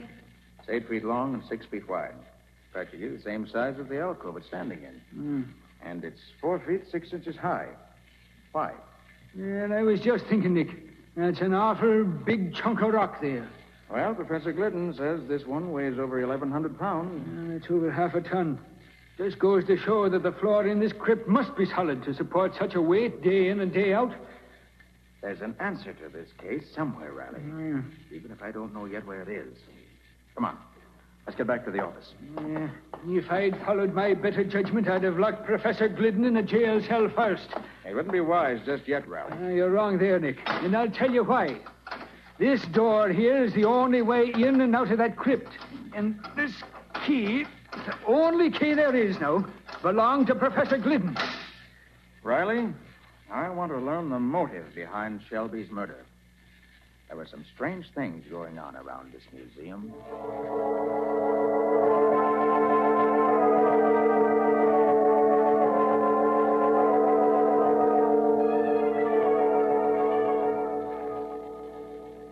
Three ancient anklets, one jar of perfume. Come in, come in. Oh, it's you, Mr. Carter. Miss Bowen. Yes. Mm-hmm. Well, are you convinced that only Glidden could have entered that crypt upstairs? I never like to accept the obvious, Dr. Waldemar. Oh, there goes the closing bell. I must put these Egyptian relics back in the vault. Oh, we're out of here. A large vault, that is, Dr. Waldemar. Yes. The museum requires a large vault. I had this one built here in the wall especially. Was it included in the original plans for the museum? Well, no, not exactly. This wing of the building was still unfinished when the architect died. In completing it, we made some minor changes. I see. Doctor, do you think Madame Dakla... You must excuse me for a few minutes, Carter. I must speak to the attendants before they leave. It was one of poor Shelby's duties. It will only take a few minutes. By the way, Patsy, there's something on Waldemar's desk that should interest you. You mean that odd-looking jar? Mm-hmm. It contains some ancient Egyptian perfume, he said. Smells like roses. Very strong. You better put it in the vault, Patsy. Waldemar must have overlooked it. And can you smell it, Nick? Powerful stuff. Yes, I can smell it all right. Put it in one of the shelves in the vault. Oh. What's the matter, Patsy? I just tripped on a small step at the front of the vault. You didn't spill any of that priceless perfume, did you? Oh, I'm afraid... Yes, I did spill a few drops of it, Nick. Well, don't tell Waldemar. Oh, I hear him coming. Come out of the vault and look innocent. Okay. Well, Carter, another day is done. Oh, if you'll please stand away from the vault, Miss Bowen. I should like to close the door. Thank you. By the way, Doctor, was there any treasure buried with King Snefru?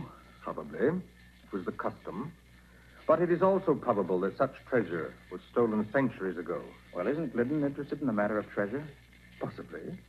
But he's more interested in translating the hieroglyphics on the sarcophagus. Well, Patsy, I must be going. You must be going. You mean you're going to leave me here in the museum? Only for a little while. I want you to go back to the library and have a talk with Madame Dakla, Patsy. Talk about what? I'll tell you that while we're walking to the other wing. Good night, Dr. Waldemar. Good night, Mr. Carter.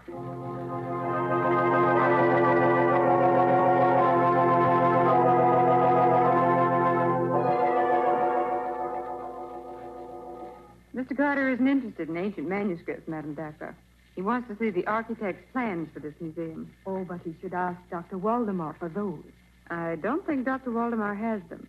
Mr. Carter wants the original plans. I shall be glad to see if I can find them for you. I shall try the file cabinet by the door.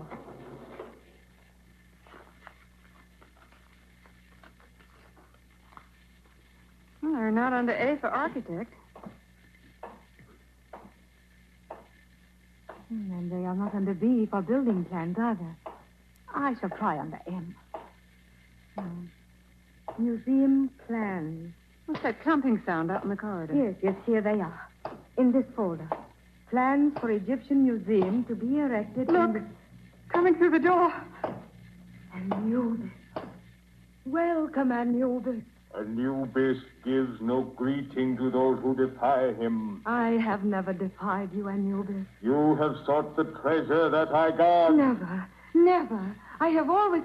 Let go of her, whoever you are. Let go. Away, you... Hey, now, what new mischief is going on here, Nick? O'Reilly, you're just in time. Huh? Patsy was just going to tell me. Who was it took Madame Dakla away, Patsy? It was somebody who looked like Anubis, the jackal god. What? Really, Nick. Madame Dakla had the plans of the museum in her hand. And they're gone, too. Nick, this time we're going to look in that crypt upstairs first. Come on.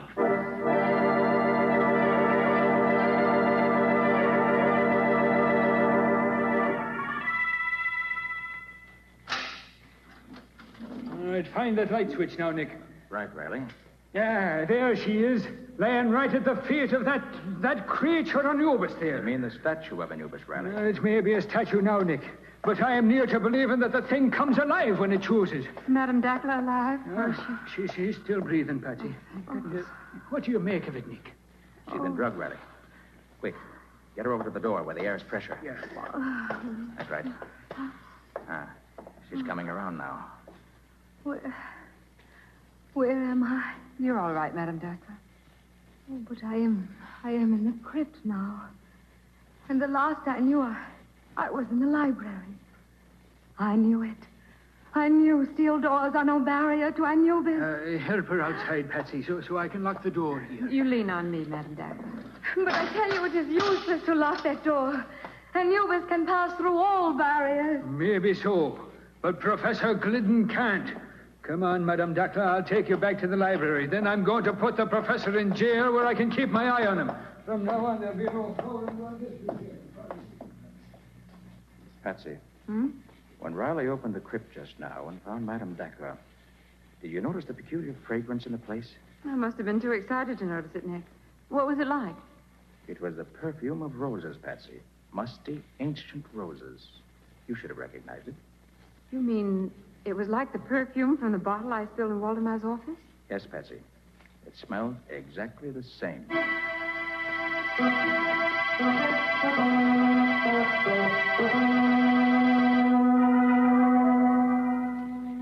I admit nothing, Lieutenant Riley.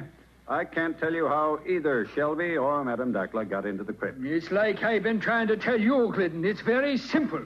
You had 2 keys, but you only gave me 1. And as I've been telling you, Lieutenant Riley, there was no duplicate key. Stay out. I'm busy here. I said stay. Hello, Riley.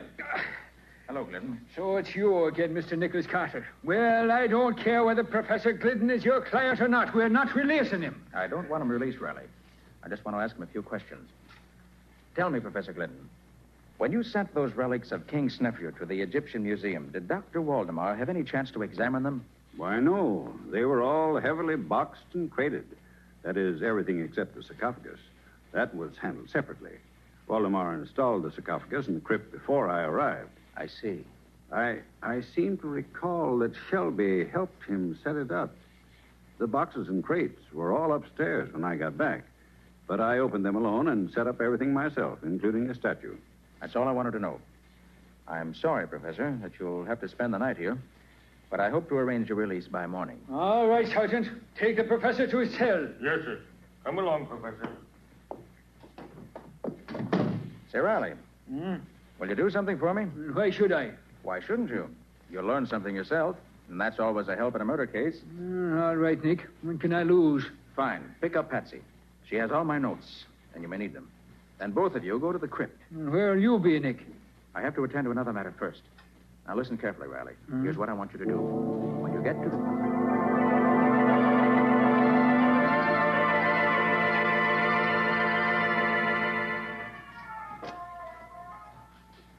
How long have we been in this crypt, Lieutenant Riley? Oh, it's about 15 minutes, Patsy. If you didn't have a luminous dial on your watch, I'd say it was hours. Why did Nick say that we should stay here in the dark? You'll have to ask Nick that when he gets here, Patsy. Where did Nick say he was going? Well, no, it might be that he's calling on Madame Dackler. What? Oh, it's just a questioner, you understand. Oh, Riley, of all the ridiculous notions. Well, Dackler's boyfriend Anubis is right here beside us, Patsy. Do you see it? Yeah, this statue of Anubis must be solid bronze, Patsy. If nothing happens here, something will happen when I find Mr. Nick Carter.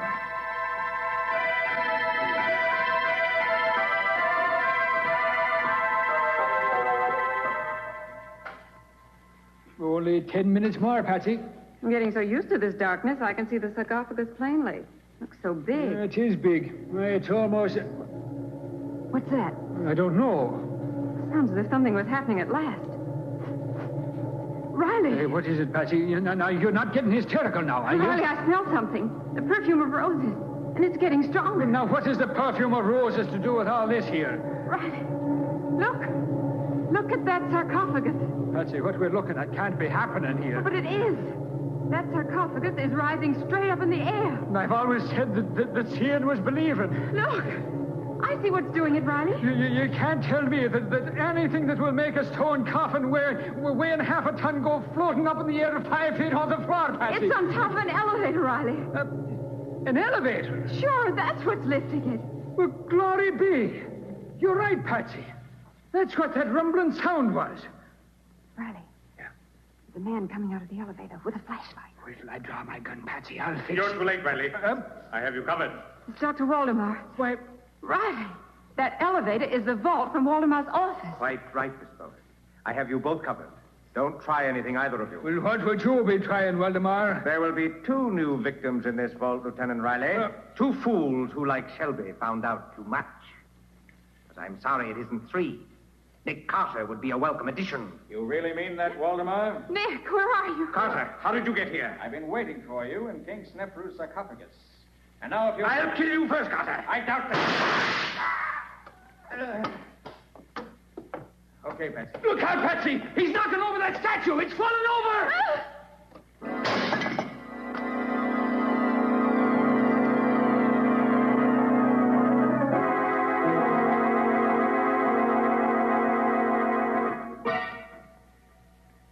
The professor will be along any minute now, Patsy.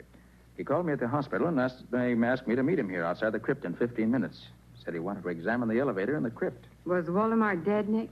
No, Patsy. I only wounded him. He knocked himself out when he staggered against the statue of Anubis. Waldemar made a complete confession when he recovered consciousness. He's admitted that he was hunting for the king's treasure and wanted to find it before Professor Glidden finished translating the hieroglyphics. And he was using the elevator to make secret trips between his office and this crypt. Exactly, Patsy. When Waldemar completed the new wing of the museum, he modified the original plans and put his office at the end of the first-floor corridor. Then he built this crypt on the second floor, right over his office.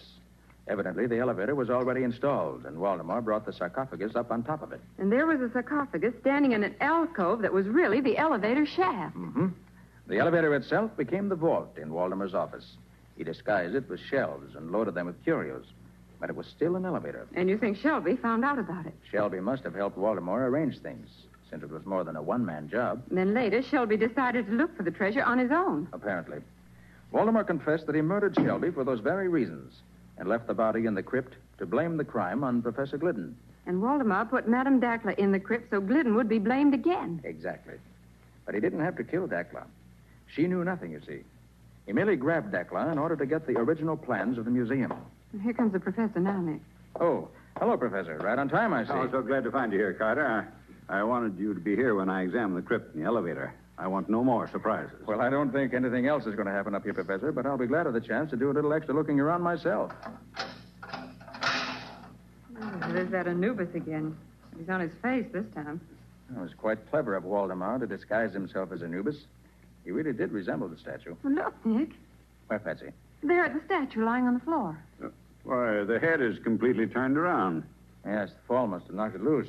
Oh, give me a hand with it, Professor. We'll set it up again. Oh, certainly, Carter. It's pretty heavy, but... Yes, it is. What? Gold.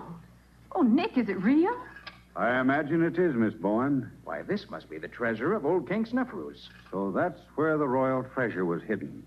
Valdemar must have looked everywhere except in the head of this statue. So Anubis was really the keeper of the treasure.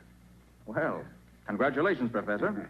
And I hope this discovery makes up for all your troubles. It does indeed, Mr. Carter. I shall now be able to visit Egypt again.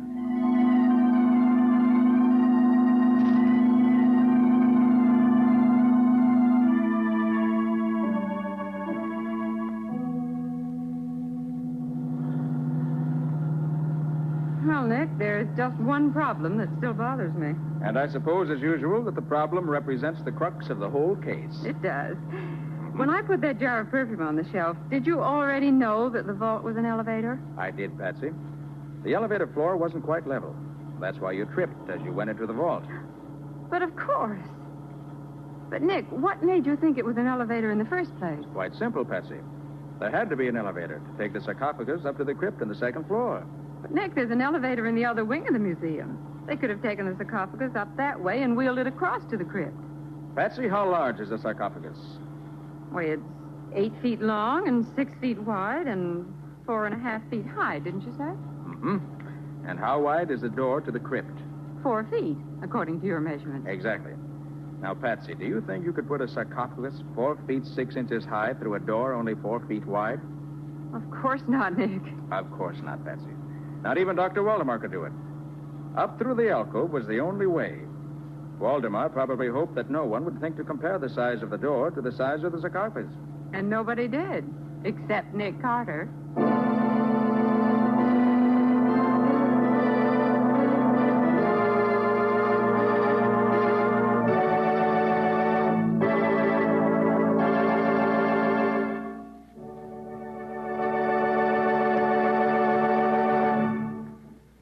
This was another strange experience of Nick Carter, master detective, called Murder in the Crypt, or Nick Carter and the Jackal God. Another of the curious adventures of Nick Carter, which are brought to you regularly by WOR Mutual. And now, Nick and Patsy, what about our story for next week? Well, next week's story is full of action, isn't it, Patsy? Action is right. You see, Nick investigated a murder on a lonely place called Skull Island. Yes, and there were only 4 people on the island who could have committed the crime. But it took a model of a clipper ship and a sea serpent to find out who the murderer was. It also took Nick Carter and a smart piece of deduction on his part to work out the answer. But what did a sea serpent have to do with the murder? Well, we'll tell you all about that next week. In the meantime, I'm glad I don't have to say sarcophagus again. So long. So long, everybody. And so long to you, Nick and Patsy. In the strange adventure you have just heard, Nick Carter was impersonated by John Clark, Patsy by Helen Choate. The story was written for Nick Carter by Walter Gibson. Original music was played by Lou White. The entire production was under the direction of Jock McGregor.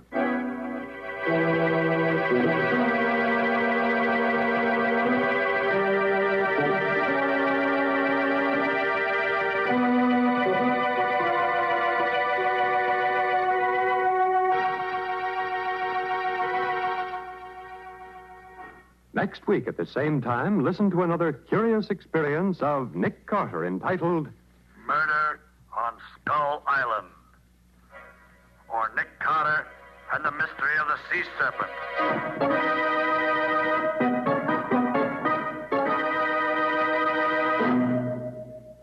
This story is a copyrighted feature of Street and Smith Publications, Incorporated. The Return of Nick Carter is produced in the studios of WOR and is broadcast over most of these stations every Monday evening at 9:30 Eastern Wartime. This is Mutual.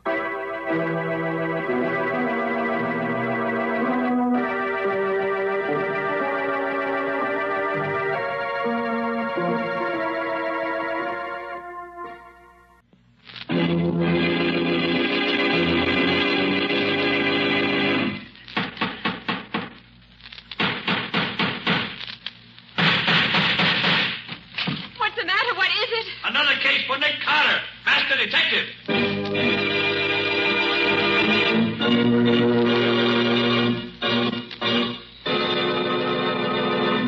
Yes, it's another case for that most famous of all manhunters, the detective whose ability at solving crime is unequaled in the case of detective fiction. Nick Carter, master detective. Tonight's curious adventure... The Corpse in the Cab. Or Nick Carter and the Mystery of the Murder in the Park.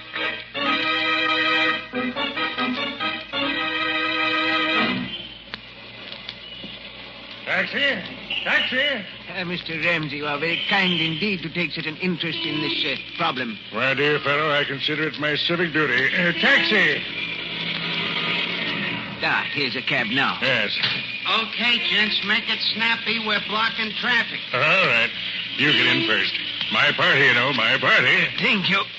Where to, gents? I guess the quickest way to get there is through the park. Yes, drive through the park. I'll tell you where to turn. Okay.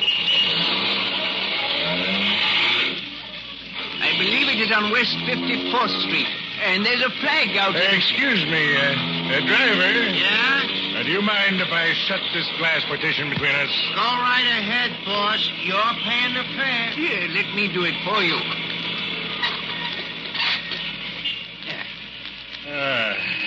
Well, that's better. Nice winter evening. Stars twinkling.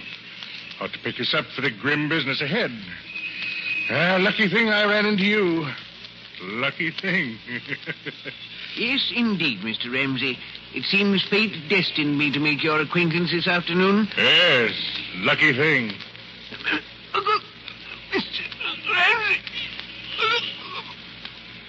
Just my little way of keeping air out of the windpipe. There you are, my dear fellow. Mighty lucky thing I ran into you tonight.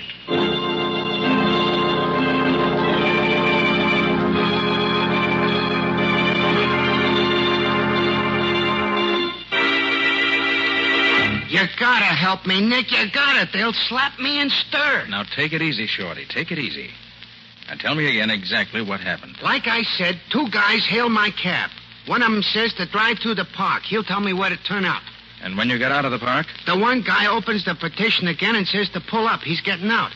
He tells me to drive the other guy to the precinct police station. And, Nick, if I hadn't looked around when I came to the intersection and seen what I seen, I'd have driven right up to the bull house with a dead body in my cab. Me, Shorty Bentano. You don't remember what the man looked like, Shorty? In the dark? I ain't got cat's eyes, Nick. Gee, what's that? You are jumpy. That's just Patsy buzzing me in the talkback. Oh. Nick, in the inimitable words of Mr. Winchell, my stomach and my backbone are now a twosome. When do we eat? You'll have to order yourself a sandwich, Patsy. We've got work to do. Work tonight? Mm-hmm. And, Patsy, get me police headquarters. Lieutenant Riley. Okay, Nick. You're going to turn me in, Nick? I thought you'd help me. I am going to help you, Shorty. But the sooner the police know about the murdered man outside in your cab, the better it is for you. You're crazy, Nick. I done time. I ain't got a chance. If the cops find that stiff in my buggy, it's curtains for me. I'm getting out of here. Shorty, sit down there. Nick, they'll give me the hot seat for something I never done. No, they won't, Shorty. Not while my name's Nick Carter.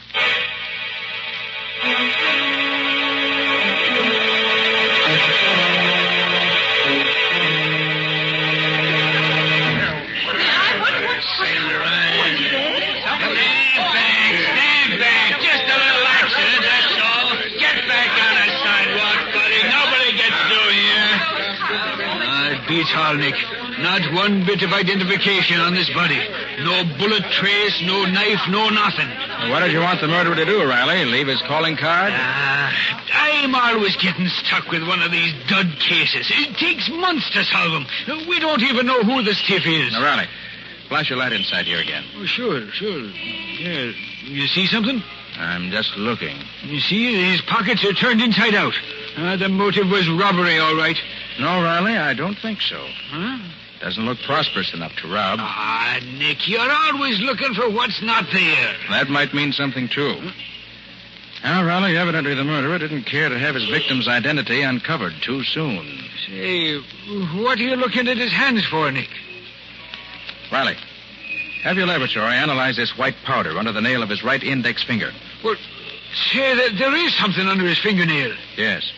I have an idea. You'll find it's chalk. Chalk? Well, sure, you're a smart one, Nick. Yeah, with these lily white hands, hey, this guy was a pool player, a professional maybe, huh? Maybe, but don't bank on it. Now, Riley, about Shorty. I'm holding him, Nick. Never fear about that. Now, look, Riley, he's a favorite of me. Don't pull him in yet. Oh, great jumping banshees, Nick. I've got to. Listen, Riley, he had nothing to do with this murder. If he were a party to it, he'd have dumped the body out somewhere, wouldn't he? Well... Certainly he would. Shorty's been on the right side of the fence ever since he got out of the big house. And he's given me a hand on cases from time to time. Yeah, I know. You owe him a favor, and I owe you a barrel of them. Well, that's about it. Well, okay. I'll shut my eyes for 24 hours. No longer, though, mind you. Thanks, Riley. Nick, where are you going? To find a murderer.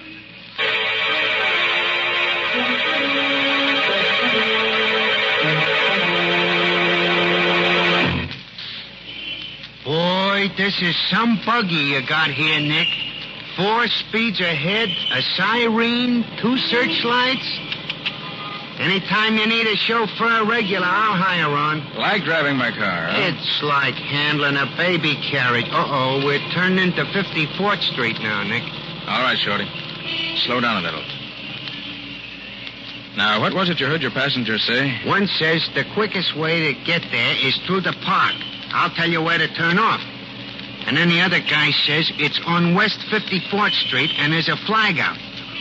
And then the other guy shuts the partition, and I don't hear no more. Well, 54th Street doesn't run very far here on this side. I don't see nothing on this block. Flags.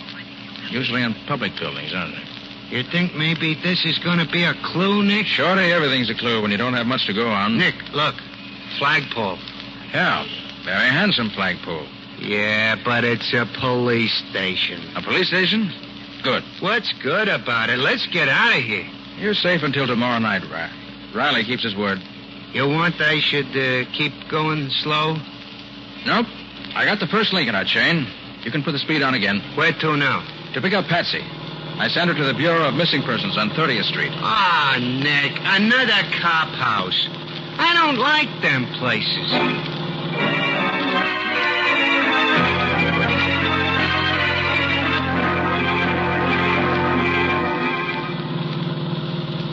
George Day, 2345 Elmhurst Drive, occupation truck driver. When last seen was wearing gray coveralls. No, he's not the one. Gee, Nick, the guy ain't been missing long enough for anybody to get excited about it. He's only been dead a few hours. I'm playing a hunch, Shorty. Oh. You want me to read the rest of the names on the list, Nick? Wait a minute, Patsy. Hmm? Do you have a school teacher on the list? Yes. How did you know? Never mind. What did he look like? Well, let me see. There. Ivan Johnson, number 2, St. Anne's Drive. Occupation, professor of ancient history. Good. When last seen was wearing dark blue overcoat, gray hat, white shirt, blue tie, and always Wears pince-nez glasses. Yes. So did our corpse. The glasses were missing at the time, but the bridge of his nose bore prints of them. Boy, I'm glad I'm going straight. Even the dead wake up and talk when Nick Carter gets on the case. Nick, how in the world did you know it would be a school teacher? Well, I didn't for sure. But nose glasses, plus chalk under the nail of the index finger, plus a sensitive face and the general appearance added up to teacher for me when I looked at the corpse. Next, I figured if he were a school teacher, he'd be expected home by 5 o'clock. His wife or family would be unduly worried if he hadn't showed up by 8 or so and would call the Missing Persons Bureau. But who'd want to murder a poor school teacher? One step at a time, Bessie. And we know this much already. Our Mr. Johnson intended going to the 54th Street police station when he and his murderer hailed Shorty's cab. Oh, I see, Nick. Then you think that Professor Johnson was killed because of something he intended to tell the authorities. Mm-hmm. Simple the way he tells it, ain't it? 1, 2, 3. Yes, you're very clever, Mr. Carter. But don't you think maybe his wife could tell us what it was he was going to tell the cops? Perhaps he told her first. Yes, Patsy, that's just what I do think. What was his address? Just a minute. Oh, yes, here it is. Number 2, St. Anne's Drive. Right. Okay, Shorty. Take us to number 2, St. Anne's Drive. And hurry.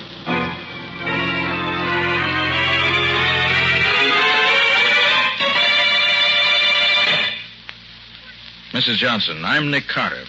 And this is my assistant, Patsy Bowen. How do you do? How do you do, Mrs. Johnson? Did the police send you, Mr. Carter? Did they find him? Did they find my husband? I'm only here to ask you a few questions concerning your husband. Oh, then they haven't found him. I really can't say. Now, tell me, did your husband mention whom he was going to see after school hours today? Ivan always comes right home after his classes. I thought that he might have had some special appointment today. Oh, no. Mrs. Johnson, how was your husband feeling when he left for school this morning? Oh, he was in such a mood this morning. Talked about right and justice until my head fairly whirled. You know, he doesn't like to see people cheated, Mr. Carter. Ivan's a very honest person.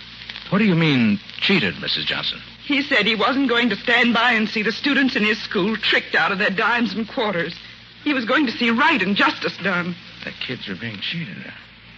What school is this? Central High School. Ivan is the ancient history professor.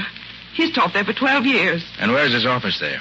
Why, he's had the same office all that time. Number 12 on the first floor. I've always been happy about that. It's such a sunny little room. Well, Mrs. Johnson, you've been very helpful. Do you think they'll find him tonight? Do you think something terrible has happened? Why, the police will keep you informed. Good night. Good night, Mrs. Johnson. Try to get some sleep. Oh, thank you, but I couldn't. Not till Ivan's home. Safe.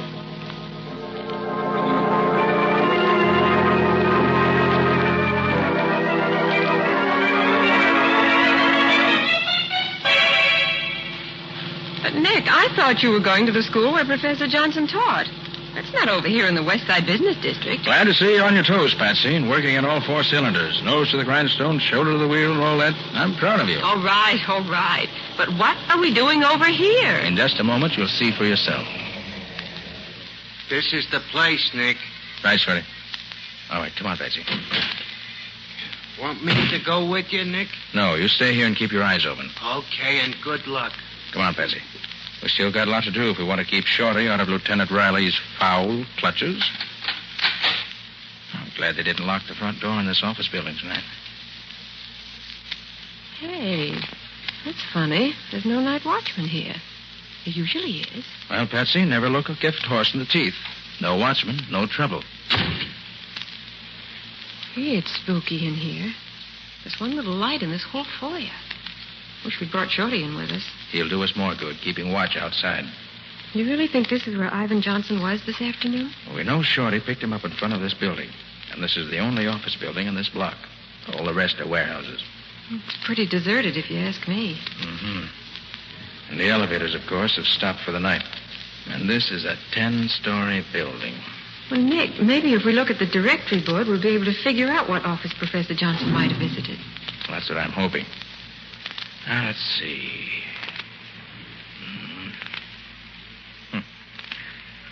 There doesn't seem to be a name on this directory that helps us out at all. Well, there isn't, is there? Oh, Nick, what'll we do? Doesn't take much brain work to figure that one. Maybe we can tell if we have a look at the doors of the offices in this building. So, we'll just have to go from office to office. Now, come on. Let's start climbing.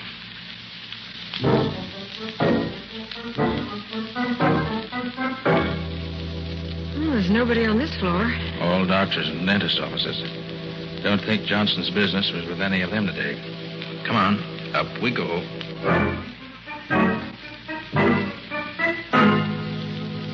See anything on this floor, Nick? No. Nobody or nothing to interest a school teacher.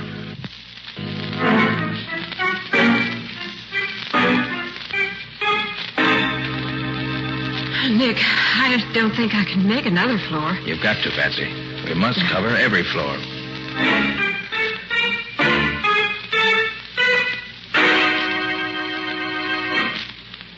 Well, this is the top. Yeah. And we don't know any more than we did before. Nick, this place is as empty as a number 2 ration book. We might as well... What is it? Thought I heard something. Nick, there's someone in that office. Yeah. And yet the lights are out.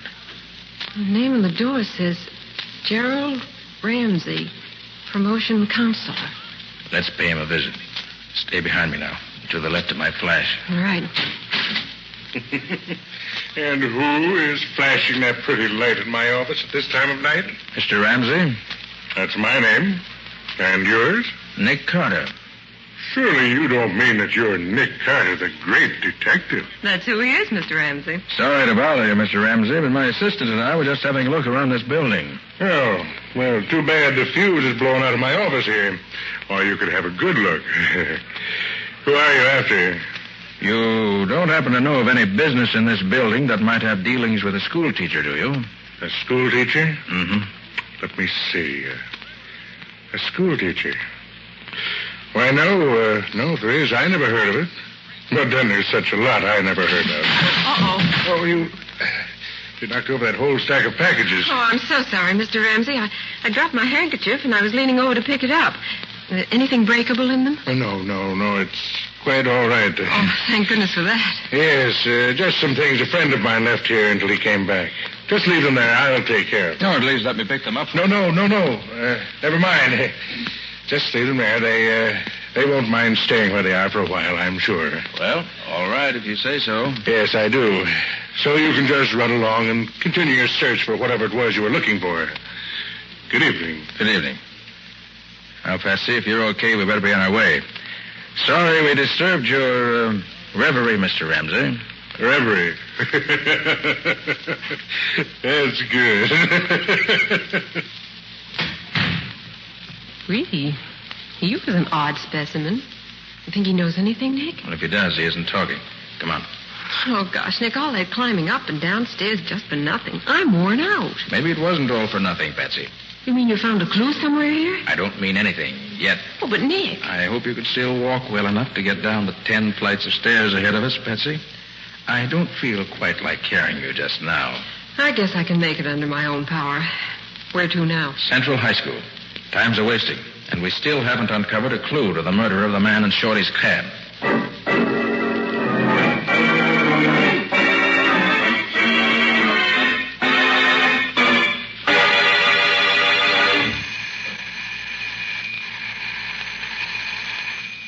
Gosh, Nick, what do you expect to find in a schoolhouse at this time of night? Clues to Johnson's murder, I hope.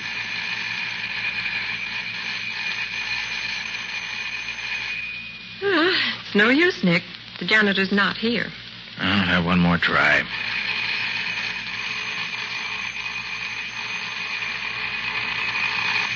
That racket should wake up the ghost of Hamlet.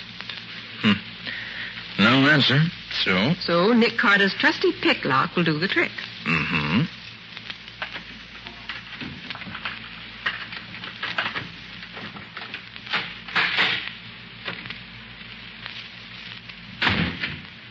Oh, it's black as pitch in there.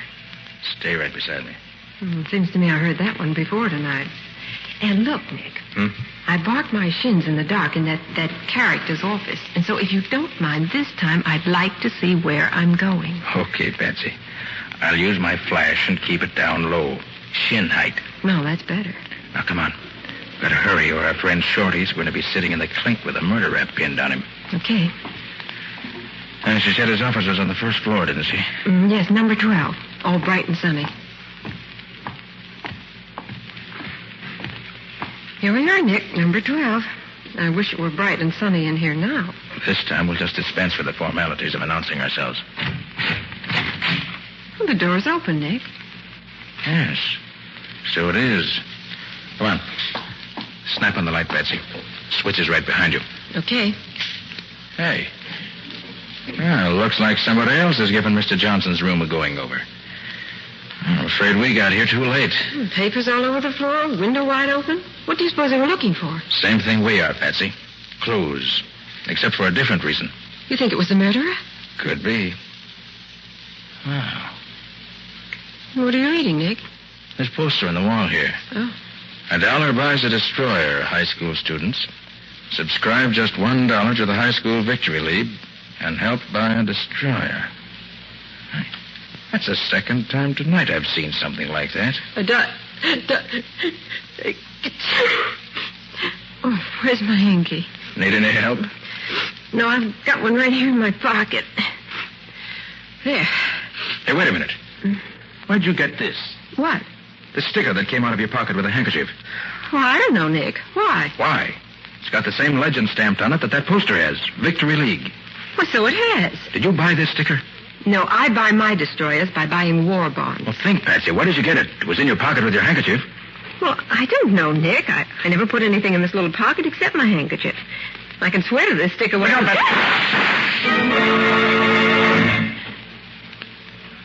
See anybody? No. No. Nobody here now. Are you okay, Patsy? Well, I guess so. What happened? I just happened to look up in time to see a man poking a gun through the open window. So that's why you pushed me out of the way so fast. Yes, there was no time to be polite. Oh, thanks, Nick. Did you recognize the man at the window? No. Too bad. But he got away.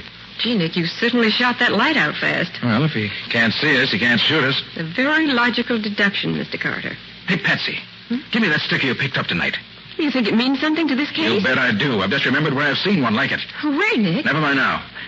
Well, Patsy, this case is beginning to add up. If I'm not mistaken, the sticker splits it wide open. Come on. I've got a job for you to do, on your own, and right now. That means you've got a job that you're going to do on your own. Right. Now, this is the plan. And if it works, we'll nail our murderer red-handed.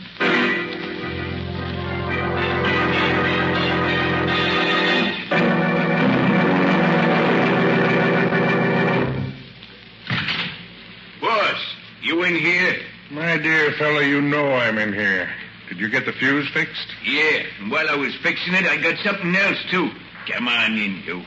Here, snap on the light and see what I picked up snooping around down the basement of this building. See? Nick Carter. Well. Mr. Carter, back again. Still looking for the same thing? No, I found what I was looking for. Oh, good. Good. It's very fine. I already lifted his rod, boss. What'll I do with him now? Huh? You've had your chance, my dear fellow. Now it's mine. You know, I have the general impression you men don't like me very well. Oh, sure, Mr. Carter. We love you. But we'll love you a lot better when you don't talk no more. Put very bluntly, Mr. Carter, but that is the idea. Now, Mr. Ramsey, just what do you think I could say that would harm you? Now, don't let him fool you, boss. When I was hiding in the bushes outside the window back there at the schoolhouse, I heard him tell the dame the case was wide open. Shut up, Lefty. Oh, so it was you who took those shots at us through the window? Yeah, and you ain't gonna do nothing about it. You was pretty smart, though, figuring out it was Mr. Ramsey what rubbed out the school teacher. You are a complete idiot. Stop that fool tongue of yours. What's the diff, boss? He ain't gonna live to tell it. True. That's true. Yes, since you know so much already, we have only one recourse, Mr. Carter. Give me the gun, Lefty. Yeah, boss. This one's on me. Just a minute, Ramsey. As long as I'm not going to live to tell it, maybe you'll confirm a deduction I made. Certainly, my dear fellow. The condemned man is always granted one last request. Speak up. This high school victory league's a phony, isn't it? You're playing on the patriotism of school kids to get them to donate their money to build destroyers and planes, but the money never gets any further than your own pocket. Isn't that it? Oh, yes, Mr. Carter. Since you put it bluntly that way, I am forced to admit that you're entirely correct. But may I ask what it was that led you to believe that I was behind the league? Yes. When I was at Professor Johnson's office, I saw a poster on the wall advertising your dirty league. Oh, please, Mr. Carter. I mean just that. Swindling high school students out of their few dollars in the name of a patriotism that you never knew the meaning of is about the lowest form of stealing that I know of. Boss, just let me take a poke at him, will you? No. We can afford to be good-natured. Mr. Carter hasn't much time left, you know. Do go on, Mr. Carter. As I said, I saw the poster on the wall advertising your dirty racket. And then Patsy found one of your stickers in her handkerchief where she'd picked it up off your floor. I recall then seeing that each of the packages she knocked over in here had a sample sticker pasted on it. It was easy enough then to put two and two together and get the required 4. It's too bad that your undoubted excellence in mathematics can't save you. And all because one little school teacher suspected his kids were being cheated. Poor Professor Johnson. It is too bad for him that I found him wandering around this building, looking for the offices of the High School Victory League. He told me he suspected it was a phony outfit, and he was going to see right and justice done. I offered to take him right to the police station, and I did. Although I wasn't with him when he got there. Very funny. Yes. Hurry up, boss. We got work to do. Yes. Well, Mr. Carter, this is it.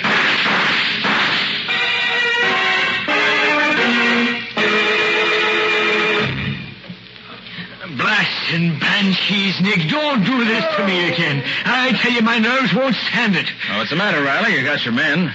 They're lying on the ground here, howling like stuck pigs. Yeah, sure, but what if I hadn't hit him when he aimed at you, Nick? What if I'd missed? Oh, Nick, your plan worked beautifully. The whole thing. Getting yourself found by Ramsey's henchmen and my getting Riley up here to hear the confession and everything. Yeah, Patsy, but don't run such a split-second chance of life and death again, Nick. My heart won't stand it. Well, that was worth it. Just to see Ramsey walk into the trap like a bear looking for honey. Hey, Nick. Oh, Shorty, come on in. Take a look at our handiwork.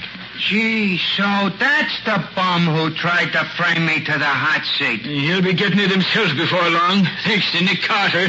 Riley, I want to tell you something. Of all the criminals I've tracked down, catching Ramsey gave me the most pleasure. A fellow like that, trading on the patriotism of school kids, is about the lowest rep in the world. Why, bad as the Nazis are, a guy like this is worse. You're right, Nick. You said it, Nick.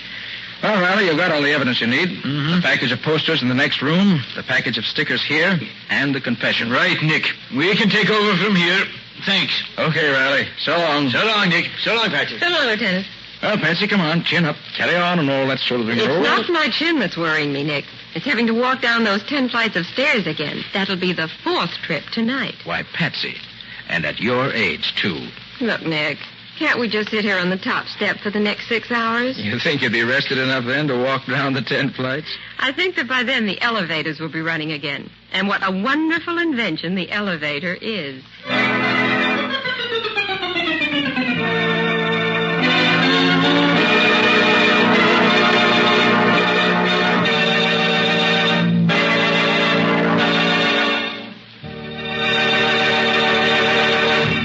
This has been another of the strange adventures of Nick Carter, Master Detective, which are brought to you regularly each week at this same time by WOR Mutual.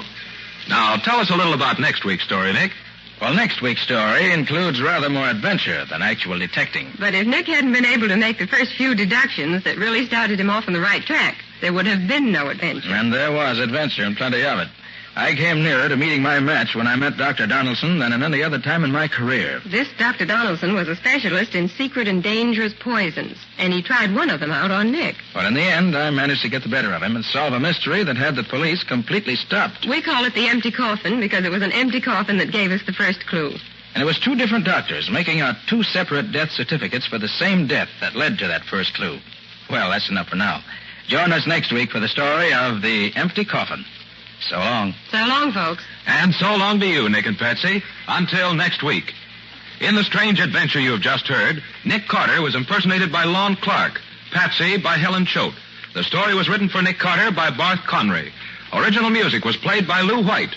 The entire production was under the direction of Jock McGregor.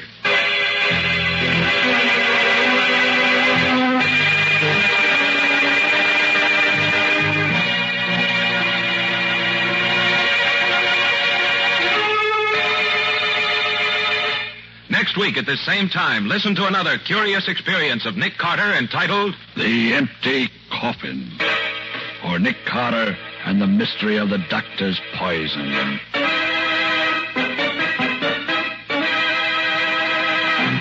This story is a copyrighted feature of Street and Smith Publications, Incorporated. The Return of Nick Carter is produced in the studios of WOR and is broadcast over most of these stations every Saturday evening at 7 o'clock Eastern Wartime. And don't forget that the adventures of Nick's adopted son, Chick Carter, are broadcast over most of these stations Mondays through Fridays at 5:30 p.m. Eastern Wartime. This is Mutual.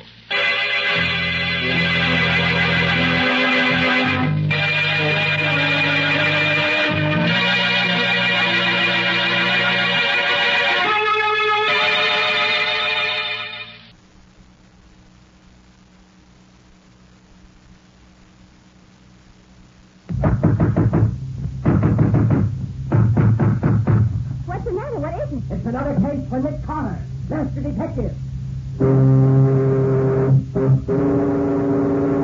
Yes, it's another case for that most famous of all manhunters, the detective whose ability at solving crime is unequaled in the history of detective fiction. Nick Carter, Master Detective. Today's curious adventure, The Slingshot Murders, or Nick Carter and the Mystery of the Broken Window. In just a moment, we'll find out how Nick Carter solved the mystery of the slingshot murders. But first, here's something worth thinking about. A lovely home adds to the joy of living. And just as thousands of American homemakers have brought new beauty to their walls with Chemtone, the miracle wall finish, so are they learning that Linex self-polishing wax gives their floors a certainly new luster without tiresome rubbing. Easily wiped on, Linex self-polishing wax dries to a tough, elastic finish that resists wear amazingly because it contains so much genuine carnauba wax with no gum, shellac, or resin in it to chip or crumble. It resists water and dirt, too, so that soil is safely removed from the surface with a damp cloth or mild suds. And Linex self-polishing wax is the non-skid floor finish, resisting slip even when water is spilled on it. The underwriters' laboratories, whose seals on each bottle, have proved this. Ask for Linex self-polishing wax at your paint, hardware, or department store. Headquarters for all three great Linex home brighteners and Chemtone, the miracle wall finish that dries in 1 hour.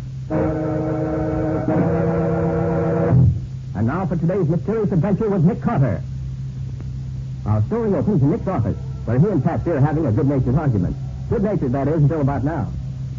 But, Nick, I don't think that's true. Take me, for example. Since I've been working with you, I've learned to observe things I never saw before. Perhaps, Patsy. You've undoubtedly improved while you've been my assistant, but I still say that you really see very little that goes on around you, in spite of all my training. Oh, Nick, anybody would think that I... All right, Patsy, let's see. How many steps are there from the sidewalk up to the front door of your house? Why, there are... Let me see, there How are... high up the floor are the windows in your bedroom? There are about 2. No, 1.5. What color's the 2-cent stamp? Red. Good for you. Thought you were going to say chartreuse. Nicholas Carter's office. Is Mr. Carter there? Oh, is that you, Tilly? Sure. How are you, Miss Bowen? I'm fine, thanks. How are things with you? Pretty good. Can I talk to Nick? Of course, Penny. Here he is. Hello, Penny. How's my special assistant this afternoon? That's what I called up about, Nick. I think there's going on down here. Could you come over? Well, what is it, Penny? Trouble? Gee, Nick, I don't know. But it looks bad to me. Well, can't you tell me what it is? Not on the phone, Nick. You know, you always told me to be careful what I said on the phone. Some of the gang might be listening in. That's quite right, Penny. All right, I'll take a run over there. You at your newsstand? Yeah. Park your car down the block away so they can't see it. I'll be waiting. Okay, Penny, be down right away. So long. What was that all about, Nick? Sounded very important. Penny thought it was important, too. But he wouldn't say what it was. He's seen something and thinks I ought to know about it. Oh, that's what you get for being his hero, Nick. He thinks you're just about the greatest guy in the world. His ambition in life is to be a great detective like you. Yes, I know it. And ever since his old man died in my arms, I've started to have to sort of keep an eye on him. And he's smart, too. He never forgets things I've told him about how to see what goes on around him. Some people I know, not so very far from here, could profit by his example. Okay, Mr. Carter, okay. Get in your car and be on your way. Leave me to a little peace and quiet here. You and your wise trash. Very well, Patsy. Since I'm not wanted here, I'll go call on Penny. I hope he's got something more exciting up his sleeve than I think he has.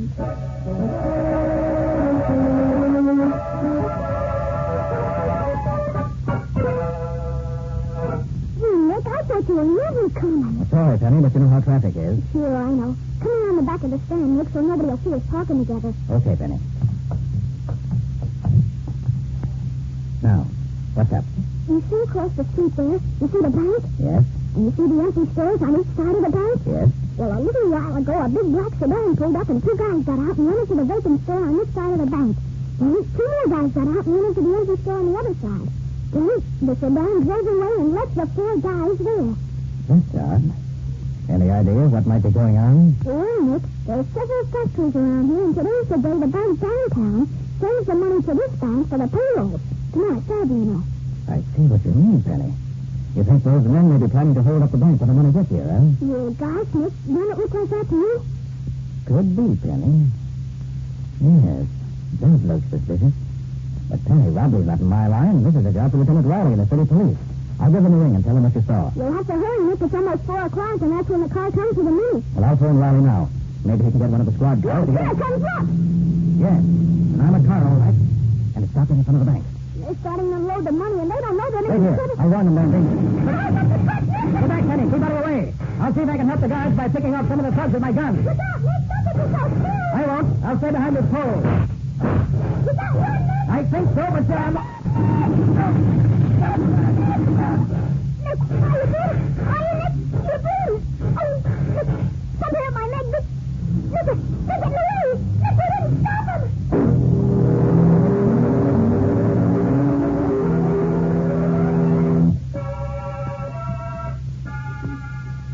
But, Doc, I tell you there's nothing wrong with me. Eh? Nothing except that you've lost about a quart of blood.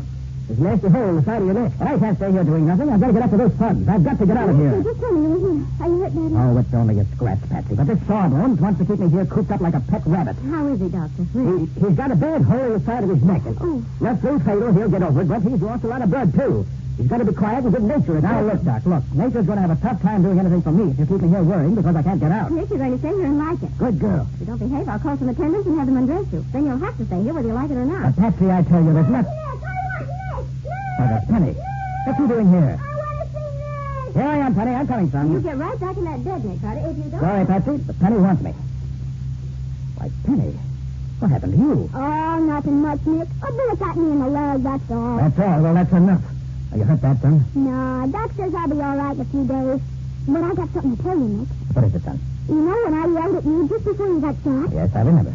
Well, I saw a guy standing in the window of the house across the street from the bank. Must have been a lookout or something. And just as I looked up, I saw him aim at you. So I yelled when he fired. Did you get a good look at him, Tony? No, but I know which window it was. Good boy. Which one was it? You'll see. I busted it with my slingshot so you know it. I put a marble right through it. And on the first shot, too. I thought maybe you'd find a clue there, if you look. Penny, you're a wonder. I'm proud to have you for an assistant. It was a window on the fourth floor of a brown house. You can't miss it. Yes, sir, Penny, I'm proud to have you for an assistant. Nick, are you going to get back to bed or do I... I can't go back to bed, Patsy. I've got to go places. Things to do. Can't let Penny down, not after the way you fix things up for me. Nick. Yes, Penny? Take this with you, Nick. It's as good as a gun sometimes. I use it a lot. Why, well, thanks, Penny. That slingshot of yours may come in handy. I'll keep it right where I can get at it fast if I need it. Oh, there you are, Nick. Oh, you're all right. I certainly am all right. You got any of the gang? No, Nick, we didn't. We found the car they were in, wrecked 6 blocks away, but there was nobody in it. The car was stolen, too, so that's no help. Did they get much? Yep. 3 guys are killed, one in the hospital, and $100,000 in small bills is missing. That's all I know. Now you've got a lead in the world right now. Well, I have, thanks to Penny here. Penny? Who's Penny? My assistant, and one of the best assistants the man's ever had. He just gave me some dope that may crack the whole case wide open. What is it, man? Tell me quick. Not yet, Riley. This is confidential between Penny and me. Huh? If it works out, I'll let you know. Well, Penny, so long. I'll be seeing you. So long, Nick. Good luck. Nick Carter, where are you going now? I'm hot on the trail, Patsy, and nothing can stop me. Well, if I can't stop you, at least I'm going with you. You certainly can't drive a car in your condition. Okay, then. Come on. Time for roasting. Look, don't you need some help, Nick? I'll send some of the boys with you. No, Riley. This is a one-man job, and I'm the man who's going to try to do it.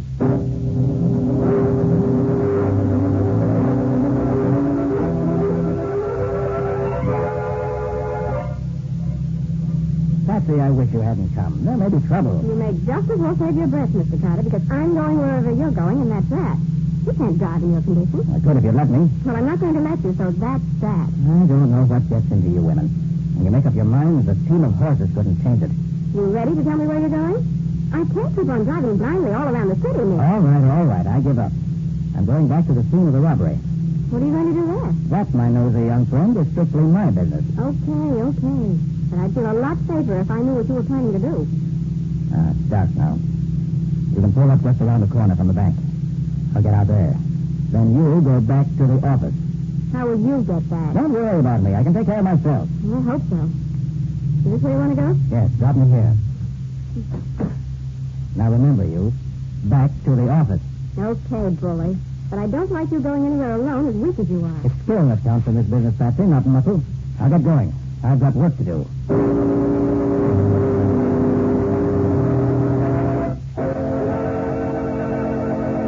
So Nick is going alone to investigate the house where the killers were who shot him. Does he have any idea what dangers lie ahead of him? And will he find any clues to the killers? We'll see in just a moment. Have you been wishing for a furniture polish that will clean your furniture too? Linex Clean Polish, the modern protection for your furniture's beauty, saves one complete step by cleaning as it polishes, without tiresome rubbing. Learn firsthand how much time and effort Linex Clean Polish saves. Linex Clean Polish removes that cloudy dust and polish accumulation in one quick, easy application that also does away with fingerprints and helps conceal ugly scratches. And Linex Clean Polish dries hard, leaving no oily film to attract additional dust, to make additional work. So try it and see how simple it can be to clean and polish your furniture at the same time. Ask your dealer for Linex, Lin-X. Linex Clean Polish. You'll find it at your paint, hardware, or department store, where all three great home brighteners and Chemtone, the miracle wall finish, are featured. And now, back to our story. We left Nick, weak from loss of blood, climbing the stairs to the 4th floor of the old tenement house, trying to find some clue to the killers who shot him and robbed the bank. As we rejoin him, he's nearly reached the top. I wish it wasn't the 4th floor. I don't feel as ambitious as I did. Well, that's a break. Only one apartment on the street side. And there's that one home, judging by the light under the door. Here goes. Well, what do you want? I'm investigating the bank holdup across the street this afternoon. Bank holdup? Yes. You knew the bank was held up, didn't you? Yeah, I heard. I was out working at the time. What do you want to get in here for? I want to look out of your windows. See, it's like this. We have a witness who says he saw the whole thing from the window next door on this level. He's a cranky old guy with a reputation for stretching the truth, so I want to check up on him. I'd like to look from your windows and see if he really could have seen what he said he did. Sounds nutty to me. Why don't you look out of his windows? I did, and I still can't be sure. So I want to check all the windows on this floor. There ain't no use in... Well, okay, come on in. Thanks. I won't be long. Mind if I put this window shade up? Suit yourself. Well, can't see much from here. I'll try the other window. Can't see anything from here either. Well, I guess the old guy was dreaming. Couldn't see the bank at all with an armored car standing in front of it. You satisfied now? So far, yes. Okay to look at the other room, too? Yeah, I guess so. My wife's in there. I'll see if she's dressed. Certainly no broken windows in this room. And none of them been repaired either. Somebody coming in, Mary. You dressed? Okay, Topper, you can go in. Thanks. Sorry to bother you, lady. I won't be but a minute. Okay, take your time. No broken windows, Reed. Then he must have made a mistake in the window. How about it, Copper? I guess the old guy must have... Hey, do you have any children in the house? No. No kids? Why? Oh, just saw a marble here on the floor and wondered. And I said he shot a marble through the window. Well, come on. If you've seen all you want, you better... Just a minute. I want to take another look at this window. Get your hands up, Flatfoot. Make it snappy. I don't see Well, you don't, huh? You come up here looking for a broken window, didn't you? And when you didn't find them, you go around poking your fingers in the putty. Well, really, Don't now... try to kid me. I've been watching you. So you found the window with a soft putty where we put the new pane of glass in. Well, it won't do you no good now. All right, Slug, I'll take over now. Why, Jake Garner. So you're Slug's wife? Yeah. I'd never have known you in that woman's outfit. Pretty clever. A lot cleverer than you, Copper. You come right up here just begging for it, didn't you? I thought we'd give it to you for keeps out in front of the bank this afternoon, but I'm glad now we didn't. This is going to be more fun. We can make it last longer. Burn him down. No, Slug. Shooting's too quick. I got a better plan for this dumb punk than that. Go right ahead, gentlemen. Don't mind me. But do you mind if I put my arms down? Get his gun, Slug. Sure, Jake. Quite a surprise to find us here, Copper, ain't it? Never figured we'd hide out right here alongside the bank, did you? And gun cops probably are searching all over the city, looking for where we went to. And all the time, we're right here. Hey, Jake. What? This guy's a regular arsenal. 3 guns he's got. I don't care how many he's got. Take them all away from me. Hey, Jake, look at this. What? He's got 3 guns and a slingshot. Are you kidding? A cop carrying a slingshot around to keep the big bad robbers away. What a dumb mug he is. Oh, look now, Slug, don't take all the Flatfoot's weapons away. Where's your manners? Leave him keep the slingshot. Why, sure. Here, Mr. Dick, I'll put it right back in your pocket where it came from. Maybe you'll save your life with it. Big jump, Jake. Look what Santa Claus brought us to play with, Pete. Well, I'll be a monkey's uncle. Where'd he blow in? Walked right up the stairs all by himself. Look, Copper, did you ever have a lighted cigar butt jammed in your eye? That's just for a starter. Then we're going... No, you're not. Jake, look out. Get him, Slug. Give me that gun, Jake. Give me that or I'll put your arm off. Oh. Get out of the way, Jake. You're going to give it... Ah, nice work, Slug. You knocked him cold. Oh, I'll fix him for this. He nearly broke my wrist. Shall I croak him now, Jake? No. Wait till we get ready to leave. Then we'll play games with him. Tie him up, but good. We'll get the stuff ready to move out when the boys bring the car tonight. Then we'll come back here and take care of him. Over on your face, Flatfoot, so I can get the ropes on you. Wouldn't he like to know that we got all that dough hidden in the empty warehouse right next door here? It's a little hole through the wall of the apartment here, and we got a foolproof hideout. Yeah. Here, if he was only smart like Jake, I'd be afraid of him. But nobody is smart as Jake. There, Copper. That takes care of you. Try and get out of them ropes.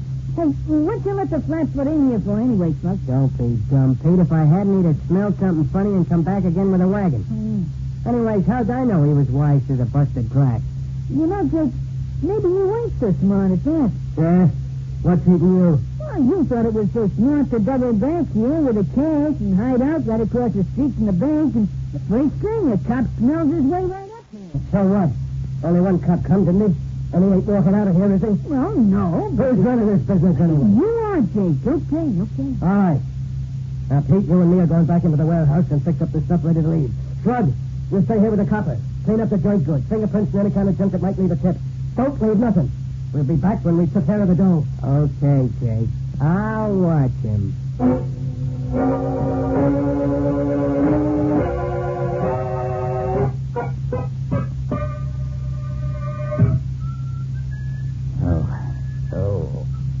Fell into it right this time. I should have had somebody standing by just in case. Well, whoever tied these ropes knew what he was doing. I'll never get out of these. Hands tied together, elbows tied tight to my body. Oh, my head. Ooh. I wish I smelled as happy as Slug sounds. Hey, there's blood in my hands.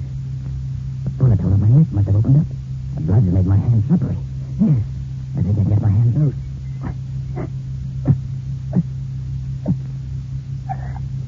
There. But what good's that? My elbow's tied up tight. Oh, if only I had some way to get word out. I get him up here. I can't shout. Slug would hear me and bump me off quick. Oh, if only I had a gun, I could... but Slug took them. Only I had... I do have one weapon left. Pen slingshot. Slingshot. Yes, shoot something into the street through the window. Somebody might find it. Shoot something. What? Shoot what? My badge. My honorary police badge. Oh, only I can get it out of my pocket. Only I could reach it. Never have had much use for that badge, but I certainly need it now. No, I can't get in the pocket. Well, just tear it open. There. Got it.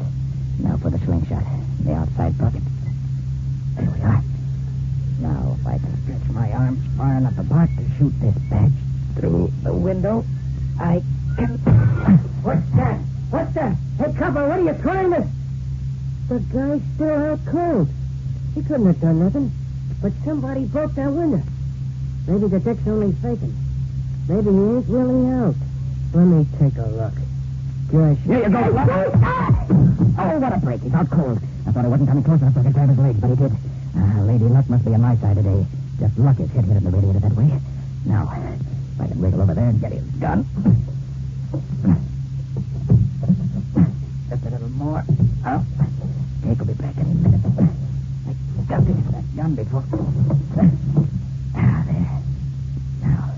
Now if I can roll back under the bed before Jake gets here.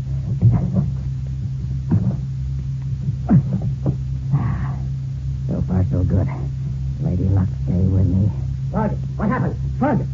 Hey, look, Jake, the copper's gone. Hey, Slug's out cold. I thought I told you guys to tie that flatfoot up so he couldn't move. We did, Jake. Yeah, it looks like you did. Come on, maybe we can catch him outside before he gets away. Yeah. Hey, Jake, look, the door's still locked here. He couldn't have got out this way. Oh, he didn't get out the way we come in. He must still be here. Look at him. Up with your hands, both of you. Why, you... He's got a gun. Get him up, I said. I'm not pulling. That's just a warning. I said I'm not pulling. Now drop your guns to the floor. Both of you. We better do it, Jake. He means business. You better do. Drop those guns fast. Okay, you win. For now. Drop the other one, Jake. I know you have two of them. Here. Take it. Good. Now, Pete, slowly and easily. Kick the guns over toward me. Okay. Now, stay where you are. Now, kick those guns over. That's better. Now what? Want us to untie you? No, I want you to stay right there. And I'll stay right here. Wait a minute. It's all right, Jake. He can't last long now. All we got to do is wait here till he falls over. He's lost so much blood now he can't hardly sit up. Sure. How long do you think you're going to hold out, Copper? Long enough to see you three thugs in jail. I bet that don't nobody know you're up here. So how do you expect to be rescued? I sent a messenger out the window to tell my friends I'm here waiting for them. Hey, look, Jake, the window is busted. Tell me this flatfoot will be out cold long before anybody comes up here. Unless it's the boys with a car come to take us out of here. You, think you can last that long, Copper? Yeah, you'll never be able to hold that gun on us for another 2 hours. You might as well give up now, Copper. Think so? I want to take you three mugs in so bad, I'll wait all night. I have to.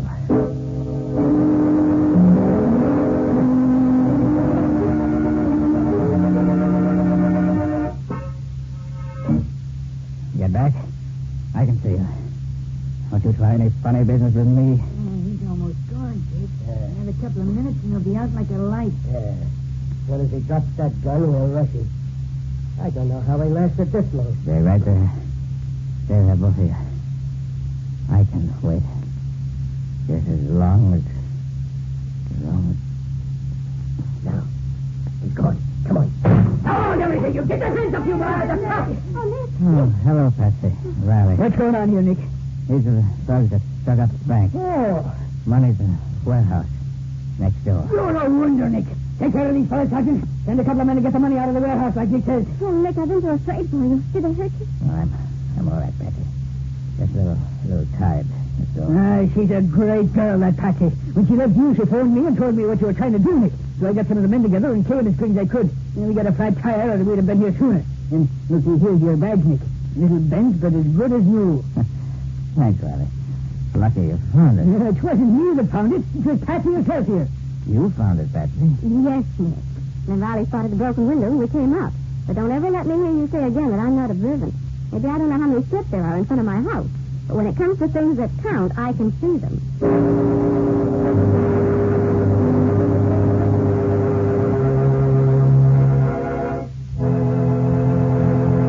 In just a moment, Nick and Patsy will bring you a preview of next week's exciting case. How often you've had floors or woodwork surfaces ruined when hot grease, alcohol, fruit acid, perfume, or boiling water was spilled. Linex Clear Gloss, the modern protection for linoleum and all wood surfaces, resists all these liquids and at the same time keeps dirt on the surface where it's easily wiped away. And Linex Clear Gloss provides a really lasting protection for your floors and woodwork. A tough yet lustrous surface that wears and wears. Yet Linex Clear Gloss is easy to apply, for it flows on readily and evenly without brush marks, drying to a glossy finish that keeps its beauty a long, long time. That's why thousands of American homemakers depend upon this sparkling, transparent finish to keep their homes bright and shining. Get Linex Clear Gloss now at your nearest paint, hardware, or department store. If your dealer hasn't received his supply of the 3 great Linex home brighteners, he'll have them soon. Ask him to save one or all of them for you. Acme will see that he gets them, and you get them, as quickly as possible. Now let's hear from Nick Carter himself. How about next week's adventure, Nick? Got something exciting coming up? I certainly have, Ken. If you take a transcontinental train stalled high in the mountains in a raging blizzard and mix it with the murder of an opera singer and her maid... And add the theft of $150,000 worth of jewels from the said opera singer. And a snow slide down the mountain right where the train is stalled. And you have the puzzle and crime that I was up against. Sounds pretty complicated to me, Nick. How'd you find the solution? Well, the solution depended on 2 things.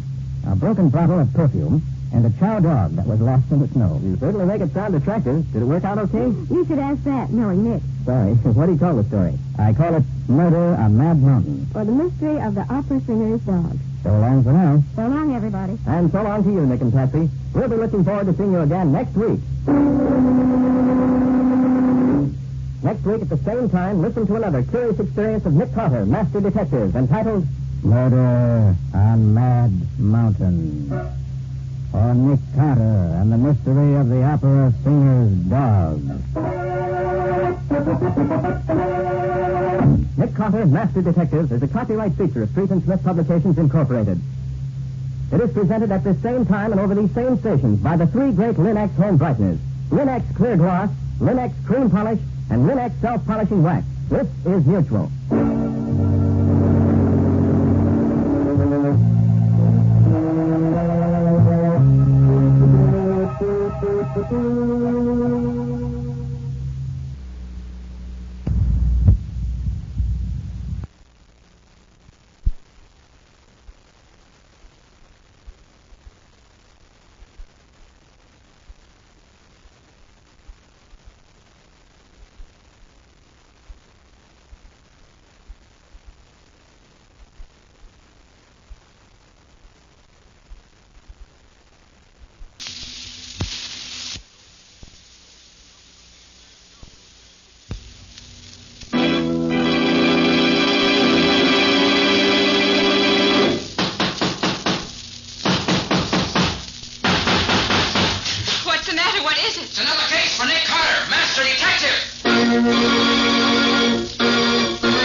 It's another case for that most famous of all manhunters, the detective whose ability at solving crime is unequaled in the history of detective fiction.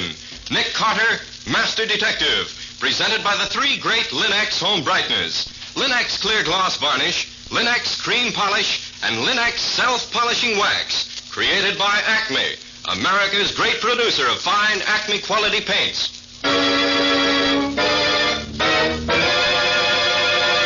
Today's curious adventure, An Eye for an Eye. Or Nick Carter and the mystery of the upstate murders. In just a moment, we'll hear how Nick Carter solved the mystery of the upstate murders and saved Sharon Fraser a fortune by doing so. But first, here's a tip on homemaking. Millions of American homemakers have learned to care for their walls with Chemtone, the miracle wall finish that brings amazing new beauty. Now, millions more are learning to care for their floors, woodwork, and furniture with the 3 great Linex home brighteners. Linex Self-Polishing Wax, which beautifies your floors with a satiny yet tough non-skid finish that resists wear, water, and dirt. Linex Cream Polish, which cleans as it polishes, leaving no oily film on your furniture. And Linex Clear Gloss Varnish, the durable super varnish that dries to an elastic, transparent surface which protects all wood and linoleum in your home. You'll find the 3 great Linax home brighteners at your hardware, paint, or department store. Your headquarters also for Chemtone, the miracle wall finish. And now for today's mysterious adventure with Nick Carter. As we start today's story, we find Nick and Patsy just entering Lieutenant Riley's office. Well, Riley, what's on your mind? What do you want to see me about? Well, I'll make it short, Nick. You're taking a trip upstate, aren't you? Yes, Lieutenant. For a wonder, Nick is leaving me in charge of the office and taking a few days off. It's hard to believe, but it's true. Well, Nick, you remember Tom Fraser, the young rookie cop who was shot down in cold blood last week? Oh, yes, indeed. Nice young chap. Sorry to see him go like that. Well, his folks live in Watertown. It's right on the way to where you're going. Would you stop off there long enough to call on him and tell him, personal-like, how sorry we are at what happened to him? Oh, Nick would love to do that. He makes beautiful speeches. Quiet, Patsy. This vacation I'm taking seems to have gone to your head. Would you do it, Nick? It's a favor to me. Of course he will, Lieutenant. Okay, Riley, I'll do it for you. I suppose the old folks will feel his death a little less keenly if we tell them he died a hero in line of duty. I think that's a darn nice thing to do, Nick. I'm proud of you. Well, thanks, Nick. I knew I could count on you.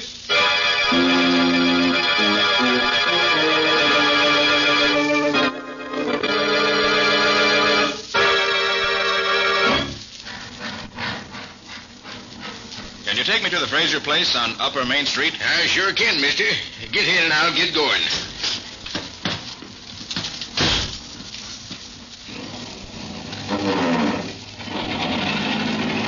From the city, ain't you? Yes? Come to pay your respects a bit, huh? I suppose that's what you'd call it. Why? Oh, just wondered how far you'd get. Been expecting somebody ever since young Tom got himself killed. Family taking it hard? Some is, some ain't. And some we don't know whether they is or they ain't. Meaning what? Nobody ever gets to see the old lady. You mean Mrs. Fraser? Yeah. Nobody but her doctor has seen her since she got sick. From what I hear, she might take it anyway. Oh, a little peculiar? A little. They told Sharon, her own daughter, she was wild and wicked, and she'd be better off dead. Same for the boy Don. That's the house just ahead there. Well, nice-looking old place, isn't it? Looks don't mean much. Outside of a package don't tell what's inside.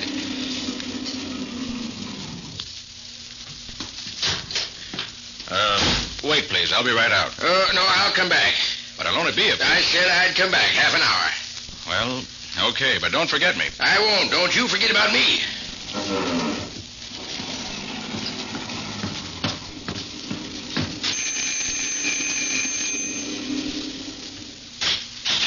Nobody's home. No? Who are you? I'm Uncle Roy. Who are you? I'm a policeman. Policeman Goody. Hey, steady there, steady. You're not so drunk you can't stand up. Hey, he's out cold. And I'll lay him down. You ought to be ashamed bringing him home in that condition. I'm not bringing him home. I'm just... taking him out, that's worse. Look here, I'm Nick Carter, and I came here... I'm Sharon Fraser. What do you want? I have a message from Mrs. Fraser from Lieutenant Riley of the Metropolitan Police. Oh, well, we've been expecting somebody. Come on, I'll take you to her room.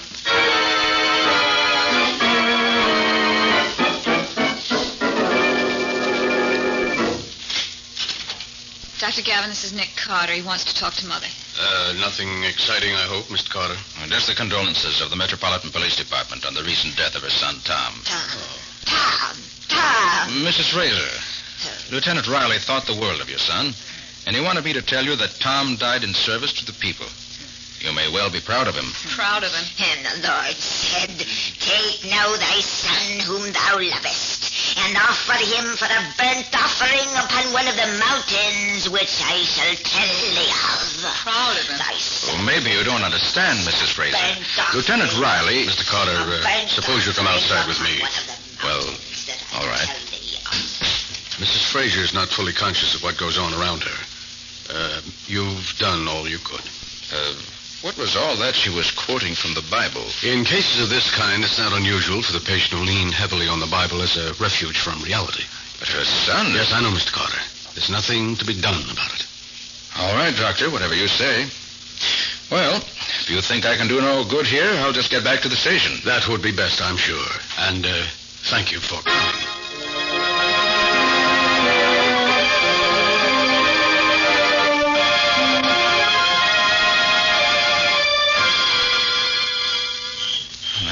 taxi driver's long overdue.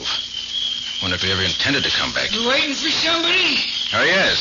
Say, what goes with the taxi service in this town? I'd like to get that train to Albany. It's already gone. You'll have to stay here tonight. No, thanks.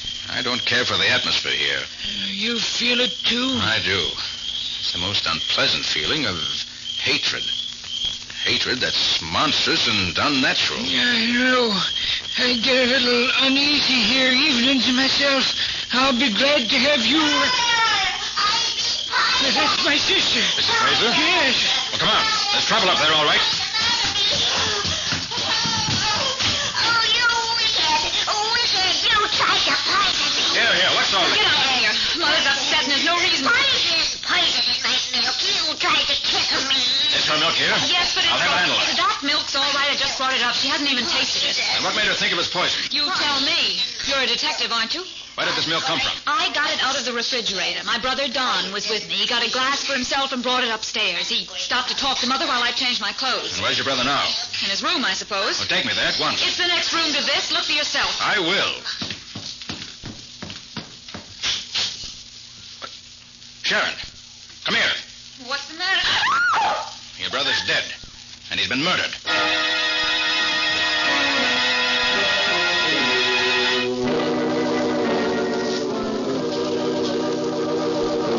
Mr. Carter, this is Mr. Welch, our county sheriff. How are you, Sheriff? Dr. Gavin says you don't think young Don Fraser died of heart failure. He died of heart failure, all right.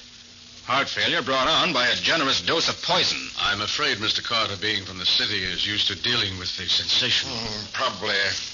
But since he makes the accusation, I'll have the coroner analyze the boy's glass of milk. That ain't necessary. It was murder, all right, and you know who did it? Sharon did it. You're crazy, Uncle Roy. No, I ain't. You're scared. Alec Lord won't fall for you if you ain't rich and you want money so bad you're willing to kill for it. Why, you drunken old bum. You dare to say that to me. You probably killed him yourself. If we were all dead, you'd be the one to Stop it, both of you. We don't even know Don was killed. It's just that Mr. Carter here is... Oh, Alec, I'm so glad you've come. It's all right, dear. You, Alex Lord? That's right. Thought I'd better drop in before you city cops carted the whole household off to jail. I have nothing to do with this. This is off my beat. Don't let me slow you up, Carter. Don't worry, Sheriff, I wouldn't.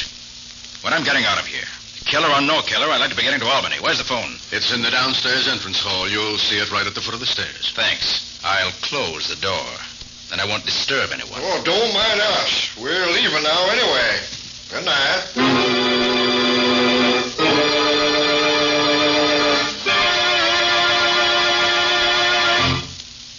And you'll get me there in time for the 127 to Albany? All right, I'll be on the porch whenever you get here. And don't fail me now. I've had too much trouble finding someone to get me out of here to want you to slip up, too. Okay, goodbye. I don't know why I feel as if I... Lord, that was close. I don't hear a soul. But an urn that big never fell off that upper landing without being pushed. I better see who's up there.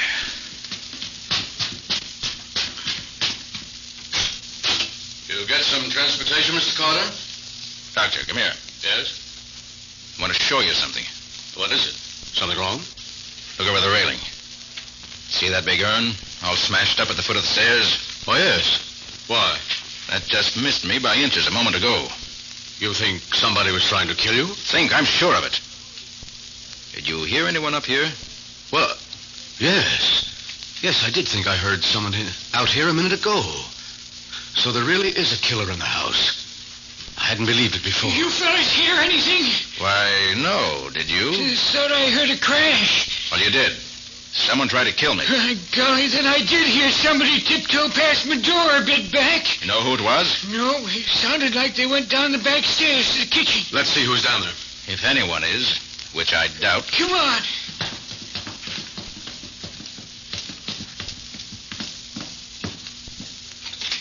Not be safe a minute until he's gone. Don't worry. We'll make it so hot for him, he'll be glad to go. But, Alec, we can't. Mrs. Fraser, I've changed my mind. I'm staying for the night. You're staying here? Yes. I'd hoped I'd seen the last of you. You almost did, until someone dropped that oversized plaster vase at my head. It was a wonderful idea. I'm sorry it missed. Well, I'll show you where you can sleep. Come on.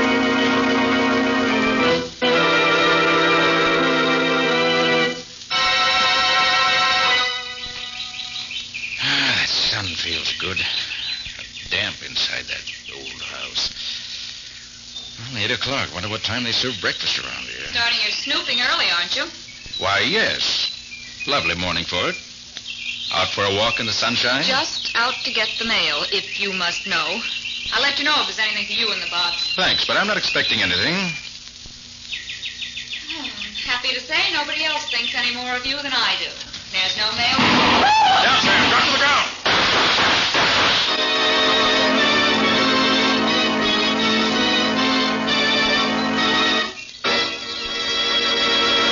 Well, this looks more serious. Is someone trying to kill Sharon, or is it Nick they're trying to get? And why? What is this to do with the hate that seems to rule the Fraser household? We'll see in just a moment. You youngsters are sometimes thoughtless about tracking in mud, slush, and snow these winter days. Even the careful grown-ups sometimes can't help it. But it needn't be a problem to keep your floors looking lovely when you depend on Linex self-polishing wax to protect them. That's because Linex self-polishing wax resists water. It keeps dirt on the surface, too, so that you can clean it up instantly. And because it contains genuine carnauba wax, Linex self-polishing wax resists wear, although it's simply wiped on without tiresome rubbing or polishing. And it's handy to use because when worn spots do appear in the finish, you may renew it without re-waxing the whole floor. There's no doubt about it. Linex self-polishing wax is a splendid finish for any floor, wood, tile, or linoleum, for it gives a beautiful satiny appearance and gives protection besides. What's more, the underwriters' laboratories, whose seal is on every bottle, have proved that it's less slippery underfoot. Here's the modern shortcut to floor care. Linex, Lin-X, Linex self-polishing wax. Ask your dealer for it now. You'll find all three great Linex home brighteners and Chemtone, the Miracle Wall finish, at hardware, paint, and department stores everywhere.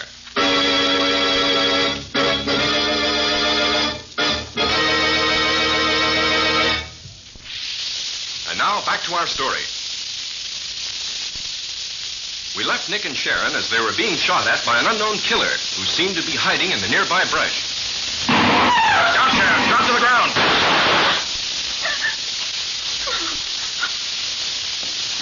He's gone now. You hurt? Not much. Did you see who it was? No.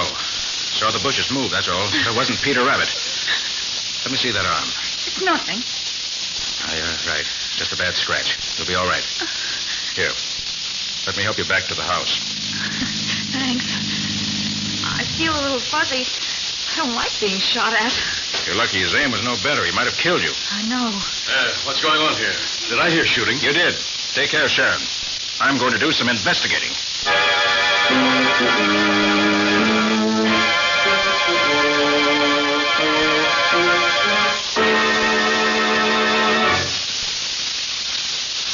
Hello there.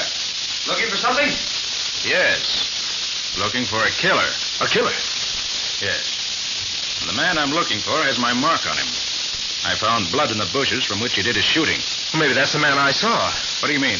Well, I was driving up the back road and I saw somebody in here. I was curious, so I stopped and I came in. But I must have missed whoever it was. Well, there's no one here now, that's sure. So if your car is here, you can drive me back to the house. Well, of course. Car's right over there behind the tree. Oh, yes, I see it. Did the killer get anybody? No, he was a poor shot. But he intended murder, all right. Mm-hmm. Here we are. Climb in, Mr. Carter.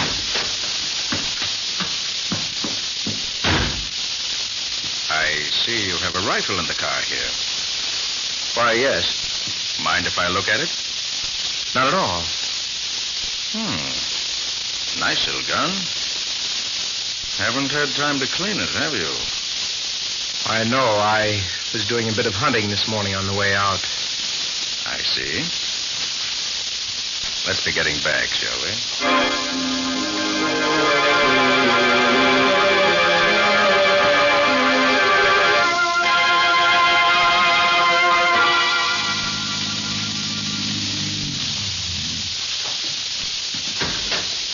Well, that is a coincidence, Mr. Carter. Look there, just coming around the corner of the house. Uncle Rory with a rifle. Wonder what he's been shooting. Think I'll have a talk with him.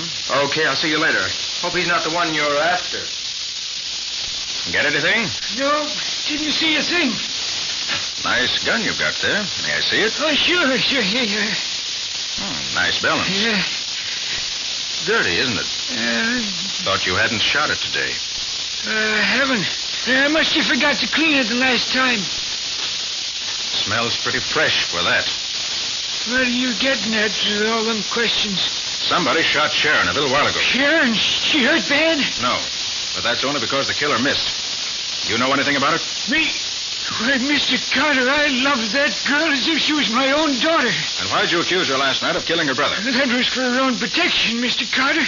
I hoped you'd take her away someplace and lock her up where she'd be safe. Isn't she safe here? No, sirree. If she stays around here, she'll be murdered, too.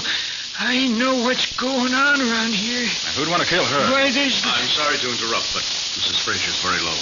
Maybe you better come up, Roy. Sure, Doc. Where's Sharon? In her room, resting. How is she, Doc? She'll be all right. Excitement and shock were too much for her. If Mrs. Fraser is really worse, maybe I better get her. Get who? Me? Yes, Sharon, your mother's pretty bad. Oh. Quiet now. Looks about the same to me. Thy life shall hang in doubt before thee, and thou shalt fear day and night, and have no assurance of thy life. Oh, don't be tiresome, Mother. Sharon, please. Well, she is. I'll wait downstairs, I guess. Oh, there you are, Carter. Thought you might like to see the results of the analysis of the milk you say killed Don Fraser. Yes, I'd like to. You have it? Sure have. According to this, Don's glass of milk contained calcium, phosphorus, lactic acid, water, and 5% butterfat. In other words, Mr. Carter, just plain milk. Here. Now, how about the other sample I gave you? The milk from Mrs. Fraser's glass. That? Didn't even look at the report on that. She wasn't killed, was she? No, but she claims she was being poisoned. What does that analysis show? Let's see here. What's highest? A slow-acting poison. Well, I'll be darned. Says here there was enough hyacinth in Mrs. Fraser's milk to have poisoned half the county. I thought so. Then why was it Don who got poisoned instead of the old lady? Sheriff, this is all part of a well-thought-out plan. A plan to commit wholesale murder, unless we can stop it. Carter, you're crazy. You carry any guns? Why, of course I do. One. Better let me have it. Be safer that way. Why should I turn my gun over to you? As sheriff of this district, it's my duty to see that nobody carries a gun he ain't got a permit for. And I don't trust you. You see things don't exist. Okay, Sheriff. I know I have no rights in this part of the state. Just a minute. There you are, Sheriff. Look, what's the idea of taking out the cartridges before you turn the gun over to me? I don't trust you any more than you do me. I'd hate to be shot with my own gun. Why? All right. Give it back to you when you're ready to leave. I hope it'll be soon. Just as soon as I find out a few answers I don't know yet. Hello, Sheriff. Found out anything yet? Nothing that helps, Matt. Sharon, if you children didn't get your mother's money when she dies, to whom would it go? Well, Uncle Roy would get it. And if Uncle Roy didn't get it? It goes to some charity, I think. What are you getting at? Does your mother take small doses of hyacinth as a sedative? Yes, and it's darned expensive. Could anybody get at it? Probably. It's not locked up. What is all this? I wonder just how sick your mother really is. You coward. Trying to drag a sick woman's name into this mess. I'm dragging nobody, and I'm just trying... Not too loud, please. Mrs. Frazier's feeling better now. Where's Uncle Roy? I left him with Mrs. Frazier. You what? Great grief, get out of my way. Mr. Carter, what's your name? I was afraid of that. Vengeance is mine. Vengeance is mine. I will repay, says the Lord. Vengeance is mine. Carter, what's happening? Sheriff. What? Uncle Roy. Yes, Uncle Roy. Dead. So she killed Uncle Roy. Stabbed him in the back. Yes. Must have made him lean over the bed and then drove the knife in his back. Vengeance is mine. I should have warned you, Mr. Carter. Vengeance is mine. I've known for a long time that she was dangerously insane, but I never dreamed she would go this far. First Don, now Uncle Roy. Mr. Carter, do you mean that Mrs. Fraser had anything to do with Don's death? That's ridiculous. How could she have killed Don? It was really very easy, Sheriff. Just as soon as I found the analysis showed hyacinth in her milk, I knew the answer. She coaxed Don to try it. And there was so much poison in it that even the sip he took was fatal. The poison made him sleepy, and he went to his own room to lie down. But why? Why should she want to do it? I'll get to that in a minute. Well, old Mrs. Fraser certainly wasn't the one who fired at Sharon this morning. Naturally not. But if you'd got there a little sooner, Alex, you'd have caught the murderer red-handed. He stopped his car by the road, ran into the brush, shot at Sharon, missed her because he was in a hurry, and then got back in his car and drove on. Do you know who it was that did the shooting, Mr. Carter? I do. It was the same one who was responsible for Don's death and for Uncle Roy's. You said Mother killed them. You notice I said the one who was responsible. Your mother isn't responsible. She's just the instrument the murderer used to accomplish his ends. But who is it then? Sharon, whose leather jacket is that on the chair behind you? Leather jacket? What? Yes. That's Dr. Gavin's. I remember he wore it when he helped me into the house this morning. Look at the right sleeve. The right sleeve? Oh, I see. There's blood on it. It must have come from where I was shot when I leaned on him. That isn't your blood, Sharon. You'll find more blood inside the sleeve, which certainly couldn't have come from your arm. What are you getting at, Mr. Carter? The real murderer is the one who could best work on poor Mrs. Fraser's mind with drugs and suggestions. The one who implanted in her sick mind the idea that her children were evil and wicked. The only one who could have left a surgeon's scalpel where her hand could get at it when she wanted to stab Uncle Roy, in compliance with his suggestion. Carter, you mean the Dr. Gavin? Yes, Alec, that's what he means. And he's quite right. Dr. Gavin, you... It would have worked out except for you, Carter. I was afraid of you when you first came here. That's why I tried to kill you with that urn. You overplayed your hand, Gavin. If you'd let me go my way as I wanted to, I would never have given the Fraser household a second thought. But you made me mad, and that was your mistake. I didn't dare let you go. But you wished you had this morning when my shots winged you in the arm as you tried to kill Sharon. I'll get even for that right now. Dr. Gavin, a gun! You can't... Oh, yes, he can, Sheriff. Right, Mr. Carter. I happen to know that the sheriff took your gun away from you, so you're helpless. There'll be no last-minute gun battle with you winning the fight. There'll just be one shot for each of you, and I... Sorry to disappoint you, Gavin, but the sheriff only took one of my guns. He overlooked the one on my shoulder holster, which you see is quite effective. All right, Alec, pick up his gun. Now get the sheriff. He'll know what to do with a cowardly rat like this.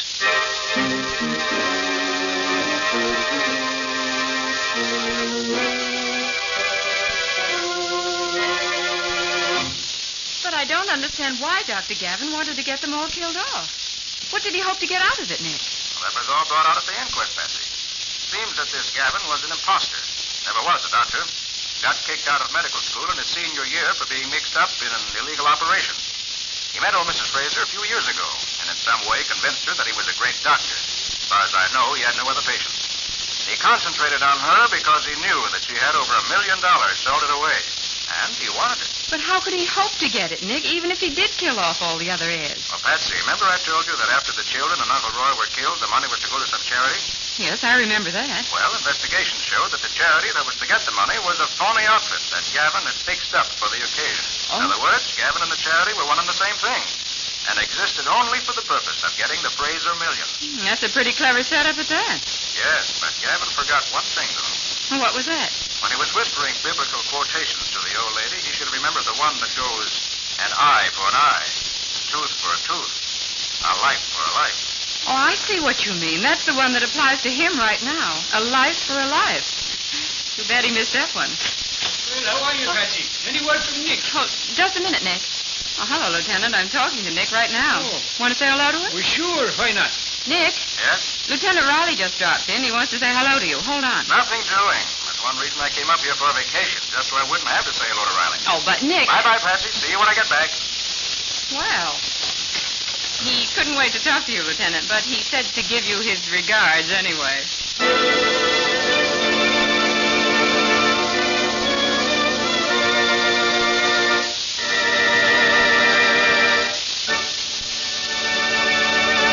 In just a moment, Nick and Patsy will give you a preview of next week's exciting case. But before they do, here's a hint to every good hostess. When you invite guests these days, it's so brisk outside, there's an added warmth of hospitality inside a home that's beautifully cared for.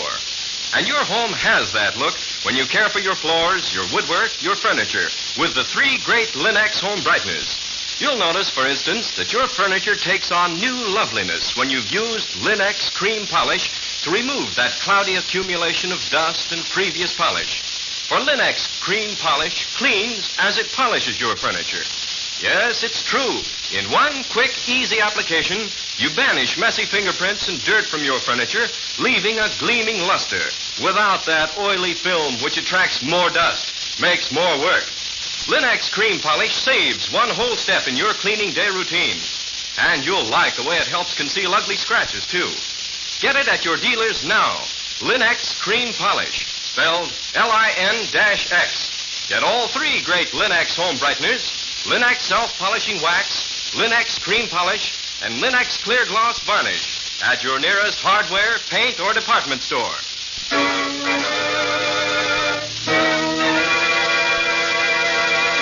And now let's hear from Nick Carter himself. Well, Nick, what can you tell us about your next thriller?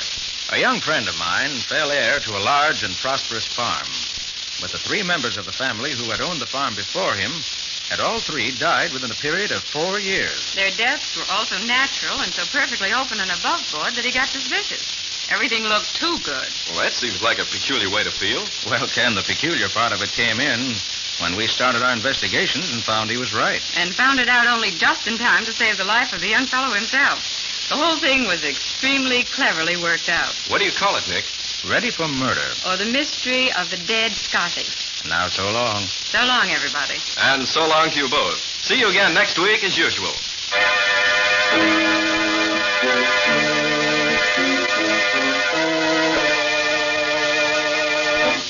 Next week at this same time, listen to another curious experience of Nick Carter, Master Detective, entitled Ready for Murder.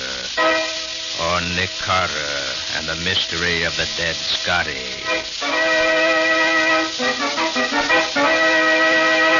Nick Carter, Master Detective, is featured in Street and Smith magazines. Lon Clark is starred as Nick with Helen Choate as Patsy. Original music is played by Lou White, and the programs are written and directed by Jock McGregor. Nick Carter, Master Detective, is presented at this time and over these same stations each week by the three great Linx home brighteners. Linx Clear Gloss Varnish, Linx Cream Polish, and Linx Self-Polishing Wax, created by Acme, America's great producer of Acme fine quality paints. This is Ken Powell speaking for the thousands of Linx dealers all over America and saying so long until next week. This is Mutual. The Linx Show, starring Nick Carter, Master Detective.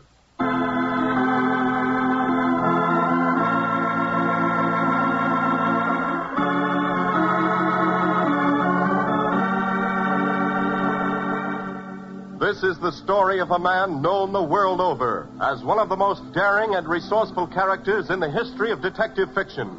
A man whose name has become a symbol of the triumph of right and justice over the sinister forces of crime and lawlessness.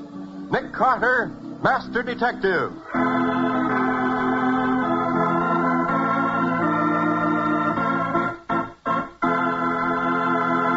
Today's exciting case, Shakespeare's Ghost, in which Nick Carter tracks a disappearing corpse and a ghost is accused of murder.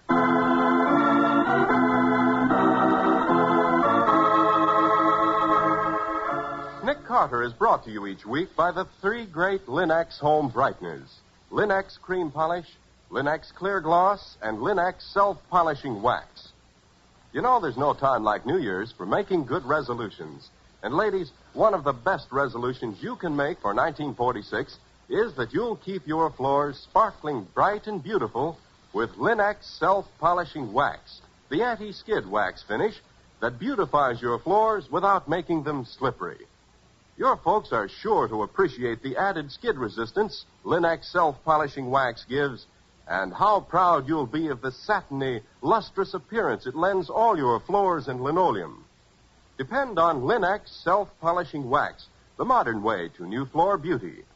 Ask your dealer for it by name. Linx Self-Polishing Wax, the anti-skid floor finish that wipes on in a jiffy, dries without tiresome rubbing. You'll find Linx Self-Polishing Wax at your nearest hardware, paint, or department store.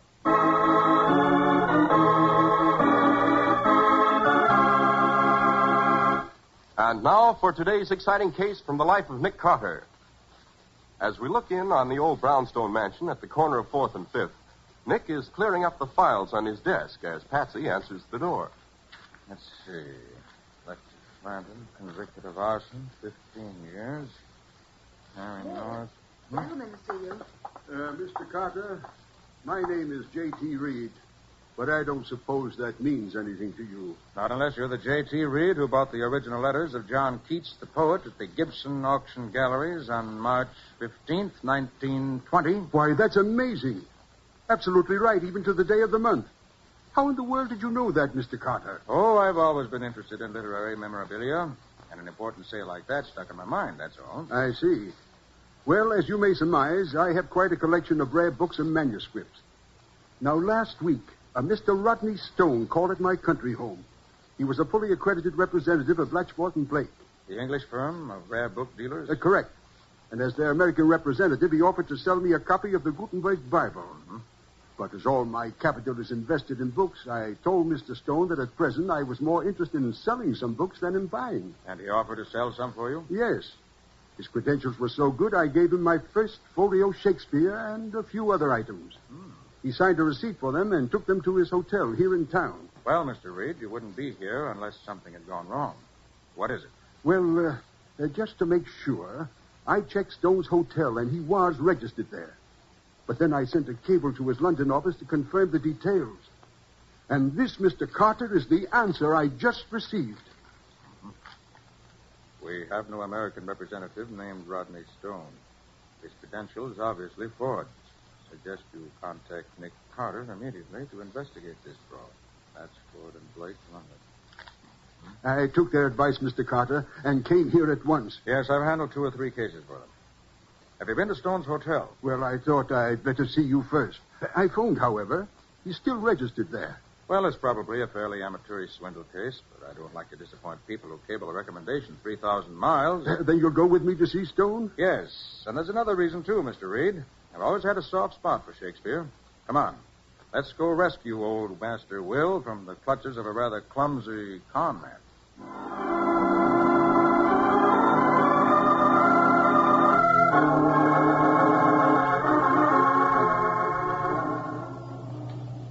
You say it was the first complete edition of Shakespeare's plays, Mr. Reed? Why, it must be 300 years old. 322 to be exact, Patsy. Wow. Folios were printed in 1623. And my copy is of special interest.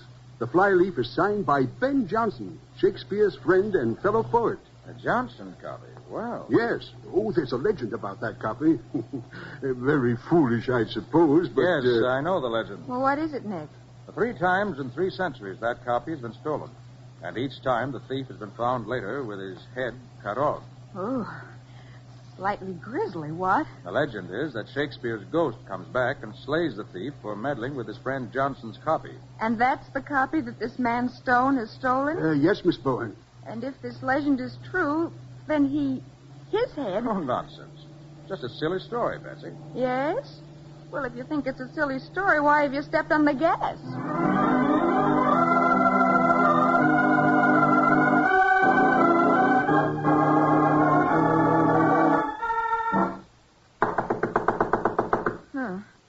Still no answer. I'll try it. Never mind.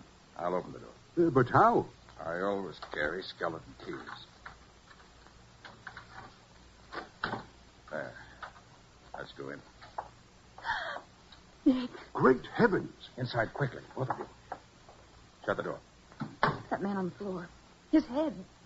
Just like the legend. I suppose that's Rodney Stone, Mr. Reed? It was. Oh, poor chap. Oh, just look at this room. There must have been a terrific struggle. Yes. Furniture overturned, blood all over, clothes almost ripped from the body. Oh, what a battle he must have put up to save himself. Well, one thing's certain.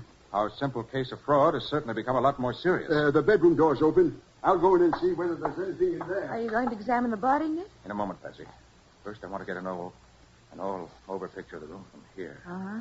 I often tell a lot just from standing in one spot, getting kind of a perspective on the crime. For instance, the position of the body, location of the bloodstains, and the way the clothes are ripped. Yes. It looks as if the ghost of Shakespeare has struck again. Mr. Carter, come in here, quick. Right with you. Look what I found on the windowsill here, Mr. Carter. Don't touch it. Let me see. A sword. A bloodstained sword. Yes. 16th century claymore. A 16th century sword. The thief's head cut off. Why, it all fits. Well, Mr. Carter, what do you think of the legend of Shakespeare's ghost now?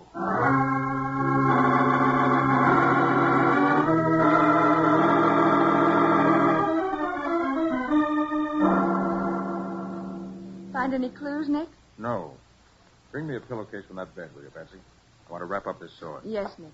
How do you explain it, Mr. Carter? I don't, yet.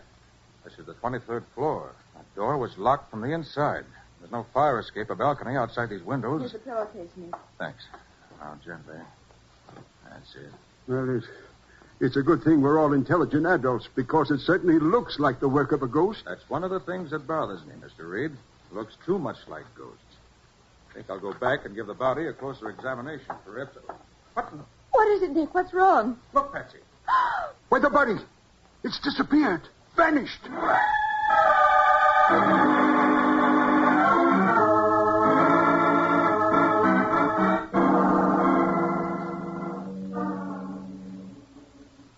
Hand me that microscope slide, Patsy. Here you are. Nick, why didn't you investigate the other rooms on the 23rd floor of that hotel when we found no one had been seen leaving the floor since we came up? You can't search people's rooms without their permission or a warrant. Besides, there's more than one way to skin a cat. And catch a murderer? Right. Now, I just want to check the blood cell structure from the stains on the sword. Well, how can you tell whether it was Stone's blood? Can't, but I can be sure it's human blood.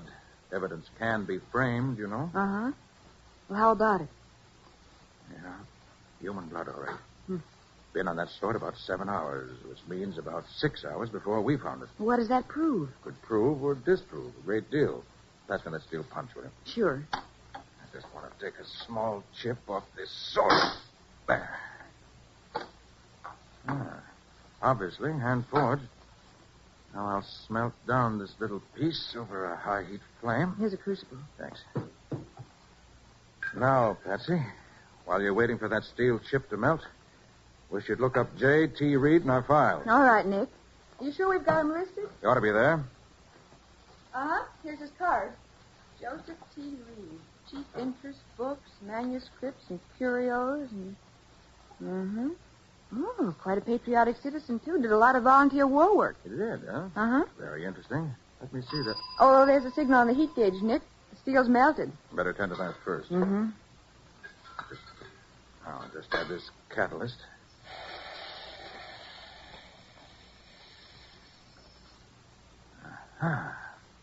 Just as I thought.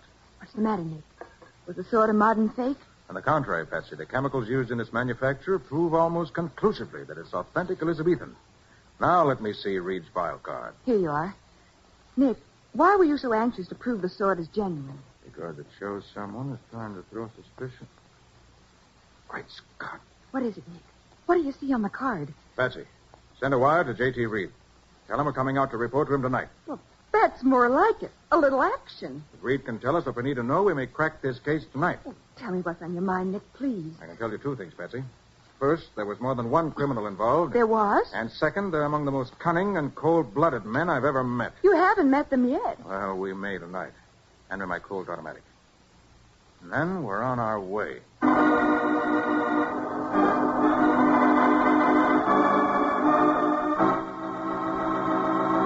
Well, a swindler murdered like other men before him who stole the same rare book.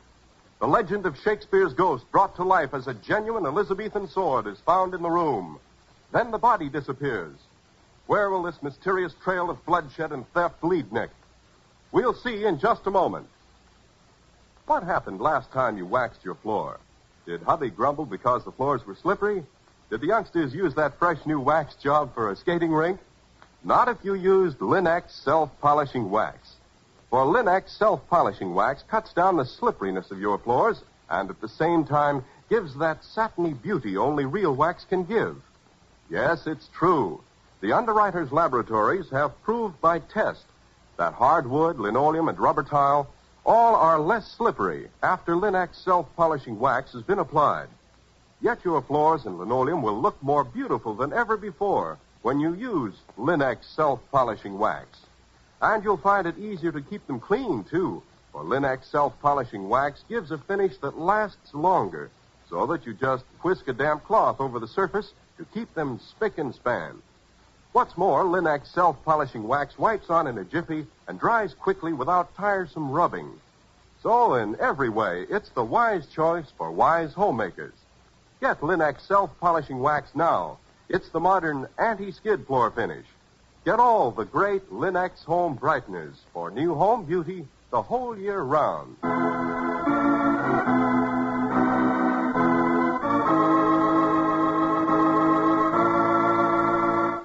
And now back to our story. Nick and Patsy are investigating a strange murder, a vanishing corpse, and the disappearance of a copy of a first folio Shakespeare. The entire crime seems to be linked to a legend about Shakespeare's ghost. They are now in a small suburban railway station waiting for their client, J.T. Reed. Nick, what do you suppose is keeping Mr. Reed? Oh, station master. Yep. Are you sure Mr. Reed got the wire we sent this afternoon? First, I'm sure. This here depots the telegraph office, too. Got your wire saying you was arriving on the 7:12 and send it right up to Mr. Reed. Can't imagine why he isn't here. It's almost 7:30. Well, anyway, Nick, we had a cozy place to wait during the shower. It was short, but awfully wet. I'm not interested in waiting anywhere cozily. I want to get going. Well, if he's supposed to be here, he will be. Real fine man, Mr. Reed. Humble-spirited. Works on bond drives. He even serves as a volunteer up to the county hospital. Well, here's a car now. It's Mr. Reed, Nick. Let's go, then. Thanks for your hospitality, station master. You're welcome. Oh, Miss Bowen, Mr. Carter. I'm dreadfully sorry I'm late. Oh, that's all right, Mr. Reed. Suppose our wire surprised you. No, it wasn't that. I had trouble starting my car. Couldn't even get it out of the garage till 10 minutes ago. Oh, no? Right this way. No. My butler Evans insisted on helping me. Every time I thought the motor was ready to run, he'd reach in under the hood to adjust something, and bang, it would stall again. Well, let's hope it won't stall on the way back. I'm rather anxious to see your place and your butler.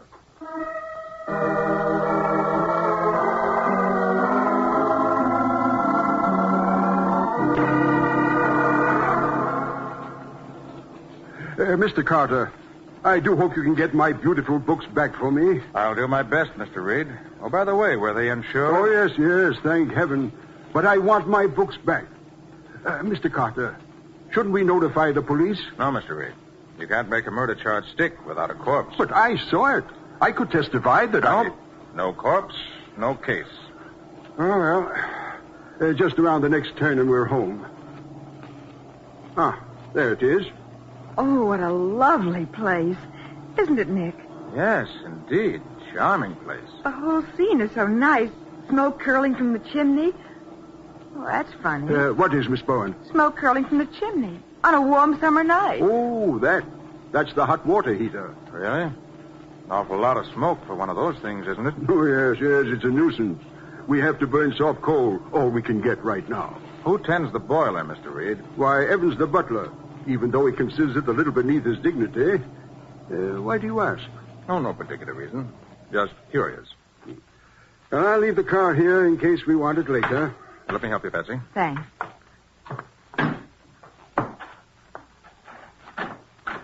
Good evening. Oh, good evening, Evans. Come on in, both of you. Thank you. Evans, this is Miss Bowen and Mr. Carter. They'll be staying the night. Very good, sir. Mr. Carter, the detective, may I ask? Yes, why? Nothing, sir. Nothing at all. Would you care to wash up, either of you? Oh, no, thanks. I freshened up on the train. I'd like to wash, please. Oh, but Nick, you... I know, Patsy. Yeah, I'll take you upstairs. Thank you. Meanwhile, Evans, will you show Miss Bowen into the library? The library, sir? Yes, the library. Perhaps Miss Bowen would like to see the garden. The hollyhocks are quite lovely now, and there's still enough light. I'll look at the garden in the morning, if I may. Oh, certainly. Show Miss Bowen to the library, Evans. Yes, sir. Very well, sir. The library. This way, please.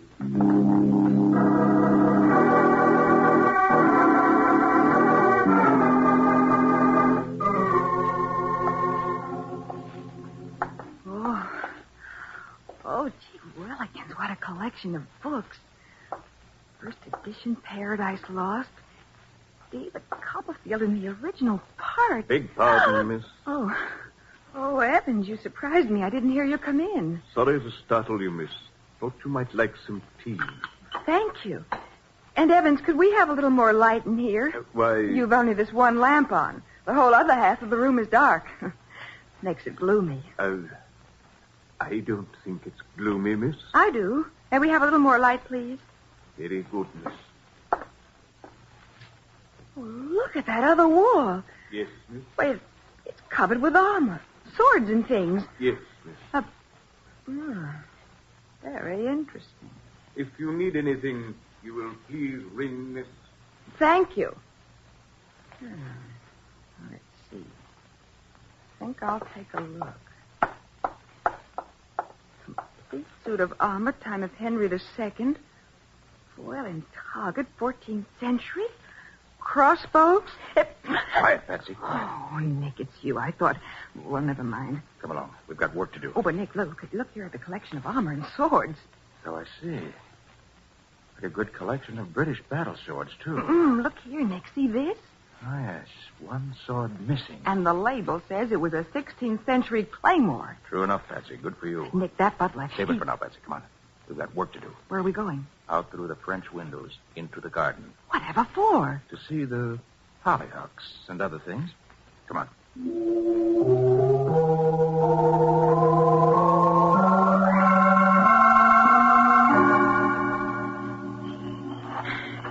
The hollyhocks are beautiful, Nick, but what do we want with flowers at a time like this? You'll see in a minute. You know, Nick, I just realized why you were so excited when you saw Mr. Reed's file card. You knew that curios meant swords and armor, didn't you? Oh, did I? Oh, I knew there was some reason why that butler was so anxious to keep me out of the library. He didn't want us to notice that sword was missing. Maybe so. We ought to nab him quickly, Nick. He'll make a getaway. Not just yet, he won't. Over here, Patsy. I found what I came out for. A door. A door to the house. Oh, but why come out here to find a door going back into the house? Unless I'm much mistaken, this is a door to the cellar. Oh, the cellar. Locked, of course. Well, a curious keyhole. Now, my pick lock was made for just such unusual locks. So let's see. Well, what do we want in the cellar, Nick? Patsy, when we arrived, you noticed smoke pouring from the chimney. And Reed said it was the hot water heater. Yes? Well, I made a point of going up to wash my hands. And the water in the hot faucet was only lukewarm. With all the smoke we saw, that water should have been boiling hot. I see. That means... That it's not the hot water boiler that's burning. Something else is burning in the cellar. Oh. Or being burned. There. Thought that would do it. Now. Wait till I turn on my flashlight. All right. Down those steps. Easy. Right. Oh, Nick, it's hot down here. Yes. And a big fire going in that furnace. You can see it's still glowing over there. Nick, that smell. It's like... You're right, Patsy. Afraid that's just what it is. Wait. Take this slice bar and open the furnace door. Oh, Nick. Just as I thought. Look, there's a toe of a shoe left. Yes. Unquestionably, one of the shoes we saw on the body of Rodney Stone. Oh, Nick, shut the door, please. Right. It all fits together, Nick. That butler. He probably overheard everything about Stone in the first folio of Shakespeare. Then stole the sword. Then followed Stone to the hotel and killed him. And, Nick, remember? When Reed came to the station, he said he was delayed because Evans kept stalling the car. Yeah. And Evans has charge of this cellar. And he thought he'd have time to burn the body. But our wire surprised him. He kept delaying Reed so we wouldn't get here too soon. Certainly hangs together, Patsy, but you... Oh, someone's coming. Wait, Patsy, behind this bin. Hurry. Okay. Nick, it's Evans. Quiet.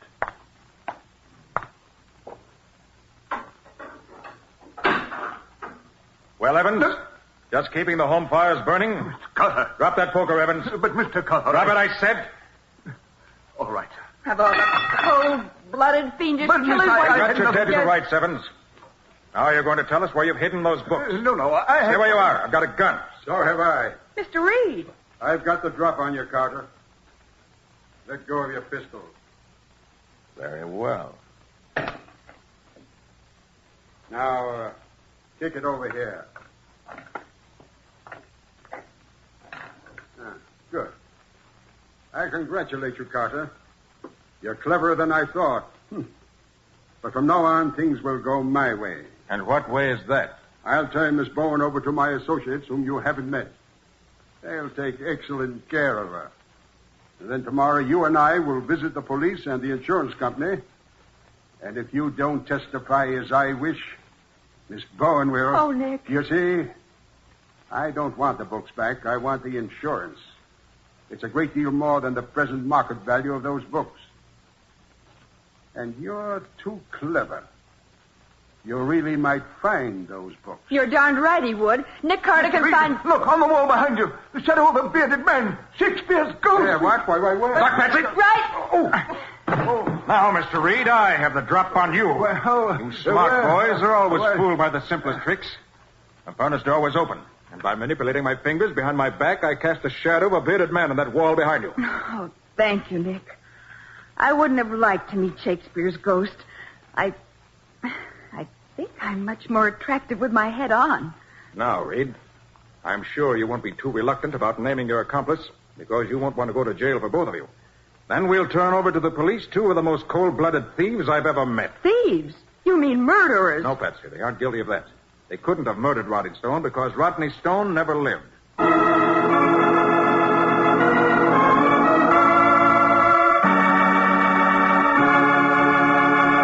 In just a moment, Nick will be back to give you the final details of today's adventure and tell you how he followed the mysterious trail of Shakespeare's ghost.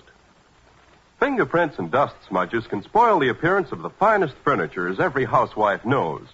Help your fine furniture to look its best always with Linex Cream Polish, the polish which dries hard with no oily surface film to attract those ugly smudges and finger marks. You'll find Linex Cream Polish, all the great Linex home brighteners, at hardware, paint, and department stores everywhere. And remember that your dealer is headquarters also for Chemtone, the miracle wall finish that has brought sparkling new beauty to 20 million rooms in American homes. Chemtone covers in one coat, dries in 1 hour.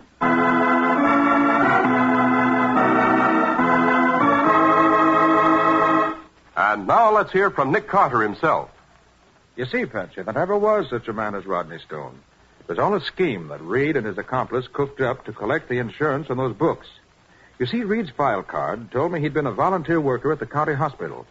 That's what excited me, because that meant he had access to the hospital morgue and the blood bank. You mean they stole a corpse? Right. Some poor, nameless pauper, probably. Oh. And they also took a couple of pints of blood from the blood bank. His accomplice took the body and the blood to the hotel in a trunk, hired 2 suites, and set the scene we saw in one of them. Meanwhile, Reed had sent his cable to London, knowing full well the answer he'd get. But why did he want you in on it? He needed a reputable witness to the murder and the theft. And then as soon as I had seen it, they had to get rid of the body at once to avoid a checkup. Oh, but how did the body disappear? The accomplice was hiding in a closet. When Reed called us into the bedroom to see the sword he'd planted there, his pal slipped out and took the body into the suite next door. Oh. He put it in a trunk, and as soon as we left, brought it back to Reed's house so Reed could burn it up. I thought Evans was the guilty one. No, Patsy, I was convinced Reed was lying when he met us at the station. He said he'd started only 10 minutes before, yet his car was wet. I remember the sudden summer shower. Right. The rain had stopped 15 minutes before, which meant that Reed himself had delayed along the road in the shower so that cremation would be over before we got back to the house. Yeah, but Nick, when we were in the cellar, it was Evans who came down to see if the body were consumed. Patsy, Evans told me that he knew nothing of the swindle Reed had planned until he accidentally found him putting the body in the furnace. And then, having been with Reed's family for years, he loyally did what he could to help him out. Oh. Nick, why didn't you try to trace the body when it disappeared? Because I had a strong hunch that there was something phony about the murder. And I felt sure I could catch the crooks another way. Looked awfully real to me with all that blood around. That was one reason why I suspected his genuineness. If the man had been killed as we were led to believe he had, he would have dropped on the spot. And there'd have been no blood in the far corners of the room. No, Patsy, there was too much blood in too many places. Why, of course. What's more, the body was too dramatically arranged. Murdered people usually sprawl in almost ludicrous and unbelievable positions. But the clincher, Patsy, was the corpse's elbow. Oh, Nick, what could you tell from an elbow? Patsy, you recall that the blood analysis showed the blood was at least 6 hours old? Uh-huh. Well, when a body lies as long as 6 hours in one position, immediately after death, gravity causes the blood to settle into the parts of the body touching whatever it's resting upon. As a result, the skin becomes purplish at that point. Well, the corpse's bare elbow was touching the floor, yet there was no sign of any purple color, which meant something was not as it should be. Well. Work for Nick Carter and learn while you earn, I always say. And so do I. What's next week's adventure going to be, Nick? Well, Ken, next week I have a rather unusual story for you.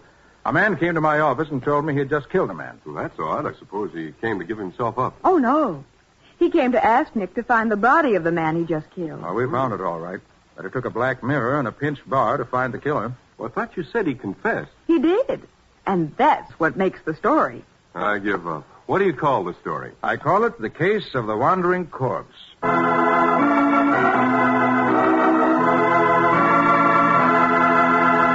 Nick Carter, Master Detective, produced and directed by Jock McGregor, is copyrighted by Street and Smith Publications, Incorporated.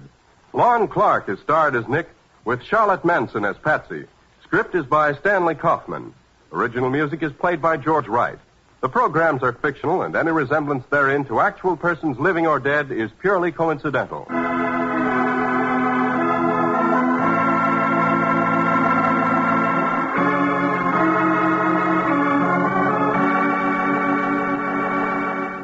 Nick Carter, Master Detective, is presented at this time and over these same stations each week by the three great Linex home brighteners: Linex Clear Gloss, Linex Cream Polish, and Linex Self-Polishing Wax.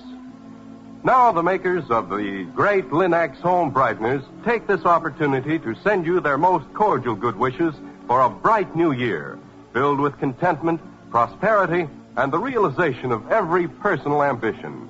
May 1946 be the best year you've ever known. This is Ken Powell speaking for the thousands of Linex dealers all over America and saying so long until next week.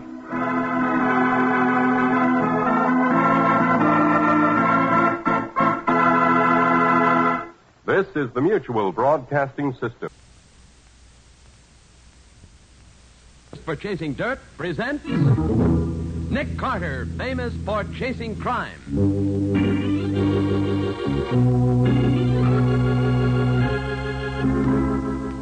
Every week at this time, two great names are joined as Old Dutch Cleanser brings you one of the most resourceful and daring characters in all detective fiction, Nick Carter, Master Detective.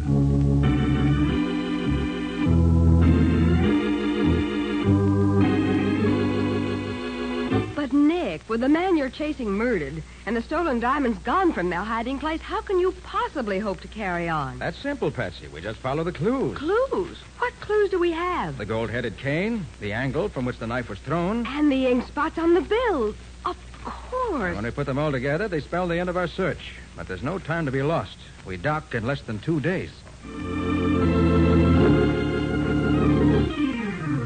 Now, the case of the gold-headed cane.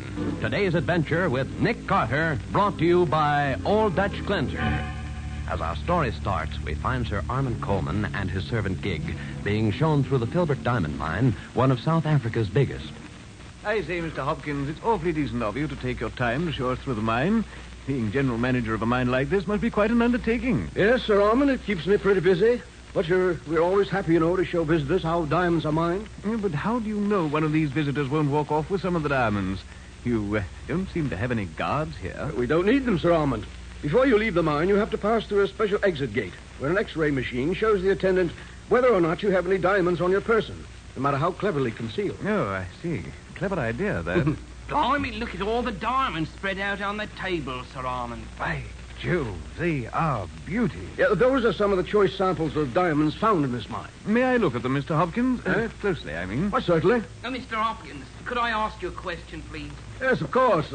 What is it, Gig? This picture here on the wall, is that the mine we've just been through? Yes, Gig, it is. You see, we came in here, went down through this way, then turned here, came back along here. We're now standing in this room here. Blimey, we've had some walk, ain't we? Where's this exit gate you've been telling us about? Well, you see this passage leads out of this room? Well, the gate is right here, just around the corner. Oh, yes, sir. Thank you, sir. That sure is some map. Well, Sir Armand, you ready to leave? Yes, thank you. Through this way, please. This has been a most instructive... Oh, confounded my ankle, and I dropped my cane again. Oh, I'll get it, sir. Oh, here it is. Your ankle hurt much, sir? No, it's all right, Gig. Let's get on. Your bad leg troubling you, Sir Armand? A little, yes. Must be this long walk we've had. Well, here we are. Here's the exit gate. You go first, Gig. Yes. Stop under the archway until the attendant says he's satisfied you're not carrying any diamonds out. Oh, yes, sir. Glad I didn't try to get away with nothing near. Okay, you can get it, sir. Oh, yes, sir. Couldn't find nothing on the old gig, eh? You next, Sir Armand, if you will, please. Of course. There's a queer sensation. I'll hit my ankle again. Here, I've got the cane, Sir Armand. I'll keep it till you come out, eh? Very well, Gig. You're all right, sir. You may go. Thank you. You have to go through this too, Mr. Hopkins? Oh, yes, indeed. Everyone does from the owner down. Take no chances on anyone. Okay, Mr. Hopkins. Well, Sir Armand, that's about all. Been very interesting, I assure you. Thanks no end, Mr. Hopkins. Been just fine, Mr. Hopkins. We go out this door here. That's right. You'll find your car just outside. Goodbye. Goodbye, and thanks again. Did you get those diamonds, Sir Armand? I certainly did. The trick worked like a charm. And Mr. Hopkins will never know I got the idea from one of the stories he told us. That's good, sir. Come on, Gig. Let's get back to the hotel and pack. In 12 hours, we can be on the boat, headed for the States, and a life of luxury.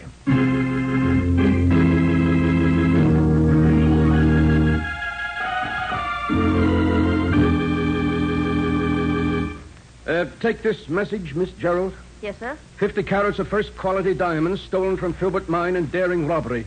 Suspect believed to be on boat bound for United States. Lost discovered in checkup late this afternoon. Famous American detective Nick Carter called in on case. Have you got that, Miss Gerald? Yes, sir? See that it gets out at once. All news service.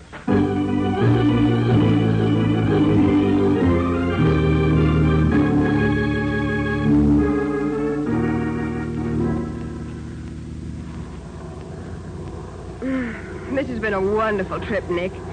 Except for this cold of mine. Oh, poor girl. You know, it's the first time I've made a transatlantic crossing by plane. Yeah, I don't mind taking time for a trip like this. Particularly when it's at someone else's expense. You know, from what John Filbert said... Filbert is the owner of the diamond mine, Nick? Yes, I met him at a convention some years ago. Uh-huh.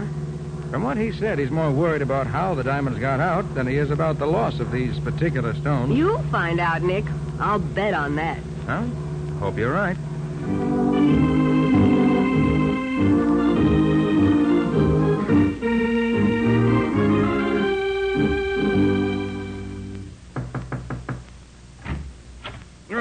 Come in, Hopkins. Yes, Mr. Filbert? Nick, this is Charles Hopkins, our general manager. Pleasure, Mr. Carter. He was the one who showed this man Coleman through the mine the day the thefts occurred. Oh, yes. Mr. Hopkins, Mr. Filbert here tells me you're sure Coleman is the man who got away with the gems. He must be, Mr. Carter. Our display table is checked every night, you see. So when we missed the stones, we went back over every visitor for that day. Mm-hmm. The only one that presented anything out of the ordinary was Coleman, who dropped his cane as he went through the exit gate. So we figured the cane must have something to do with it. Very probably. Well, if Coleman secreted the stones in his cane, he must still have them with him. I think the best plan will be for Patsy and me to fly directly to the ship he's sailing on and see if we can find them. So if you will radio the skipper that we're coming and give me a full description of the man and his servant, we'll be on our way. Before you go, Nick, I want to give you a small retainer to cover your expenses at least. You have the money, Hopkins? Yes, sir, right here. Two $500 bills. I have to apologize, Mr. Carter, but I accidentally spilled some red ink on the corner of them while they were on my desk. Oh, that doesn't matter, Mr. Hopkins. Thank you. Now, let's get on with the details. We have to reach Coleman's ship before it docks, and we haven't too much time.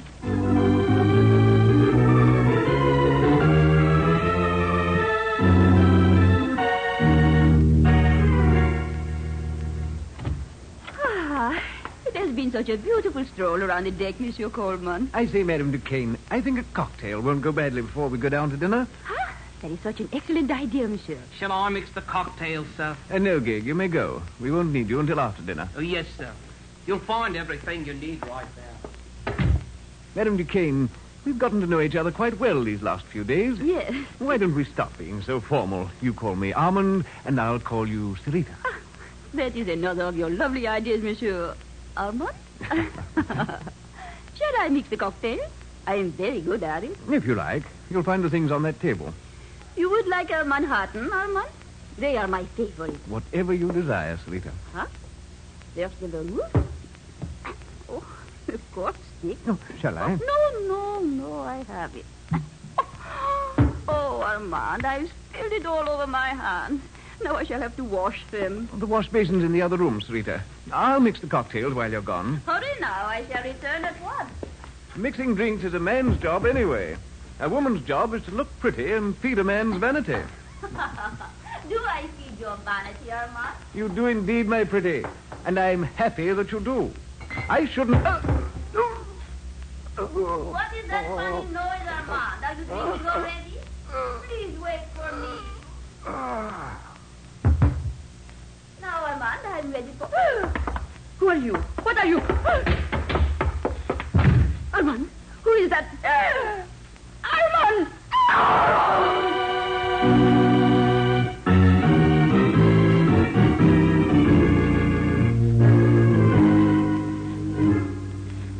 You made good time, Mr. Carter, but even so, you're too late. Too late? For what? To talk to Coleman. He was killed a half hour ago. Killed? How? A knife in his throat. The woman who was with him when it happened reported it to me. She said she was washing her hands in the dressing room when she heard a funny noise. When she came out, Coleman was lying dead on the floor. Did you see anyone else? Yeah, there was a man in the room. But he dashed out when he saw her. She said she wouldn't know him again. She was so scared. This is something I hadn't counted on. Look here, Captain. I want something done about this man Redding. I'm busy just now. Drop in later, won't you? I want action now. 2 days ago, this Redding moved my deck chair to one side and put his own chair where mine should be. He insults me. I'm too busy to do anything about that now, sir. Now come back this evening, will you? Yeah, all right. But I'll poke this guy Redding right in the snoot if he doesn't. Sorry, Mr. Carter. Just one of the things in a captain's life. Yes. Well, shall we take a look at Coleman's cabin? I'd like to get started on my investigation. Perhaps what I'm looking for is still here.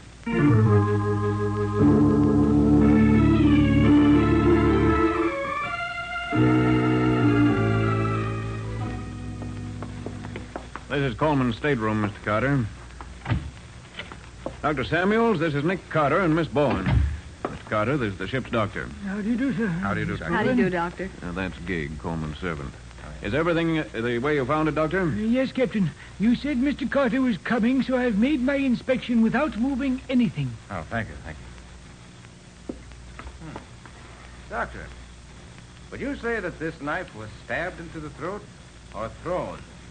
Well, I did think that it was a peculiar angle for a stabbing, but throwing hadn't occurred to me. You find anything on the knife, Nick? The handle seems to be clean. No prints. Gig, where were you when Coleman was killed? When Sir Armand and the lady came in after they'd been walking on deck, he told me he wouldn't need me till after dinner. So I went out and talked to a man I met yesterday. When I came back, the captain and the doctor was here. I verified that part of it, Mr. Carter. Looks as if Coleman was mixing a drink when he was killed, doesn't it? That's what Madame Duquesne told me when she was the one who was with him at the time. Oh, I see. If he was standing there at the table where the drinks are, the knife must have been thrown through the window, judging by the angle at which it entered his throat. Yes, you're certainly right about that, Mr. Carter. Oh, Patsy, do you see that gold-headed cane Filbert told us Coleman carried? Yes, it's standing over there in the corner. Ah, good. You want it? Yes, please. Have you seen that cane before, Mr. Carter? No, but I've heard about it. Here, Nick. Thanks. Imagine this head comes off. Well, there must be a catch here somewhere. That does it. Why? Well, inside we find the motive for the killing. You mean the diamonds? I mean, the diamonds are gone. You expected to find diamonds in the head of the cane? I did, Captain. When Coleman left South Africa, he had about 50 carats of flawless diamonds hidden there. It's empty now. So I should guess that the killer has taken the stones. Then all we have to do is search the ship, find the diamonds, and arrest whoever has them as the murderer. Yes, you could do it that way, Captain, but maybe I can save you some time, if I can do a little figuring. You know, Mr. Carter, there's one thing that puzzles me about this. Yes? What's that, Doctor? Well, the woman who reported the killing, Madame Duquesne, said she came to the captain's office immediately. Now, allowing for the time it took her to get there and the time it took me to get down here after that, the man should have been dead about 20 minutes. But I found that he'd been dead at least an hour. Is that so? Yes. I wonder why she waited over half an hour before reporting the murder. Yes, Patsy. I wonder, too.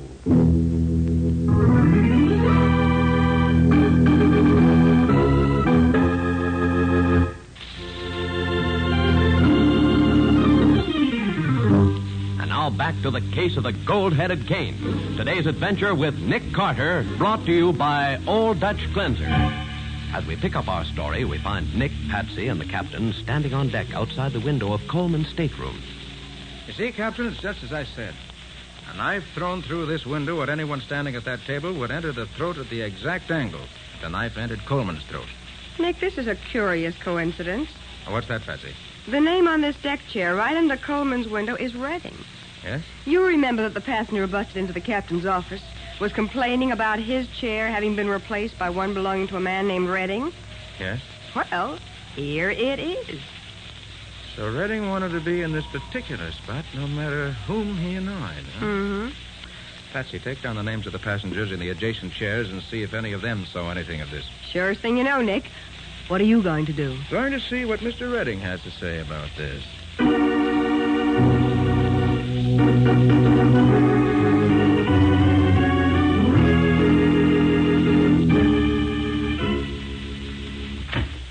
Well? Pardon my intrusion, Mr. Redding. Just curious to know why you changed your deck chair from wherever it was to the position it now occupies. They put my chair in the wrong place to begin with. What's it in your life? I'm acting on behalf of the captain. His chart doesn't show your chair in its present position. I can't help that. That's the spot I was promised. Mr. Redding, do you happen to know a man named Sir Armand Coleman? Coleman? Coleman? Yes. Never heard of him. Oh, I see you have a burn on the palm of your right hand, Mr. Redding. Been working recently? What I have on the palm of my hand is no concern of yours. Quite correct. I was just curious to know if you got it by practicing knife throwing. Knife? Get out of here. Get out. I've had enough of this. Very well, Mr. Redding. Oh, by the way, did you hear about the murder on board a while ago? Murder? Mm-hmm. I'd like to know what you're getting at with all these questions. You suspect me of the murder, perhaps? I was going to say, when you interrupted me, that I'm about to make a very interesting call. I'm going to call on a woman who saw the killer and says she can identify him. So long, Mr. Redding. See you later.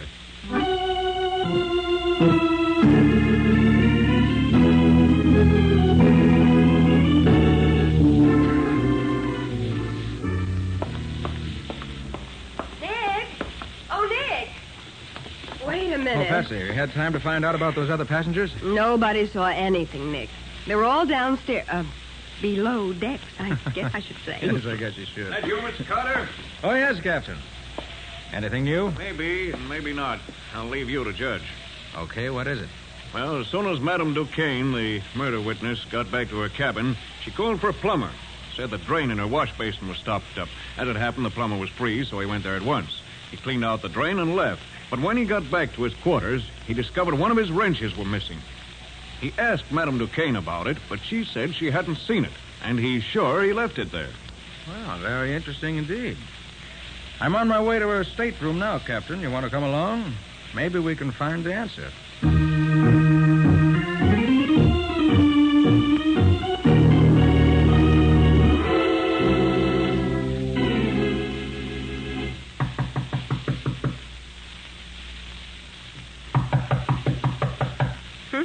Guess Madame Duquesne isn't at home. Well, I think we better get in and have a look at her room anyway. I have a key, Mr. Carter. I'll let you in. Thanks. All right, Patsy. See if you can find the wrench. I'm sure it's hidden somewhere here. Right. What makes you so sure Madame Duquesne has it, Mr. Carter? I believe she stole Coleman's diamonds. Then tried to find a safe place to hide them. She got the idea of putting him in the wash basin drain, so she sent for the plumber. Watched what he did, then stole one of his wrenches, and when he was gone, opened up the pipe again and hid the diamonds inside. Oh, why didn't she just put them down through the drain in the basin? Too big to go through the strainer, I should say. Nick, Oh. I found the wrench. Good. It was under the mattress. Now, suppose we have a look at that drain. Right. Well, hurry up, Nick. I can't wait. Oh, just a minute, just a minute.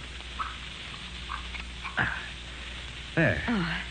And look at these, Captain. What? Well, magnificent stones, aren't they? Why, there's a fortune there. What are you doing in my room? Looking for diamonds, Madame Duquesne, and we found them. Madam Duquesne, you're under arrest for the murder of Sir Armand Coleman. No, I did not kill him. But you did steal the diamonds, didn't you? Yes, I admit I took the diamonds. When I came out of Coleman's dressing room, I saw a man standing there with Coleman's cane in his hand. When I spoke to him, he dropped the cane and disappeared. And you got curious, examined the cane, and found the diamonds. Yes. I could not resist them. I hid them here in my room.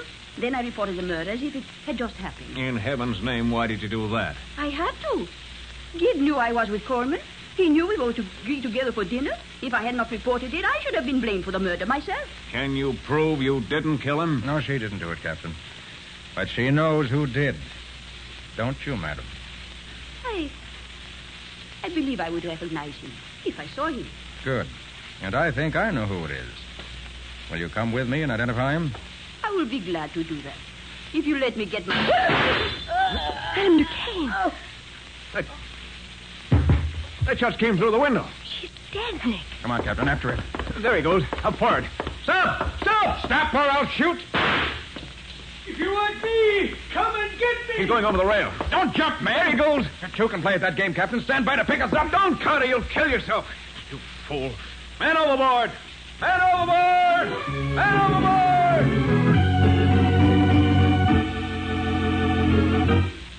Well, it takes a brave man to dive into the ocean as Nick did, but Nick is never the man to let a criminal get away from him. In just a moment, we'll hear the conclusion of today's story.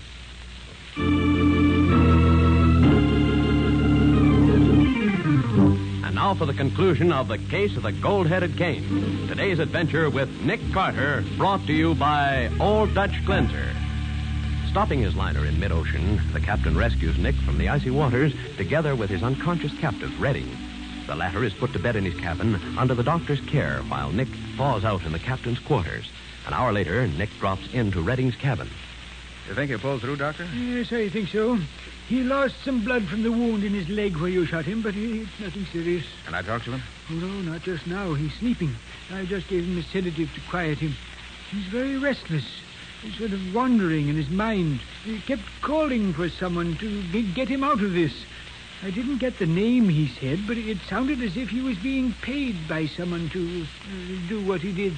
Well, that's a new angle. I think I'll have a look through his things. If there's anyone else mixed up in this, I'd like to know who it is.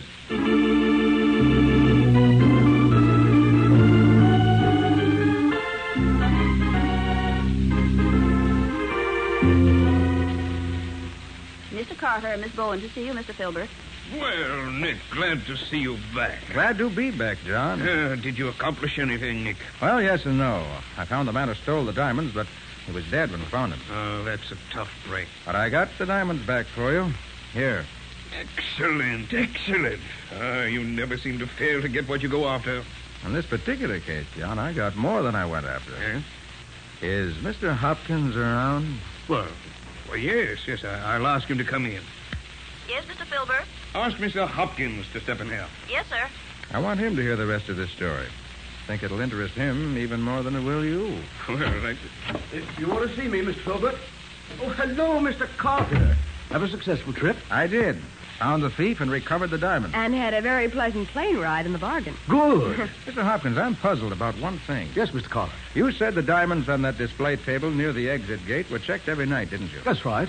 As I understand, these diamonds were stolen about noon. Correct, sir.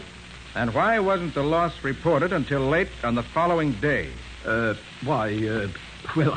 I thought that... It was to give the thief a chance to get safely aboard the boat that sailed for the States that evening, so he'd be out of the country before the loss was reported, wasn't it? See here, Carter. Are you accusing me of something? John? Yes, Nick. When I was here before, Hopkins gave me 2 new $500 bills as a retainer, remember? Yes, I recall that. And he apologized because he'd spilled red ink in the corner of them. Yes, I recall that, too. What would you gather when I show you these 5 new $1,000 bills that also have red ink spilled on them in precisely the same places? See here, Carter. Be quiet, Hopkins. Go on, Nick. Where did those 5 bills come from? I found them in the stateroom of the man named Redding. The man who killed the diamond thief, Coleman, and tried to steal the stones from him. I don't follow you, Nick. Well, here's what I think happened. Sit down, Hopkins, and be quiet. Why, John? I believe Hopkins allowed Coleman, who was really an international jewel thief, to steal the diamonds from the display table. Probably even suggested the idea to him in some way. They let him pass them through the X-ray machine by getting away with that phony cane trick. See here, Carter. Then he hired Redding, another international crook, to kill Coleman and get the stones away from him. He paid him these bills, which I found in Redding's cabin. You can't prove a word of that, Carter. That is pretty complicated, Nick. What would Hopkins get out of it? He and Redding would undoubtedly split the proceeds. The $5,000 was advance expense money. Hopkins could have identified Coleman as the thief. But as Redding would have the jewels, they'd not be recovered. So Hopkins is in the clear. Redding is in the clear if he's not called for the killing, and Hopkins and Redding split the proceeds when they sell the gems. All that deduction based on a blot of red ink. It proves nothing. Your fingerprints on the bills will furnish all the additional proof necessary. Fingerprints? Yes. New bills take fingerprints excellently, Mr. Hopkins. All right, Carter. I admit it was all worked out, just as you figured it. Hopkins? You? But, Nick, you haven't accounted for that woman who actually took the diamonds away from Coleman. Where does she come in? She doesn't, Patsy. She just happened to run across the stones and, being an opportunist, took them. Oh. Well, Nick, I don't know how to thank you for what you've done. You've not only caught a thief and returned my jewels to me, you've also exposed another thief who might have gotten away with far more than this if he hadn't been found out. You know, Hopkins, this is just another illustration of the old adage. There's no such thing as a perfect crime. Crime doesn't pay. Ever.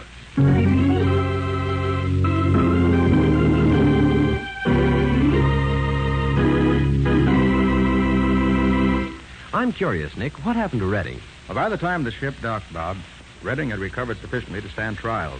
And later, he was executed for what he did. Well, he certainly deserved it. It was a cold-blooded murder. Nick, it's about time to look into the adventure that Old Dutch Cleanser's going to bring us next week. All right, Bob, here it is. It's the story of one of the most unusual rackets and crime I've ever encountered. Unusual is right. It terrorized a whole city. And Patsy speaks from first-hand experience. Uh-huh. But to go on, Bob. This case included a murder on a dark street, a deserted warehouse. The telltale marks of tires in an alley, a masked man whom they called the boss. And that's enough for now. What do you call this story, Nick? I call it A Case of the Persistent Beggars. Nick Carter, Master Detective, is presented each week at this time and over these same stations by the Cudahy Packing Company, makers of Old Dutch Cleanser.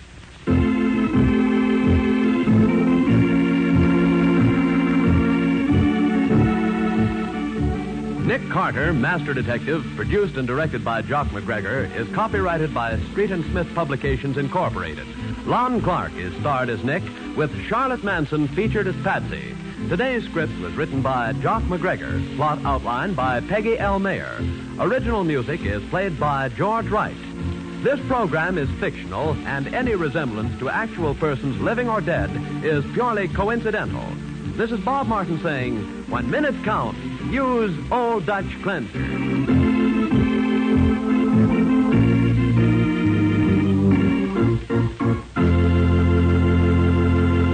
This is the Mutual Broadcasting System.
the matter? What is it? Another case for Nick Carter, master detective.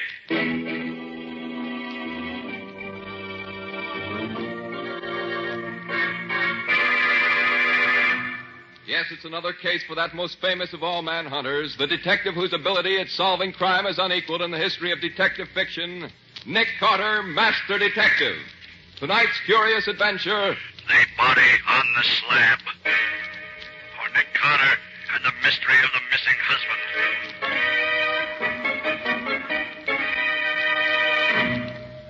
But, Mrs. Wallace, people disappear every day in a big city like this. Such things are really no concern of mine. They're a matter for the police. But, Mr. Carter, it isn't just anybody who's disappeared. It's my husband. I'll pay you anything to find him. Well, I suppose it can do no harm to listen to the story. All right, Mr. Burnett. Where was the last place you saw him?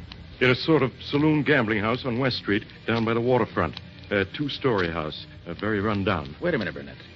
That wouldn't be the place that's run by a one-legged soldier they call Bill. Oh, so you know it, do you? Certainly do. By reputation, at least. Here. I want you to look at this picture. You recognize it? Yes, that's the place I'm talking about. I thought so. Mrs. Wallace, I'll take the case. Oh, Mr. Carter, I knew you would. Yes, I have a score to settle with that old rat with a wooden leg, and this may be my chance to do it. All right, Mr. Bennett. Let me have all the details. Well, Vernon, that's Vernon Wallace, my friend, Vernon and I had been making a night of it, and we ended up at this Bill's place. How did you happen to go there? Well, Vernon had heard that it was a great place for a fast poker game, and he was determined to try it. I'd heard it was a pretty tough place, and I attempted to talk him out of it, but I couldn't do it. So about 1:30 or 2 o'clock this morning, we went down there. We were the only ones there. To make a long story short, Vernon and that old guy who owns the place got into a game, and no matter what the old guy did, Vernon won. I was afraid for him in a dive like that, and I tried to get him to quit and go home with me. But he refused. He told me to get out and leave him alone. And Vernon hasn't been home since then. And he hasn't been seen anywhere since then. I'm afraid that he never left that place alive. Well, I see. The place to start looking for clues is certainly the Old Soldier's Tavern. I'm going down there tonight. I know enough tricks with cards so that I can be sure of winning. And maybe old Pegleg will try to treat me as he treated Vernon Wallace.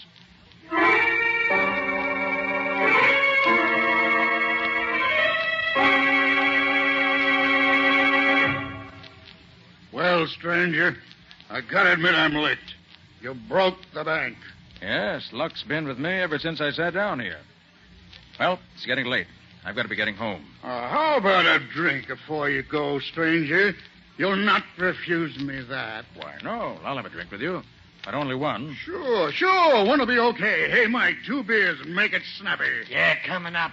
You won all my money tonight, stranger, but I don't harbor no ill feelings. Nice of you. You won fair and square, and that's all there is to it. Here's your beers. Here you are, stranger. Drink hearty. Can I see you a minute alone?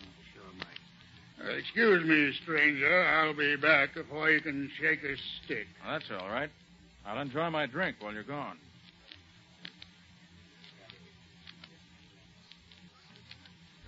Stranger, Mike and I've taken a fancy to you. We don't want no harm to come to you. Look, why don't you stay here all night? Mike's got an extra bed upstairs he'd be glad to let you have. Then tomorrow you can go home and nobody'll bother you. Well, if you let me pay for the use of the room and bed, I believe I will stay. Good, you're a smart man, but we couldn't take no money for doing you a favor. Here, Mike, show the gentleman his room. Yeah, sure. Will you follow me, mister? Sure. Go ahead. I want to get to bed. I'm tired all of a sudden. Give me your arm, mister. No. I'm all right. I don't need any help. Well, I'll come along just to be sociable. I don't want to be sociable. I just want to go to sleep for this one. Well, here's your room, mister. I'll leave a candle on the table for you. Okay. Thanks very much. Good night, sir. There you are, stranger. Sleep tight. Yeah. We'll see you later. Yeah, we'll see you later. Yeah, I'll see you later. Good night. I gotta go to sleep. I'm awful tired.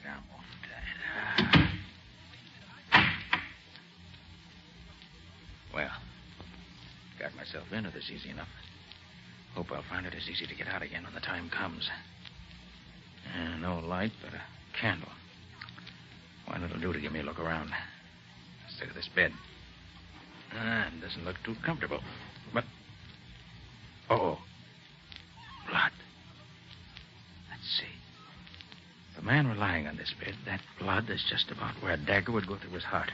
If the man were drunk enough or had been drugged, he'd never know what hit him. Well, let's look a little around here.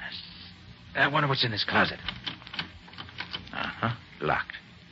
Well, that won't keep me out long. Not as long as I still have my keys with me. Try this one. No. This one does it. Well, this is interesting. Old clothes. Here's a vest with blood on it. And here's a shirt and a jacket. Both of them bloody. Unquestionably, these came from some of the victims.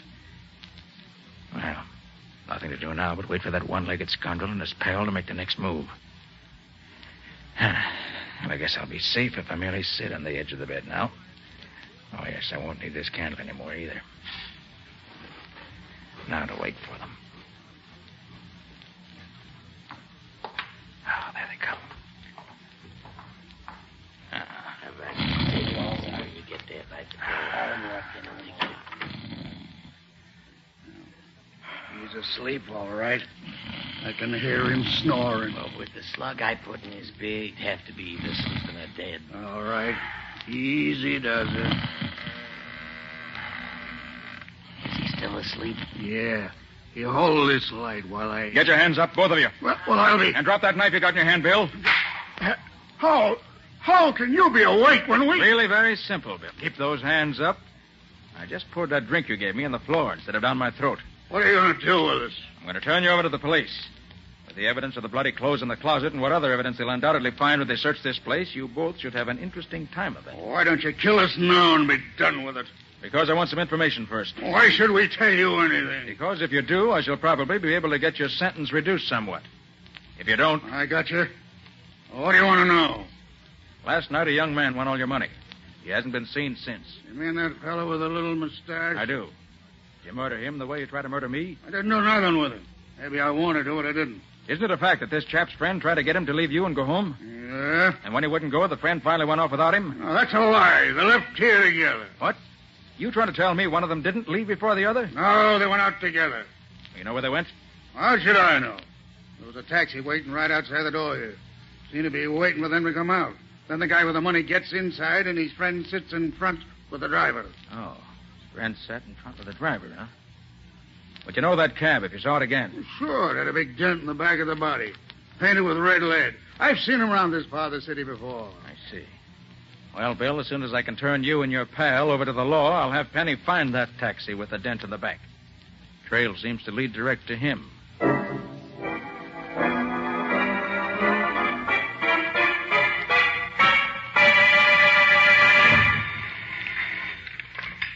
Nick Carter's office. Oh, hello, Patsy. Is Penny there yet? Penny? Who's Penny? Oh, I forgot, Patsy. You were away yesterday when all this happened.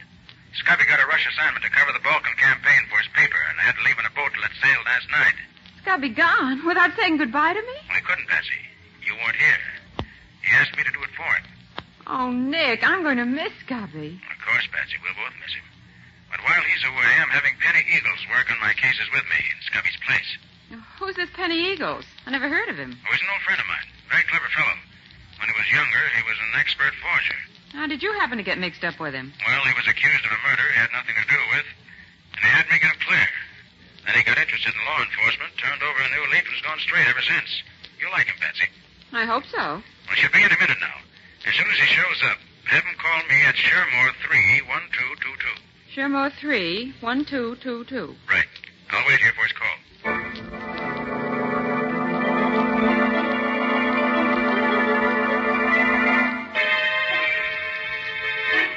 You're right, Penny.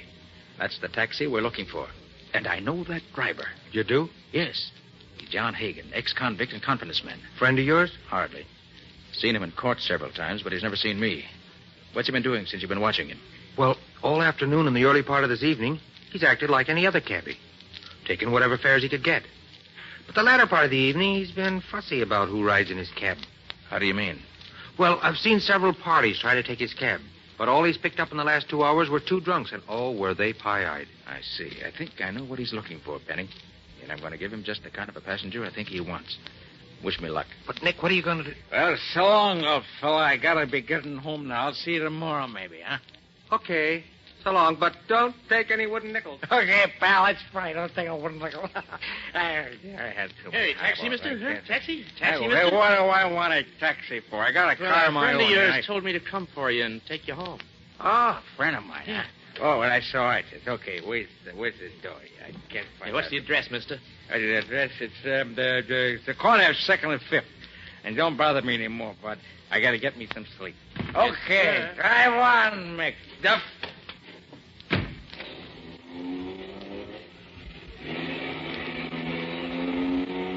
And now, I'll wager it won't be toward 2nd and 5th. Wait a minute. What's that smell? Perfume? No. That's ether. So that's the stunt. Picks up drunks who are too far gone to know what's happening, then doses them with just enough ether to put them soundly asleep. Well, it won't happen to me. If I open one of these windows a little bit, that'll keep the air clear. There. Now, Mr. Hagen, the next move is up to you.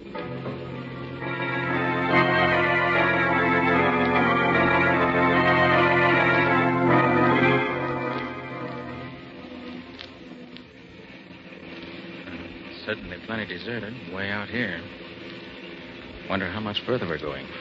But I better get this window shut again so he won't suspect anything.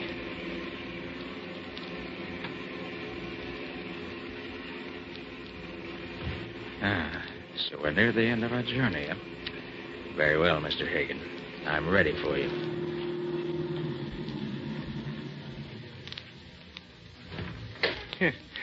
Sleeping like a babe, ain't you? Well, let's see what you got in your pockets. Then I'll dump Make you out. a move, Hagen, and I'll blow your brains out. Who the deuce are you? I'm a detective. See this? Oh. Well, what you want with me? I wanted to find out what your scheme was, and I found out. Now I want you to tell me about the man you picked up at Peg Leg Bill's Tavern down on West Street last night about 3 o'clock. Well, I don't know nothing about it. Oh, no? Look, you waited for him outside of Bill's place. He rode in back, and his companion rode up front with you. During the ride, you gave him ether through that devilish device you've rigged up in this taxi of yours and made him unconscious. Yeah, if you know all that, why do you ask me, huh? Because there are 2 things I don't know. And if you want to avoid further trouble, my friend, you'll tell me. Now, first, who was the man who rode up front with you? I don't know. No? No. Well, I've done a few odd jobs for him in the past, but... Well, I don't know his name. They call him the captain. He made a deal with me early last night to be outside of Bill's place about 2:30 this morning. Can you describe him? He's sort of an ordinary guy. About my size, maybe. Well, he's kind of good looking if he didn't have a hunk out of one ear. Burnett. Now, what did you do with the man who was in the back? Well, after I quieted him, we took him to a friend of the captain's, other side of town. What was the address to which you took the body? Hey, there wasn't no body. He was just as alive as you or me. Well, we took him to 14 Wanton Place. Left him there. All right. Get back in your cab and drive me to 2nd and 5th. And I'm through with you, unless you've lied to me. If you have, keep out of my way, or you'll go to jail for life.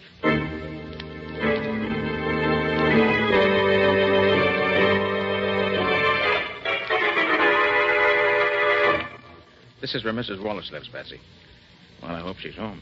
But, Nick, what do you expect to find out here? I don't know, Patsy. The thing that puzzles me about this case is why Burnett wanted to do away with Wallace. The bell, will you? Mm-hmm. It wasn't the money that Wallace won that tempted Burnett, as he could have taken that while Wallace was unconscious. No, there's a stronger reason. Then you hope Mrs. Wallace can throw some light on it. I hope so, Patsy. If she can only help me that way. Oh, hello, Mr. Carter. Won't you come in? Thank you, Mrs. Wallace. May I present my assistant, Patsy Bowen? How do you do, Miss Hello, Wallace? Mrs. Wallace. Please sit down. Thank you. Thank you. Tell me, Mr. Carter, have you found out anything about my husband? Well, nothing definite, I'm sorry to say. We have learned, though, that he fell into bad hands, but we don't know what happened to him after that. Arthur assured me you'd find out the truth if anyone could. Arthur? Oh, you mean Mr. Burnett? Yes. Yes, he's been so kind to me. He's done so much to cheer me up. Well, except for his kindness, I'd have gone crazy. You've known him long, Mrs. Wallace? All my life. We were brought up together. And then, too, he and my husband have been business partners for, the best of friends for years. You think a great deal of him, then? Yes, indeed. Mr. Carter, at one time, before I met Vernon, I would have married him if he'd asked me. Then I met Vernon and really fell in love with him. But even after I married Vernon, Arthur continued to be my best friend.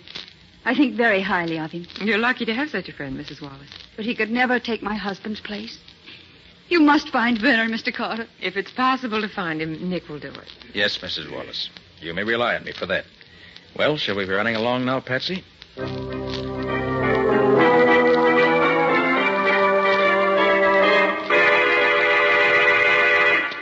Where did you say you're calling from, Penny? I'm at a pay station near the house where Hagen left Wallace that night. It's owned by a queer old character they call the Weasel. He works in a crematory about a mile down the road. I see. Well, Hagen's story seems to be straight enough. A couple of guys in a saloon near here says they saw the Weasel and another guy carrying a man-sized bundle into the Weasel's place about daybreak a couple of mornings ago.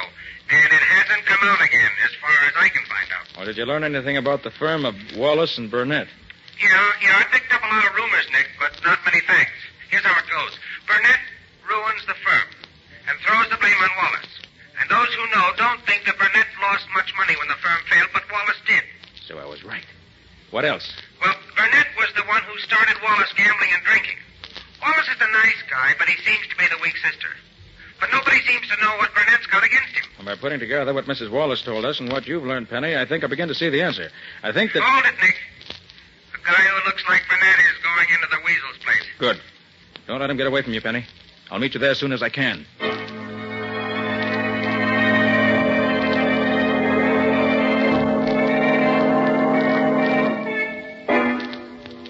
Yep. You're right. You're right, Nick. They did bring that casket here to the crematory. I thought they would. But I wish I could get closer and see what they did with it after they carried it inside. Look, Nick. That window over there is open a little. Huh? Maybe we could hear something from there. Good idea, Penny. Come on. But quiet. Yeah. But, Weasel, are you sure they won't be suspicious? Not a chance, Captain. That's why we're doing this tonight.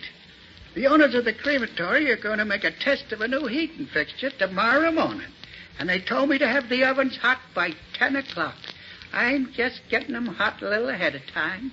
What do you use when you make a test like that? Well, they sent me the body of a dead calf. It's over there in the closet. Yeah, but the test we're going to make tonight will be even better, eh, Captain? Yes. How does this thing work? Oh, simple. The body's laid here on this slab and strapped down the way you saw me fix this fella.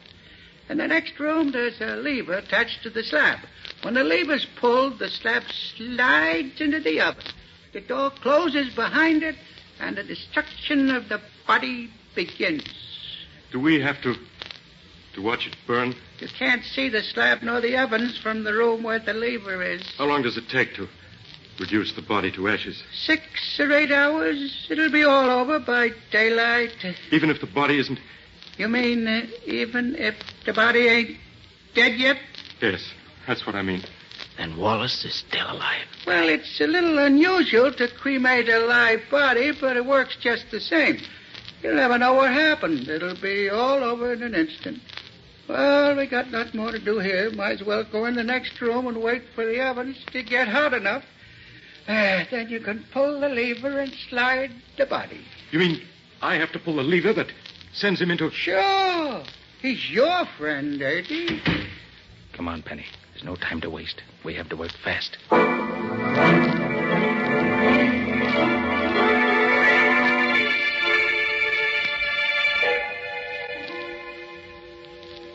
Mr. Burnett to see you, Nick.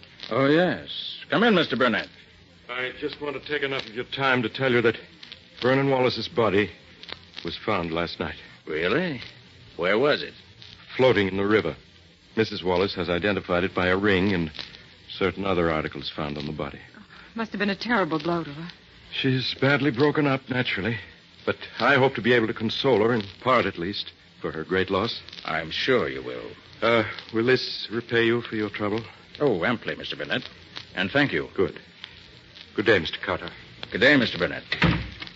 But if you think I'm going to drop this case now, Mr. Burnett, you're crazy.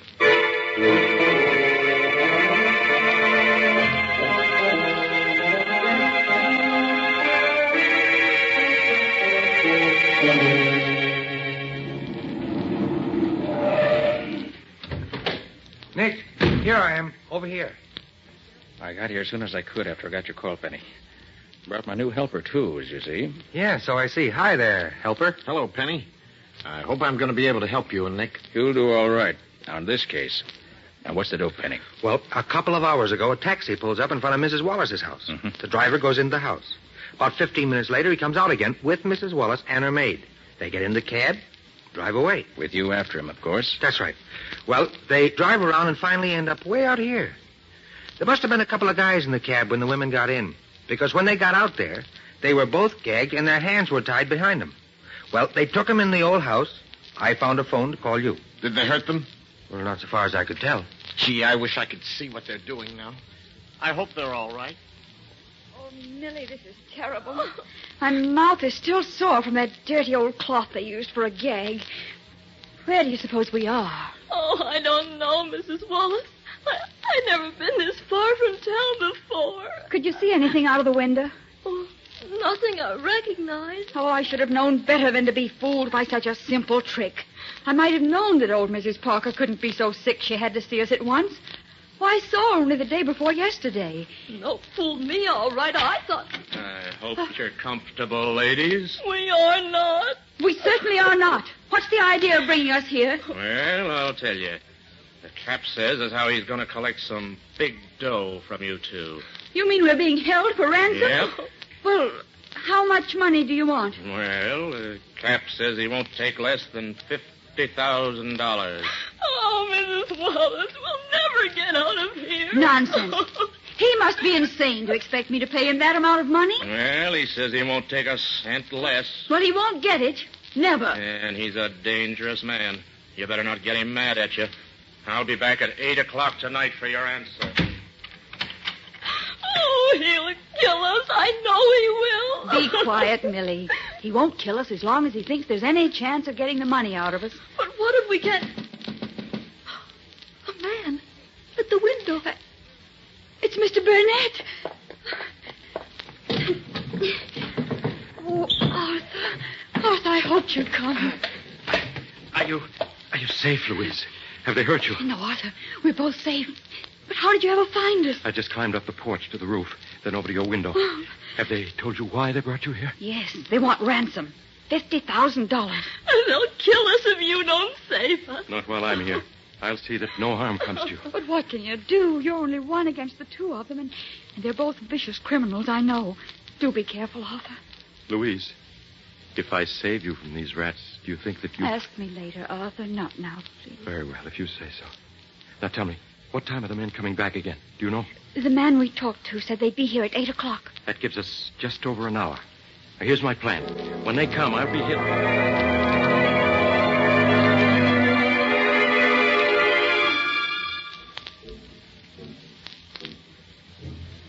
Now, you each know what you're supposed to do, don't you? Sure, Nicky, sure. You know, this ought to be fun. I haven't played cops and robbers since I was a kid. Same here. This should be good. Well, I hope you two aren't disappointed. But you can't tell about these things. So watch your step, both of you.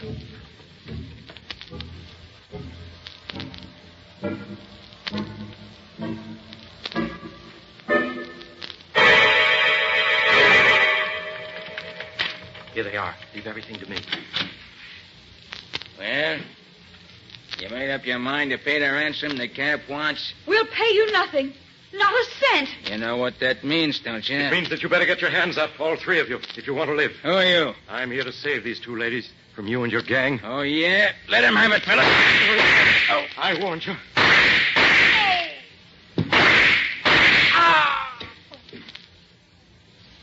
Arthur, you've killed them all. It's their own fault. I warned them. Oh, you were wonderful, Arthur. Arthur, are you hurt? No, Louise, dear. Fortune was with me. I'm not even scratched. Oh, Mr. Burnett, I never in my whole life saw anyone so brave as you. Any man would be brave when defending the woman he loves. Please, Arthur, you promised. I'm sorry. I'll take you home now. Just let me drag these bodies out of the way, and I'll... Not yet, you won't. You can't. What's the matter with you men? What's the idea? Shut up, you. Arthur, are you hurt? Mrs. Wallace, the time has come to explain a great many things. First, let me remove this beard. There. You recognize me now, don't you? Mr. Carter. Nick Carter. But Mr. Carter, what are you doing to Arthur? Mr. Burnett. I'll answer that later. First, I want you to meet my assistant, Penny Eagles. Your assistant? Sure. How are you? The other man is an old friend of yours, Mrs. Wallace. An old friend of mine? Mm-hmm. Well, I'm sure I don't Well, perhaps know. if you took off his makeup, you might recognize There. him. Do you know me now? Vernon.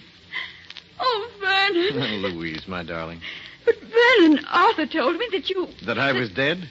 Oh, yes. Arthur Burnett told you a great many things that were not true. But Vernon, he showed me your ring, your lodge pin. He said he took them off of your dead body that the police found in the river. Burnett took those articles from your husband's body, right enough, Mrs. Wallace. But it was while your husband was still alive. And it's no fault of his that I'm not dead now. You don't mean that Arthur... That's exactly what I do mean. He's been lying to you for years, Mrs. Wallace. It was he who ruined your husband's business and caused him to lose so much of his money. It was he who first induced your husband to drink and gamble. And it was he who was responsible for your husband's disappearance a few days ago. But that's a lie. Oh, no, it isn't. As a matter of fact, Louise, dear, if Mr. Carter hadn't fooled him by putting a dead calf in my place on that crematory slab, Arthur Burnett would have been my murderer. Oh, no. No, that can't be true. Furthermore, it was Burnett who arranged for your kidnapping this afternoon. Oh, but... He did it so that he could suddenly appear and rescue you from the members of the kidnap gang, who were in reality men in his employ. But why should he do all these horrible things? Because he's been in love with you ever since he first met you. And ever since your marriage to Wallace, he's been insanely jealous of him. Everything Burnett's done has been to make you despise your husband and turn instead to him. That's a lie, Carter. Oh, no, it isn't, Burnett. I can easily prove it. Penny, let me have the gun with which Burnett shot us during the battle a few minutes ago. Sure, Nick. Here you are. Thanks. Now, look here, Mrs. Wallace. This pistol has 8 shells in it. Burnett fired 5 shots at us, but there are still 3 shells left. And here they are. Why, those are blanks. They couldn't hurt anybody. Exactly, Mrs. Wallace. And the shells in the pistols that his men were to use in the fights were blanks also. And if I were a beautiful woman in distress and a man came to my rescue with his pistol loaded with blanks, I think I should find it extremely difficult to believe that he was being on the level with me.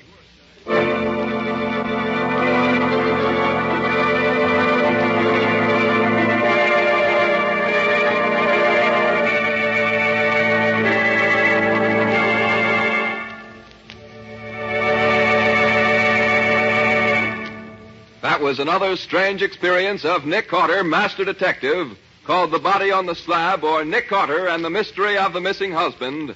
Another of the curious adventures of Nick Carter, which are brought to you regularly at the same time by WOR Mutual. And now, Nick, how about a few hints on next week's story? It's a story of a body which was washed up on the beach, tied up in a sack. And the only identifying mark on the body was one of Nick's cards. I had to solve that murder to prove I didn't do it myself. And I found that the real culprit was the killer who used a clue that pointed directly to him to prove that he couldn't have done it. And the killer tried to drown both Nick and myself when the chase got too warm for comfort. But as you can easily see, he didn't succeed. So long until next week. So long, folks. And so long to you and Nick for now, Patsy. In the strange adventure you have just heard, Nick Carter was impersonated by Lon Clark, Patsy by Helen Choate. Original music was played by Lou White. The entire production was written and directed by Jock McGregor.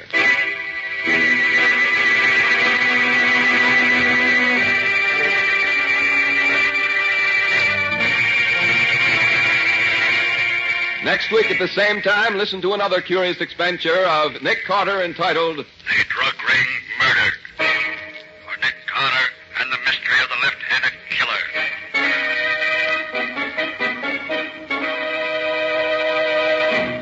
This story is a copyrighted feature of Street and Smith Publications, Incorporated. The Return of Nick Carter is produced in the studios of WOR and is broadcast over most of these stations every Wednesday evening at 8:30 Eastern War Time.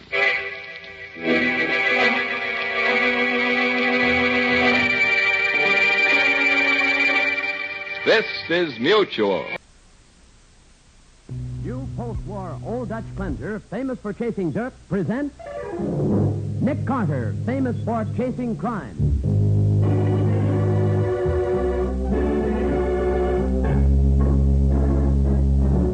Every week at this time, 2 great names are joined as new post-war Old Dutch cleanser brings you one of the most resourceful and daring characters in all detective fiction, Nick Carter, Master Detective.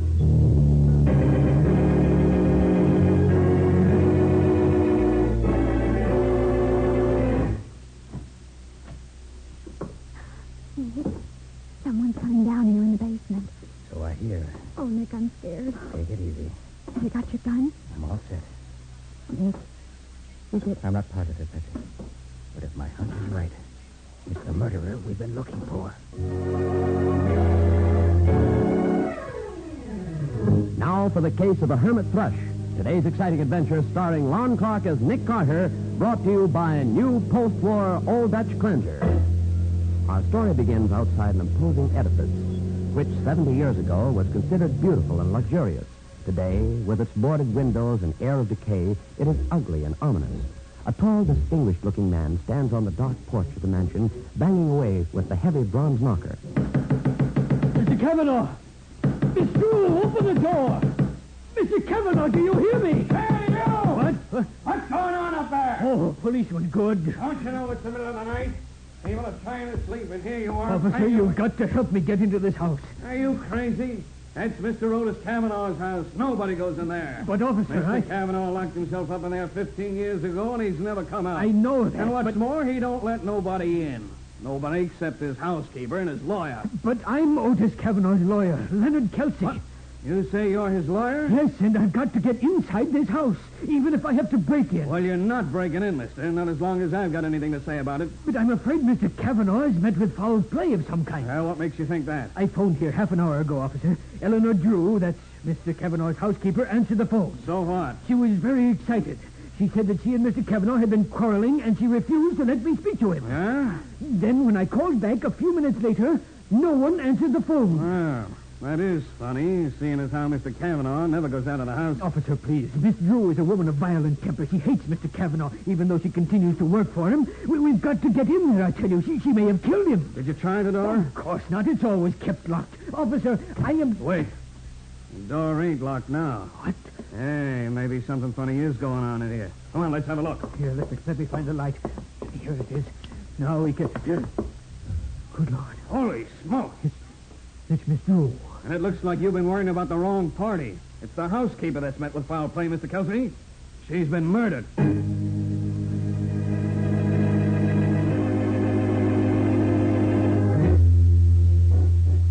Mr. Kelsey, from what you tell me, the identity of the murderer is quite clear. His identity, yes, but not his whereabouts. In other words, all you want Nick to do is to find Otis Kavanaugh. Is that it, Mr. Kelsey? Precisely, Miss Bowen.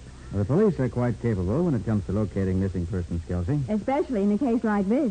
There can't be many places where Otis Kavanaugh can hide. Why'd you say that, Miss Bowen? Well, after all, he's been cut off from everybody for the last 15 years. I remember hearing about him when I was a kid. Yeah, he locked himself up in that old place because of a broken heart, didn't he? Yes, Mr. Kavanaugh was jilted by the young woman he intended to marry. He's been a recluse ever since. Oh, wasn't he also just beginning a career as a singer? I know the tabloids always refer to him as the Hermit Thrush. That's right. He was on the concert stage, billed as a high society tenor. Yes, that's right. And now he's wanted for murder. Gee, what a wasted career. Yes, but Mr. Carter, I think it's tremendously important that Otis be found quickly. You do? Why? Frankly, to prevent more murders. I don't believe Otis Kavanaugh is sane. No? No man who locks himself in a gloomy mansion and refuses to come out can be in full possession of his faculties. And I'm very much afraid that Otis' derangement has become permanent and violent. Well, and there's real danger if he isn't caught. That's exactly my point, Mr. Oh. What do you say, Mr. Carter? Very well, Mr. Kelsey. I'll do my level best to find him. And I hope it won't be too late.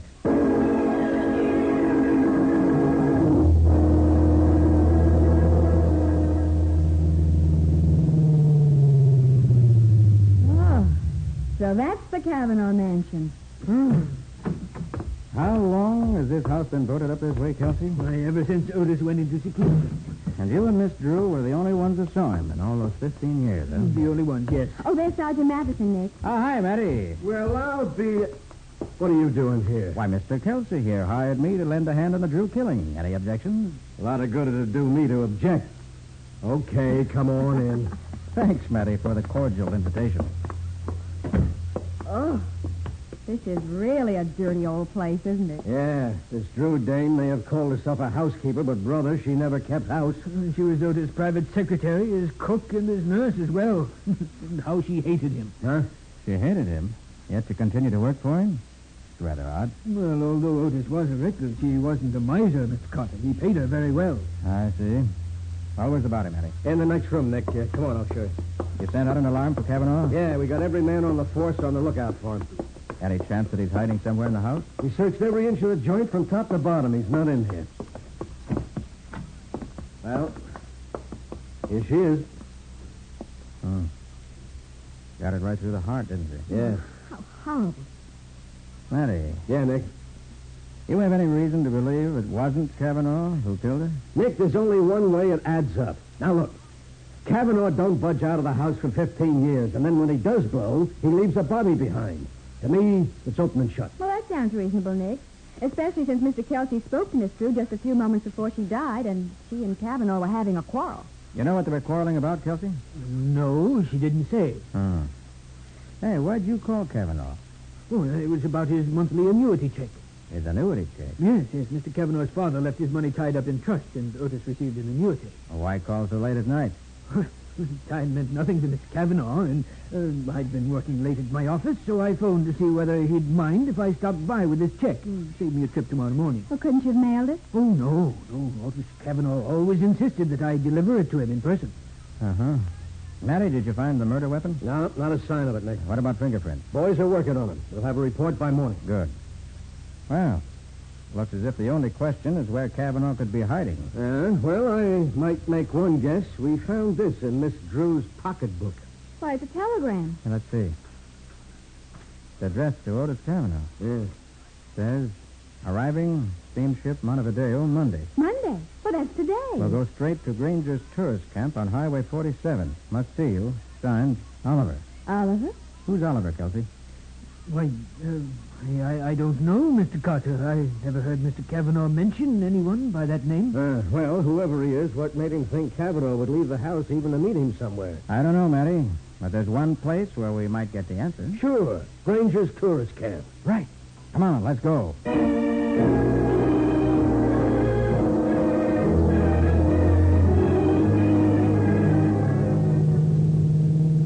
Come on, Matty. Step on it. Look, Nick, I got her up to 60 now. I want to get there in one piece. Okay. But if you hadn't been so bullheaded about phoning headquarters before we left the Kavanaugh place, Nick, how many times do I have to tell you? I ain't one of you private eyes. When I start going places, I got to let people know. Well, I suppose you're right, Matty. Nick, what do you expect to find when you do get to this camp? Otis Kavanaugh, I hope. Maybe we should have brought Kelsey along to identify him, huh? If you don't mind, I'd rather work without Kelsey around. Why? You think he's mixed up in this? I didn't say that. Ah, Nick, the whole deal's as plain as the nose on my face. Kavanaugh and the dame had a fight. Kavanaugh plugged her and then beat it. And that's that. Maybe, Matty. Maybe. But then again... Matty, look out! Huh? Those headlights coming out from that side road. Hold on, Matty. It's cutting right out in front of us. Yeah, that's darn... Oh, Nick, he's shooting at us! Watch it, you two!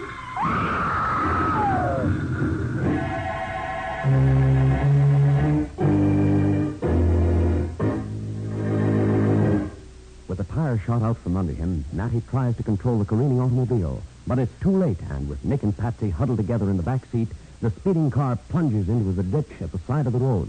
We'll see what happens next in just a minute.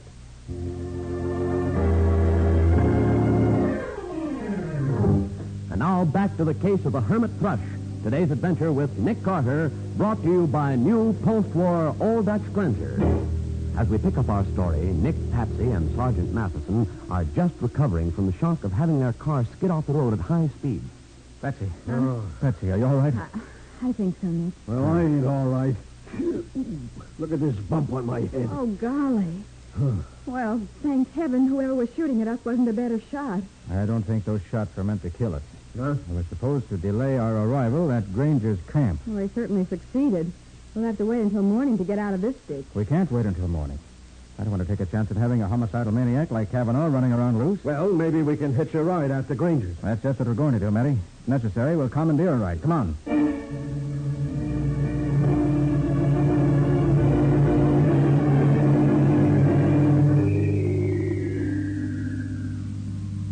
Are you the proprietor of this tourist camp? Yes, that's right. I'm Robert Granger. Well, my name's Nick Carter. This is Sergeant Matheson of the Homicide Squad. Yeah, we're looking for a man who may have checked in here sometime yesterday. What was the fellow's name? Oliver. Was that his last name? I don't know. You have a register? Yep, sure. Here's the book. The folks that came in yesterday. See anything, Nick? Yes, Niles. Oliver Niles. And that's the only Oliver here. Where is he, Nick? In, cabin 26. 26 is straight on back. Last one to your left. Thanks, Granger.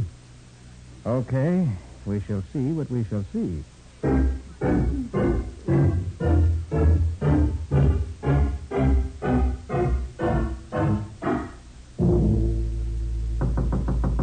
Mr. Niles.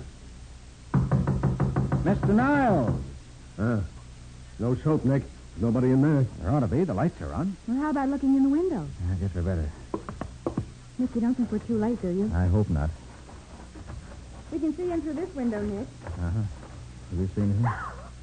Oh, Nick. Holy smoke. There's a guy laying on the floor. And would you look at his face? Well, that answers your question, Patsy. We are too late. That man's dead.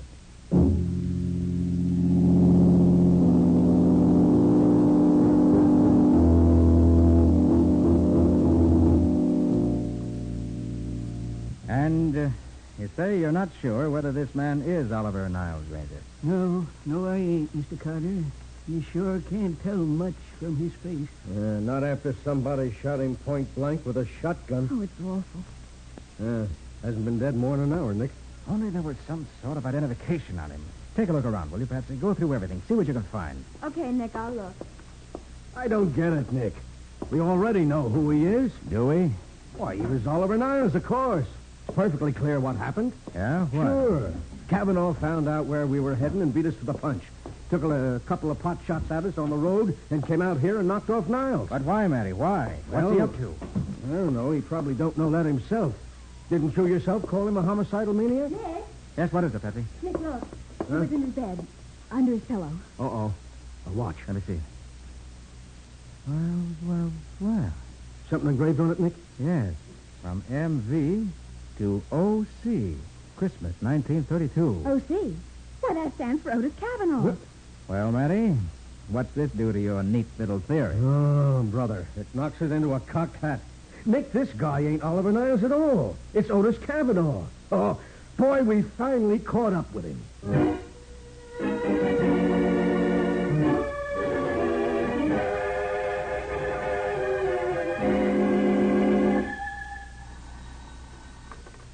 Nick Carter's office, Patsy Bowen speaking. Miss Bowen, this is Leonard Kelsey. I've just come from the morgue. Oh, yes, Mr. Kelsey. Will you tell Mr. Carter that there's no doubt in my mind whatsoever about the man's identity? It is Otis Kavanaugh. I see. Well, thanks, Mr. Kelsey. I'll tell him. Thank you. Well, Nick, it looks as though you're out of a job. Kelsey identified him, huh? Uh-huh. And since we were hired just to find Kavanaugh, it looks as though we're about to be fired. Patsy, I don't like it. Don't like it one little bit. What do you mean? Doesn't add up. There's something wrong someplace. I don't see what's wrong. No? Tell me again what happened, Patsy. Start from scratch, and I think you will see. Well, Kavanaugh had a quarrel with Eleanor Drew and killed her. Yeah, go on. Then he lit out for the tourist camp, planning to lie low there. When he found out we were heading for the same place, he tried to stop us. But how did he find out where we were going? What? Gee, I don't know. And why didn't he kill us when he had the chance? Well... And why did Niles shoot Kavanaugh in the face with a shotgun? Do killers usually do that? No, of course not. No. Now, Patsy, there are too many holes. Too many murders and attempted murders for no apparent reason. There's something missing. I want to find what that Wait a minute. Nick Carter's office, Patsy Bowen speaking. It's me, Patsy. Let me talk to Nick. Oh, just a second. Here, Nick, it's Sergeant Matheson. Oh, thanks. Hi, Matty. I suppose you know Leonard Kelsey identified the body, Nick. Yeah, I know. Well, I just thought I'd check with you before I gave the story to the papers. Hey, Matty, what about the fingerprints? Fingerprints? Yes, you have a report on the ones your boys found in the Kavanaugh house? Oh, those? Yeah. Any of them jibe with the dead man? No, they don't, Nick. None of them? No. I don't see why you're getting so hot and bothered about that. After all, the body's been identified by the man who knew Kavanaugh best. Look, Matty. And what's what? Huh? How could Kavanaugh live in that place for 15 years and not leave a single fingerprint? Hey, you got something there. I think I have. And I don't think we've found Otis Kavanaugh.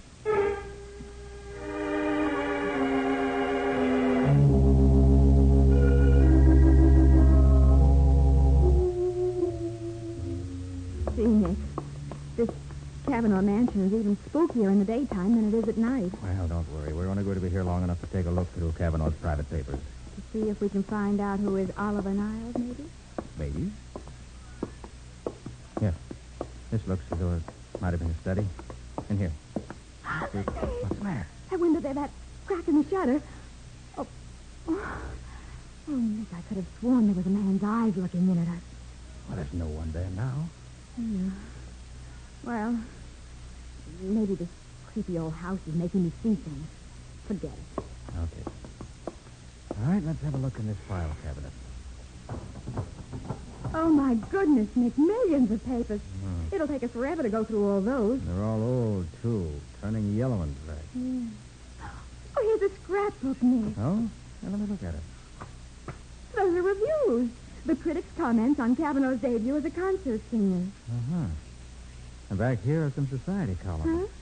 Huh? Oh, here's a picture of the whole family on a yacht. I wonder which one's Otis. Oh, wait a minute. Let's see. Reading from left to right.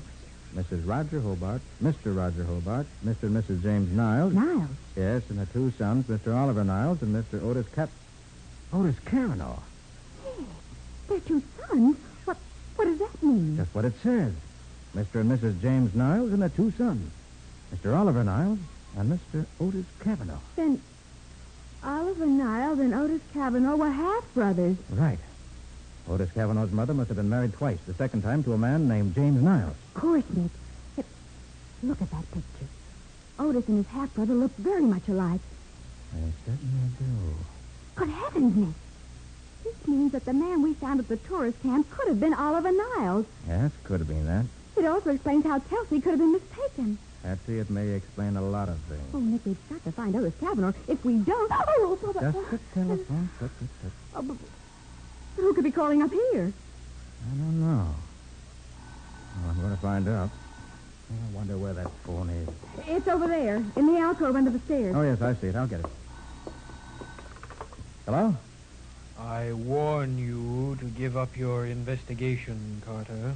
Who is this? If you don't, you'll meet the same fate my housekeeper met. Your housekeeper? Yes, mine. This is Otis Kavanaugh. Hello? Hello? He's hung up. Oh, Nick. And you heard what he said? Yes. Kavanaugh must have seen us come in. That must have been his face I saw at the window. Then he went somewhere nearby. Wait. What? Let me think. Yes. Of course. What is it? Come on. We've got to hurry. Where are we going? To try to find Otis Kavanaugh. I think I know where he is. Are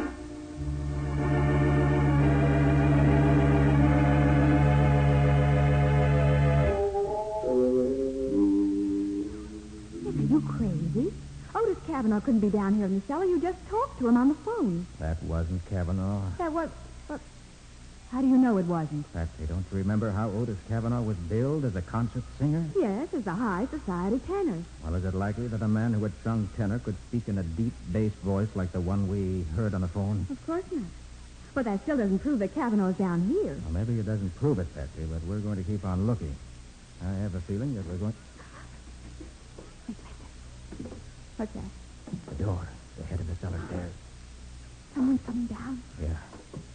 Nick, I'm scared. Take it easy. Have you got your gun? I'm all set. Nick. I'm not positive, Patsy. If my hunch is right, it's the murderer we've been looking for.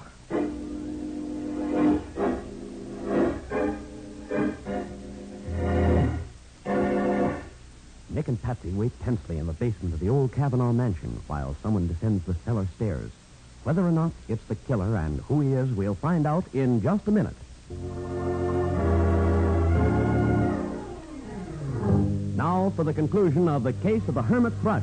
Today's adventure with Nick Carter, brought to you by new post-war Old Dutch Cleanser. Huddled closely together in the basement of the old Kavanaugh mansion, Nick and Patsy wait as someone slowly descends the stairs. Here he comes, Nick. Aren't you letting him know we're here? I think he already knows it. Hello there. What?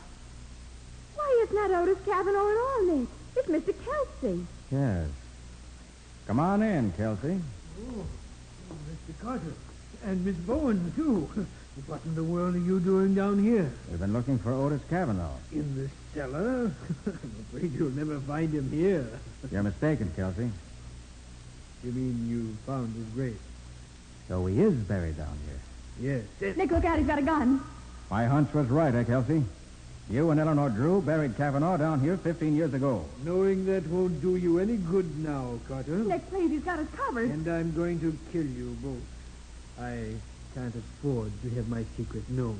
Is that why you killed Miss Drew and Oliver Niles? You figure everything out, don't you? All right, I did kill them. Doesn't matter that you two know now, because neither one of you will live to testify against me. I'm not so sure of that, Kelsey. Okay, Sergeant Matheson, you can come out now. Here's your killer. Sergeant Matheson? Okay, Kelsey, go! Go!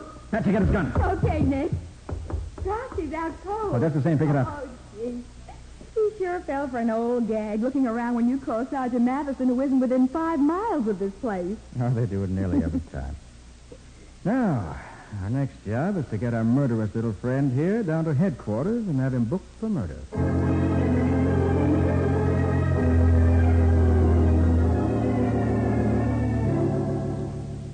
Well, Nick, you were right. I got a complete confession from Leonard Kelsey. Good. Just as you figured, Nick, the whole story was a phony. Otis Cavanaugh never locked himself up in that house 15 years ago. He died 15 years ago. He did? Yeah. How? Apparently, it was a natural death, Patsy. But Kelsey, who was the executor of the Cavanaugh estate, saw a chance to keep on collecting Cavanaugh's large monthly annuity. That's right. But where did Eleanor Drew come in? Well, Kelsey apparently needed her help. First, to bury Cavanaugh in the cellar after he died, and second, to maintain the fiction that Otis was alive all those years. Well, I still don't see why he killed Eleanor Drew. All right, I'll get back to that in just a minute. You see, Oliver Niles had been living in South America for 20 years. Yeah. So he, like everybody else, thought Cavanaugh was alive. But then when he returned to this country, Kelsey's game was threatened. He had to kill Niles. But the Drew dame wouldn't go for that. That's right. She probably figured that fraud was one thing, murder another. So they quarreled, and Kelsey killed her. And he saw a perfect out for himself by claiming Cavanaugh killed her. All he had to do was murder Niles and identify Niles' body as Cavanaugh. Sure, that way the case would be closed, he thought. The reason he came to me was to be sure Niles' body would be found. Yeah, but that telegram in the Drew woman's purse, didn't he know that would be found? Yeah, that's where he slipped up. Yeah, he probably thought she destroyed it. Yeah. And Kelsey was the only one who could have known we were headed for the tourist camp, wasn't he? That's right. And then there was that watch. It was the only identification in the cabin. Sure, Kelsey planted it there. And that's what made me ask myself why somebody wanted me to think that Otis Cavanaugh was dead. But what about that phone call, Nick? Why did Kelsey call you? Because if he succeeded in killing me, he wanted you to testify that I'd been threatened by Cavanaugh. Oh. Nick, I'll never forgive you for one thing. Why, what's that, Patsy? For not telling me that Otis was dead, and for not pointing out his grave in the cellar. I didn't find his grave. And that was all a bluff? Sure. Well, I thought I was right, but I didn't know. I had to get Kelsey to tip his hand. Of course, I'm sure Cavanaugh's grave is down there now. Yeah, it is, Nick. We found it. Ah, good for you, Matty. But, Patsy... What, Nick? Don't ever accuse me of holding out on you again. After all, you wouldn't be able to stand me if I were the kind of guy who knows everything all the time.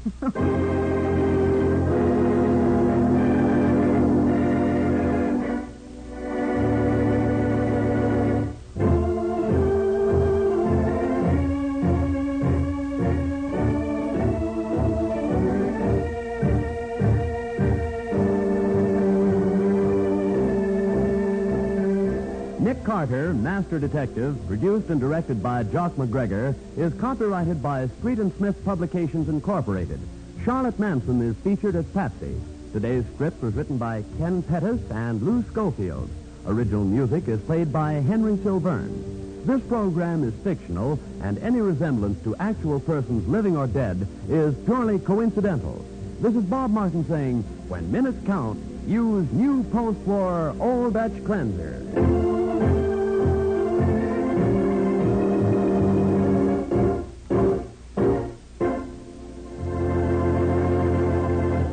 This is the Mutual Broadcasting System.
matter? What is it? It's another case for Nick Carter, master detective. Yes, it's another case for that most famous of all manhunters, the detective whose ability at solving crime is unequaled in the history of detective fiction. Nick Carter, Master Detective, presented by the three great Linex home brighteners, Linex clear gloss varnish, Linex cream polish, and Linex self-polishing wax, created by Acme, America's great producer of fine Acme quality paints. Today's curious adventure, Mind Over Murder, or Nick Carter and the mystery of the missing John Doe. In just a moment, we'll hear how Nick Carter found out who John Doe really was and who was behind the murders of the two men John Doe thought he had killed. But first, here's a tip for good homekeeping. Millions of American homemakers have discovered how Chemtone, the miracle wall finish, keeps their walls fresh and lovely. Now they're discovering how the three great Linex home brighteners bring sparkling cleanliness to furniture, woodwork, and walls. Linex clear gloss varnish gives lustrous, longer-lasting protection to every wood and linoleum surface. Linex cream polish renews the sleek, gleaming beauty of fine furniture. And Linex self-polishing wax lends rich, satiny loveliness to any floor, wood, linoleum, or tile. Take the modern shortcut to new home beauty with the three great Linex home brighteners. You'll find them all at your hardware, paint, or department store. Your headquarters also for Chemtone, the miracle wall finish. And now for today's mysterious adventure with Nick Carter. Today's story starts in Nick's office as Nick and Patsy are interviewing a stranger, a young man who has just called to consult Nick. Well, how did you happen to come here? Well, I asked a policeman where I could find a good detective, and he gave me your name. Suppose you tell us what's bothering you. Well, 3 mornings ago, I woke up in a strange bed in a strange apartment. Until the young lady whose apartment it was told me, I had no idea where I was. Well, judging by the bandage around your head, you must have had an accident. Was that before or after you woke up in this strange bed? It must have been before. I don't remember anything about it. The girl whose apartment it was told me she found me on the steps of her apartment house last Friday night. Or rather, Saturday morning as she returned from a party. Well, she saw I was injured, so she managed to get me up to her place and called her doctor. Well, he said my injury wasn't serious, but I had to be quiet for a few days. So she let me stay there for the night. But the next morning, even though I was able to answer her questions, I knew nothing about myself. I had to tell her something, so I invented a name, and I told her some story about being from out of town, having had a bad fall, and so on. What name did you give him? John Powell. That name doesn't mean anything to you? No, I just picked it out of the air. What makes you think you may be a criminal? This. Look. Good grief, Nick. Look at all that money. Yes. There's over $10,000 there. And look at this. Oh. Well, diamond lavalier. One like that, even though it's pretty old-fashioned, must be worth at least $5,000 or $6,000. And those diamond eardrops are pretty special, too. Did you find anything in your pockets that might help you establish your identity? No. The suit I was wearing the night she found me was bloodstained, so I bought this suit and hat this morning at a small store I passed. I left the other suit at the cleaner's, but I went over it thoroughly first. All I found was this. A calling card. Warren McAllister. No address or anything. Does this mean anything to you? Not a thing. I looked in the telephone book and found there is a Warren McAllister on East 81st Street. I thought maybe I was he, so I called up and asked for him, but whoever answered said Mr. McAllister was just leaving for the country and couldn't come to the phone. What do you want me to do? Find out who I am, if you can, and especially find out whether or not I'm a criminal. Come on, Nick. We've got nothing better to do. Why don't you help him out? All right. First, what's the girl's name and address? Her name is Laura David. She lives at 7684 Windsor Road. And what about the doctor? Well, Miss David called him Dr. Bourne. That's all I know about him. And where'd you leave your other suit to be cleaned? Here's the claim check for it. I'm sure he won't find anything. You never can tell. Where are you going to be? I don't know, but I'll let you know as soon as I get settled. Very well, Mr. Powell. Meanwhile, Patsy and I'll start by calling on Miss Laura David.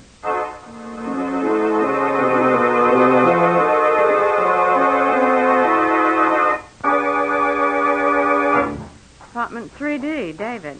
Well, he told us the truth about this, anyway. Well, in. Riley, what are you doing here? I was just going to ask you that. What do you know about her? About who? The dame who rents this apartment, wise guy. We never even heard of her until half an hour ago, Lieutenant. Oh, you don't say. You just dropped in to pass the time of day, I suppose. We came to see her about a client of ours. Hey, look here, Riley. What's this all about? And why are you here? Right now, I'm asking the questions. What's the name of this client of yours? He told us his name was John Powell. And what did he want you to do for him? He wanted us to find out who he is. He has amnesia from a sock on the head. Oh, so that's what that note meant. Well, what note's that, Riley? We found it on the table here with a $100 bill pinned to it. Yeah, here it is. Dear Miss David, thanks for all you've done. I can impose on your hospitality no longer. Please reimburse both the doctor and yourself for any expense you've been put to on my account. Gratefully yours, John Powell. Well, doesn't say much. The David girl will tell us what it means once we start working on her. Why, where is she? In the jug. A cop on the beat found her trying to hide a gun in an ash can on her way to work this morning. He brought her and the gun down to headquarters. She claims she found it on her steps last Friday night and was trying to get rid of it. Well, maybe she's telling the truth, Riley. People do that, you know. Anything wrong with the gun? Plenty. In the first place, it was a Swedish gun, a Bofors .32 caliber. Now, you just don't find them on your doorstep. In the second place, we checked it and found it was the gun used to knock off a stiff who was killed near the waterfront last Friday night. Oh, is that so? So you better kick in with what you know about this so-called client of yours. Well, I'd be glad to let you talk with him, Riley, but I don't know where to find him. For the love of... You got a client and you don't know where to find him? Just as soon as he gets in touch with us, we'll let you know. In the meantime, how about letting us talk to the David girl? Sure. Anything I can do for you, Mr. Carter, will be a pleasure. Even though you won't do nothing for me. Come on.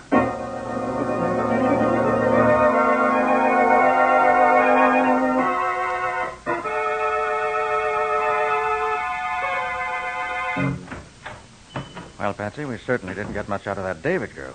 No, she just told us the same thing she told Riley. Yes, please. We want to see the suit this check calls for. Oh, yes, sure. Just a minute. I'll get it for you. I ain't sent it out yet. I knew that stuff on it was blood. Said he had an accident, if it is. Thanks.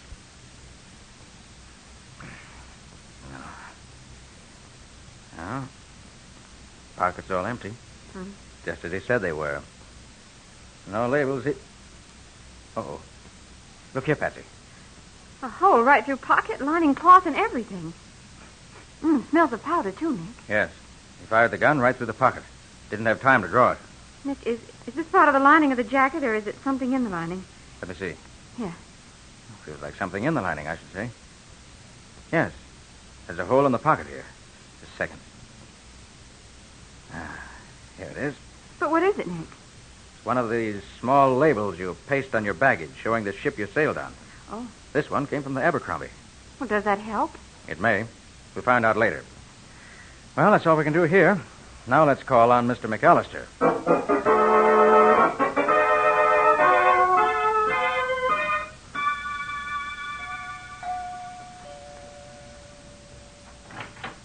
The lieutenant is expecting you in the library. Hey, Nick, what's it? Hold it, Patsy. We'll find out fast enough. Well, what took you so long, Nick? You get a flat tire, maybe? Thanks for the welcome, Riley.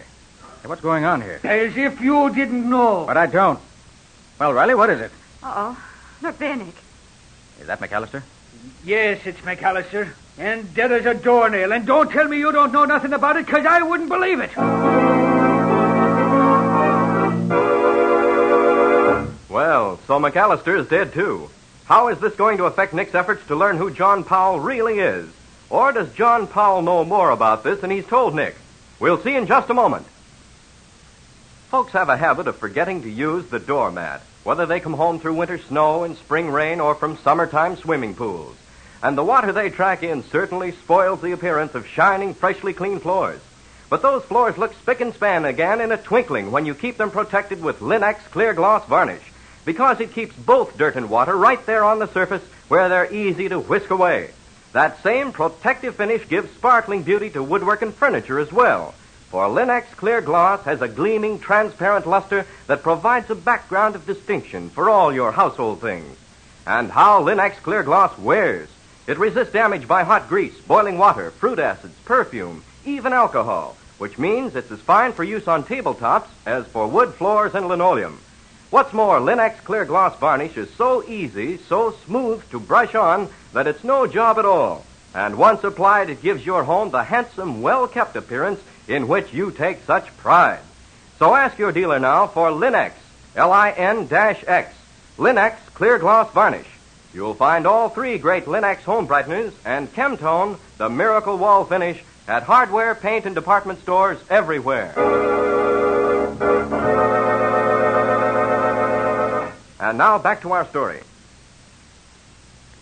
We left Nick and Patsy facing an angry Lieutenant Riley, who was accusing them of knowing more about the murder of Mr. McAllister than they pretended. Yes, it's McAllister, and dead as a doornail. And don't tell me you don't know nothing about it, because I wouldn't believe it. But we don't, Lieutenant, honest. Of course we don't. Now, what happened, Riley? He was just about to learn the details when you drove up, so we waited for you to join us. Well, thank you, Riley. I knew I could count on you to do the right thing. What? Why Watch your blood pressure, Lieutenant. I ought to throw you both in the clink for 99 years. All right. Now, how about finding out what happened to McAllister? All right. Now, you, chauffeur. Yes, sir. What's your name? Barry, sir. All right, Barry. Tell us what you know about this, and don't leave nothing out. Well, I was driving Mr. McAllister home from the bank, and I stopped in front of the house, same as always. I was just going to get out and open the door for him when a man came up to me with a gun in his hand. He told me to keep my hands on the wheel and to look straight ahead, not to pay any attention to what I heard. Go on. What happened then? Well, I heard the car door open behind me. Mr. McAllister started to say something, and then I heard a shot. Then I heard a man say, "Come on, Mike," and they ran up the street. I turned around, saw Mr. McAllister slumped down in the back seat and two men running toward a car. Where was this other car? In the middle of the block on the other side of the street. The men got in, and it drove off. You got any idea who them men were, what they was after? Oh, no, sir. All right, Barry. That's all for you for now. But don't go away. We may want you again in a few minutes. Oh, sure, Lieutenant. I'll stick around. Now, you. What's your name? What do you know about this? The name is Stover, Lieutenant. I was Mr. McAllister's butler, sir. Well, just a moment. Stover, did a man named John Powell call here today? Yes, sir, he did. Just as Mr. McAllister was leaving, sir. But Mr. McAllister said he didn't know anyone by that name, so he didn't speak to him. Did you recognize the voice? No, sir. But I'm almost sure it was the same person who called about an hour ago and asked if Mr. McAllister had returned yet. I told him I expected him in about half an hour. I asked him his name, sir, but he hung up. So, Mr. Detective Carter, this guy Powell didn't just happen to call you two up and tell you he knocked off this guy too, now, did he? He couldn't have called us, Lieutenant. We haven't been back to the office since we left you. Then how did you happen to show up here just when you did then? We found McAllister's card in Powell's wallet. That's right, Lieutenant. Powell asked us to see if McAllister knew anything about him, who he might really be. I'd sure like to get a look at this client of yours. He seems to have a finger in every murder that goes on around here. You wouldn't let me just take a little peek at him, would you, Nick?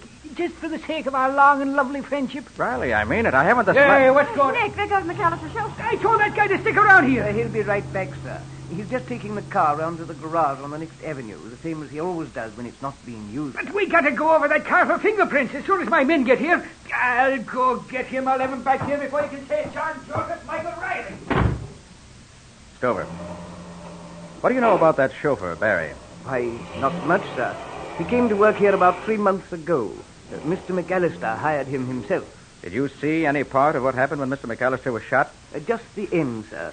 I heard the car drive up, and I went to open the door. Just as I did, I heard a shot and saw the two men start toward the other car. And Barry was sitting in the front seat, the way he said? Yes, sir. He was sitting there with his hands on the wheel. As soon as the men started running, he called me, and I went to see how badly Mr. McAllister was hurt. I see. Oh, by the way, Stover, do you happen to know where the chauffeur Barry lives? I think he has a room over in the next avenue, sir. Number 7612, I believe it is.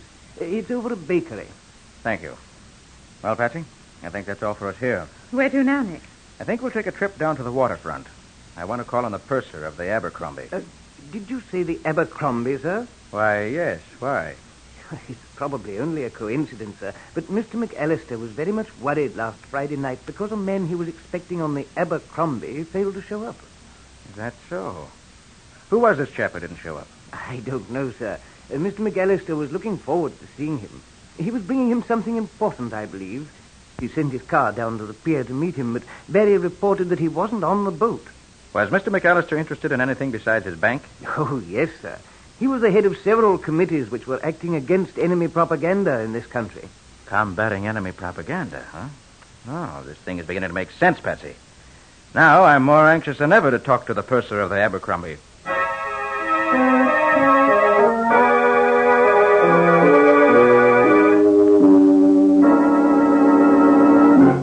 Will you tell the purser I'd like to see him, please?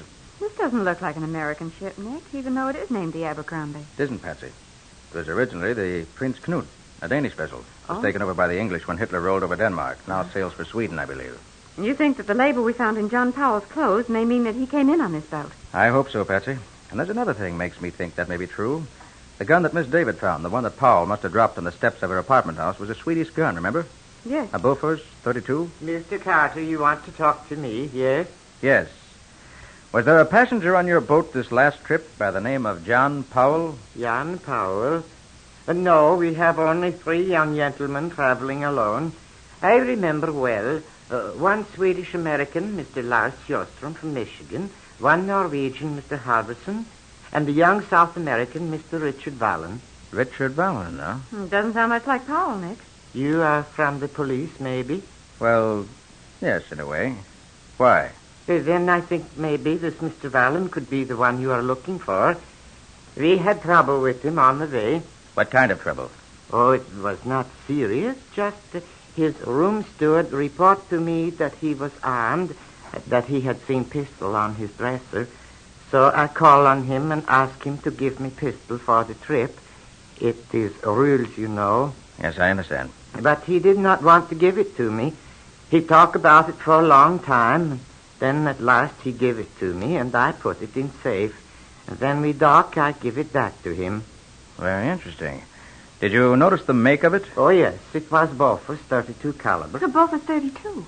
Could you describe this Richard Vallon for me? He was a young man, slender, good-looking, blonde hair, about my size. That's Powell, all right, Nick. Oh, Purser, did you happen to notice if a car met him at the dock? Yes, when he leave the boat. He get into big black limousine. They start away, and then about the block from the dock, the car stop again. It was too dark to see what was happening. I think maybe there was trouble with the engine because I hear a backfire, and then the car go on again. But that was same place where police find dead man next morning. Nick, it all adds up, doesn't it? Yes, Patsy, I think it does. Well, thanks for your trouble, Purser. Oh, it's no trouble, thank you. Patsy, I think we'll have a look at this room where Mr. McAllister's chauffeur lives.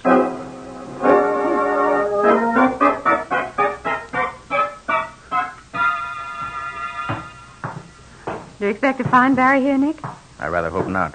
I'd like to get a look at his room without his knowing it. Oh. Are you looking for someone? Yes. We have an appointment with Barry, Mr. McAllister's chauffeur. He told us to come here and wait for him. Said you'd unlock his door so we could wait inside. I don't unlock no roomers' door for no strangers. Oh, yes, you do. See this? Oh, sure. Sure, I'll open it for you.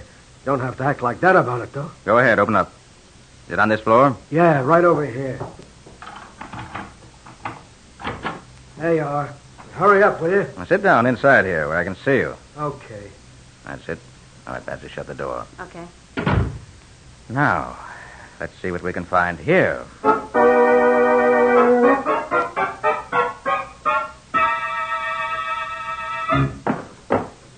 Hey, look. Hurry up, will you? I got work to do. I can't sit here forever. You'll sit there till we finish this search. Nick, what do you suppose is in this little can? I can't open it. Huh?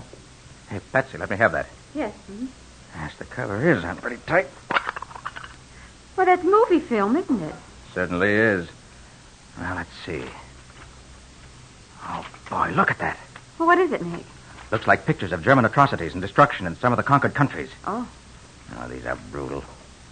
Where did you find this, Patsy? In the bottom drawer, wrapped up in some long underwear. There's a briefcase there, too. Briefcase. Let me see it. Here it is. Yes, that's it, all right. Come on, Patsy. No, but Nick... No time to lose. We're going to take this stuff down to Riley to be turned over to the FBI. They'll be very happy to get it. Maybe they would, but they ain't gonna. Barry. Now, Carter, take a look at this gun of mine and then hand over the film and the briefcase. I'll take care of them myself. Barry, I'd like to make a deal with you. Yeah? What kind of a deal? I want... Excuse me. Do you mind if I get my handkerchief? Never mind the funny business. Give me the stuff you found here. Very well. Here. May I get my handkerchief? All right, but I'm watching you, so don't try anything. I don't carry any guns in my breast pocket. I just want my handkerchief. There. Hey, what was that? Why, you... Oh.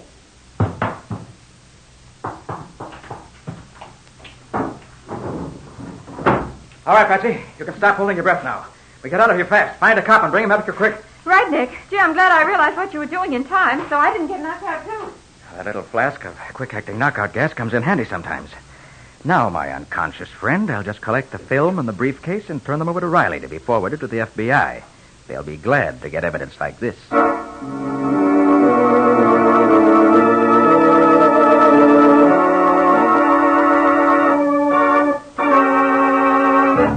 So Barry was only working for McAllister so he could keep an eye on him, huh? Yes, Riley. McAllister was very active in combating enemy propaganda, and Barry was on the other side. Mm-hmm. I believe that as soon as he, Barry, found out the names of the men McAllister was working with, he had him killed. Well, with the pictures and other data in that briefcase, the FBI should be able to make short work of the whole crew. Yeah. Oh. Lieutenant Riley, homicide speaking. Oh, sure, send him right in. Something interesting, Riley? Yeah, could be. Well, Schultz? I was on my beat tonight when a big car goes around the corner fast and the guy falls out. Lands with his head up against one of the L-pillars, out cold. I got an ambulance and took him to the hospital. Well? Well, I found these things on him, Lieutenant. That's why I come direct to you. Oh. Nick, Powell's lavalier and eardrop. Yes. And there's McAllister's card and all the money. You mean that guy could be John Powell? Certainly could be, Riley. So he wasn't no crook, eh? Well, this sure looks like it. Well, I'm sure he wasn't, Riley. I'm going to the hospital and have a look at that guy. You want to come? Right you are. Grab your hatchet, Patsy, and let's get going.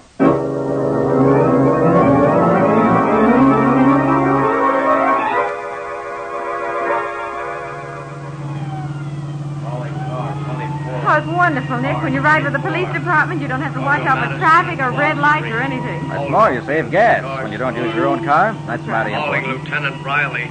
Headquarters Yeah. calling Lieutenant That Riley. calls for me. Hold everything. Schultz, this is Lieutenant Riley. Go ahead.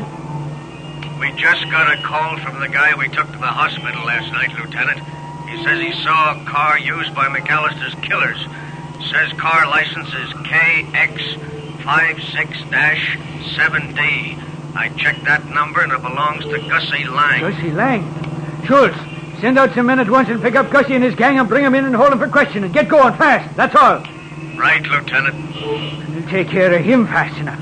Well, step on it, Rice. What's holding you back?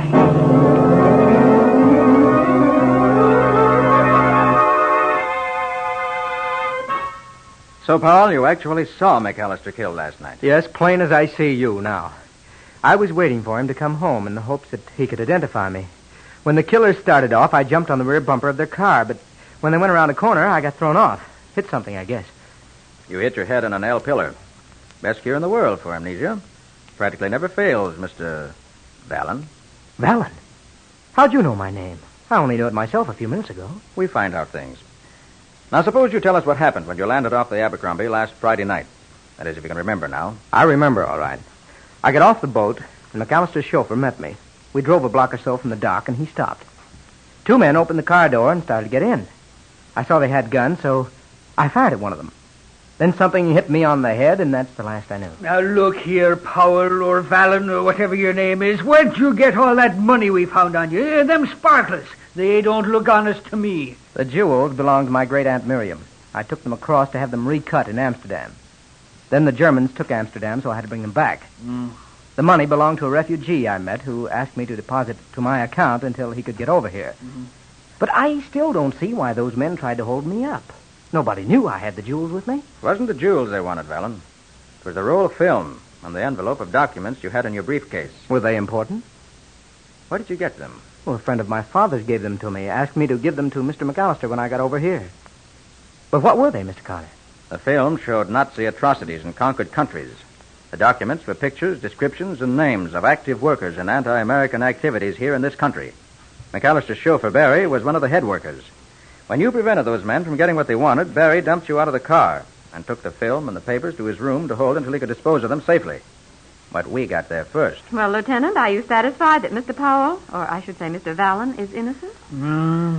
Yeah, I guess so. Oh, come on, Riley. Cheer up. You've got the film and the anti-American data. You've got McAllister's murderers. Yeah. And you're going to get all the credit for solving the case. Huh? What more do you want?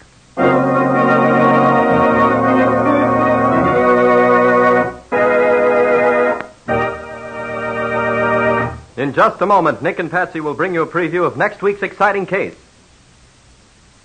But before they do, think this over. The more homelike the place you live in, the more fun you have inviting folks to share your hospitality. And these days, every home can look its shining best with very little effort when you depend on the three great Linex home brighteners.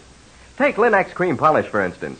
In one quick, easy application, it reveals your fine furniture in all its original gleaming beauty, renews the appearance of the wood, frees it from the dull cloudiness of dust, old polish, and finger marks. You see, Linex cream polish actually cleans as it polishes, cutting your job in half, saving one whole step. And when you're through, you'll find that Linex cream polish has left no oiliness on the surface of your furniture. It dries hard, bright, and dustless. Yes, in every way, Linex cream polish for fine furniture is the modern shortcut to furniture loveliness. Be sure to ask your dealer for it by name. Linex cream polish for fine furniture, which cleans as it polishes. You'll find all three great Linex home brighteners, Linex self-polishing wax, Linex clear gloss varnish, and Linex cream polish at your nearest hardware, paint, or department store.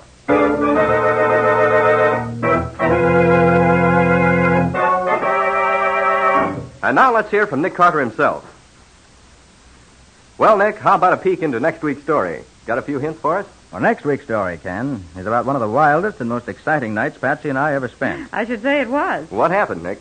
4 rich old Tories during the Revolution buried all their valuables in a small rocky island.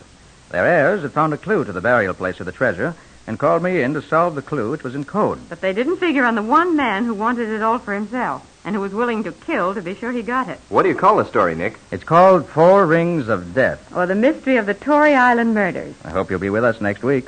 So long for now. So long to all of you. See you soon. And so long to both of you, Nick and Patsy. We'll be here waiting for you next week.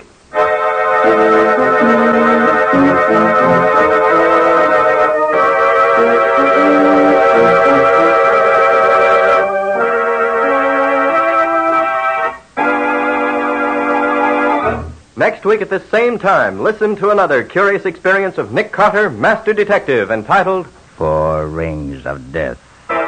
Or Nick Carter and the Mystery of the Tory Island Murders.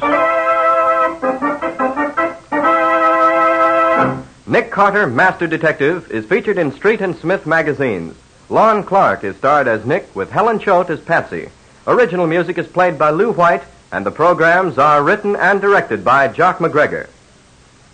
Nick Carter, Master Detective, is presented at this time and over these same stations each week by the 3 great Linex home brighteners, Linex clear gloss varnish, Linex cream polish, and Linex self-polishing wax, created by Acme, America's great producer of Acme fine quality paints.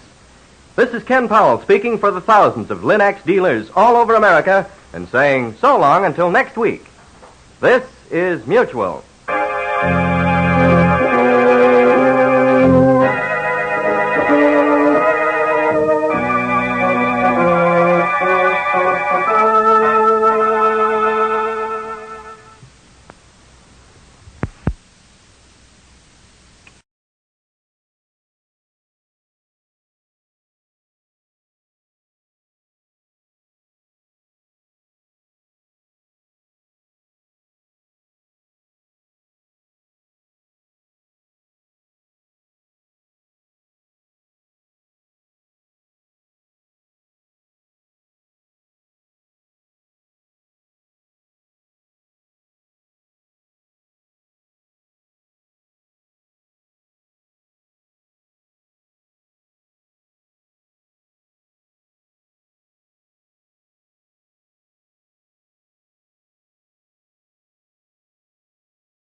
that most famous of all manhunters, the detective whose ability at solving crime is unequaled in the history of detective fiction.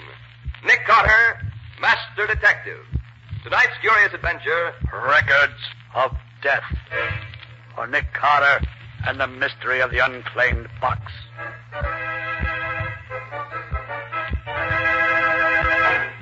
The fact of the matter is, Mr. Carter, that I've quite accidentally stumbled on a terrible crime. Or, to be more correct, I've stumbled on evidence that a terrible crime has been committed. But even so, Mr. Field, why do you come to me with it? That sort of thing should be reported to the police. Mr. Carter, what police would I report it to? Where was the murder committed? I don't know. Well, how can you know that a murder's been done if you don't know where it was done? Well, that's what makes this particular crime different from any other. Somewhere, sometime, a murder's been committed. Yet I don't know when or where. As a matter of fact, I doubt if anyone in the world knows of it, except those who did it, and me. And how do you happen to know all this? Because the victim, a young and beautiful girl, has told me so in her own words. I have the knowledge from her own lips. Oh, and you've seen and talked to her? Well, here's the story, Mr. Carter. About a month ago, I attended one of the sales of unclaimed packages that the express company holds twice a year. Among other things, I bought was a box about 1/3 the size of a steamer trunk. It contained some miscellaneous articles of clothing and 10 phonograph records. Phonograph records, huh? Regular professional records? No, Mr. Carter. They were small record blanks you buy when you make home recordings for yourself. I immediately played the records, and since then I've played them so often, I almost know them by heart. And you learn about this crime from those records? Yes. Mr. Field, you wanted to arouse my curiosity. You've certainly succeeded. When can I hear these records? Immediately, Mr. Carter. I have them in my room. If you'll go there with me, we can listen to them at once. Splendid. You mind if I take my assistant, Patsy Bowen, with me? Of course not. Then as soon as she's ready, we'll go. Patsy, Yes, Nick? get your hat. We're leaving at once to listen to a murder.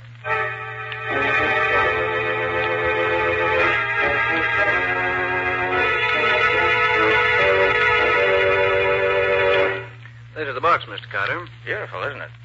Now, Mr. Field, before we go further, there are a few things I should like to know. How long ago did you buy this box at the auction? A little over a month ago. Mm-hmm. On the express company, must have had it for about a year or so. Another thing. Were there any wrappings on the box when you bought it? Yes, it was well wrapped in heavy burlap. You have those wrappings now? I'm sorry to say I don't. By the time I realized that the wrappings might have furnished a clue to the mystery, they'd been burned in the incinerator. Too bad. Well, do you by any chance, whatever, recall the name and address to which the box was consigned? Fortunately, I do. It was addressed to an Alex Delanois in New York City. But I've searched every city directory, every telephone book, every place where names are listed, and I can find no such name anywhere. There was no street address, and the rest of the label, as I remember it, was practically obliterated. I see. All right, Mr. Field, let's listen to the records. And gladly. I'm very anxious to get your opinion of them. Are they in any kind of order? Well, after hearing them over and over as I've done, I believe that I've finally arranged them in their proper order. I see. But they're so peculiar, I can hardly wait to see if you can tell me the answer. Here's the first one. I have a terrible story to tell. But even while I try to tell it, I'm afraid that you who may listen to this will not believe me. But I beg you, if justice means anything to you, believe me and avenge me. I shall rest easier in my grave if I know that those who hope to profit by my death have been deprived of the fortune they plan to get by killing me. I am very rich, but I am not rich enough to avoid the fate that is in store for me. She sounds as if she meant it, doesn't she? I thought he was coming in, but he went away. I've tried several times to escape, but I've failed each time. I wish I could tell you where I am, but I can't, because I was drugged when they brought me here. Oh, I forgot to say, my name is Nancy Deering, and I'm 22 years old. You who listen to this will recognize the name at once, of course. I only hope they don't murder me until I can... Is that the end of it? Not quite.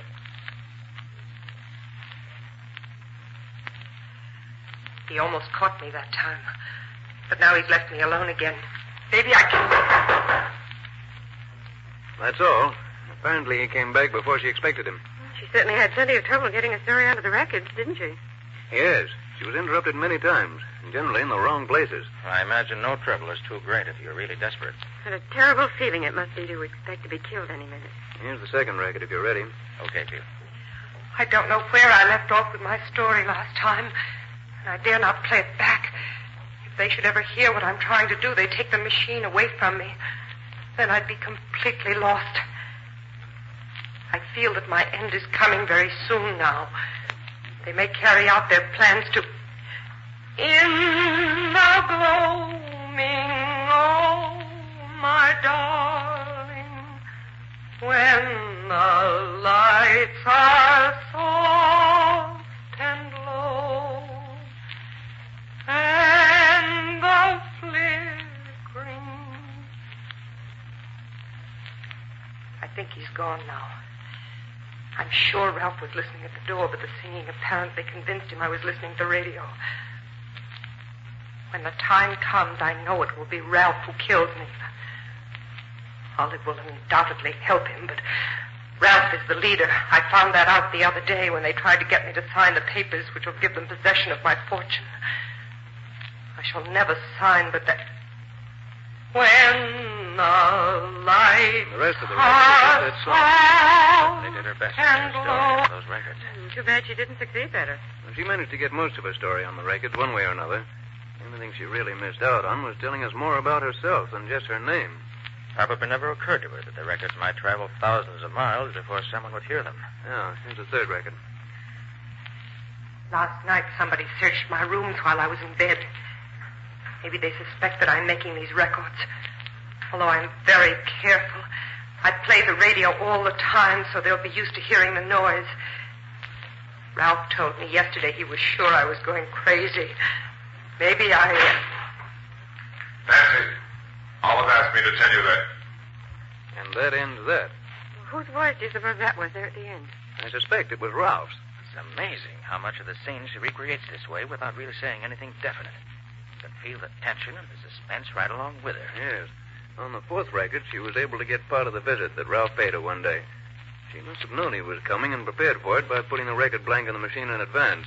Then, when she heard him at the door, she probably turned it on and got this. Well, put it on quickly, Mr. Field. Here you are, Miss Boyne. Well, my beautiful young half-sister, have you decided to sign over your fortune to me? I told you long ago I'd never do that. If you sign, we'll set you free, just as we promised. You don't fool me, Ralph. The minute I sign my name to that paper you have there, you'll kill me. You know that as well as I do. You'll set me free. That's funny. You don't know when you're well off, Nancy. If you did, you'd sign and go free. You must think I'm a fool, Ralph. I do. And I also think it won't be long before you wish you had signed. Oh, I wish this were all over. I wonder how they'll kill me. Ralph would prefer to strangle me, I'm sure. With those great, hairy hands of his. As for Olive, yes, she'd use poison on the boot. That's all there is on that one. It's a pity she couldn't have put more on each record than she did. She really used only a small portion of each blank. Yes, Bessie, but she had trouble enough to get even that much on them, the way they watched her.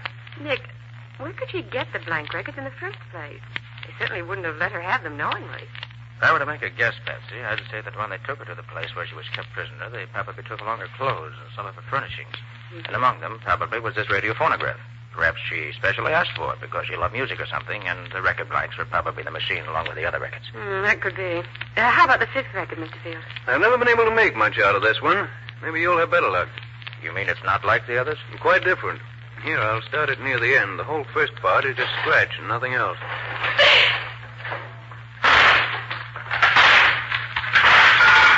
What's the idea of locking her so... Nancy. Where is she? Nancy, come on out here. She's hiding. Drag her out. I'll find her. Trying to get her back. No, bring her off. Here, look over here. What's there? Come on there.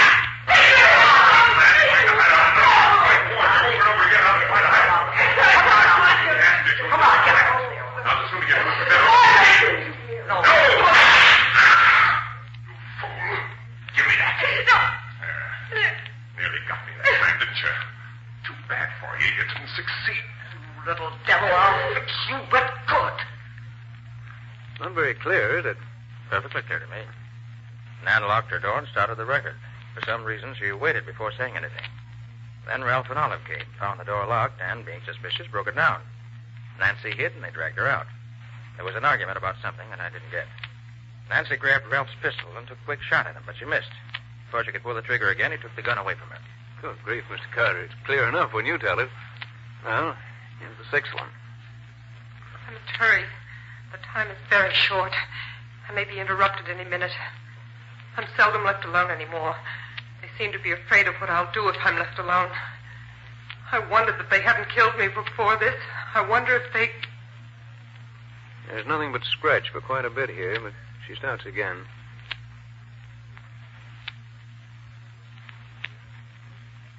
Olive came in. I had to stop. Now she's gone for a few minutes at least. Yesterday I wrote a letter to my father, and I threw it out the window, hoping someone would find it and mail it. But Ralph found it and brought it back to me and laughed at me. I keep asking him for news of my father, but he'll tell me nothing. If Father only knew where I am, he'd rescue me. Maybe if I can just... And that's the end of that. Well, we didn't get much out of it. I wonder where Father comes into this. You'll see before we're through. And this seventh record is more interesting because it records a complete conversation between Nancy and Ralph. Good. Let's hear it.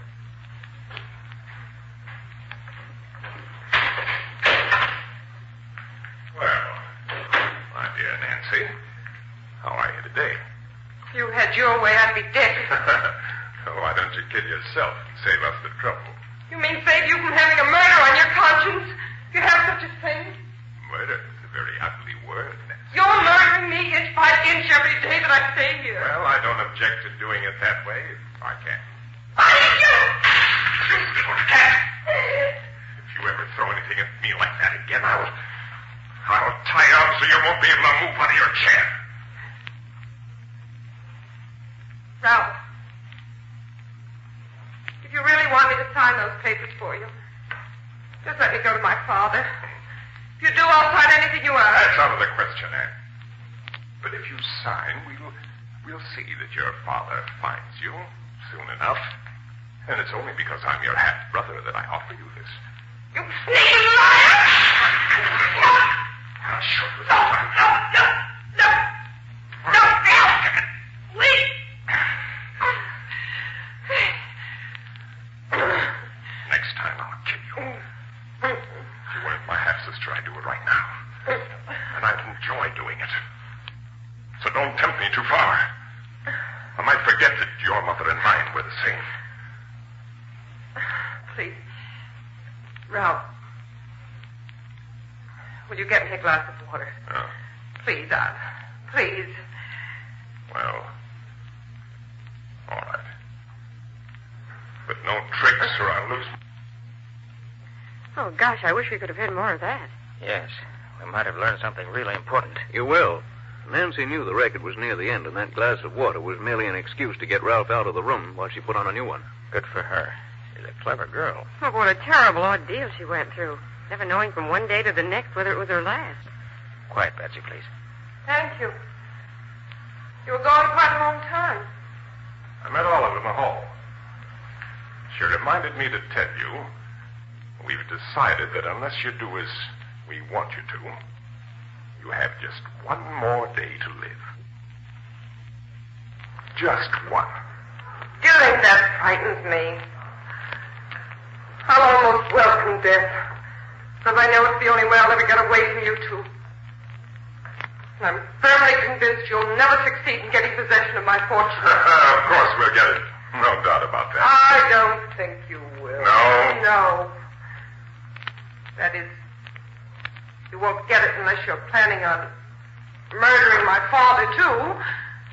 After you forged a new will for him to leave behind him. Smart, aren't you? Guessed it the first time. No. No, you wouldn't. You couldn't. No, why not? He's not my father, and we want his fortune for ourselves. I can't believe such inhuman creatures as you two really exist. Our mother bore a strange lot of children, didn't she? On one hand, we have you, my saintly Nancy. And on the other hand, we have the twins, Olivet and me, who are anything but saintly. Yes, life is very strange sometimes. Get out!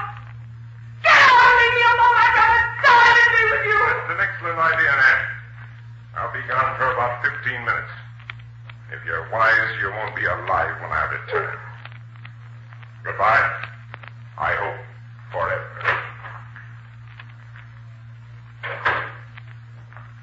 You heard what he said. It was the best evidence I could get.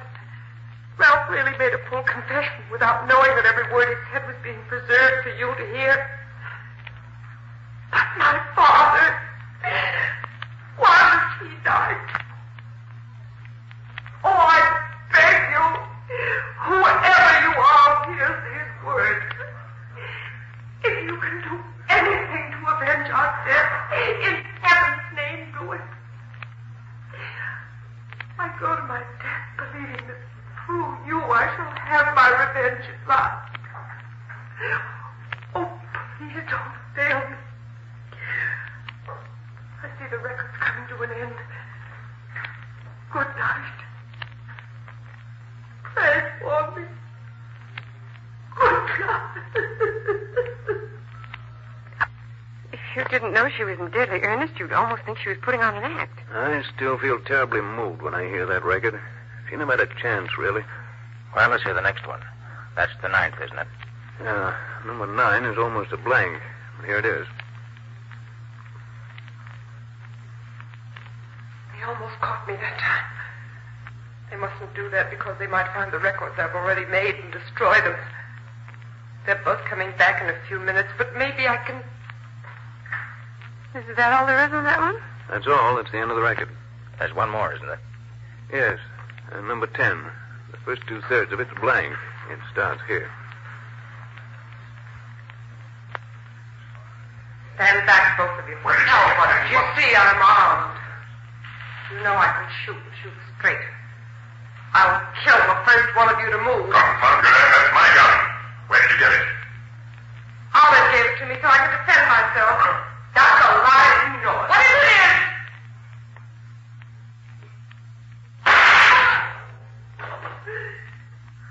You little son. You haven't waited much too long. This time you have.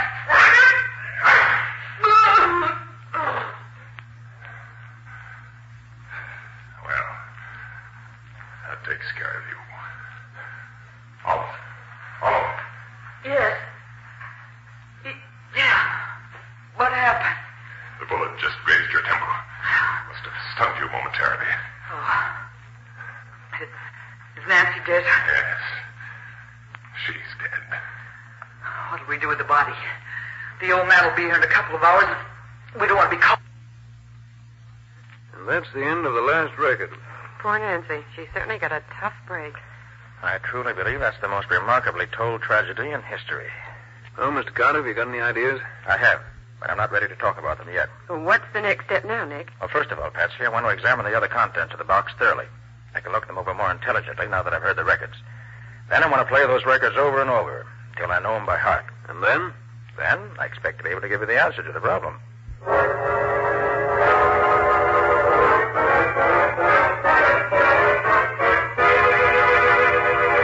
Got a sandwich in your pocket, Patsy? Oh, Nick, I thought you'd never finish listening to those records. Well, I wanted to be sure I didn't miss anything anyway.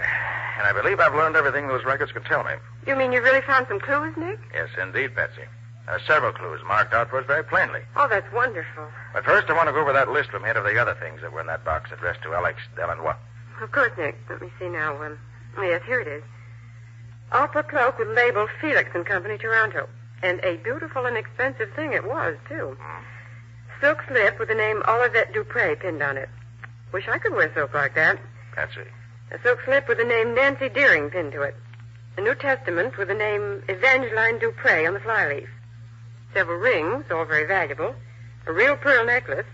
And some beautiful and very expensive lace. Also, of course, the blood-stained nightdress, which must have been the one that Nancy was murdered in. And the 3 snapshots, of course. Oh, yes. One with the name Olivette on the back, one with the name Ralph, and one with the name Evangeline Dupre Deering. Whoever packed that box knew exactly what he was doing, Patsy. All ties together beautifully. He or she has given us all the clues he could to the people concerned in the affair. Evangeline Dupre Deering must have been the mother. Yes. She had 2 children, twins, Ralph and Olivette by her first marriage. Then she married Nancy's father, a man named Deering. But that doesn't get us much nearer a solution, Nick. No, but it does, Patsy. Did you notice that all the voices we heard in the records were American? Well, yes, I guess they were. And yet the names are mostly French, aren't they? Mm-hmm. Now, where do we find a combination like that around here? Why, in Canada, I suppose. Exactly. And the label on the opera cloak says Toronto, which confirms the Canada idea perfectly. You mean that the Deerings lived in Toronto? It's certainly quite logical to assume that the scene of the murder's Canada, and very possibly in the vicinity of Toronto. Well, we start there anyway. Maybe the Toronto police can help us. But, Nick, even if you're right, it doesn't mean that the police would know anything about the murder. It was all done so secretly. You're overlooking one thing, Patsy. I am? Well, what is it? The family from which these people came was a rich family, very rich indeed, if we may guess from the beautiful laces and from the jewelry and other things packed in the box. Mm-hmm. And remember also that Nancy's father was probably killed, too. Now, I can't believe that the head of a rich and probably well-known family could disappear without anyone knowing it. You mean you think the police will know that something happened to him about a year ago, even if they don't think that there's anything wrong about it? Exactly. So pack your bag, Patsy, and order a taxi to take us to the airport. We're flying to Toronto immediately.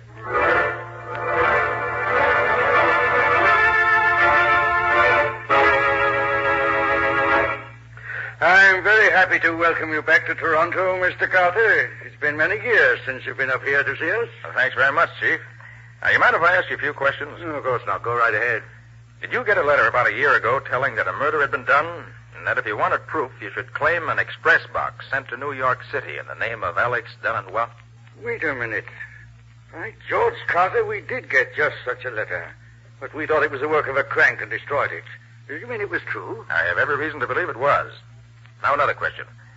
Would you know anything about a girl named Nancy Deering, or about her father? For heaven's sake, Carter, what do you know about the Deering family? You answer my question first, I'll answer yours. What about the Deering? The father, Charles Deering, was the younger son of an English nobleman. Mm-hmm. He was immensely rich, had a house here in town, a country place called Deering Hall. He married a woman with 2 children, twins, I believe, and she died when his daughter Nancy was born. He was always prominent in local affairs up to about a year ago, when he's said to have disappeared. Hasn't been seen since. I understand he started for Deering Hall, but never arrived there, according to his 2 stepchildren. What about his daughter, Nancy? Nancy was brought up by relatives in Montreal. Few people here know her at all. But as I remember it, she was supposed to have disappeared just before her father did. Although I now understand that she was at Deering Hall with her half-brother and sister all the time. You say Nancy didn't disappear after all? I know. As a matter of fact, she was here in Toronto this past week. She believes her father is dead, so she's applied for letters of administration for the estate. I thought so. You did? What do you know about it? Enough to know that this girl who calls herself Nancy Deering isn't Nancy Deering at all. She's an imposter whom the stepchildren have brought in to impersonate her. Chief, we got to get out to Deering Hall at once.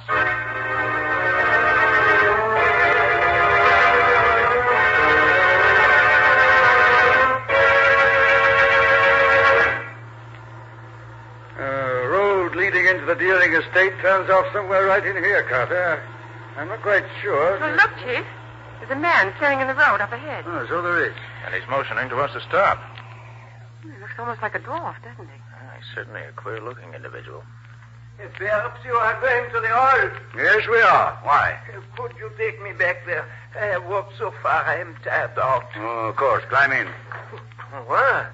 You are a policeman, no? Yes, I am. Oh, then you can help me. And I need help so very much. What seems to be the trouble? My name is Alex Delanois. I am the... Alex Delanois? But yes, you know me. You once had a box packed with records and other things to New York City addressed to yourself? Oh, but yes, you have seen it. Yes, that's why we're here. Tell me, how did you ever happen to... Yes, I will tell you everything.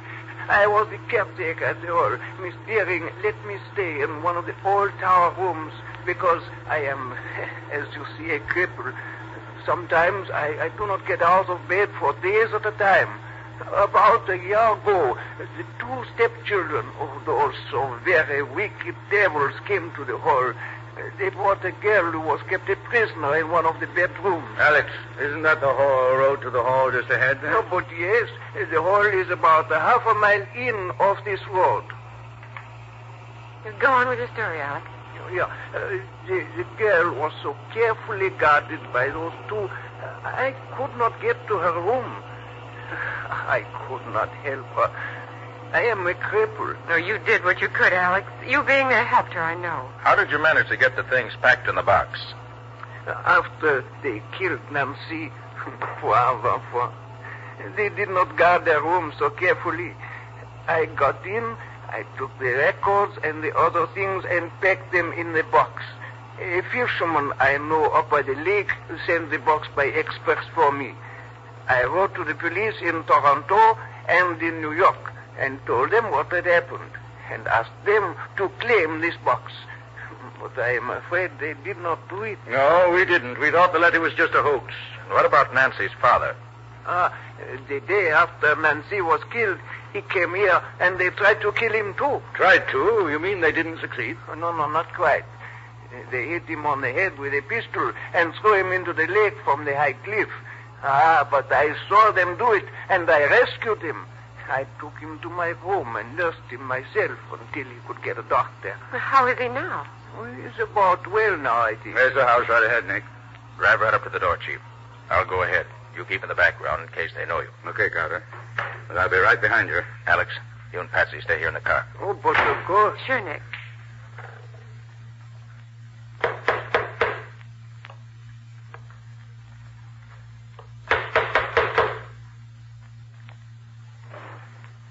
Yes? What is it, please? Please tell Miss Deering that we've come to take some affidavits concerning her application as administratrix for the estate. Yes, sir. Well, come in, please. I'll announce you. It's your turn now, Chief. I'll stand here one side of the door, just in case. I can handle them, Carter. Maybe, but they're going to be quiet. Here they come. Well, gentlemen, what can we Now, do? Dupre, I arrest you and your sister Olivette for the murder. I'll take that gun to fight with me. Oh, no, you don't, young lady. This pair of handcuffs will take care of you. Need any help, Carter? No, I can take care of him. Nice work, Carter. Pair of handcuffs on him. They'll both keep safely till we can put them behind the bars. And we can now restore Deering Hall to its rightful owner once more. Even though it's almost a year later, the box that Alex Ellenwell packed has fulfilled its destiny.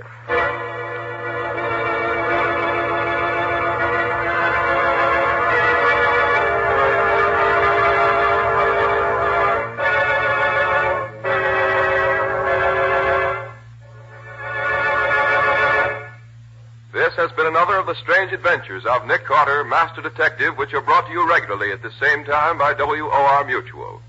What's your story going to be about next week, Nick? Well, next week I'm going to tell you the tale of the thief and murderer who had to be caught twice before he was really caught at all. And when Nick caught him the second time, it was because he was able to guess in advance exactly what the criminal was going to do, as well as exactly what he was going to think. And what did you say the crime was? Merely a matter of murder and robbery. There was nothing unusual in the crime itself. The excitement came in the way Nick chased him, outsmarted him, and finally caught him. It's a very special example of the criminal who was just a little too clever for his own good. He overrated himself and underrated Nick. That's always dangerous where Nick Carter is concerned. Thanks for the compliment. And so long till next week. So long, everybody. And so long to you both. In the strange adventure you've just heard, Nick Carter was impersonated by Lon Clark, Patsy by Helen Choate. Original music was played by Lou White, and the entire production was written and directed by Jock McGregor. Next week at the same time, listen to another curious experience of Nick Carter entitled The Unwilling Accomplice, or Nick Carter and the Mystery of the Society Burglar. This story is a copyrighted feature of Street and Smith Publications, Incorporated. This is Mutual.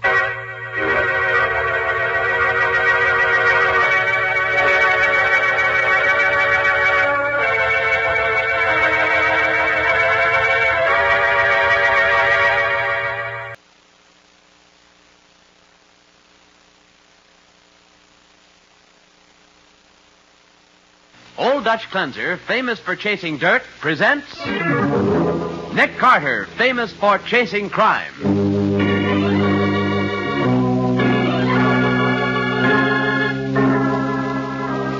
Every week at this time, two great names are joined as Old Dutch Cleanser brings to one of the most resourceful and daring characters in all detective fiction, Nick Carter, Master Detective.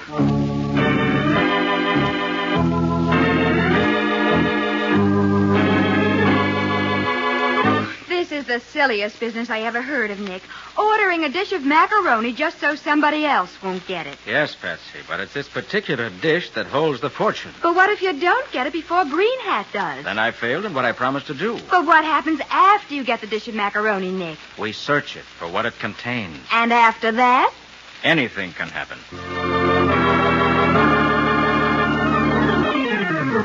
Now, the case of the wandering macaroni. Today's adventure with Nick Carter, brought to you by Old Dutch Cleanser. It's been a busy day for Nick Carter, who's been cleaning up the routine business that has piled up on his desk. Now it is late afternoon, and Nick is still dictating letters to his recording machine while his secretary, Patsy, sits at her desk and taps her foot impatiently. Dear Mr. Gaylord, I received your letter dated January 17th, semicolon. However, it is not my policy to accept cases of this nature, period. I find Nick. that activities of the sort you suggest are incompatible with a general standing Nick. that I have attempted to... Hey, Patsy, you turned off the machine. That's right. It's 5:30. I won't transcribe those letters till tomorrow anyway. And besides, it's my birthday. But I only Oh, have Nick a few... Carter, you promised me 6 months ago that we'd go out to dinner to celebrate my birthday, and I'm going to drag you away from the office. I have to use a blackjack. All right, Patsy. I didn't forget. We'll close up the office right now and go out and celebrate. Well, that's better. Which do you think would be nicer, Nick? The penguin room or the moonlight roof? It's your choice, Patsy. You're the birthday child. I think the penguin room. They've got that big name band and all the... The door. Oh, no. Not another case. Let's keep very quiet and maybe he'll go away. I'd like to, but it might be important. Don't worry about the dinner, Patsy. I'll see to it that you... Mr. Carter? Come in. You're Nick Carter, the detective? That's right. This is my secretary, Miss Bowen. Oh, how do you do? How do you do? What can I do for you? I want you to get me a dish of macaroni. Beg your pardon. I thought you said macaroni. I did? What?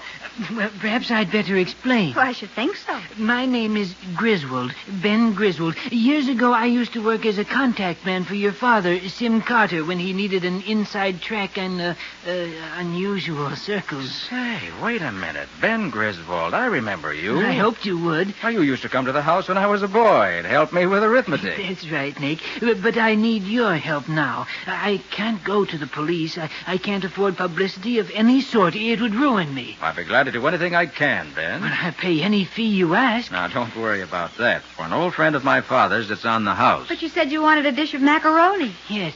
Now, here's the whole setup. At 7:03 tonight, a man wearing a green hat will go into the cafeteria at 47th Street and Avenue M. Yes? Exactly 1 minute later, he'll drop a glass on the floor and break it. But why? That's an identification signal. Then at 7:05, he'll go to the steam table. There'll be 3 dishes on top of the counter. The middle one will be macaroni, Nick, and I want you to get that dish before the man in the green hat does. Well, what's in it? And why is it so important? Well, in that macaroni dish, you'll find a metal container. Now, I can't tell you what's in it, but I'll meet you here tomorrow, and before you hand it over to me, I'll give you legal proof that it's really mine. I can't go myself, Nick. They know me by sight. I see. Now, let's see now. Green hat comes in at 7:03. Yes? At 4 after, he breaks a glass. Right. And I'm to beat him to the macaroni at 5 after. That's right. And be careful, Nick. It'll be dangerous. All right, Ben, you've got yourself a detective. I'll get that macaroni for you. May even bring back some salt and pepper for seasoning. But, Nick, you promised to take me to the penguin room for dinner. It's my birthday. Oh, that's right. Well, never let it be said that a Carter broke a promise. We're off to dinner. At the penguin room? No, Patsy, at the cafeteria.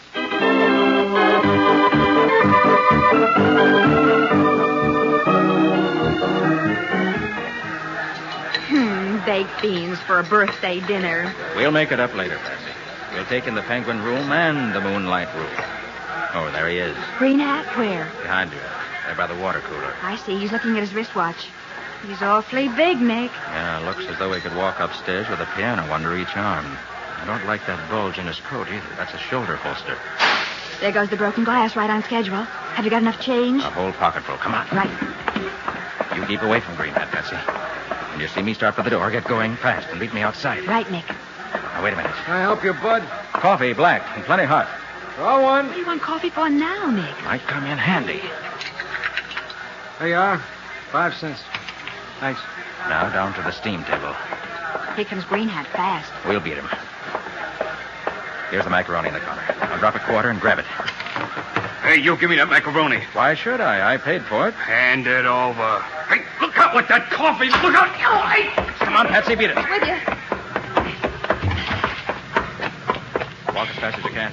The hot coffee I spilled on Green Hat will keep him busy for a while. Did you get the metal container out of the dish? Had to fish the macaroni for it, but I found it. What's in it? See when Griswold comes for tomorrow. Round this corner, quick. Yeah. Uh-oh. Okay, Wine Sky, up with the hands. Green Hat. Yeah, this must be my lucky day. I come out this... Coffee for now, Nick. Might come in handy. There you are. 5 cents. Thanks. Now down to the... Here comes Green Hat fast. Wheel the steam table. Beat him. Here's the macaroni in the corner. I'll drop a quarter and grab it. Hey, you give me that macaroni. Why should I? I paid for it. Hand it over. Hey, look out with that coffee. Look out. Oh, hey. Come on, Patsy, beat it. With you. Walk as fast as you can. The hot coffee I spilled on Green Hat will keep him busy for a while. Did you get the metal container out of the dish? Had to fish the macaroni for it, but I found it. What's in it? See when Griswold comes for tomorrow. Round this corner, quick. Yeah. Uh-oh. Okay, Wine Sky, up with the hands. Green Hat. Yeah, this must be my lucky day. I come out this... Coffee for now, Nick. Might come in handy. There you are. 5 cents. Here comes Green Hat fast. We'll... Thanks. Now down to the steam table. Beat him. Here's the macaroni in the corner. I'll drop a quarter and grab it. Hey, you give me that over. Hey, look out with the macaroni. Why should I? I paid for it. Hand it over. That coffee, look out. Oh, hey. Come on, Patsy, beat it. With... Walk as fast as you can. The hot coffee I spilled on Green Hat will keep him busy for a while. Did you get the... Fish the macaroni for it, but I found it. What's in it? See... Metal container out of the dish? Had to when Griswold comes for tomorrow. Round this corner, quick. Yeah. Uh-oh. Okay, Wine Sky, up with the hands. Green Hat. Yeah, this... I come out this... Coffee for now, Nick. Must be my lucky day. Come in handy. There you are. 5 cents. Here comes Green Hat fast. We'll... Thanks. Now down to the steam table. Beat him. Here's the macaroni in the corner. I'll drop a quarter and grab it. Hey, you give me that over. Hey, look out with the macaroni. Why should I? I paid for it. Hand it over. That coffee, look out. Oh, hey. Come on, Patsy, beat it. With...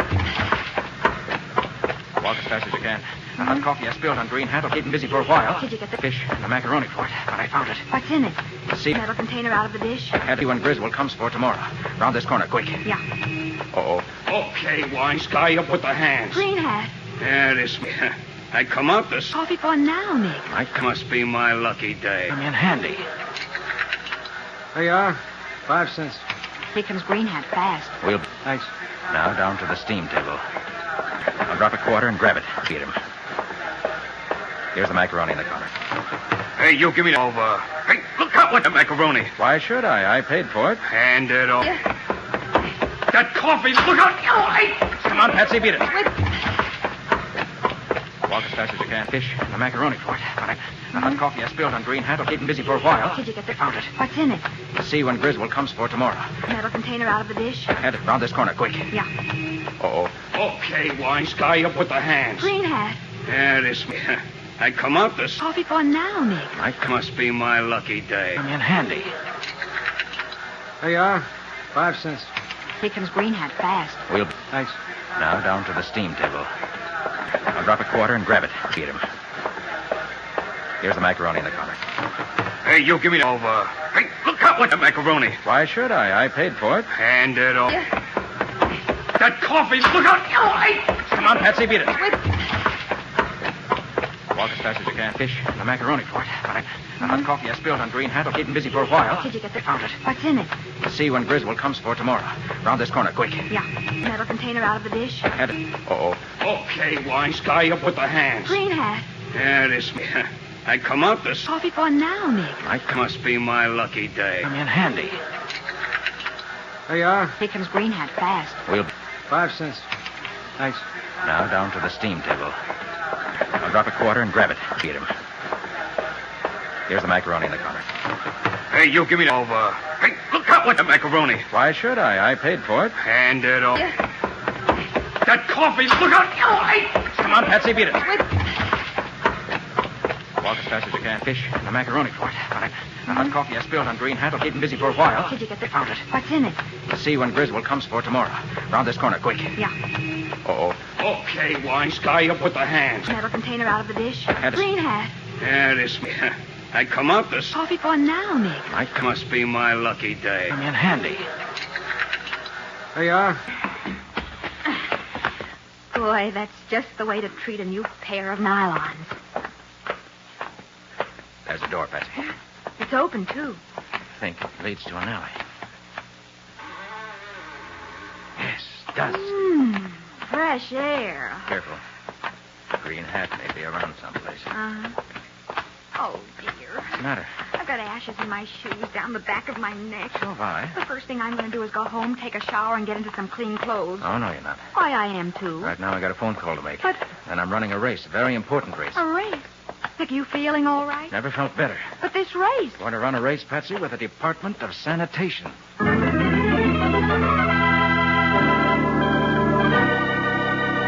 Covered with dust and ashes, Nick and Patsy hurry through the city on a mysterious race. Their goal, the secret of the container in the wandering macaroni. As their cab careens through the streets, Nick wonders what lies behind the struggle for this puzzling prize. We'll see how he finds the answers in just a minute.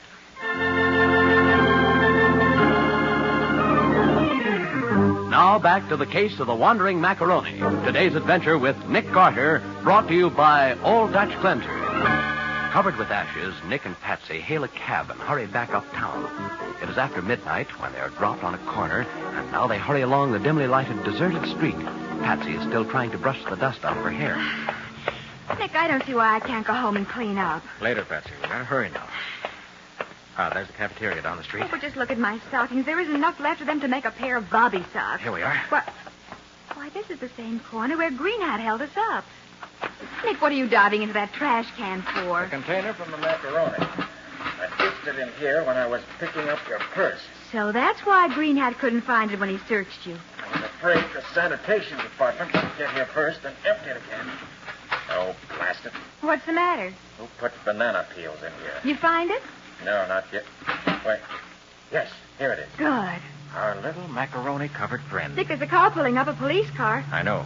Sergeant Matheson. Huh? Said he'd meet us here when I hold him. Oh. You know, one of these days, Nick Carter, I ain't gonna come running when you call. Hi, Sergeant. Hiya, Patsy. Hey, what have you been doing? Playing hide-and-seek in that garbage can? In a way. We've been chasing a dish of macaroni. At this time of night? Uh-huh. You've both gone off your rockers. Now, just stay nice and quiet, and Uncle Matty'll call the wagon. Don't be funny, Matty. I'm on a case. I need your help. And how?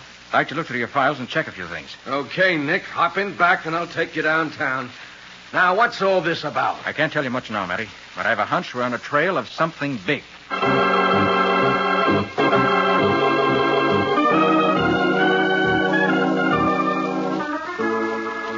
All right, sit down, Nick. Carter will have those fingerprints for you in a minute. Where'd you get them? From my notebook cover. The ape with the green hat had his paws all over it when he searched me. Huh?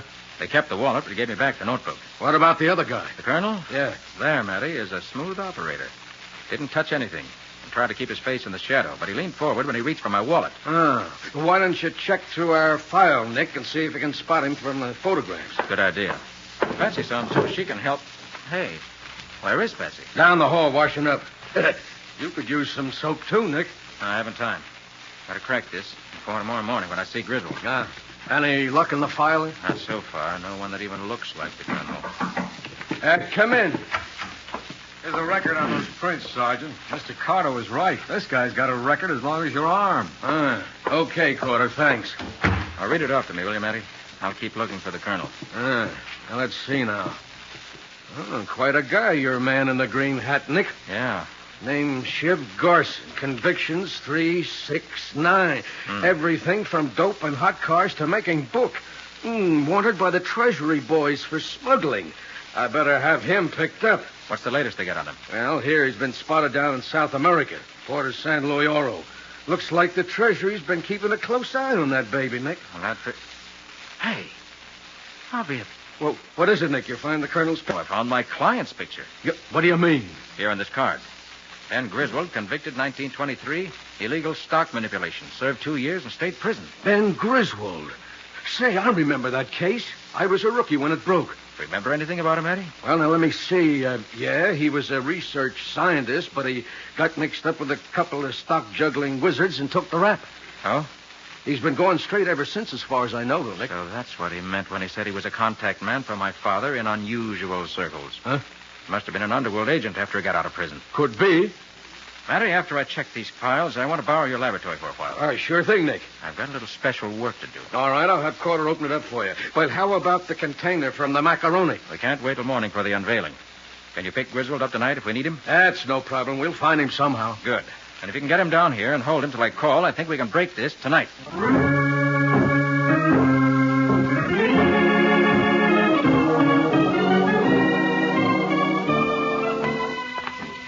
Well, back at the office at last, Patsy. You're sure you don't want to go straight home? No, I couldn't sleep anyway. It isn't every girl that gets kidnapped on a birthday instead of being taken to dinner. Oh, I'm sorry about that, Patsy. Maybe I shouldn't admit it, but I was looking forward to that party, too. Thanks for telling me. Well, here we are. I think I'll finish those letters before I... What's the matter, Nick? Didn't you leave the light on when we went out? I don't know. I think I did. I guess I turned them out, though. It's dark now. Nick, do you think something's wrong? I don't know. There's only one way to find out. Wait a minute. I got the right key. Mm-hmm. Okay. Come on, Patsy. I'll get the light. Nick, it's Green Hat. Yes, and he's dead. Good evening, Mr. Carter. The Colonel. Yes, my dear. The Colonel. I've been waiting for you.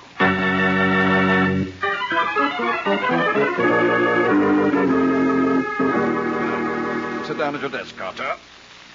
Don't bother reaching in the drawer. I've removed the revolver from it. I warn you, I shoot quickly and accurately, so don't attempt any heroics. You think of everything, don't you, Colonel? I try to. I find it necessary in my business. Your business? Perhaps I should say profession. I'm a smuggler, and a very good one. Don't move, Miss Bowen. I have no scruples against using a gun on a lady. I'm sure you haven't. What's that? Air conditioning. Oh. Works on an automatic thermostat. I see. Mr. Carter, I think I'd better convince you that I mean business. Well, we're convinced of that already. The container you managed to get out of our hands holds microfilm plans. Plans photographed on small film. Oh, we know what microfilm is. What are those plans of, Colonel? A new and secret process for casting aluminum. Which doesn't belong to you. Legally, no. You see, old Griswold discovered the process in South America, but he wasn't too careful about guarding his property. You mean you hijacked it off him? You could call it that. I knew it would be worth millions to the automobile industry, which would pay heavily to the first man to secure an American patent. I planned to have a front man patent it. But you couldn't get it into the country because the Treasury men were watching your gang too closely. Precisely. That's why we had to adopt that complicated method of delivering the container. And I might add, your shrewd guess decreases your chances of surviving this meeting. You're pretty careless with murder, aren't you? I'm afraid there's been a trail of death following that container. Starting with the original inventor of the process in South America and ending in our unfortunate friend in the green hat. He failed, and I was forced to remove him. And he may not be the last, Mr. Carter. You won't get clear on that rap, Colonel. On the contrary, it's a perfect setup. Griswold couldn't call the police. Any publicity would call attention to the new process before he could patent it. You'll slip, Colonel. It won't work. I've told you this, Carter, to convince you that I'm deadly serious. I'm going to get those films, and I don't care particularly how I go about it. I think that corpse cooling on your threshold should prove that. Looks as though you're holding all the aces, doesn't it? Exactly. Now the container, please. I grow impatient, Mr. Carter.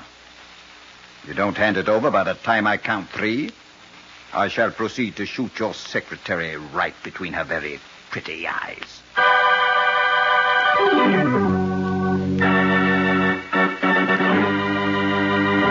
Nick sits watching the unwavering gun in the colonel's hand. He must act now, or the soft-spoken murderer will kill again. We'll see what he does in just a minute.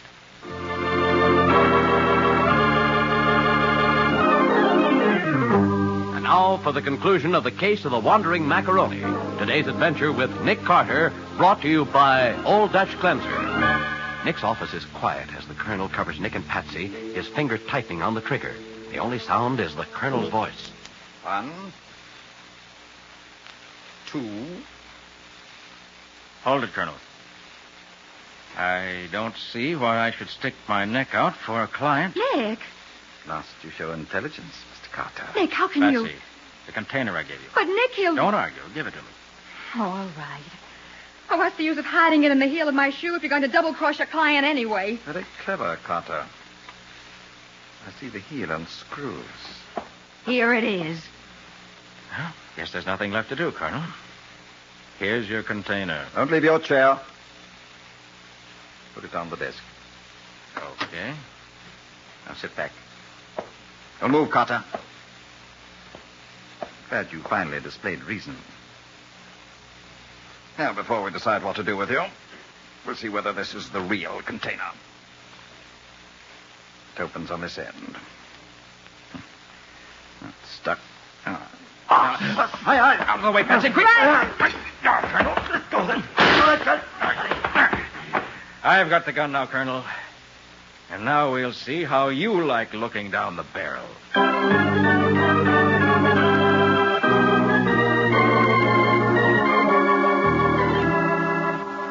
Well, it's all set, Nick. We got the Colonel booked. Murder in the first. How about the rest of the gang, Matty? All locked up. As soon as you called and told me Green Hat was dead and you had caught the Colonel, Griswold led us to the guy who tipped him off about the macaroni deal, and he squealed on the rest. Good. I turned the plans over to Griswold, and he's got them in the bank vault. And you better get the patent papers filed in a hurry before anybody else gets any ideas. You know what burns me, Nick? That rat, the Colonel, will probably hire 6 genius lawyers. Oh, no, he won't, Matty. He talked plenty before you got here. When he was trying to scare me into handing over the container, he even confessed to murder. Oh, that's fine, but can we prove that to a jury? We could let them hear the confession with their own ears. With that... What? Just before he started talking, I kicked the switch on my recording machine under the desk. Well, I'll be... Got everything he said. He thought the noise was the air conditioning, but he was really dictating his own death sentence. But, Nick, how the devil did you get out from under that gun? The Colonel looks like a pretty cool customer to me. Yes, Nick. Just what happened. First, I'm looking at that gun too scared to breathe, thinking you were double-crossing your client. And then the Colonel screaming that he can't see. Well, I knew the Colonel would come to visit me sometime. He had my wallet with my address in it. Well, that's true. The only way he could locate the container was to come after me. So I stopped in the police laboratory and fixed a surprise for him. While I was washing up? Yes. I took the films out of the container and rigged a little booby trap inside it with tear gas. Well, I'll be doggone. But that stunt with the heel of my shoe. Well, Patsy, he'd have suspected me if I'd just had it in my pocket. Oh. I knew he'd open it up immediately to check. And that's exactly what he did. He got it right in the eyes. Well, there's still one thing I'm not satisfied with, Nick. Oh, what's that? My birthday dinner. Oh. Even if we do go to the Penguin Room, the head waiter will probably get murdered, and you'll take the case. Well, then, how about going back to the cafeteria for a dish of macaroni? Oh, Nick.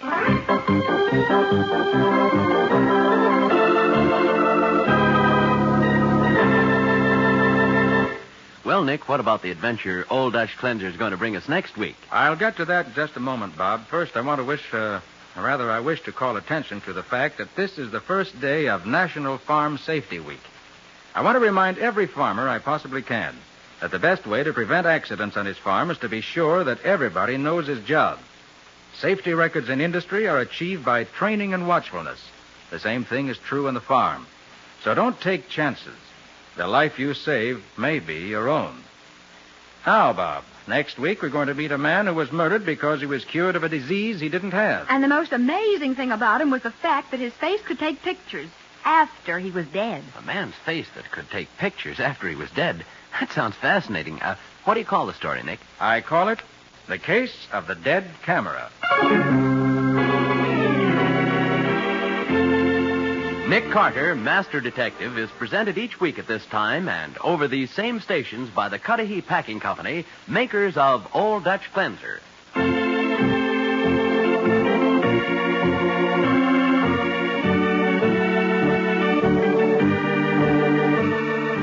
Nick Carter, Master Detective, produced and directed by Jock McGregor, is copyrighted by Street & Smith Publications, Incorporated. Lon Clark is starred as Nick, with Charlotte Manson featured as Patsy. Matty is played by Ed Latimer. Today's script was written by Ernest Kanoy. Original music is played by George Wright. This program is fictional, and any resemblance to actual persons living or dead is purely coincidental. This is Bob Martin saying, when minutes count, use Old Dutch Cleanser.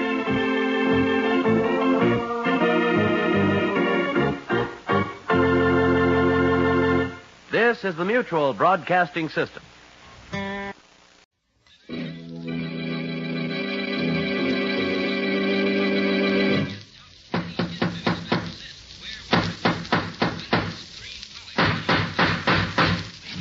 What's the matter? What is it? Another tip.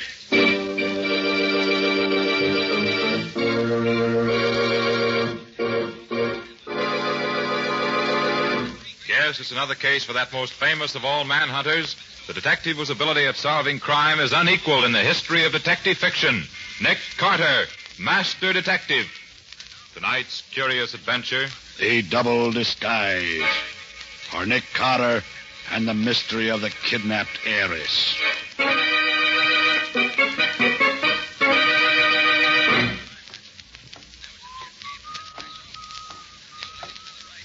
Pardon me, but could you tell me which way to Bond Avenue, please? Bond Avenue? Why, yes. We'll just walk 3 blocks Okay, straight mister. ahead. It's a stick-up. What? Yeah. Hand it over and be quick about it. Hand what over? Your wallet, of course. Come on. Oh, come now. Isn't it quite late in the evening for this sort of thing? There's nothing funny about this. I mean business. Now, you haven't been in the business very long, have you? That's enough talk. Just hand it over. Hand it over, I'll shoot. You really would shoot me, would you? Yes. This is your last chance. Please, I don't want to have to kill you. Okay. But you won't find very much. All right, I'll take that toy pistol now. There. Oh. You knew all the while. Sure. Would have fooled most people, but you just happened to pick on the wrong man. I'm Nick Carter. Nick Carter? Gosh, I guess I did. My name is Brown. Chester Brown. Well, Mr. Brown, let's have it. What's the story? You're no gunman. Oh, you're right, Mr. Carter.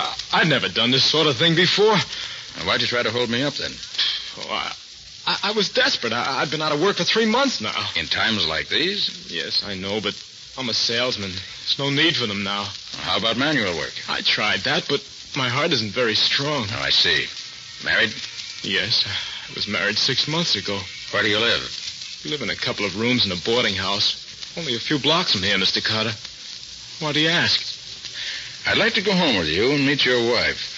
Oh, that means you aren't going to turn me over to the police. No, not yet, at least. Oh, thanks. But one never knows, Mr. Brown. Let's go.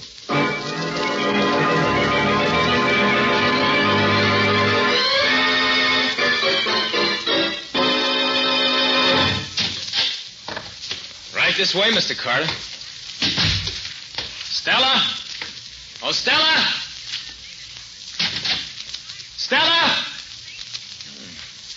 That's strange. She isn't home. Maybe she went out for a while. At this time of night? She'd be back by now. What does it mean? Well, it probably doesn't mean much. Oh, wait a minute. Here's a note. Perhaps this will explain things. Here, let me have it. Dear Chet, I'll be gone for a few days. Don't worry about me. All our troubles will soon be over. We're coming into a fortune. I can't explain any more now. You're Stella. Well, congratulations. Ah, look what's enclosed. $100 bill. May I see it, please? Oh, here you are. Gosh, I can't believe it. It's too good to be true.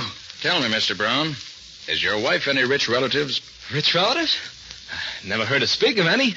Mother and father no longer living. Well, she has an uncle, a man by the name of James Spear. He lives somewhere out in Colorado. Maybe it's he. Yes, maybe. What are you doing, Mr. Carter? Just checking the number on this bill against a list I have here. But why? What is it? Mr. Brown, I'm afraid my congratulations were a bit premature. What do you mean? Have you read the evening paper? No, I haven't seen a paper all day. Why? Michael Stillfield, the banker, was murdered last night. $10,000 was stolen from his private vault in one of the cleverest safe-cracking jobs seen here in years. Yeah, what's that got to do with this? The stolen money consisted of $100 bills. So what? The bill your wife left for you was one of those stolen by the murderer. Oh, but Mr. Carter, she had nothing to do with that. I feel sure of that, Mr. Brown. Well, then why should you want to... Suppose you went out tomorrow morning and tried to spend that bill. What would have happened? Why, Oh. Oh, I see. I'd have probably been arrested as a murderer. Exactly. But why did she leave that bill for me? Because she's as much a victim of this frame-up as you are. Brown, if my hunch is correct, someone's trying to make trouble for you and for her. Oh, but Mr. Carter, why should... Don't ask questions yet. Just listen to me. Pack up a bag and get out of here tonight. Go to 73 Bleecker Avenue. That's a rooming house run by friends of mine on the other side of town. Sit tight until you hear from me. Don't tell anyone where you are and don't use your right name. But suppose my wife comes back. I said to leave it all in my hands. Oh, but why? Brown, don't be a fool. If you don't follow my directions, you may be dead before morning.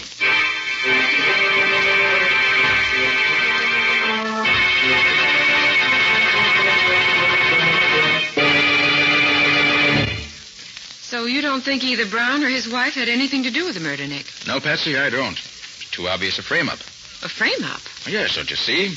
The murderer persuades Mrs. Brown to go somewhere with him on some pretext or other and gives her one of the stolen bills to leave for her husband, who's sure to be arrested if he tries to spend it. But why should the murderer want to pin the job on Mr. Brown? That I don't know the answer to, Patsy. Except that for some reason or other, he wants to get Brown out of the way. Hello? Hello, Nick. I'm glad I found you in. Oh, Riley, what is it? You still say you're not interested in the Stillfield killing? Well, as a matter of fact, Riley, something's happened since you spoke to me about it. I've changed my mind. Oh, so you've heard already? Heard? What? About the big Postal Express robbery down on Front Street. That's where I'm calling from. I know, that's news to me. What do they get, Riley? $40,000 in negotiable bonds. Right out of the vault, Nick. Not bad. Yes, and this is the interesting part. Yeah? You know who those bonds were being shipped to? Michael Stillfield. Stillfield? Okay, Riley, thanks. I'll be right down. Well, Patsy, this thing gets more interesting by the minute. Let's go.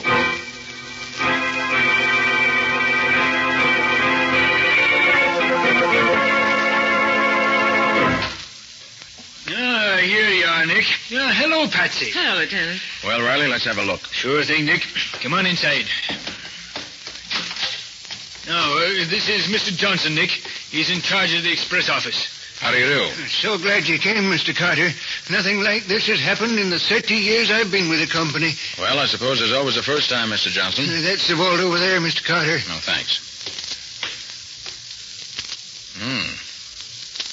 Certainly don't come any finer. That's true, Mr. Carter. Absolutely burglar-proof. Or so we thought. Was anything else taken? No, just the bonds. And they're as good as cash, you know. When did you discover that they were missing? This morning. They were put in that vault last night. I watched the bookkeeper do it myself. I see. And you were the one who closed the vaults? That's right. I closed it and adjusted the time mechanism myself. Well, seems to be intact. That's just it, Mr. Carter. I can't understand it. Neither the vault lock nor the time attachment have been tampered with. Yes, it looks like the devil's own work. It's absolutely incredible, Mr. Carter. But there you have it. The safe was open and the bonds are gone. Well, what do you make of it, Nick? There aren't many men who could have pulled off this kind of a job. Well, you're right there, Nick. As a matter of fact, I don't know anybody but Nick Carter who could have done it. He's that handy with locks of all kinds. You have some idea, Mr. Carter? You say the bonds were put in the vault last night? Yes, that's right. About what time would you say? Well, we received them from the west on the 5 o'clock train. Did you say from the west? Well, yes, they came from Colorado. And they were addressed to Michael Stillfield? That's right. And they were put in the vault a little after 5. And as you already know, that's the last we were seen of them. Thank you, Mr. Johnson. I don't think we need bother you any further. I do hope you'll be able to track down that thief. It's more than a thief you've put me on the track of. The man we're looking for, Mr. Johnson, is a murderer.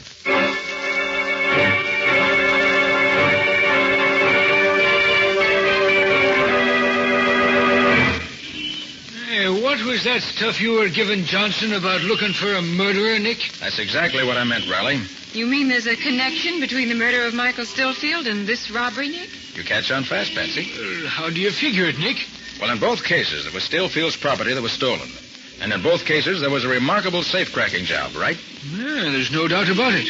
Looks like it could be the same ones, all right. And you recall where Johnson said those bonds came from? Yes, from Colorado, Nick. Well, sure, I remember his saying that, but what's that got to do with it? Just a hunch, Riley. By judging by the way these two safes were broken into, I think I know who probably did it. Huh? Who? Clint Bartow. Clint Bartow. Oh, you're having me believing the dead come to life again, Nick. Why, don't you remember? He was reported dead 5 years ago up in Canada someplace. Yes, but where Clint Bartow's concerned, I don't have much faith in that kind of a report. He's the most dangerous and resourceful criminal on the continent. Riley, I wouldn't be surprised that he had that report circulated purposely. Well, now, I hadn't thought of it that way. Furthermore, I suggest you make a thorough check on the background of Michael Stillfield, the murdered banker. An idea there may be some interesting facts turned up. Okay, Nick, it's as good as done. When you get the information... Well, What is it, Nick? we're being followed. Huh? Well, not for long we won't be. Now, just let No, me... wait a minute. I want to handle this my own way, Riley. You continue on the way you're going. Patsy and I'll turn up this side street. Okay, Nick. I'll be seeing you. So long. So long, Riley. All right, Patsy, come along this way. Is he still following, Nick? Yeah. He's hanging on, all right. Here. Into this doorway here. Okay. Now what? Well, just wait. He'll be along. Yeah, here he comes now. Stay here, Patsy. Be careful, Nick.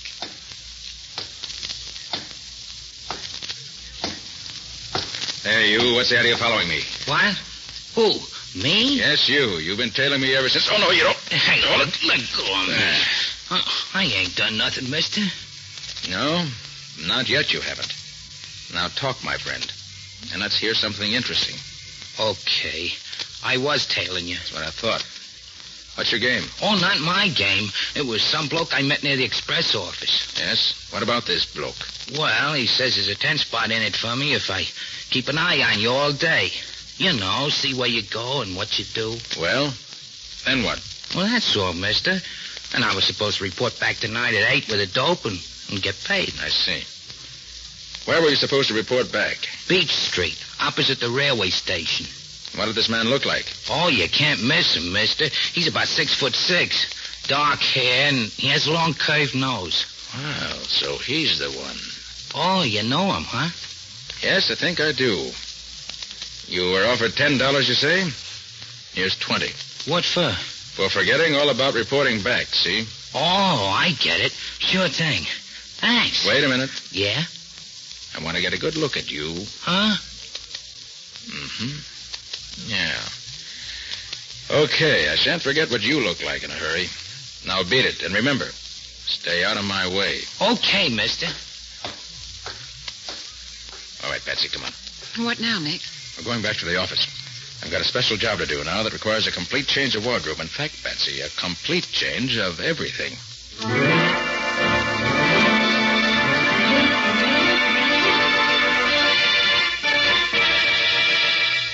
There, that does it. Hand me that mirror, will you, Patsy? Mm-hmm. Here you are, Nick. Not bad. Well, Patsy, do you think I look like the man who was following us? Simply perfect, Nick. Why, I positively couldn't tell the two of you apart now. Now, the voice. Okay, lady, thanks. Well, I guess I better blow it. The mob's waiting for me. Nick. Yes, what is it, Patsy? I'm afraid of what you may be letting yourself in for. Oh, now, don't worry. I'll be watching my step. You better. Make one false move with Bartow. Yes, Patsy, I know the kind of man I'm up against. Hello? Oh, yes, Riley. Oh, you did, huh? What'd you find? I see. Yeah, well, that's fine, Riley. Oh, no. I've got a plan of my own. Yeah, I'll do that. All right, Riley, thanks. Bye. What is it, Nick? Patsy, my suspicions were right. The report came through on Michael Stillfield. He proves to be none other than James Spear. Spear? You mean Mrs. Brown's uncle? Right. Seems he made his money out west many years ago, then got into some difficulties there. Changed his name and came east. And he never got in touch with his niece? Apparently not. Well, then that fortune Mrs. Brown spoke about in her note is true. Yes. According to his will, she becomes sole heir to the entire estate, being his only surviving relative. Well, not bad. If she lives, Patsy. If she lives? Well, why shouldn't she live, Nick? Well, the person she left home with last night must be the same person who killed Stillfield.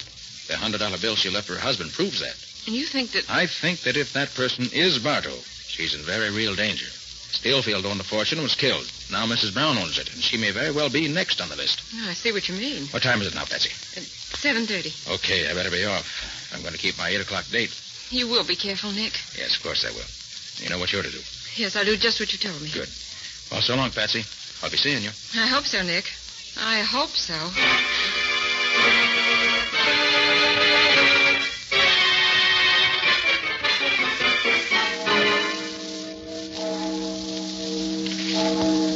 Now, 8 o'clock. And this is the corner, all right. But nobody seems to be sure. Wait. Uh-oh.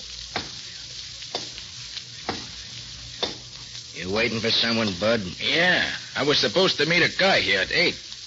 Okay, I guess you're the one. Follow me. Where are we going? I'm taking you to the boss. Where's that? You'll find out. Come on.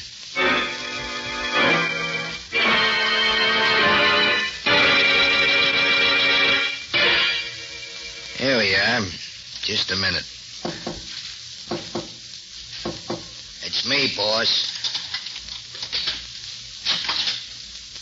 Is this the guy, boss? Yeah. Come in. Close the door, Malone. Well, what'd you find out? I followed the guy like you said. Well? How about that tent spot you promised? Don't worry, you'll get it. Now, what happened? Nothing. What do you mean? I tailed the guy to a house on Elm Street. They went in. I didn't see him come out all day. I see. Well, okay, you did a good job. Here's the tent. Anything else, mister? I could use more dough. And I ain't particular how I make it. If you get what I mean. Yeah, I get what you mean. You see, I figure you must have some kind of a racket, mister. Mm-hmm. Very clever reasoning on your part. Yeah. I'd sort of like to get in on it. That is, if you could use a guy like me. Maybe I could.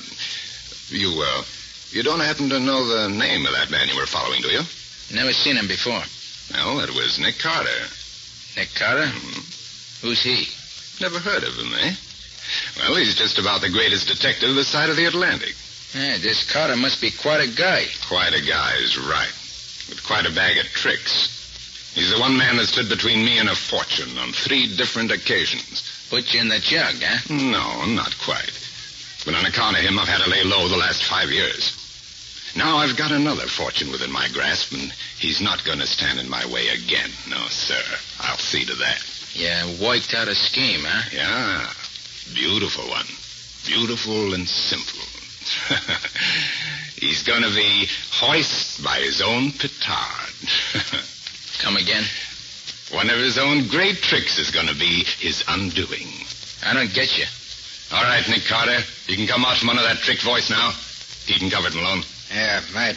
Well, congratulations, Bardo. I was sure I had you fooled. It was a neat job, Carter. Your resemblance to Trigger is absolutely uncanny. Trigger? Yeah, one of my own men. Oh. It was all a frame, and you fell for it. Knowing you and your tricks, I figure that's exactly what you do. And now that I'm here, what do you propose to do? Something I should have done a long time ago. This is the end of the road for you, Carter. Bardo, I think you're bluffing. Oh, you do? Yes, I do. Why'd you have to go to all this trouble? You could have had one of your men shoot me in the street. No, Carter, I had a special reason for wanting to bring you here alive. Yeah? What's that? I wanted to see the look on your face when I opened the door to this inner room and you saw this. What? Chester Brown? Yeah. And I assure you he wouldn't be sleeping so peacefully if he knew what I was planning for him. And for you. Hey, you, wake up. Wake up. You've got company. You gave him too much of that dope, Malone. You might have killed him. So what, boss? Ain't that what you want? Yeah, but I want him to wait until Mr. Carter could keep him company. I want them to go out together. Come on, you. Wake up. What's all the... You may not believe it, Brown, but this tough-looking thug is really our old friend Nick Carter. Oh, so it's you, Mr. Carter. I thought I told you to hide away at that address I gave you. I did. These guys found out where I was. Did you tell anybody where you were? No, nobody. I just gave my address to my old landlady so she could forward my mail. Right boy, isn't he, Carter? Well, now that I've got you both here together, I'm going to hang you both together. Trigger. Yeah, boss? Come in here. Help Malone tie this great detective up while I keep him covered. It'll be a pleasure, boss. Hello there, detective. And thanks again for that 20. Don't mention it. You want this other guy too, boss? Yeah, get him up on his feet. I want to watch them dance together. Yeah. Come on, you. Come on now, Sonny boy. Okay, boss. All set. Did you frisk him? Yeah, he's clean. Here's his gun. All right, then. Mr. Carter, what are they going to do? Looks as if they mean to hang us. No, they can't do that. You can't. I haven't done it. You squeal like a stuck pig. Be like Carter. He isn't saying a word. I still don't believe you're going through with this, Bardo. No. Get Carter's rope over the rafter at this end. Put Brown's rope over the other end. Come on. There you are, boss. Good. Now a couple of chairs for him to stand on. See here, Bardo. You've nothing to gain by murdering us in cold blood this way. You've killed one man already. You've stolen $50,000. What more do you want? $50,000? That's spin money. Stillfield is worth $5 million. And what about it? That fortune's going to be mine, every cent of it. And you're the only man that might stop me, so I'm taking no chances. I know you're clever, Bardo, but I can't see how you're going to get your hands on Stillfield's money now that he's dead. On the contrary, Carter, that's what makes it all so simple. Because it makes Mrs. Brown his sole heir. And Mrs. Brown has been led to believe, by something that I said, that I'm a lawyer. And she's already turned over to me all the credentials necessary to claim her uncle's fortune. I'm sure my own wife will have no trouble at all convincing the real lawyers that she is Mrs. Brown. The real Mrs. Brown, poor woman, won't be with us very long, I'm afraid. Oh, you fiends, you devils, you'll have to... You... So that's your devilish scheme, is it? Yes, and it's a scheme that I'm sure is going to pay off. I don't think so, Bardo. What do you mean? You really don't think I was foolish enough to come up here without taking certain precautions. Such as what? The police know exactly where I am. I'm afraid the laugh's on you, Bardo. Yeah? Look out of the window, Trigger. Okay. I don't see nothing. Hey, wait. Say, there is a cop across the street. What's he doing? Just stand there. Hey, maybe there's something to it, boss. Let's get this thing over with and beat it. Okay. Maybe what you said was so, Carter. It isn't going to help you much. Get them up in the chairs, boys. Right. Come on. Up you go. Come on. Up you go. Yeah, that's it. Are the ropes tied fast, Malone? Yeah, boss. Both of them are okay. Well, goodbye, Mr. Brown and Mr. Carter. No, you can't. Okay. In the street. Kick the chairs away, boys. Dance, Carter, dance. All right, boys. Let's get back to the hideaway.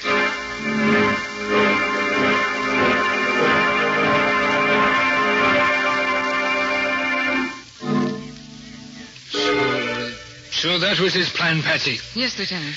I see. And if Nick didn't come out in a half an hour, we were to go in after him. The time's just about... Oh, look, Lieutenant. Huh? What is it, Patsy? There's 3 men leaving the building. They're getting into that car. Yeah, and in an awful hurry, too. Come on, Patsy, let's go in. Nick, where are you? Nick Carter, are you here? Try this door. He's not here. Try that one over there. He's not here. It's getting so dark again. Here I am. Hey, Patsy, listen. Here I am. Oh, Nick, are you all right? Let me find the light here. Oh, Nick, what's happened? What are you They telling? tried to hang us. Hang you? Who's that with you, Nick? That's Brown. Nearly passed out. Oh. But I think he's going to pull through now. Oh, Nick, are you all right now? Yeah, I'm okay. My throat's pretty sore, but I live long enough to see Bardo and his men behind bars. Oh, take it easy, Nick. There's time enough for that. No, there isn't, Riley. Patsy, you stay here with Brown. Look out for him. Riley, where's your car? It's just on the block. Why? We haven't a second to lose. We got to follow Bardo. Huh? Every minute counts now, and the woman's life's at stake.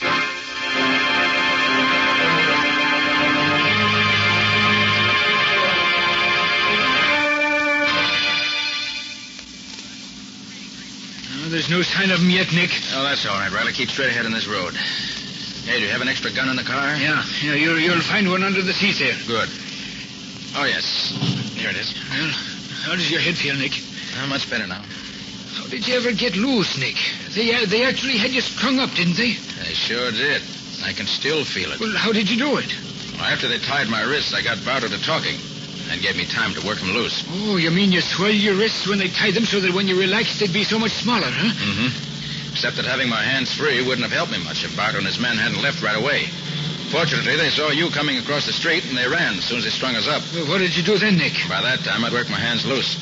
So I grabbed the rope above my head and pulled myself up. Whew, that was close. Yes, it was. And I cut the rope with a little trick knife that's built into my tie clasp. I never thought to look for one there. Then I cut Brown down. Poor fellow, he was almost gone. Well, thank heavens you outsmarted them, Nick. Mr. Bartow, that dirty, murdering, no-good scoundrel. Hold on, huh? There's a car ahead of us. Oh, was that the right one, Nick? Let me see. So much dust on that. 3J20 R7. Is that last? Oh, 6. Yes, that's the car. All right, now take it easy, Riley. I don't want him to get suspicious. Right. Yeah, they're turning up that dirt road there, Nick. Shall I follow them? Say, I know where that hideout is now. Oh, you do? Yes, must be the old Fairbanks Cave, not far from here. Bartow used it before. Hey, stop the car here. If luck's with us, this is the end of the trail. And the end of Bartow.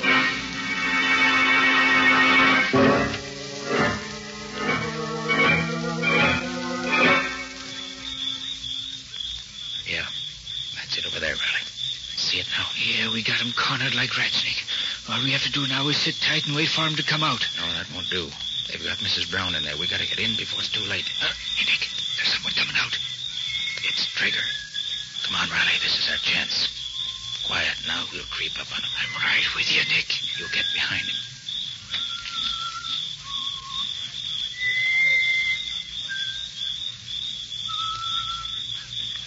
Oh! Ah, that was worth $20. Now for the boss himself.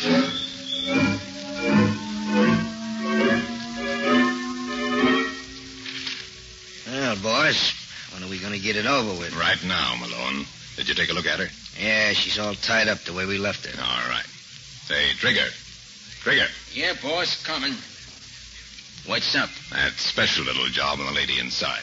We're going to take care of that right now. Then what, boss? What do you mean, then what? Then we bury her, of course. That's the end of Mrs. Brown. Then my wife takes over, claims the fortune, and we're all set for life. Oh, yeah. I was forgetting that you're going to palm the wife off as Mrs. Brown. You talk too much, Trigger. I prefer action. And so do I. Get your hands up, Clint Bartow, and you too, Malone. Hey, what is this? Boss, that's... Hoist by his own petard, eh, Bartow? Carter. They caught it. It can't be, boss. But it is. Now back up, both of you, and keep those hands up high. Riley. Yeah, Nick. Come on in. Oh, good work, Nick. Were you in time? Yes, Mrs. Brown's okay. She's inside there. Well, I guess we can call it a day, Nick. You saved the lives of the Browns, and we got Bartow and his gang where we can put him away forever. Yes, Riley, that's true. Huh.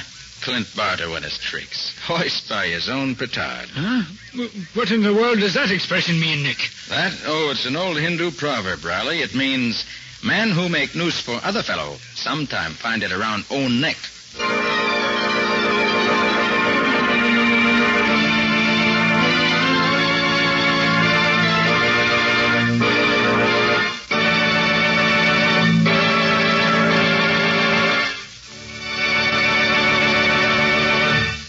This has been another of the strange adventures of Nick Carter, Master Detective, which are brought to you regularly at this same time by WOR Mutual.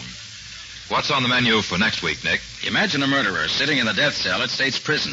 It's just 8 hours before he's scheduled to die in the electric chair. And then suddenly he sends for Nick Carter to prove he's innocent. Why did he wait so long before he sent for Nick? Well, that's all a part of the story, Joe. But I want to tell you that the next 8 hours are about the busiest 8 hours that Nick ever spent. And was he innocent? That's also a part of next week's story. In other words, Mr. Ripley, we're just not telling anymore until next week. So I see. But I think when you've heard it, you'll agree that it's a story well worth hearing. So long. So long, folks. So long to both of you for another week. In the strange adventure you have just heard, Nick Carter was impersonated by Lon Clark, Patsy by Helen Choate. The story was written for Nick Carter by Ralph Berkey. Original music was played by Lou White. The entire production was under the direction of Jock McGregor.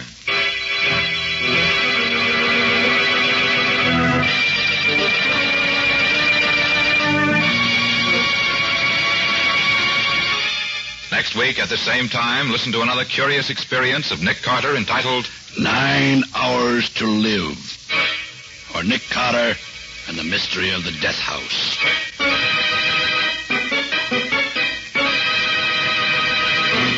This story is a copyrighted feature of Street & Smith Publications, Incorporated. The Return of Nick Carter is produced in the studios of WOR and is broadcast over most of these stations every Saturday evening at 7 o'clock Eastern Wartime. This is Mutual.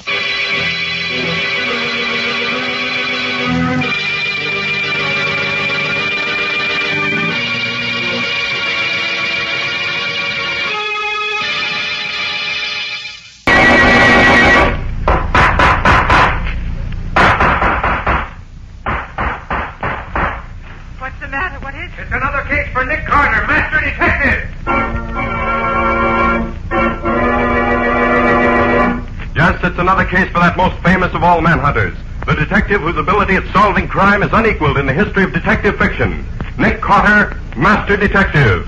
Presented by the three great Linex home brighteners.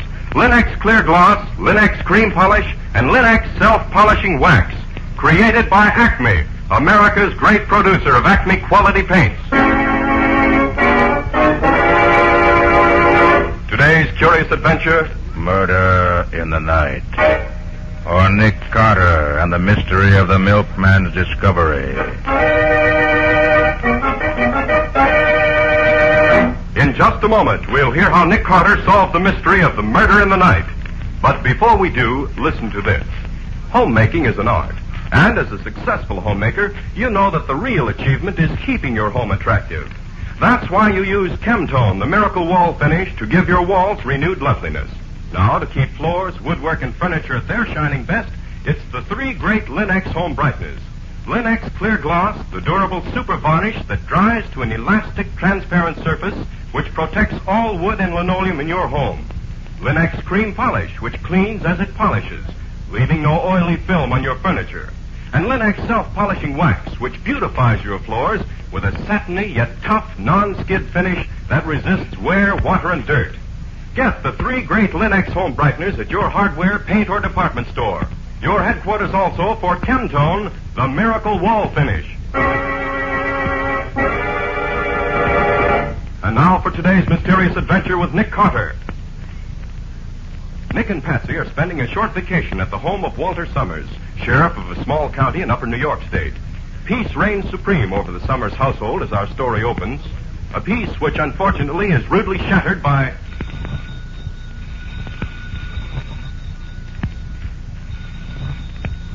All right. Just a minute. Sheriff Summers speaking. Sheriff, this is Jed Peters. Yes, Jed. Well, what do you want at this hour of the morning? Sheriff, I'm at the Parsons place, you know, out on the edge of town. Yes, I know. What's the matter? Well, I stopped in here a while back to deliver the Parsons their milk like I always do. And when I got here, I found Laura, Mrs. Parsons, all tied up to a chair. When I asked her what had happened, she couldn't talk much, but she said something about a man killing her husband and tying her up. What? I looked and sure enough, Mr. Parsons is dead. Shot through the head. You better get out here right away. Mr. Parsons murdered? Yes, Sheriff. And Laura, Mrs. Parsons is in pretty bad shape. You better hurry up. All right, Jed. I'll be right over as soon as I can. Now, don't touch a thing and don't let nobody else touch nothing. I won't. Goodbye. Hey, what's all that about, Walt? Oh, I waked you up, didn't I? I'm sorry. No, I ain't neither. Because I'd had to wake you anyhow. What, so early in the morning?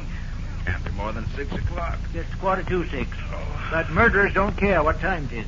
Murderer? Yeah. Oh, don't tell me somebody killed somebody way up here in the country. Yes, darn it. First time in 16 years of being sheriff I ever had a murder in this county. I'm sure glad you're here. Oh, now look here, Walt. I came up here for a rest, not to chase down a murderer. You're a good chap. You don't need me. Maybe not, but you're coming along just the same. Oh, no. Get up now before I pull the clothes off the bed and pour this pitcher of water over you. All right. I suppose there's no way out.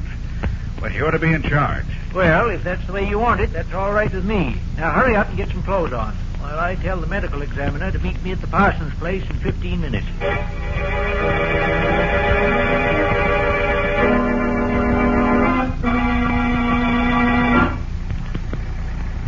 I'm surprised Patsy didn't want to get up and come along. Well, when I asked her, she just said she'd see us later.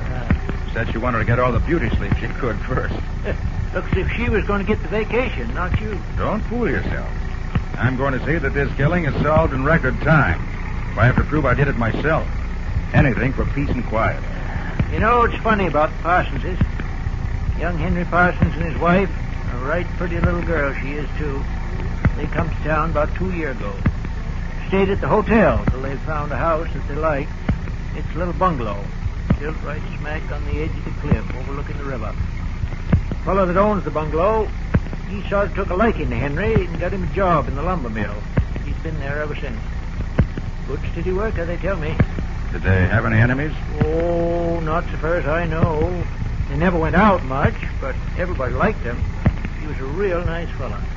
And if ever I saw two people in love with each other, it was them two. Yeah, they was more lovers than married folks. Leastways, more than most married folks that I've seen. This is going to be pretty bad for her, then. Losing the man she loved. Yes, you're right. There, that's the house. The gray one with the smoke coming out the chimney. Oh, I tell you, it's going to be terrible, Nick. I'm dreading having to ask her any questions about it. You wouldn't want to... Oh, no, not much I wouldn't. I'm just a private in the rear rank today. I thought you wouldn't. Well, this is it. Might as well get it over with as soon as I can. Come on, let's go in.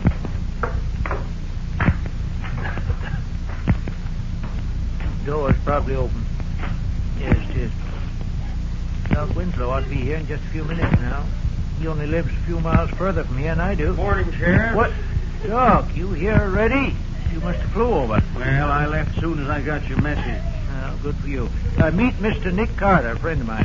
Hello, Mr. Carter. Morning, Doctor. Parsons is dead, all right. Shot right through the head. He's there in the dining room. Miss Parsons taking it pretty hard, is she? Terrible hard, Sheriff. I put her to bed in the spare room. Somebody gave her a real good sock in the jaw, judging by the looks. I'd like to give her a sedative, but I knew you'd want to talk to her first, so I've been waiting till you got through. Oh, thanks, Doc. I knew I could count on you. Say, where's Jed? I don't see him around. Well, Jed felt that babies had to have their milk, murder or no murder.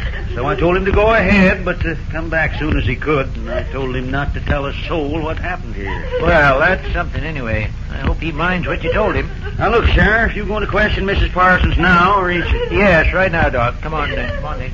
Right with you, Walt. Morning, Miss Parsons. I'm terrible sorry to hear about Henry. Now, can you tell me what happened? I'll do my best, Sheriff. Good girl. Now, suppose you start right at the beginning and just tell us whatever you can. Well, I was asleep when I heard a loud noise. It woke me up.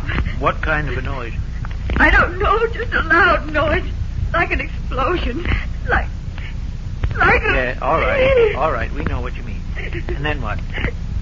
I woke up and found that Henry wasn't in bed beside me. That scared me, so I called him. In answer, and I started to get out of bed. And I saw... Yes, Miss Parsons. What was it you saw? Henry on the floor, dead. All right, steady now. Take it easy. And what did you do then? I screamed. The man hit me on the chin. That's all. Mrs. Parsons, did you get a look at this man who hit you? Could you tell us what he looked like? About medium size, dark-skinned, had on old clothes. He hadn't shaved for several days. There was a scar across his forehead and down over his cheek. Did you ever see him before? No, never. Well, now, suppose you go on with your story. When I became conscious again, I was gagged and tied up in one of the kitchen chairs. The man said he was sorry he had to kill me, but he couldn't take any chances on my telling the cops about it. Did he have a gun, Mrs. Parsons? Yes, I could see it in his pocket. He said he couldn't shoot a woman. He knew a better way to do it. And what did he do? He turned on the gas. He said that was an easy way to die, and he left me. Where'd he go then?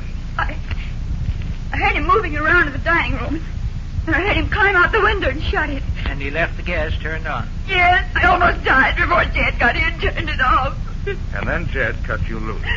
Yes, it seemed hours later. Well, that's about all she can tell us, Walt. You better let it. Yeah.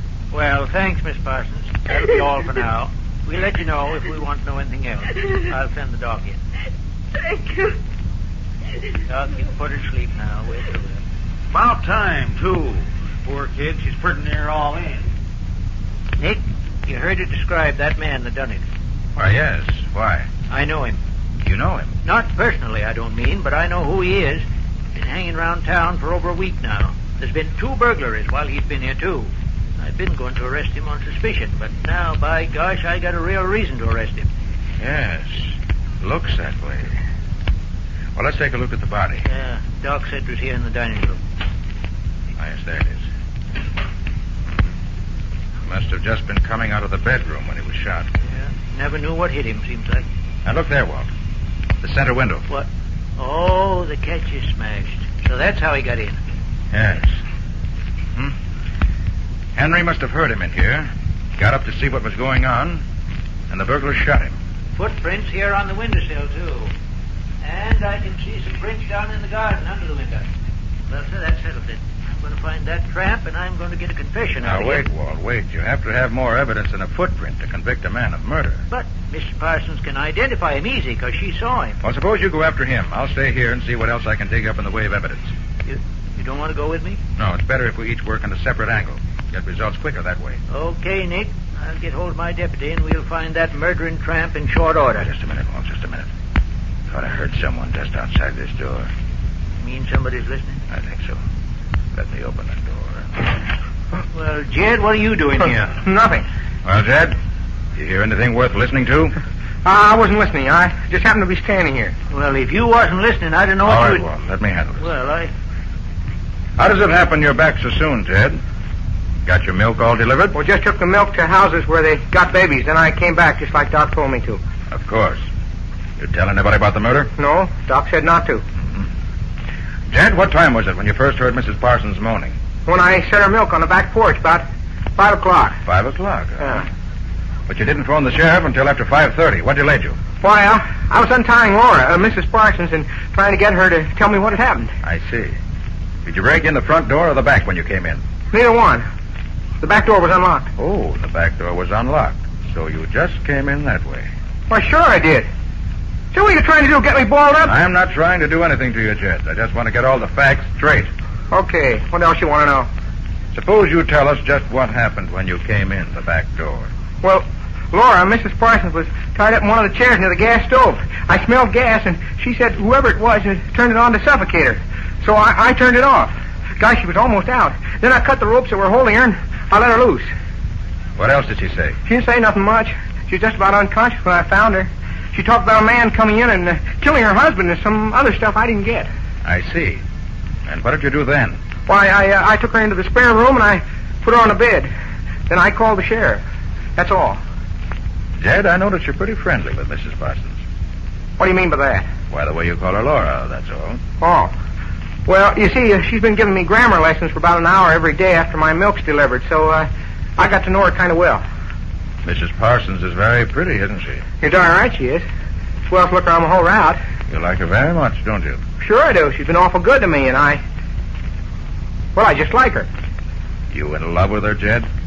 In love with her? Of course not. She's married. You weren't so much in love with her that you'd be jealous of her husband, want him out of the way, perhaps? Hey, look here, you. If you're trying to say I killed Mr. Parsons, you can... Shut up, Jed. Nick's doing the talking here. You're just answering questions. Well, he didn't think he can come around here making cracks like that. I don't know if I'd call that a crack.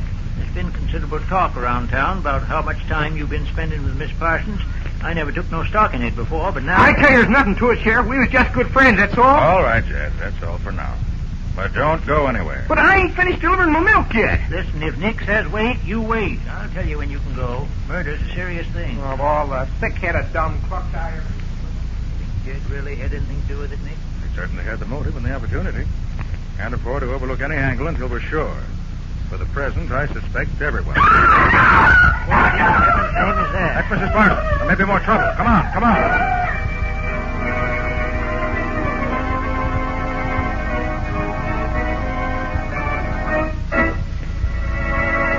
What new development is this? Has something happened to Mrs. Parsons as well as her husband? We'll see in just a moment. Nothing adds more to any room than a floor that's bright and shining and sparkling clean. And that's just the way all your floors look when you protect them with Linex Clear Gloss Varnish. For Linex Clear Gloss, the durable super varnish gives a beautiful transparent gloss that keeps its beauty a long, long time because it wears and wears. Linex Clear Gloss is easy to apply, drying without brush marks. And it protects your floors, protects every wood and linoleum surface in your home against damage by hot grease, boiling water, perfume, fruit acid, even alcohol. What's more, Linex Clear Gloss is easy to keep clean, for it keeps dirt on the surface where you can wipe it away in a jiffy. Yes, Linex Clear Gloss is the finest protective finish you can use to keep your home looking lovely. That's why thousands of American homemakers depend on it. Ask for it by name. Linex. L-I-N-X. Linex Clear Gloss Varnish. You'll find all three great Linex home brighteners and Chemtone, the Miracle Wall Finish, at paint, hardware, and department stores everywhere. We left Nick and the sheriff racing down the hall toward the room where Mrs. Parsons had been sleeping in the effort to find out why she was screaming. Bad, Nick. Please, Mrs. Parsons, take this. You must. What's the trouble, Doc? She's having hysterics. I didn't give her a big enough dose before, I guess. Now she won't take nothing. Here, let me hold her. All right, now put the glass to her lips. Maybe she'll take it.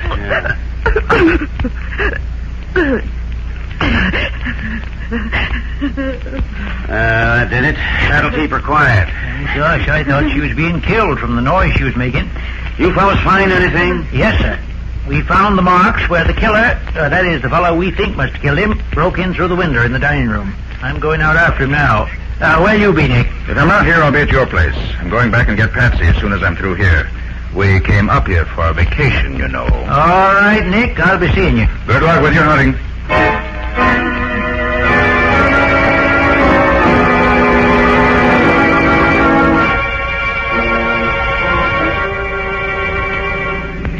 Well, Nick, how does it look so far?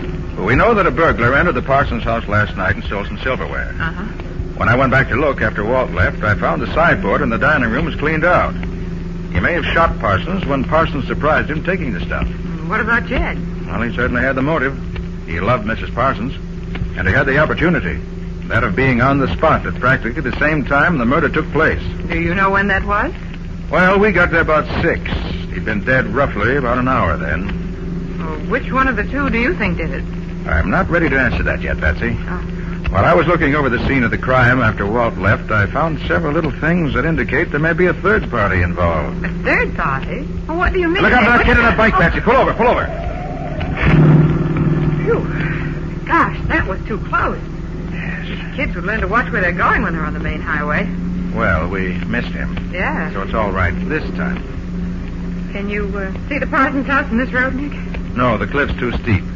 How are you going to know where to look, then? Before I left the house, I hung one of my handkerchiefs in the clothesline right at the edge of the cliff. Oh, that's good. I think we can see it from here. Should be just ahead. I'll watch for it. Ah, yes, there it is. Slow down a little. Okay. Now stop. Right here. Right.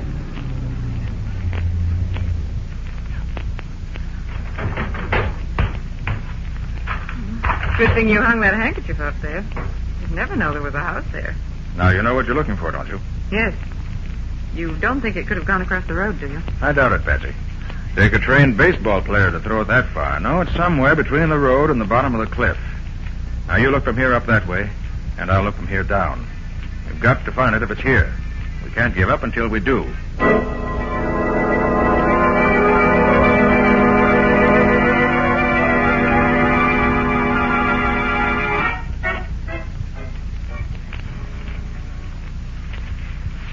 Careful, Pete.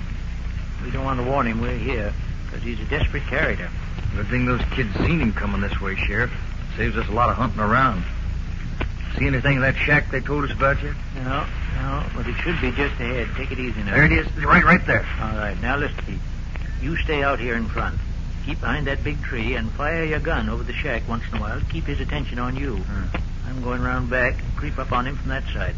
Then I'll get him before he knows I'm there, see? But keep hid. I don't want to lose the deputy. Okay, Sheriff, I'll watch him. Want me to start firing now? No, let me get a head start so he won't see me. And then start firing.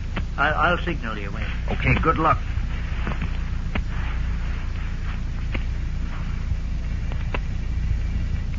There's a signal.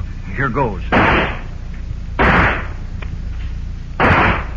Get your hands up. We got you surrounded. You can't get away, Sheriff. Got him? Dog, nabbit. There ain't nobody here. Has he been living there, Sheriff? Yeah, he's been here all right. But he must have cleared out right after the murder. Must have got scared and run for it. Well, look, Sheriff. Huh? Here's a fork under this old piece of carpet. Got a big initial P on it. Uh-huh. One of Parsons is likely. Oh, this is our man, all right. What now, Sheriff? We're going back to the office and send out an alarm for him. He won't get fur before he's nabbed. I'll see to that.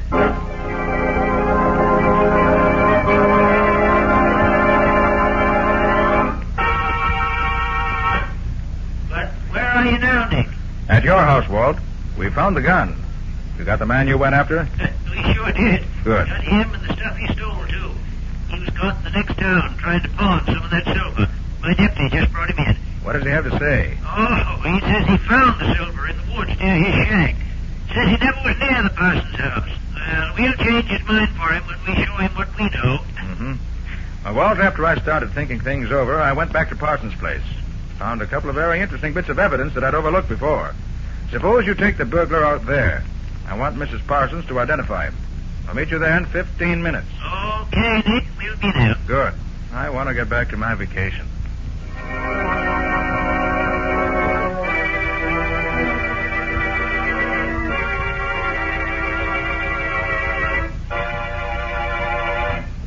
Well, now that we're all here, Doc, will you ask Mrs. Parsons to join us? I want her to identify this man. She's feeling a little quieter now. I'll get her. Have I got to stick around here forever, Sheriff? I got a job to do. If I don't get back, I'll be If you fired. don't stay where you are, there'll be trouble. Now you sit down. But I got to get Sit back. down. There's some things I want to ask you as soon as Mrs. Parsons gets here. Oh, Walt, take your prisoner over to the other side of the room. She won't see him when she first comes in. All right, Nick. Come on. All right, quit shoving. I'm coming. Mr. Carter, won't you make this as quick as you can? I don't feel I can stand much of this question. We'll spare you all we can, Mrs. Parsons. But there are certain things we have to know. Won't you sit down here next to Patsy? Yes, here, Mrs. Parsons. Let me help you. All right, but I... Ah! There! That's the man! He did it! He hit me and tied me up! Ah, you're nuts. I may have touched you, but I never touched your old man. Well, looks as if that settled it. If you're the one that hit her, you're the one that killed Henry. We found you with the silverware on you, and Miss Parsons here identifies you. Now, you're going to admit that you did it? No, because I didn't. I swiped the stuff maybe, but I didn't cook nobody. I just gave her a clout on the jaw to keep her quiet. Uh-huh. Well, Nick, what you got to say now? Are you satisfied? No, Walt, I'm not. There's several things that don't match up here. No, I don't know what's the matter with you, Nick. But I know you'll do it the way you want to anyway, so go ahead. Now, you. What time did you break into this house? About 2 o'clock. Did you see either Mr. or Mrs. Parsons? I looked in, they were both asleep. I didn't wake them up. You did! You woke Henry and... Please, Mrs. Parsons, please be quiet. Nick knows what he's doing. You just took what silver you could find and went out again, huh? Yeah. The woman woke up and was going to stop me, so I had to sock her one to keep her quiet. Then I ducked out. And that's all. He's a lying, thieving, murdering... I don't think so, Walt. But, Nick, listen... Now, let me finish, please. Jed, what was Mrs. Parsons wearing when you found her this morning? Why, she had a pink sort of house coat, lots of lace on it. Yes. Did she look pretty in it? She sure did. But that don't mean I had... Just answer my questions, please. Mrs. Parsons, did you ever see this gun before? But... No, I never saw it before. You sleep on 2 pillows, don't you? Yes. And you never saw this gun before? No. No, I didn't. That's peculiar. When I lifted the top pillow off your bed this morning, I found a little hollow on the top of the bottom one, and this gun just fits it. That's a lie. I Mrs. have... Parsons, you like Jed. He's a nice boy, but You liked your husband better. Of course. I loved Henry. Yes. You loved him so much you couldn't bear to have him leave you. Isn't that true?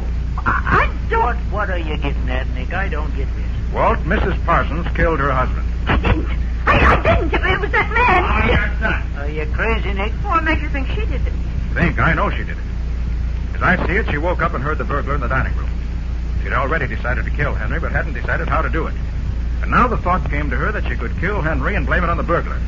She'd undoubtedly seen the man around town and knew exactly what he looked like. Remember that very excellent description she gave us, Walt? Well, sure, but Well, she never saw him that clearly by flashlight. You're lying. You can't prove any of About this. 5 o'clock, she got up, took a gun from under her pillow, went into the dining room, and called Henry very excitedly. When he rushed out of bed to see what was the matter, she waited for him at the dining room door and shot him as he came through.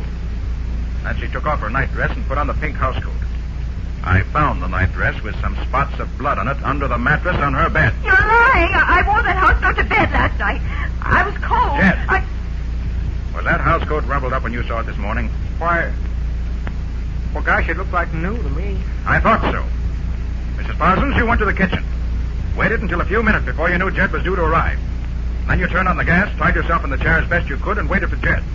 You knew there was no danger of your suffocating before Jed arrived, and you knew that Jed was half in love with you already, and that when he found you in that very feminine and attractive garment, he'd never noticed that the knots which bound you were tied very clumsily and not very skillfully. Well, that's a lie. She was all tied up good and tight. That's what she wanted you to think. Well, why should she do it? Yes, Nick. What earthly reason would she have to do it? I didn't do it. I didn't do it. Walt, remember when we approached the I remembered that smoke a little while ago. I went down to have a look at the furnace. I was curious whether there'd be a fire going on a warm day like this. And I found this. A letter from Henry's real wife in the city, saying that she was happy he had at last decided to return to her and his son, from whom he'd run away when he came here with Laura. And there was the motive, plain enough. Laura couldn't bear the thought of his leaving her. It was a blow to her pride that he was tired of her. So she killed him. Her fingerprints are on this gun we found, if you want definite proof. All right, I killed him. And I'm glad. He couldn't treat me that way. But I'll never go to the chair. I'll kill myself first. Better take her away, Walter. And keep your eye on her. Murder demands that the murderer pay the penalty for his crime. Gosh, Nick, I still can't believe it. She was such a darn nice little girl. Why, Nick, if she hadn't tried to burn that letter, she might have gotten away with it. Yes, Patsy. That was what first led me to think she did it. Until I found that letter, I could find no motive for her killing him. And without the motive, nothing made sense. But the furnace was so choked with the ashes that the papers she tried to burn just smoldered. And where there's smoke, you know. Yes, I know. Where there's smoke, Nick Carter solves the case with it.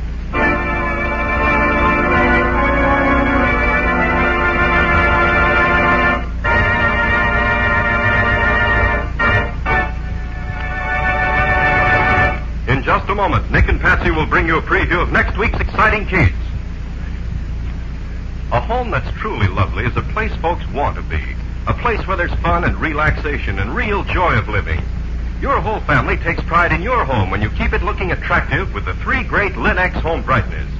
Linux Cream Polish, for instance, which cleans as it polishes, gives your fine furniture a handsome luster, drying to a hard surface that leaves no oily film to attract more dust, to make more work. Yes, in one quick, easy application, Linux Cream Polish actually removes the cloudy accumulation of previous polish and dust, banishes messy fingerprints, and helps conceal ugly scratches. For Linux Cream Polish cleans as it polishes, without tiresome rubbing, saving one whole step in your cleaning day routine. So depend on this modern, easy shortcut to furniture beauty. Get all 3 great Linux home brighteners at your dealers now. Linux Clear Gloss Varnish, Linux Cream Polish, and Linux Self-Polishing Wax. In case your dealer hasn't received his supply of the 3 great Linux home brighteners, he'll have them soon. Ask him to save one or all of them for you. Acme will see that he gets them and you get them as quickly as possible. And now let's hear from Nick Carter himself. How about next week's story, Nick? Can you give us a hint? In spite of the fact that the doctor said it was heart failure, a young man felt so sure that his uncle had been murdered that he arranged a midnight seance with a famous medium. And had everyone who could have committed the murder there to see what went on. And did the medium succeed in contacting the dead uncle? She claims he did. Everyone there thought they recognized his voice. And did he accuse anyone of murdering him? That's where the story starts, Ken. And that's where it's going to end for now. Yes, no more until next week. So long. So long, everybody. And so long to you, Nick and Patsy. We'll be looking forward to seeing you again next week.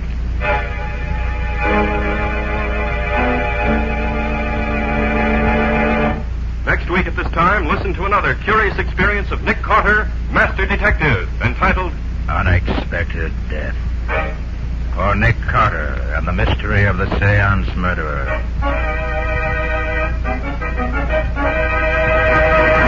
Nick Carter, Master Detective, is a copyright feature of Street and Smith Publications, Incorporated. It is presented at this same time and over these same stations by the 3 great Linux home brighteners. Linux Clear Gloss, Linux Cream Polish, and Linux Self-Polishing Wax. Created by Acme, America's great producer of Acme quality paints. In the Nick Carter Adventures, Lon Clark is starred as Nick. Helen Choate is featured as Patsy. Original music is played by Lou White. The programs are written and directed by Jock McGregor. This is Ken Powell speaking for the thousands of Linux dealers all over America and saying so long until next week. This is Mutual.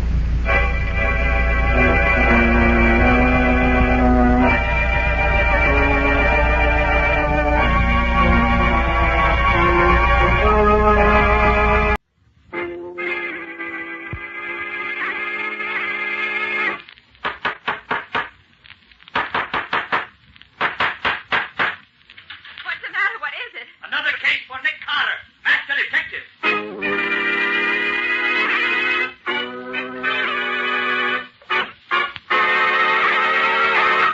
Yes, it's another case for that most famous of all manhunters, the detective whose ability at solving crime is unequaled in the history of detective fiction. Nick Carter, Master Detective.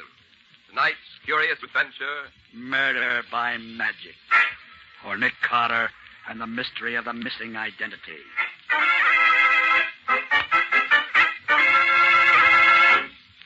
I wonder how Scubby's making out.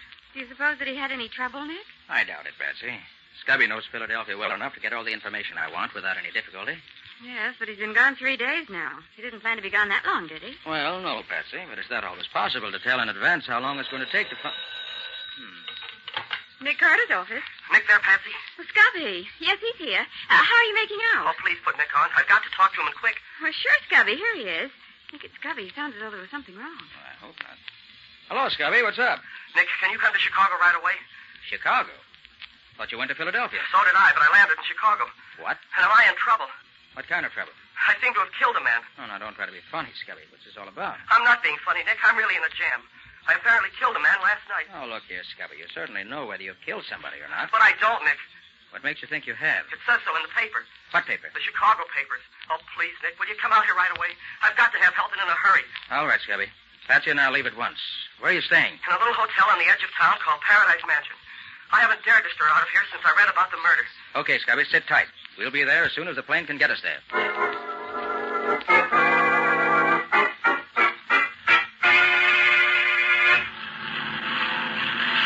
Gosh, Nick, we were awfully lucky to get seats on this plane. Yes, Patsy. Well, now that we're safely on our way, let's take a look at these Chicago papers I bought. See what they have to say about our friend Scubby. Okay. Look, Nick, on the front page. Murderer of nightclub patron sought. Yeah. And here's a snapshot of the killer taken at the nightclub. Wonder how they happened to get that. It does look kind of like Scubby, doesn't it? Yes, could be. And look at these fingerprints. Certainly Scubby's. I'd know them anywhere. That's certainly Scubby's cigarette lighter. It's the one I gave him last Christmas. So I see. It says here, a cold-blooded killing reminiscent of the gang wars of years ago. Oh, Nick, do you think that Scubby could... Oh, I wouldn't believe it if he admitted it. Scubby couldn't kill anybody. But it certainly looks as if he got himself into some real trouble this time. And what's he doing in Chicago?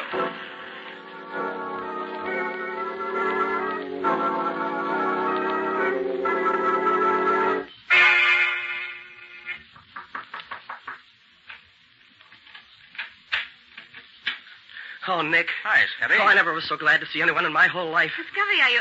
Come in quick. Let me get this door closed. Jittery, aren't you? Yeah. Well, I'm glad to see you're still out of jail. Oh, Nick, don't joke about it. I'm just about crazy. Look, I'm in a jam. Well, suppose you sit down and tell us just what happened. And begin at the beginning. Don't leave out anything. All right. Well, it's quite a story and pretty unbelievable, but I'll try to tell it the best I can. As you know, I started for Philadelphia, and I was sitting in the airport waiting room, waiting for my plane to be announced, when somebody stumbled over my feet. I looked up expecting him to say, excuse me, and then I heard a funny, shrill little voice say, Stupid! Why don't you keep your feet where they belong? huh? Oh, why don't you look where you're going? You're too stupid to be allowed out in public. Yeah, well, nobody asked you for your opinion. If you don't like my feet, just keep away from them. Trying to insult me, are you?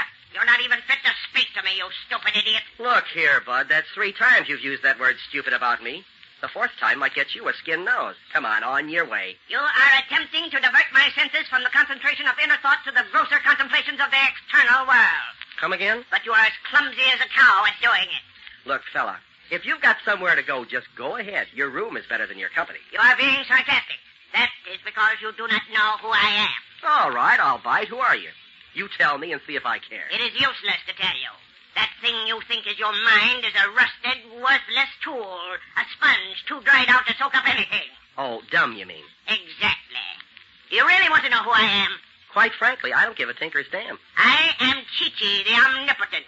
In the central council of the farthest inward, I am the most completely self-equipped. Brother, you don't make sense. I am the mystic. In the whole council, I am the most honored. There has been, in 20 generations, no other great enough to be the mystic. But I am he. Okay. Well, now that we've settled that, how's about some peace and quiet? You have offended me grievously. I do not let such offenses go unpunished. I shall sit here beside you and decide what your punishment is going to be. I shall say no more until I have decided. Okay. Well, happy thoughts, my mystical little pal. So he sat down beside me and didn't say another word. He was a funny, weaseled-up little man, and he amused me rather than worried me, so I forgot all about him. Did he take the same plane you did? Oh, don't get ahead of me, Patsy. I was tired from working all night and then the night before, and I guess I must have dozed off. The next thing I knew, somebody was shaking me by the shoulder. Come on, Palsy, snap out of it. This is as far as this cab goes. Hey, wake up, Palsy. This is where you get off. Huh? Oh, sure. Sure, I'm awake. Come on, Palsy. This is your hotel. Must have been some night you had last night, huh, Palsy? Oh, stop calling me Palsy. Sure. Whatever you say, Palsy. What the deuce is the matter with me? Why does my head feel so foggy? What? Hey, where am I? Where's the plane? Look, Palsy, I don't know who you're kidding, but this is where you live. Are you getting out or you going to stay in a cab? Well, where's my baggage? You're a great little kidder, Palsy. Now, come on. Get out. You better get some sleep. There's nothing like it for a hangover. Oh, all right. Oh, hey, you better give me a hand to get out of here. Okay, Palsy. There you go. All right. There you are. Now there. Oh, what does the meter say? Same as always, Palsy. 50 cents. Yeah? Well, here's 6 bits. Keep the change. Hey, look, Palsy, you generally give me $5 for hauling you. I'll give you a knot on the head if you don't stop ribbing me. Okay, Palsy. Yeah, now you sound more like yourself. See you later. And he drove off, leaving me standing in front of the crummiest-looking hotel I ever hoped to stop at. You mean you have no notion of how you got there? No, not the faintest. No, but Scubby, you just Oh, can't... hold everything. Wait till I finish the story. Well, as I was apparently expected to go in the hotel, I did. As I approached the desk, the room clerk, a sad sack with a sourpuss, tossed me a key. There you are, Mr. Gerson. I picked up the key and started to ask the clerk a lot of questions. But my head was so dizzy that I couldn't think straight. So I went up to room 714, which was the number on the key. What was it like, Scubby? Oh, cheap and flashy. And it reeked of cheap perfume. I found some letter paper on the writing desk, and the letterhead said, Hotel Prince Royal, Chicago. Then I at least knew where I was. My head was aching so that I stumbled into the bathroom to bathe it. I got one look at myself in the mirror, and it almost finished me. How do you mean, Scubby? Well, it wasn't me I saw in the mirror. But that's ridiculous. How could it be anyone else? Well, that's what I wanted to know. What I saw was a typical cheap, pasty-faced gangster with red hair. But your hair isn't red. Well, it was then. And then I discovered that I was wearing a zoot suit. What a sight you must have been. Well, it didn't amuse me, Nick. By this time, I was scared sick. My head was so dizzy I couldn't think straight. I thought maybe I was still having some kind of nightmare. So I picked up the house phone, and when the operator answered, I asked her, what day is this? It's Friday, Mr. Gerson. Friday, March 24th? Of course, Mr. Gerson. Then it was yesterday that I left New York. What's that, Mr. Gerson? Oh, nothing. That's all, thanks. Oh, Palsy. Huh? I just heard from the hospital. You just broke Betty's arm, that's all. What? Oh, when was that? Well, last night, you remember. But don't worry, Betty's a good kid. She won't say nothing to the cops. Oh. Oh, yeah, thanks. Bye. And then I hung up the phone. Oh, it was getting worse and worse. I went back into the bathroom for another look at my new face. And then the room door opened, and I heard someone come in. You here, Palsy? Huh? Oh, hello. Hi, Palsy. What's cooking, Snuggins? Give me a match. Thanks, Tank. Would you mind telling me who you are? That's a new one on Dolly, Palsy. What's the rib? Oh, I just want to find out who you are. I'm Dolly, the spare rib, the girlfriend. You're my girlfriend? Say, Palsy, you're talking awful funny. What goes? Is this some new kind of a brush-off? Oh, no, you misunderstand me. Say, if you're trying to give me the air... No. No, it's still love, Dove. Well, that's more like it. For a minute, you had me guessing. See, by the way, Palsy, where was you last night? We had a date gate. Why'd you stand me up? Huh? Did I? I don't like that, Rat. You better explain and make it good. Well, I had business. Oh, I get it. You did a job you want me to cover for you. Okay, where do I say we went last night, you and me? Oh, well, I think that we'd better say that... I'll get that. There's something going on around here I ain't in on. Hello. Okay, thanks. What What was it? She says there's 4 guys named Spike, Steve, Brainy, and Lucky coming up to see you. I got a blow. Them guys give me the chills, honey. They're real killers, and they ain't fussy who they kill. Be seeing you. I fly. Goodbye. Gosh, Scubby, what happened then? Were these 4 gentlemen up to expectations? Oh, they were gangsters, all right. They came sliding into the room as if they were afraid of me. Well, I had already discovered I was supposed to be a guy named Palsy Gerson, a mug who broke girls' arms when I wanted to, and I was a no-good who gave $5 tips to taxi drivers, and I was a crook who had his girlfriend cover up for him when he did a job, and now I seem to be buddies with this gang of hoodlums. Gee whiz. Well, one of them, a guy with a squint eye, did all the talking. Hi, Palsy. Look, you guys, look me over carefully. Am I Palsy Gerson? What's the matter, Palsy? Bad hangover? Oh, let it go. What's cooking? Look, Palsy, we're clean. There's not a rod on any of us. We come here for a peace talk. Yeah? Yeah. We've been pals working together for a long time now. We've been like that, right? So what? So everybody knows we're tied up with you. Even the cops know it. Now, if you get pulled in, we all get pulled in, because the cops will figure we're all in it together. Oh, what are you getting at? It's about this rub out last night. We didn't know nothing about that, Palsy. You didn't tell us. So we want you to give us the lowdown so we'll know what to say if one of us gets picked up. Oh, what are you talking about? Now, look, Palsy, everybody knows about last night's killing. We know it was your job, even if you did hire someone else to do it for you. Why, it's in all the newspapers this morning. Here, let me see that paper. Well, there was the headline, all right. Murder in nightclub. And there was a picture of me. Not a picture of this Palsy Gerson, but of me, Scubby Wilson.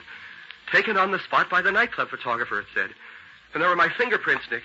Those prints that both of us know so well, found on the gun that was used. And a picture of the cigarette lighter Patsy gave me last Christmas. Look, you got me all wrong. I'm not Palsy Gerson. There's been a terrible mistake. Palsy? You mean you ain't gonna be straight with us? I tell you, this is all a mistake. Palsy, you trying to cross us up? We don't like it. We ain't gonna take it. Oh, listen a minute. You can't pin this. Can't do it, Palsy? Come on, boys. Take him over. Watch out for his rye. You ain't crossing us and get the whip of it. Oh, I was so weak, I couldn't do a thing. And a minute later, they bent a blackjack over my left ear, and I went out cold. Scubby, you poor guy. You certainly had a tough time.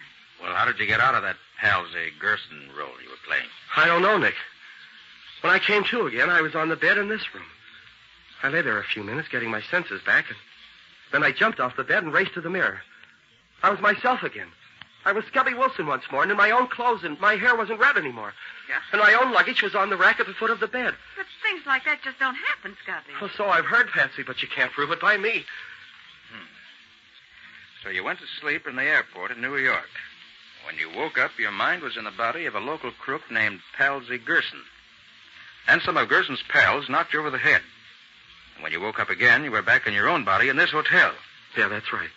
And while you were using Gerson's body, somebody was using your body to kill that guy in the nightclub, is that Yeah. Yeah, I know it sounds insane, Nick, but that's the way I see it from here. And unless something happens, I'm slated for the electric chair. Oh, gosh, Nick, we can't let anything happen to Scubby. Don't worry, Patsy, we won't. Now, first we'll dye Scubby's hair, make him up so that he won't be too easily recognized in case the police are looking for him. Then I'll have the police pick up this Palsy Gerson, his girlfriend Dolly, and his 4 thugs, if they really exist. And somehow I think they do. I want to see what the body Scubby was using has to say for itself.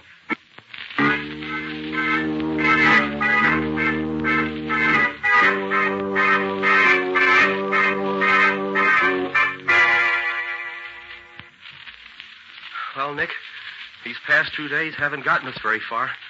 We located Palsy Gerson, and he satisfied the police that he knows nothing about it. His girlfriend Dolly isn't the same girl who came to see me, and the telephone operator who called me Palsy has disappeared and can't be found.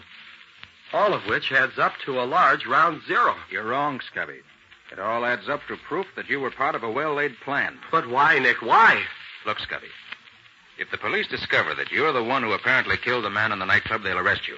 And I, even with my reputation for being on the right side of the law, will be arrested with you as an accessory after the fact. Police couldn't do anything else. All of which would be an excellent way for somebody to commit a murder. and at the same time get someone he didn't like jailed for the said killing. Scubby, I think I'm the one they're after. And they used you to get me. But how are we going to stop them? They got proof that I did that murder. And we can't prove that I didn't do it. That's what I'm trying to do now, Scubby. Get that proof before the police catch up with us. So far, I haven't had... Oh, Patsy, see who that is, will you? Sure, Nick. Hold everything. Hold everything.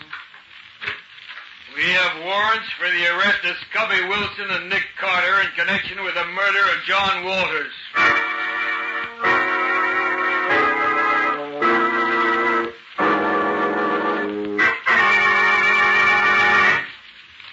But why didn't they keep you in jail, too, Nick? Because they were extremely decent about it, Patsy. They told me that although they had positive proof that Scubby committed the murder and that I'd been abetting him in defiance of the law, they were so impressed with my insistence that Scubby didn't murder him that, out of consideration for my past reputation, they were going to give me 10 days to prove his innocence, if I could. If I fail in that time, I give myself up, and they proceed with the charges against Scubby and me. How did they find out about him, Nick? Very simple, Patsy. They sent the fingerprints they found on the gun to Washington, to the FBI, and they identified them as Scubby's. You know, he and I are both on file there as law enforcement agents. Mm-hmm. Little investigation found Scubby was living here, and the rest was easy. What's your next move, Nick? Patsy, if my hunch is right, the man behind this wants to get at me for some reason or other. So he's going to be awful mad when he finds the police have let me go again. And he may try to do something himself about getting me out of the way. And if he doesn't? I have a couple of the boys keeping their eyes open for anyone who looks like that mystic Scubby was telling us about. I believe he's at the bottom of all this, Patsy. If I can lay my hands on him, I feel sure he can tell us all the answers. But he might mystic you, too, Nick, the way he did Scubby. He might. But I doubt it. Well, I'm going down to pick up a paper at the newsstand. I'll be right back, Patsy. Evening Journal, please. Thanks. Don't make any sudden moves, Bud. Looking for me? You Nick Carter? Yes. Then you're the one we want. What can I do for you? Keep your hands in plain sight so me and my two boys here don't have to do any sudden shooting. This ain't a water pistol I got here. I'll take your word for it. What do we do now? The mystic wants to talk to you. Come on. And come quiet.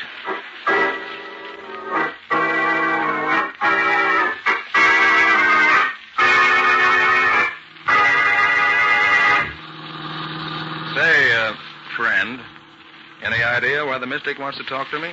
I don't think he likes the idea of the cops letting you go after they took you to the jug. He thought you was out of the way for keeps. So now he's going to do something himself about getting rid of me, huh? No. Me and the boys are going to do it for him. When? Now. As soon as we get down to the pier. Oh. An old abandoned pier, I suppose. Yeah. One where there ain't nobody to bother us when we take care of you. Just around the corner. What are you planning to do with me? A couple of sash weights tied to your legs will do the trick. After putting a couple of bullets through your head. Lucky. Yeah? You get out the sash weights and the rope. They're in the back of the car. Okay.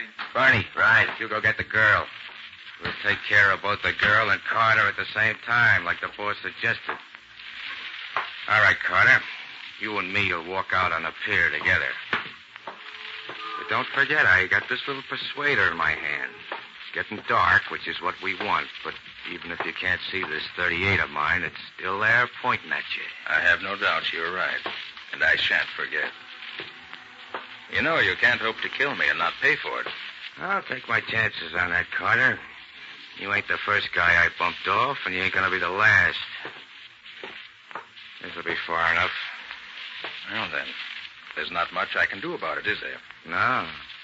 Oh, is that the girl coming with your pal there? Where? Oh, yeah. Drop that gun. I'll break your arm. Drop it. No noise if you want to stay alive. I'll drop it. Thanks. Now, I'll take charge here. I'll do just as I say, and you won't get hurt, but try any funny business, you'll never see daylight again, you understand? Yeah, I got you. Didn't need to break my arm off, though. Fine. Here comes the girl and Bernie. Not a sound of you. Okay. Here she is, Spike. Got enough weight for the two of them? Answer him right. Yeah. We got enough. Tell him to bring her over here. Bring her over here. Yeah, we're coming. You didn't want to come, but Drop your gun and get your hands up right quick. Quick, I said, get those hands up. There. I'll take your gun, too. Now, Bernie, come over here. Just a little closer now. What are you going to do? It's getting dark now. It's time for bed. So I'm just going to put you to sleep. Like this. Gee, you're wonderful. You don't have to kill him, do you? I didn't kill him. You Nick Carter? Why, yes, I am. Oh, I've been praying something like this would happen, but I didn't think it would. Quiet. We're not out of the woods yet. All right. Be quiet. Spike, keep your mouth shut if you want to keep on living. When he gets here, tell him to bring you the weights and stuff. What'll I do with this stuff? Now, tell him. Bring this stuff over here, Lucky. Okay. Don't move, Lucky. I've got the gun this time. All right, young lady. Will you get the gun out of his pocket, please? All right. Here it is. I'll take it. Thanks. Now, Lucky, I want you to tie up your pal Bernie there. Huh? Then you can tie up Spike. Yeah, Then I'll tie you up. Give the finishing touches to all three of you and be on my way. You mean you're going to leave us here? That's exactly what I mean. Why, you All jerk. right, Lucky, get busy with those ropes. Time's getting short, and I've got a real score to settle with your boss.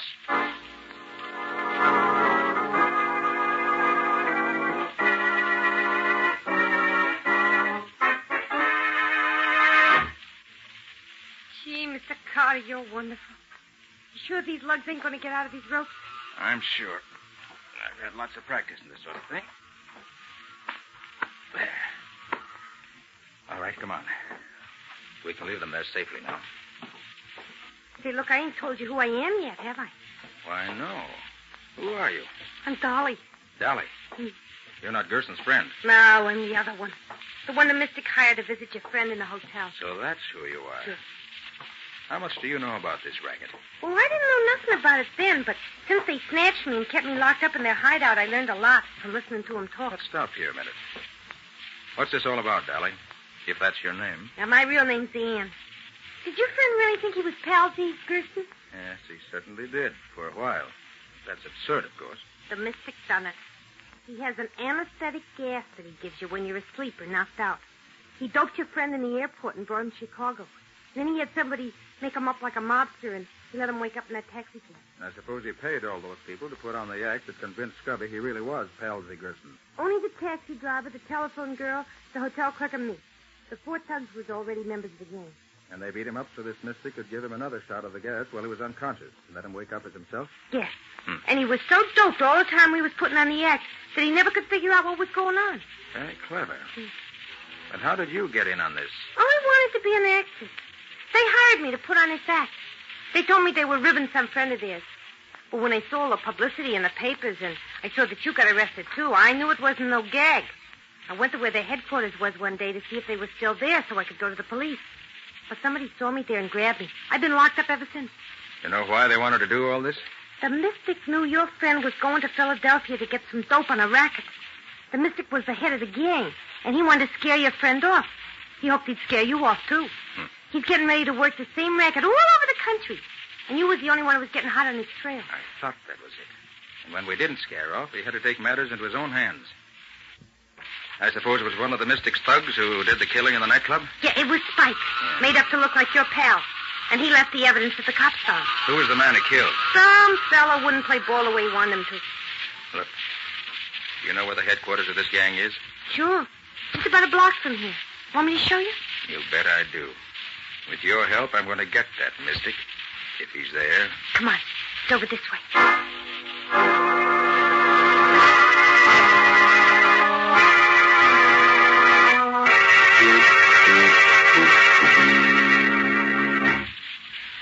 That's the place.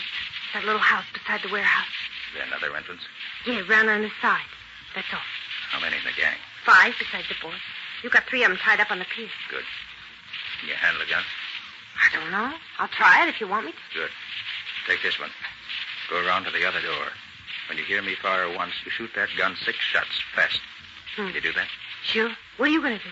When I pick the lock on this door, go in and try to trap them. If they try to make a getaway through the other door, the shots you fire will make them think they're surrounded.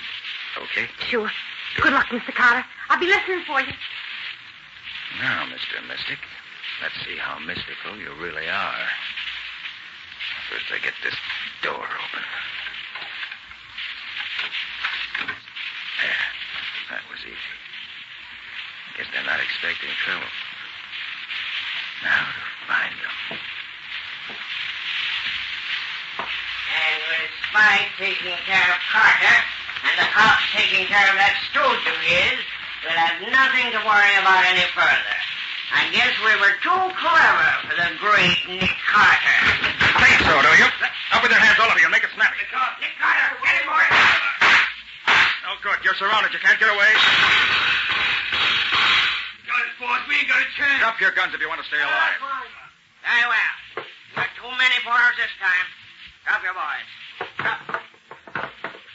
Thank you. Now turn and stand up against the wall with your hands in the air. That's it. Oh, Ann. Ann, it's all over now. You can come in. Fight's over. You got him, Mr. Carter? Gee, you're a real detective, ain't you? All right, Ann. Go to the nearest telephone and call police headquarters. Yeah. Tell them we have the correct answer to the killing that Scubby's charged with. And tell them to send some cops down here after them right away. Sure thing, Mr. Carter. Now, who's on top, Mr. Mystic? Why don't you try a little magic now? All right, Ann. Get going. Scubby will be very anxious to get this good news. I'm on my way, Mr. Carter. You mean you didn't have any police here with you? No, my mystical friend. Just me and the girl. But using my own special brand of magic, you couldn't tell the difference. And that's the kind of magic worth using.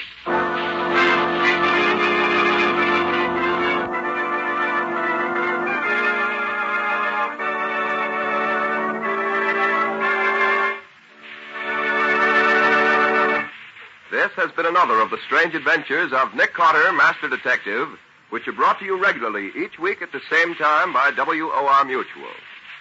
Well, Nick, I'd like to hear a few of the high spots from next week's story. Okay.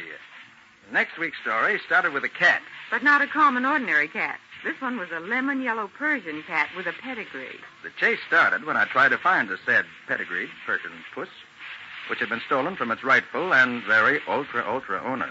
But before long, I found I was involved in theft, kidnapping, murder, and other varieties of lawbreaking. Which included being hit over the head and being shot at in the dark.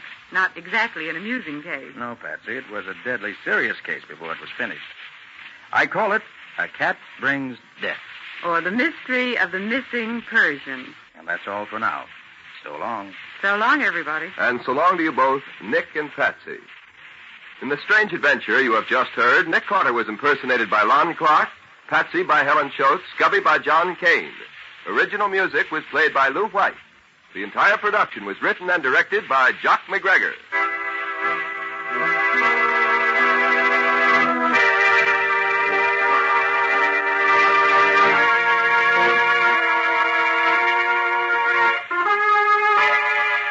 Next week at the same time, listen to another curious experience of Nick Carter entitled A Cat Brings Death, or Nick Carter and the Mystery of the Missing Persian.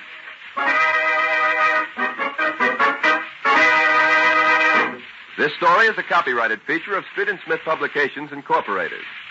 The Return of Nick Carter is produced in the studios of WOR and is broadcast over most of these stations every Saturday evening at 10:15 Eastern War Time. This is Mutual.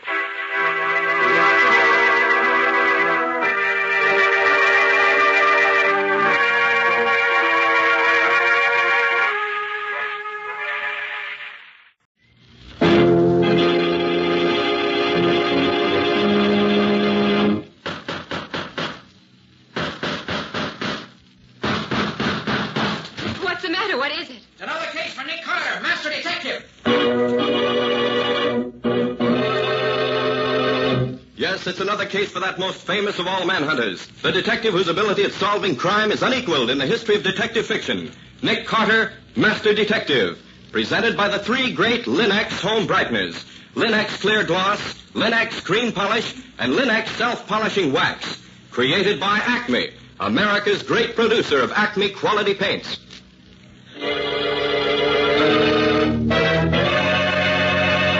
Today's curious adventure. Murder Goes to College, or Nick Carter and the Mystery at Spring Lake. In In just a moment, we'll hear how Nick Carter solved the mystery at Spring Lake. But first, a Christmas suggestion. There's nothing that adds more to hospitable cheer than a bright, well-kept home. American homemakers have learned how much surroundings can mean. That's why they've come to depend on Chemtone, the miracle wall finish, to beautify their walls. And for your floors, woodwork, and furniture, it's those 3 great Linex home brighteners. Linex Clear Gloss Varnish, the durable super varnish that dries to an elastic, transparent surface which protects all wood and linoleum in your home. Linex Cream Polish, which cleans as it polishes, leaving no oily film on your furniture. And Linex Self-Polishing Wax, which beautifies your floors with a satiny yet tough, non-skid finish that resists wear, water, and dirt. Get the 3 great Linex home brighteners at your hardware, paint, or department store. Your headquarters also for Chemtone, the miracle wall finish. And now for today's mysterious adventure with Nick Carter. As we start our story today, we find Nick and his assistant Patsy in Nick's car racing toward Mount Albans College for Girls in response to a hurried phone call from the dean of the school. But if this girl killed herself, Nick, what are you supposed to do? If a girl kills herself, there's no criminal to catch. If it was suicide, Dean Collingwood wants me to find the reason for it. Oh, isn't that a little out of your line? Well, yes, it is, Patsy, but she's an old friend of mine, so I said I'd do it. But why does she care why the girl killed herself? Oh, she thinks that if some of the parents felt that the girl disliked the school enough to kill herself to get out of it, they'll take their own daughters out of Mount Albans in droves. Huh? The school will be ruined. How did she die, Nick?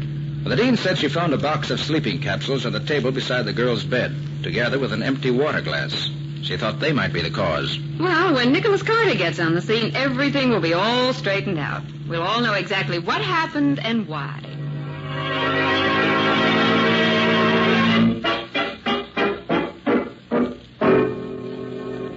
And this, Margaret, is my assistant and severest critic, Patsy Bowen.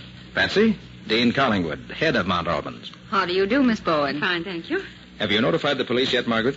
Why, no. I wanted you to look things over first, Nick. I see. Well, who found the body? When Miss Jordan failed to appear for breakfast, one of the maids was sent to see if she needed help or if she were ill. When no one answered the maid's knock, why, of course, she came back to me. Then you found her? Yes, I found her dead. How many people know about the tragedy so far? Oh, only the maid, myself, and, of course, you two. Good. Let's keep it that way for a while longer. Now, may I see your room, please? Yes, of course. It's on the next floor. This way, please. What can you tell me about this Jordan girl? She was an only child. Her mother's a widow. Did she have any close friends? Yes. She and 3 other girls were together quite a lot. They were Miss O'Hare, Miss Grinnell, and Miss Brown. They all interested in the same things? My 3 friends were interested primarily in young men and good times. But Miss Jordan's hobby was amateur photography. Did she have money? Yes, she did. Her mother gave her everything she wanted. This is her room, Nick. I'll say she had money, Nick. You don't get rugs like these with cigar coupons.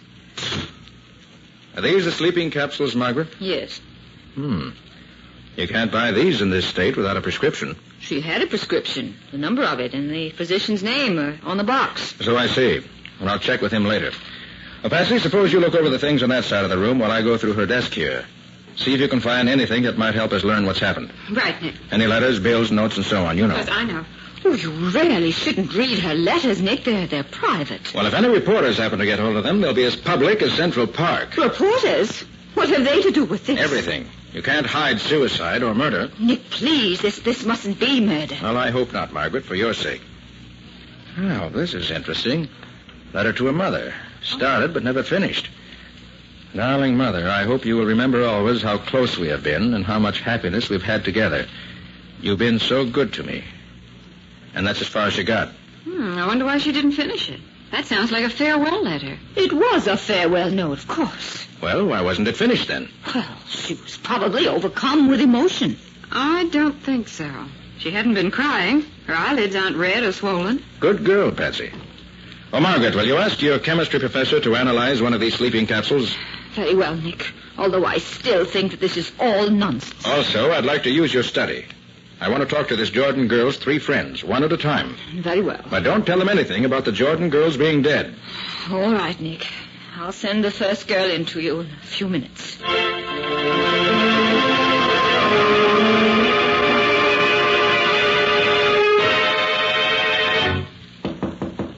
Come in. You wanted to see me, sir? I'm Mary Grinnell. Yes, Miss Grinnell. Come in, won't you? Yes, sir. Miss Grinnell, I'm afraid I have a shock for you. Your friend Edith Jordan has just killed herself. Oh, no. Edith wouldn't do that. She just wouldn't. No? Well, at any rate, she's dead, I'm sorry to say. Can you shed any light on the situation? I'm afraid not. I'm sorry. Well, do you know anything about her actions last night? We studied together for our mid-year exams. In your room or hers? In mine. She went back to her room early, though. Said she wanted to write a letter and then turn in early. That must have been the letter we found there, Nick. Probably. Can you tell me anything else, Miss Grinnell? No, sir. Nothing. All right, then, run along. And please don't mention what I've told you to anyone.